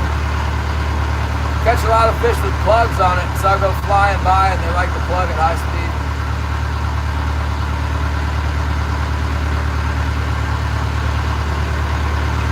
No, didn't never put that plug out. Maybe I should have.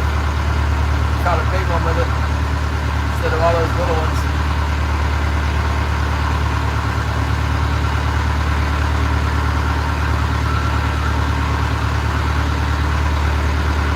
Maybe because the tide's so low, the fish won't be up on top, they'll be on the sides of this thing. That'd be nice.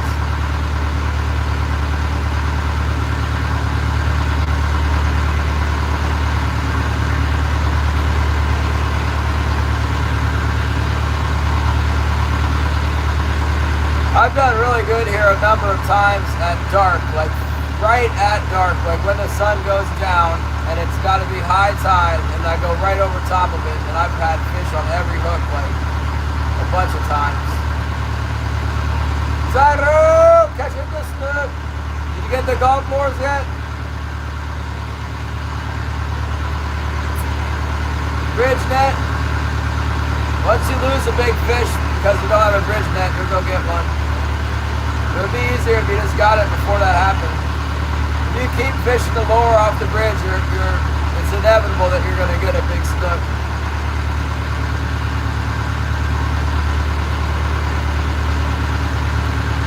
The big snook, this snook, this snook.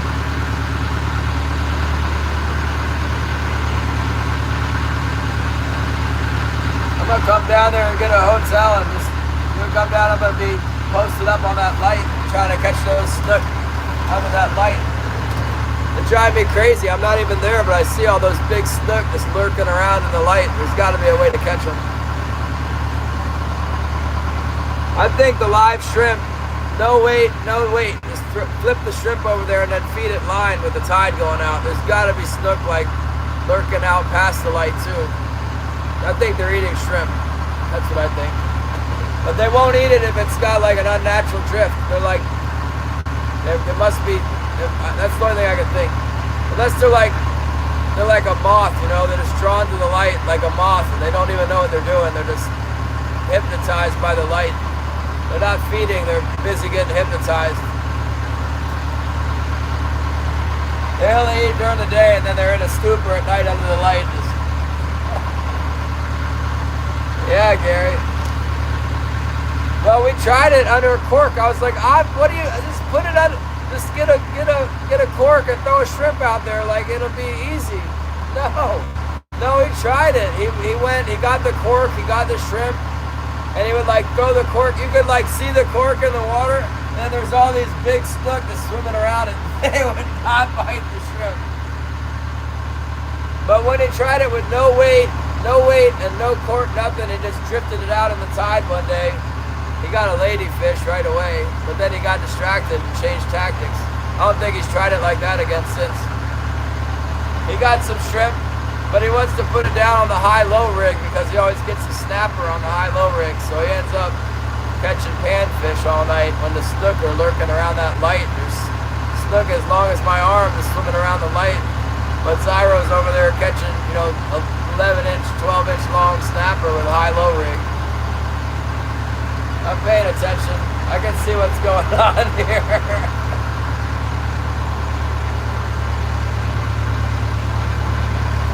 I'm glad they didn't get killed by the cold because that's like, I can see from a distance, I can watch the snook when Zyro puts the camera on him.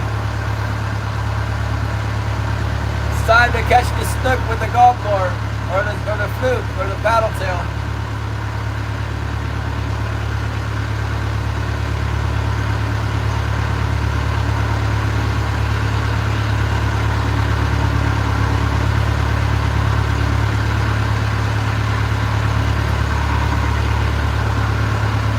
We're here now. We're right on the Little Africa here, coming up on the spot. This snook, it won't bite. It's in the light, but it won't bite.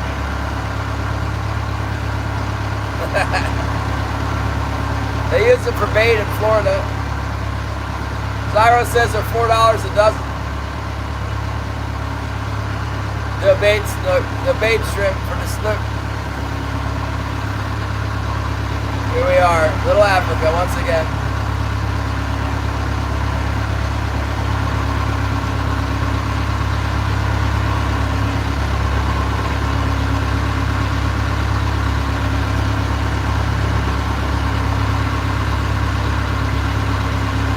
$30 a pound at Wegmans.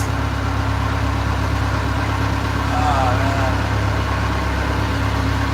should book a hotel for May 1st down there in Ocean City near the bridge so you can walk over to the bridge, Bob. That's what I'd do if I lived in Pennsylvania. I'd be making plans to be at Route 50 Bridge from mid-April all the way until after Christmas. It's the best spot. That's good. Use the paddle tail. That's the one you caught the big snook on. You're gonna get another one. Just do the same thing. I guess you can mix it up since you can catch a snapper on the fluke too. That's a real good sign. I remember right before you caught it, you were like, where do I fish it? High, low, fast? Like right on the bottom. Just bring it in near the bottom, bounce the bottom, and then bam, I got one! Yay, snapper!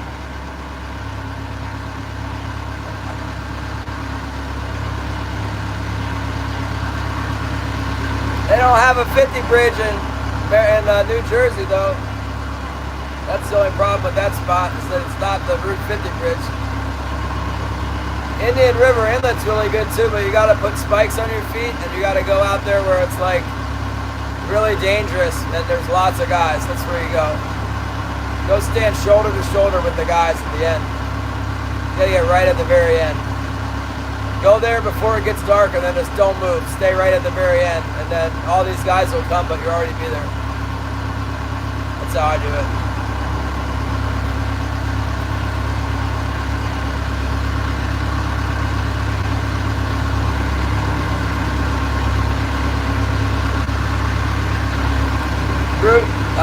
The Indian River Inlet is the bomb. It's really good fishing, but it's super dangerous. I think somebody gets killed there about once a year. The waves wash you off the rocks and then you drown. You have to take a gaff. You bring a gaff out with you and you gaff them. You got to gaff the stripers because the waves and the rocks are like real slippery and covered with moss and stuff.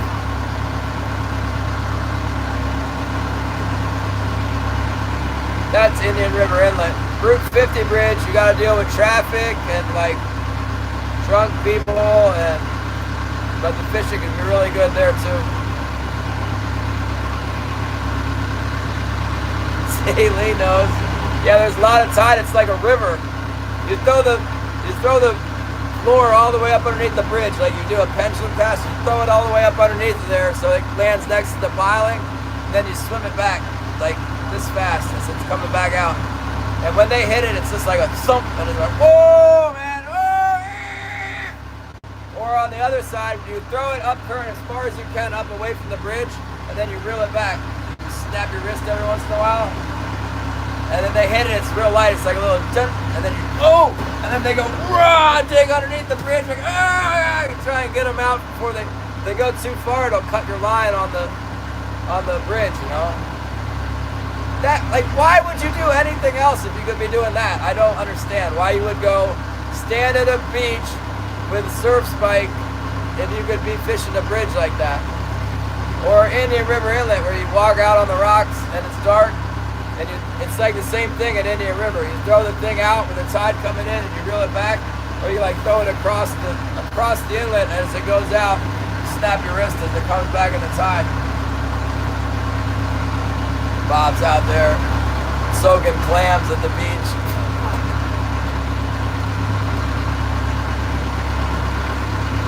Out of rice. Oh, the horror. They got it at the store. It's like $50 a pound.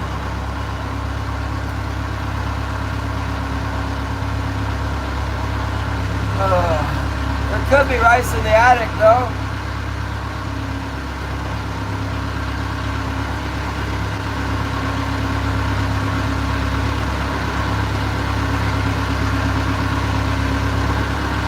They got those big rays at the bridge too, Bob. You catch those cow-nose rays all the time. They're huge. Like a lot of times they break your line, but you can get them with the net. You get them in the bridge net. You'd have ray in your freezer for the whole year. If you went to the 50 bridge like one time in May, you'd have enough. What are they called? Cow-nose ray for the whole season. Never run out. They got those bat rays too. They don't bite lures, but they got bat rays that are like the size of a car. You can see them from the 50 bridge.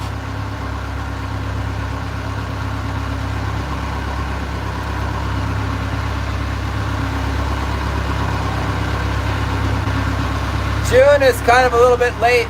So in June, it can be good, but by the end of June, it starts to get to be like more small stuff. You can still get them, but Bob, they're not. They like to hide, and they don't come out until it's like 4 a.m. June is still okay. July it gets hard. July the water's so hot. June is pretty bad too. Early June is good.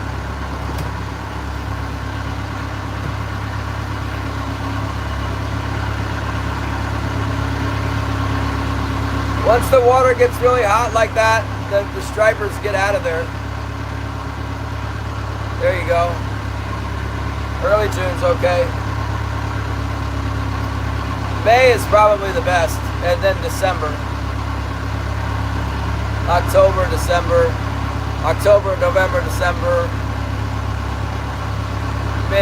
Mid-April till like June 1st.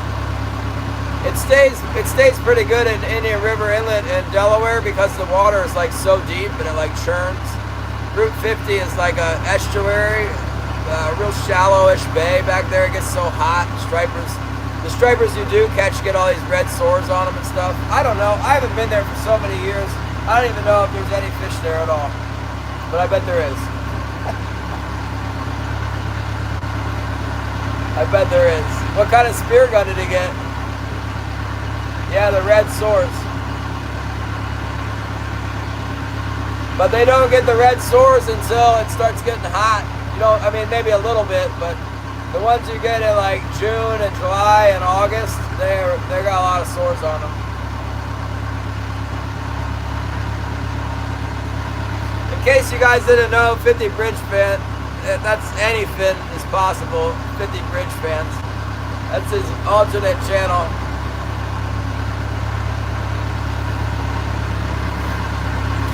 It's Bob. It's Bob the plumber.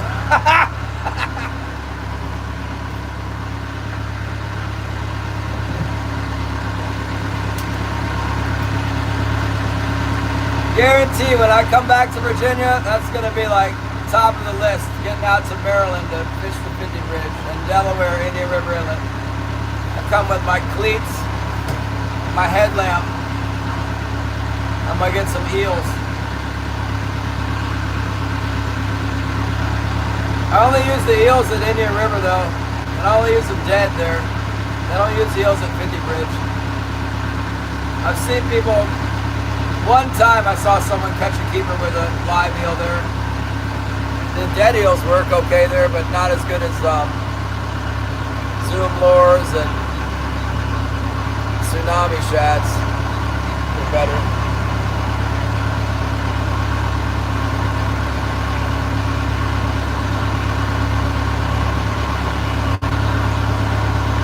Any bridge is possible. Yeah.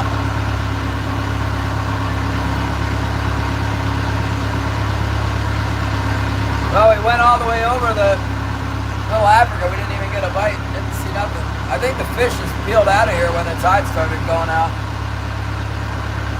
We really haven't gotten anything since that tide changed. I guess we got some little ones.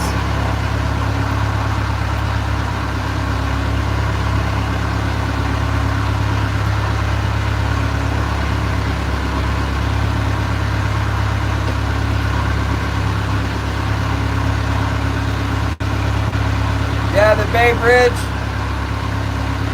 You know, I never had a boat there. I fished it with my buddy's boat before. But for me, I just stop at Kent Narrows. Sometimes there'd be fish in there, sometimes there's not. It took me a long time to learn how to fish it, but once I learned how to fish it, I'll never forget one night I went through there early. Like I would literally fish Ocean City Bridge like year round. And I remember one time I went through there at Kent Narrows, it was like, I think it was late March, and know, fishing underneath the bridges. I'm trying to remember, there's like more than one way. Oh yeah, you can fish one side or the other. I think I was fishing on the west side. I had one of those Mr. Twister Exude lure, you know, the Mr. Twister Exude, like a fluke, and it was pearl glow with a chartreuse tail. I had like a half-ounce jig head. I think I was fishing tandem, two of them, like maybe 36 inches apart or something. I threw that thing out there, and it was like 2 in the morning or something. Threw it out there and started reeling. Switched it a couple times. Hooked this fish, man. It came up, was like boom on the water top. I can't remember how big it was. It was huge. It was like a 45 incher or something. Huge. And then I caught another one that was like not as big, 44 inches or 40 inches. Like almost on consecutive casts. That's the only time I ever got a big one there. And obviously it's not open, and I didn't keep them. It was like 2 or 3 in the morning, no one was around, but I think I might have had fish. I might have been headed out to the bridge or coming back. I must have been coming back. I don't know. I probably had stripers in my cooler from the ocean.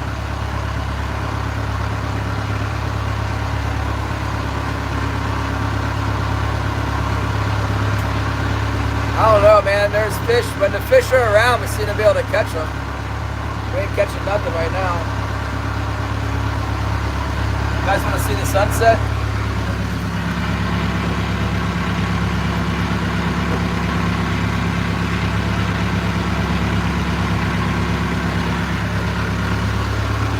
Yeah, I really enjoyed that kind of fishing, but I had to deal with all the traffic and everything else to get to it.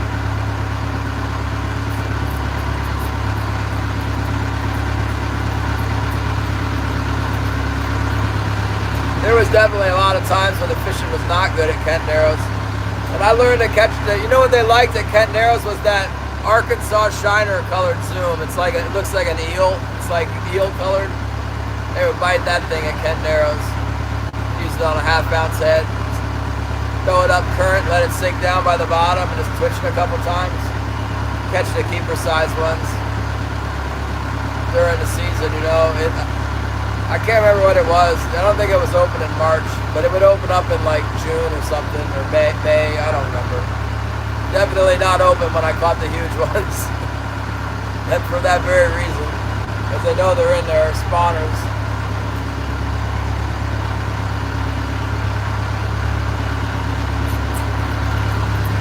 I used to fish the stripers in the Potomac River too. You know, I drive down and fish Chain Bridge, and I caught a lot of stripers out of Chain Bridge during the spring run.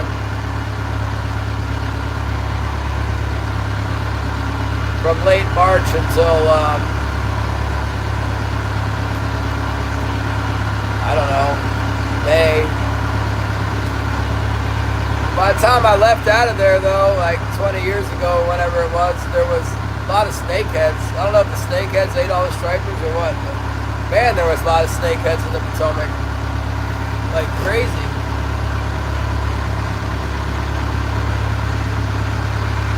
Yeah, not too many boats there in the middle of the night though. Like 3 in the morning or whatever.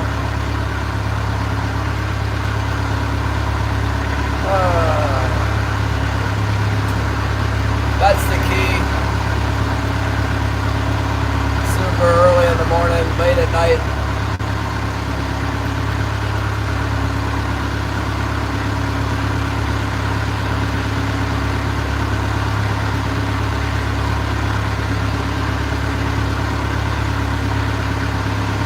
Fixing to make one more pass on this thing while I'm here. 4:35. Yeah, let's go over it once more. I didn't do a good job. I was thinking about Kent Narrows and Ocean City Bridge there. Let's take one more pass and try to get a little closer to the reef. We can do better than that. I never fished Susquehanna. I would always just drive straight out Route 50. Straight out Route 50, and then once I hit the beach, I'd go up to Delaware.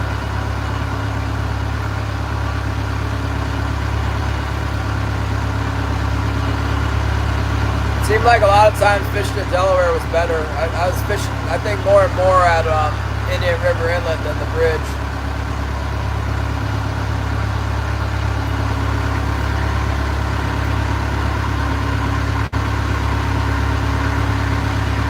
One more back and forth on the side of this thing where we got that fish the other night.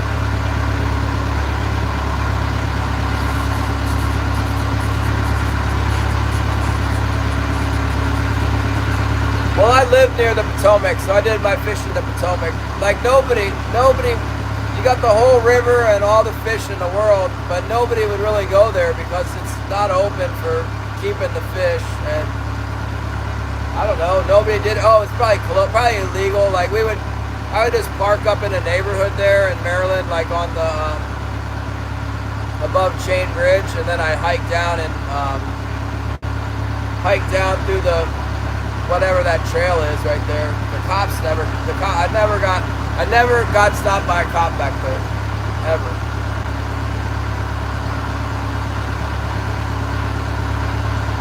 We would sneak into Fletcher's boathouse too. We did get chased around by the cops back there though. We just run off in the woods and we saw the flashlights coming. Same thing, just park up in the neighborhoods and walk down to the river. I mean, nobody cares about guys walking around with a fishing rod. Really pretty out there now, look at this.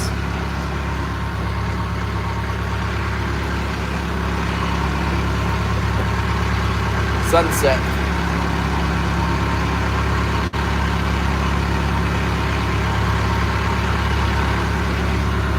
Alright, I gotta focus on the reef.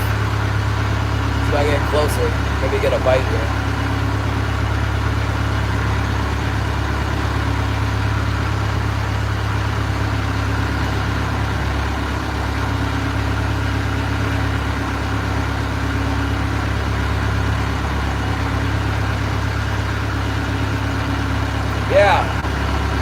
Yeah, you gotta have the right equipment though. You gotta have the corkers, the cleats with the spikes. And I would highly recommend bringing one of those inflatable things, you know, and a light so you can blink. You gotta go at night. I guess when the run's really good, you can catch them during the day there too, but it's crazy. It's crazy busy in the day when they're running.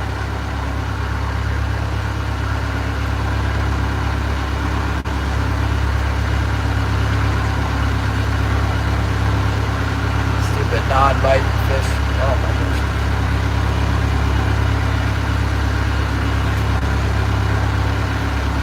Yeah, I never used the walking stick. Always just carried a gaff. Carry a gaff. I don't know if there's a slot limit now if they're not gaffing them anymore. We used to there was no slot limit when I fished there. It was just, if that sucker's over like 28 inches, you just hook it with the gaff, you know.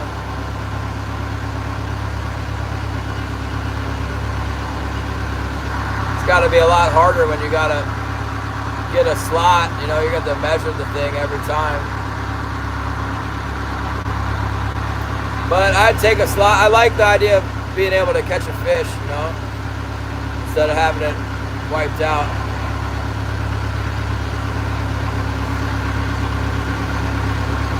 Yeah, Indian River was always really good. And the nice thing about both those places is sometimes you get a big trout. I never caught a big trout in Indian River, but I definitely did at Ocean City, like a bunch of times. Flounder too, I'd get flounder at Ocean City. I fished Ocean City Bridge a lot more.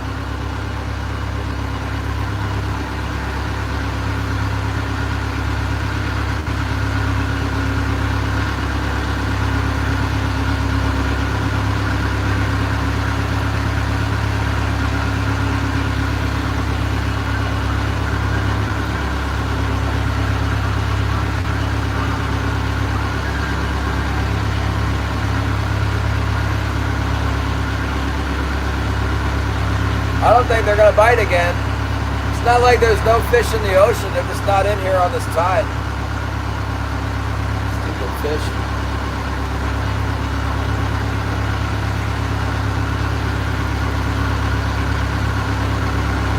Guess I better hurry up and get back out early tomorrow, huh?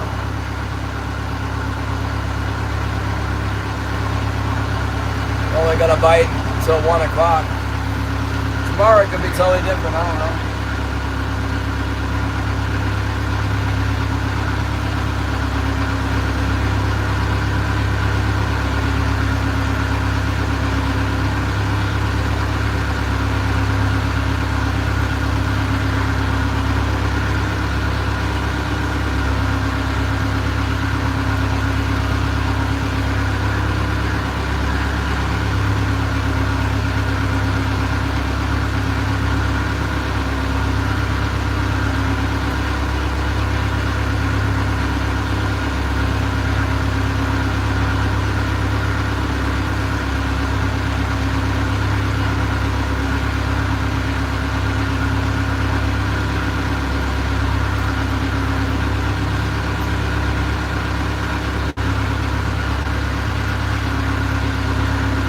Edward says high tide's been productive.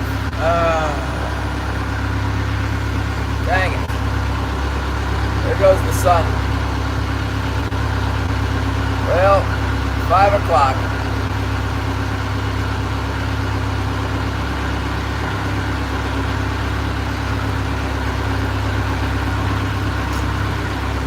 Cape Charles.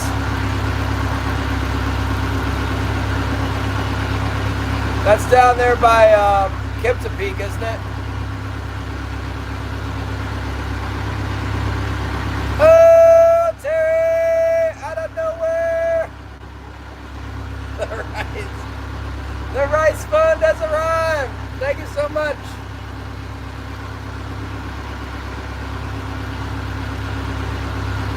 Thanks, Terry!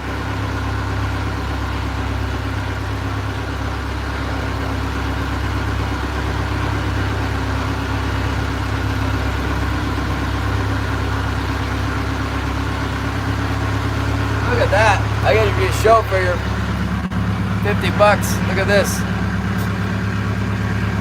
Wish my window was cleaner. Let's open the window so you don't have to see that. There you go.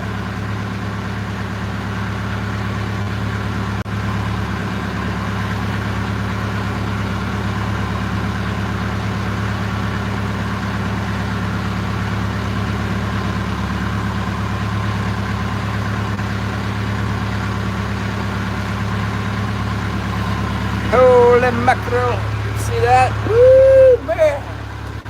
Yeah. About had enough of this. So I guess I might as well take one more pass down the front of it while we're here.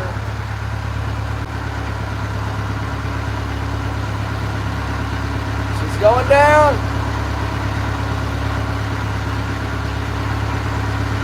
Last pass. For the win. Can we pick one up? Who knows? Shannon's got the floats out there so far. I can't see the sunset. Normally there's no sun, Terry, because it's always raining here. It like shut down the rain, you know. You can't see the horizon when it's rain like that. Wow, I'm blind. I'm blind! Ah!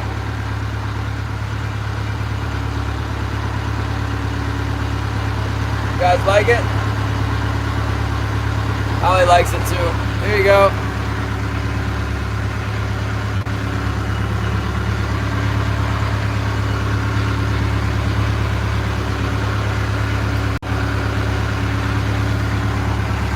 We're the sundowner crew out here. Just us, you guys. Nobody else. Everybody else quit and went a long time ago when the fish stopped biting, but not me. I stay out and make sure you can see the sunset.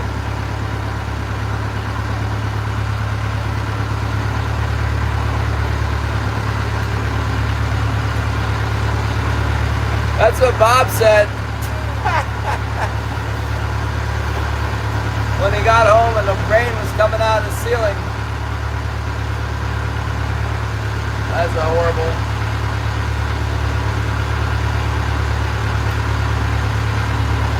Thanks, Terry.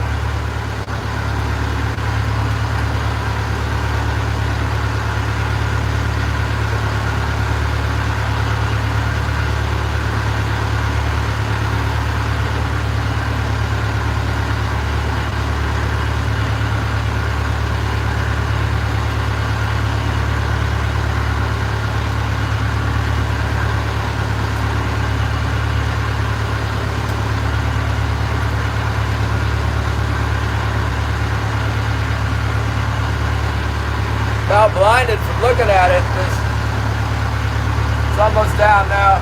Oh, it's still bright. You guys see the last of it going down.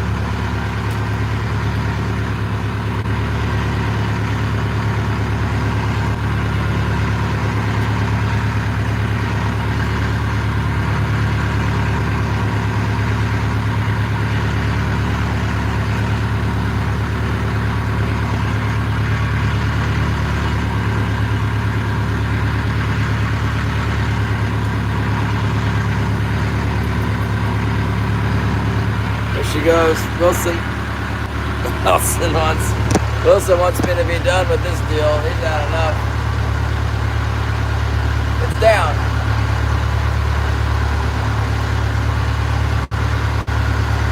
And she's down for the count.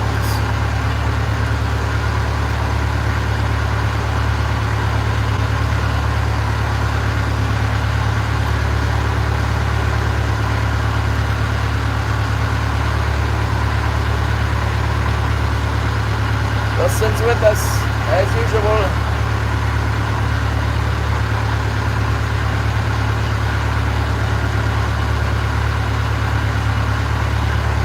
Man, I gotta crack crabs to get to that point. Splitting a lot of shells. Might just have to have venison tonight, or moose, whatever it is, backstrap. Backstrap for dinner.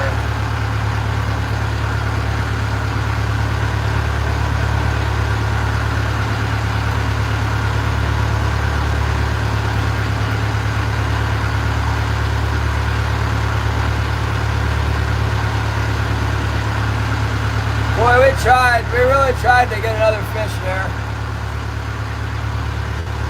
Thanks for Terry pulling through in a super red chat there. Help us feel better about the last 5 hours of work for nothing. We got something. You never know, there could be one hiding out on those floats. They're out there in another zip code somewhere. Could have a swimmer out there on a float.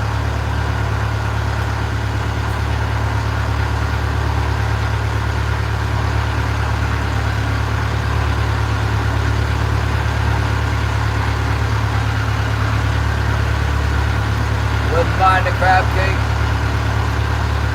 Yeah, we'll see. I kind of need to try and get back out here early. Let's go ahead and pull the line so I'm not catching anything. We made it off the reef here. Just pull them in.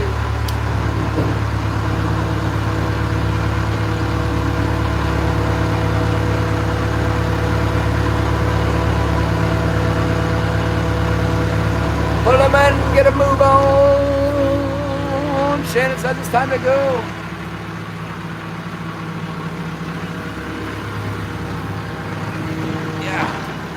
Yeah. All right. Oh my goodness. Let's save all these baits. We got so many baits out here.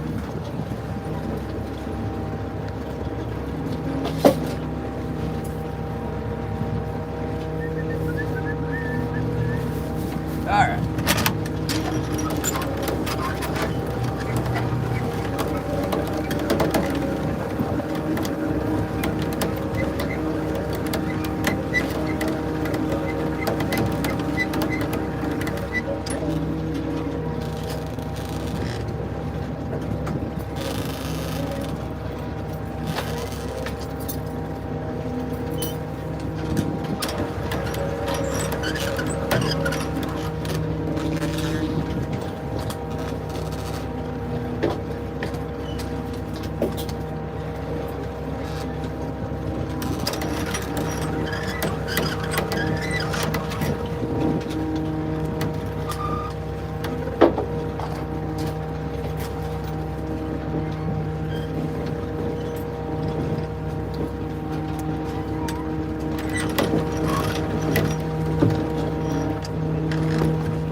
side to check.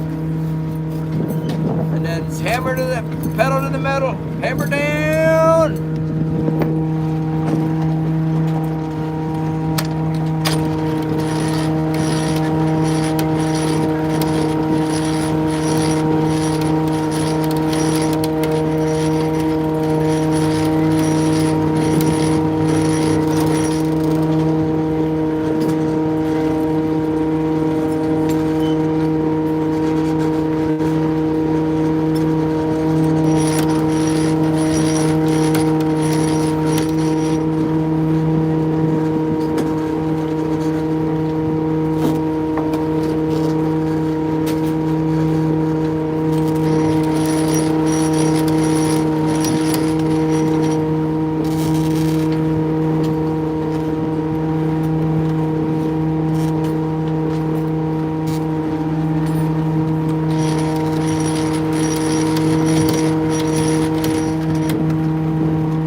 I think the red ones work better than these green labels.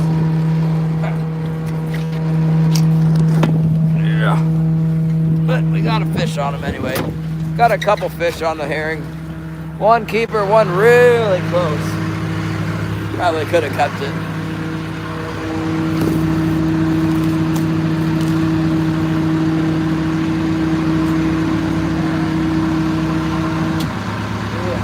Hammer down! Let's go!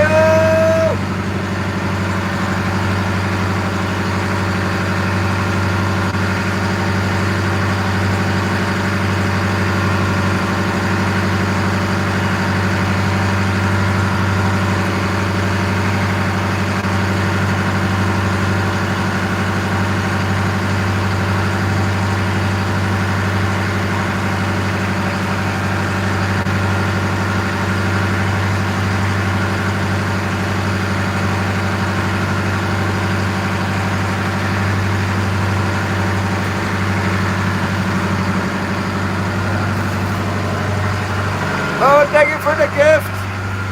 We got another gift. Thank you so much. Thank you.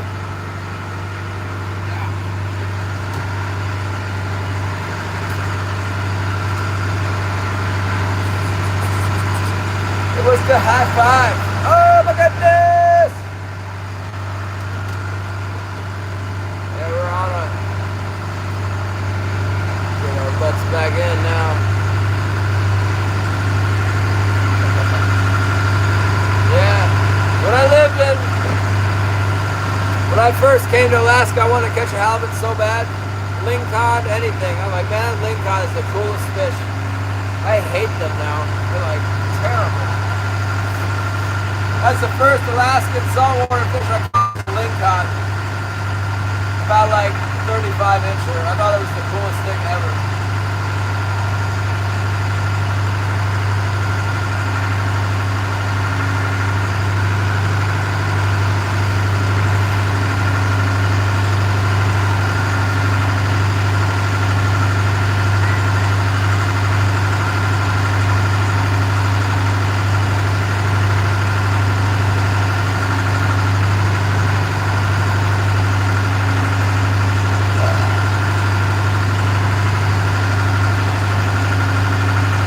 Try the lingcod.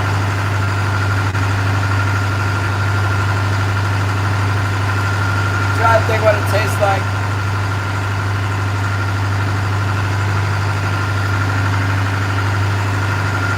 I don't know, it's good.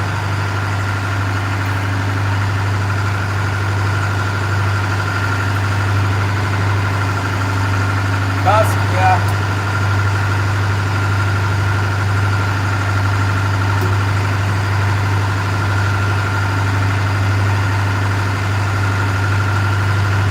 Lots of them, all the way down to San Diego, and then more in Mexico, I guess.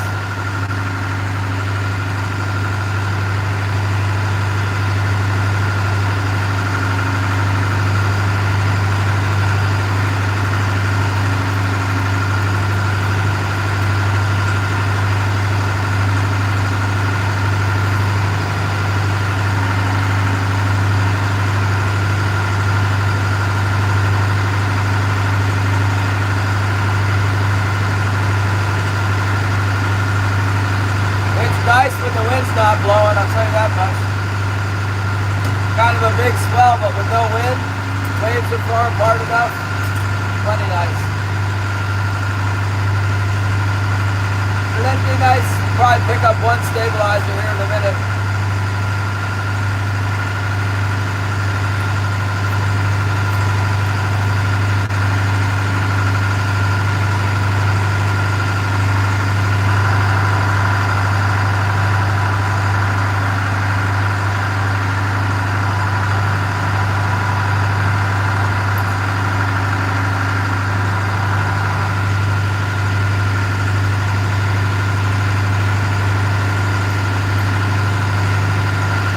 Probably biting in the king magnet right now, but I'm glad we're on our way. We got enough. Get home in a reasonable time, cook dinner or whatever.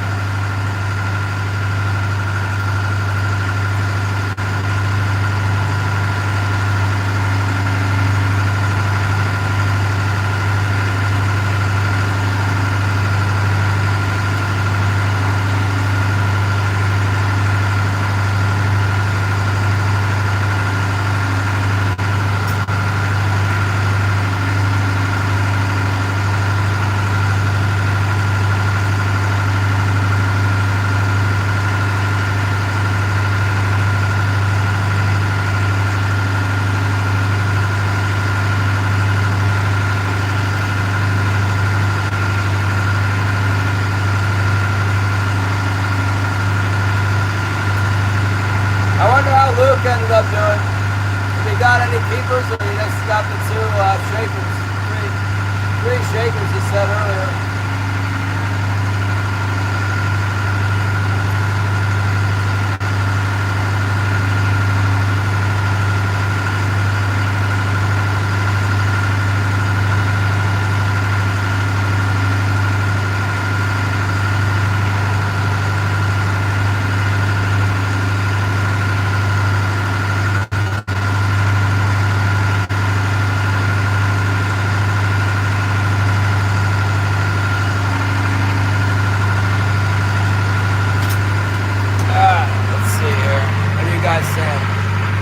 Bring you over here where I can see the chat. I can't see it. Once it starts getting dark,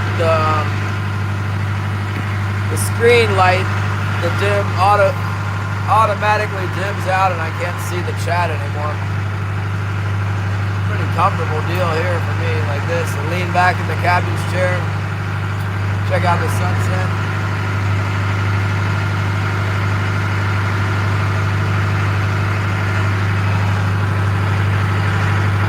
Devin, that's my name too. We're doing king salmon fishing. It's over now. Devin Avery.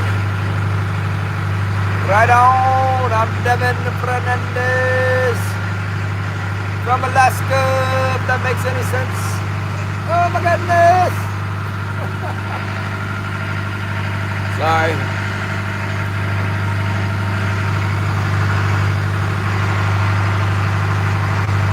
Southeast Alaska. Out here with the grizzly bears and wolverines. Got my wolverine traps. Actually, we picked up the wolverine traps now, I think. Only a couple days left of wolverine season.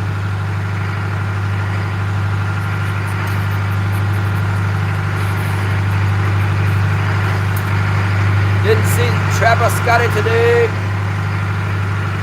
Thank you, Devin.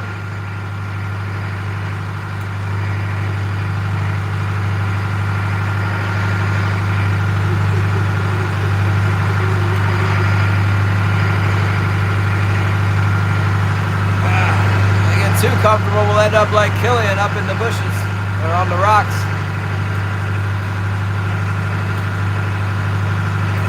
That's funny, Les Holcomb, he said, you think he would mind if I got it? Oh, yeah, no, not if you're going to give it to him. But if you take it, yeah, I think he'd probably mind. I'm not sure how that works. You got to file all kinds of paperwork to get salvaged.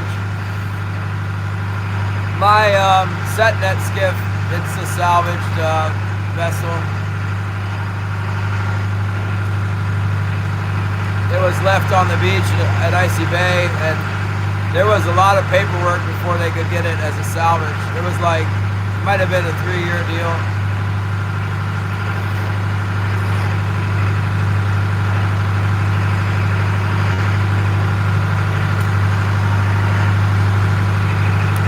You'd think if you were the one to take it off the beach that you'd get the salvage rights on it, but I don't know.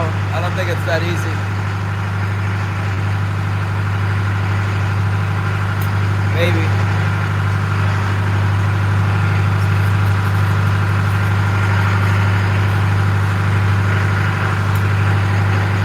Well, you guys, what do you think? Call it a day? Call it a stream?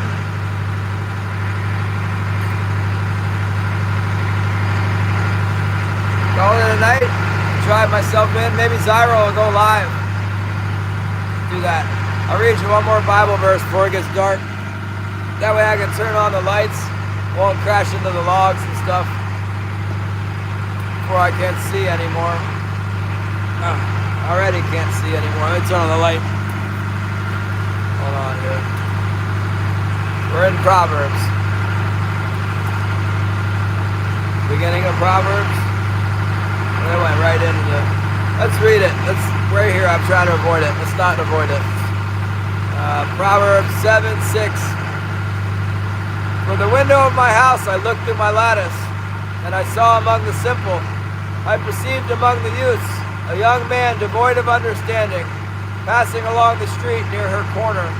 And he took the path to her house in the twilight, in the evening, in the black and dark night. And there a woman met him, with the tire of a harlot and a crafty heart. She was loud and rebellious. Her feet would not stand home. At times she was outside, at times in the open square, lurking at every corner.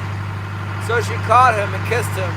With an impudent face she said to him, I have peace offerings with me. Today I have paid my vows. So I came out to meet you, diligently to seek your face, and I have found you. I have spread my bed with tapestry, colored coverings of Egyptian linen. I have perfumed my bed with myrrh, aloes, and cinnamon. Come, let us take our fill of love until morning. Let us delight ourselves with love. For my husband is not at home. He has gone on a long journey. He has taken a bag of money with him and will not come home, and will come home on the appointed day. With her enticing speech, she caused him to yield. With her flattering lips, she seduced him. Immediately he went after her as an ox goes to slaughter, or as a fool to the correction of the stocks, till an arrow struck his liver. As a bird hastens to the snare, he did not know it would cost his life. Now therefore listen to me, my children, pay attention to the words of my mouth. Do not let your heart turn aside to her ways. Do not stray into her paths. For she has cast down many wounded, and all who were slain by her were strong men. Her house is the way to hell, descending to the chambers of death. Amen. I love you guys. Remember to pray for each other. You can pray for them dogs, wife too, and she gets full recovery. Thanks for all your support. We'll see you tomorrow. Take care.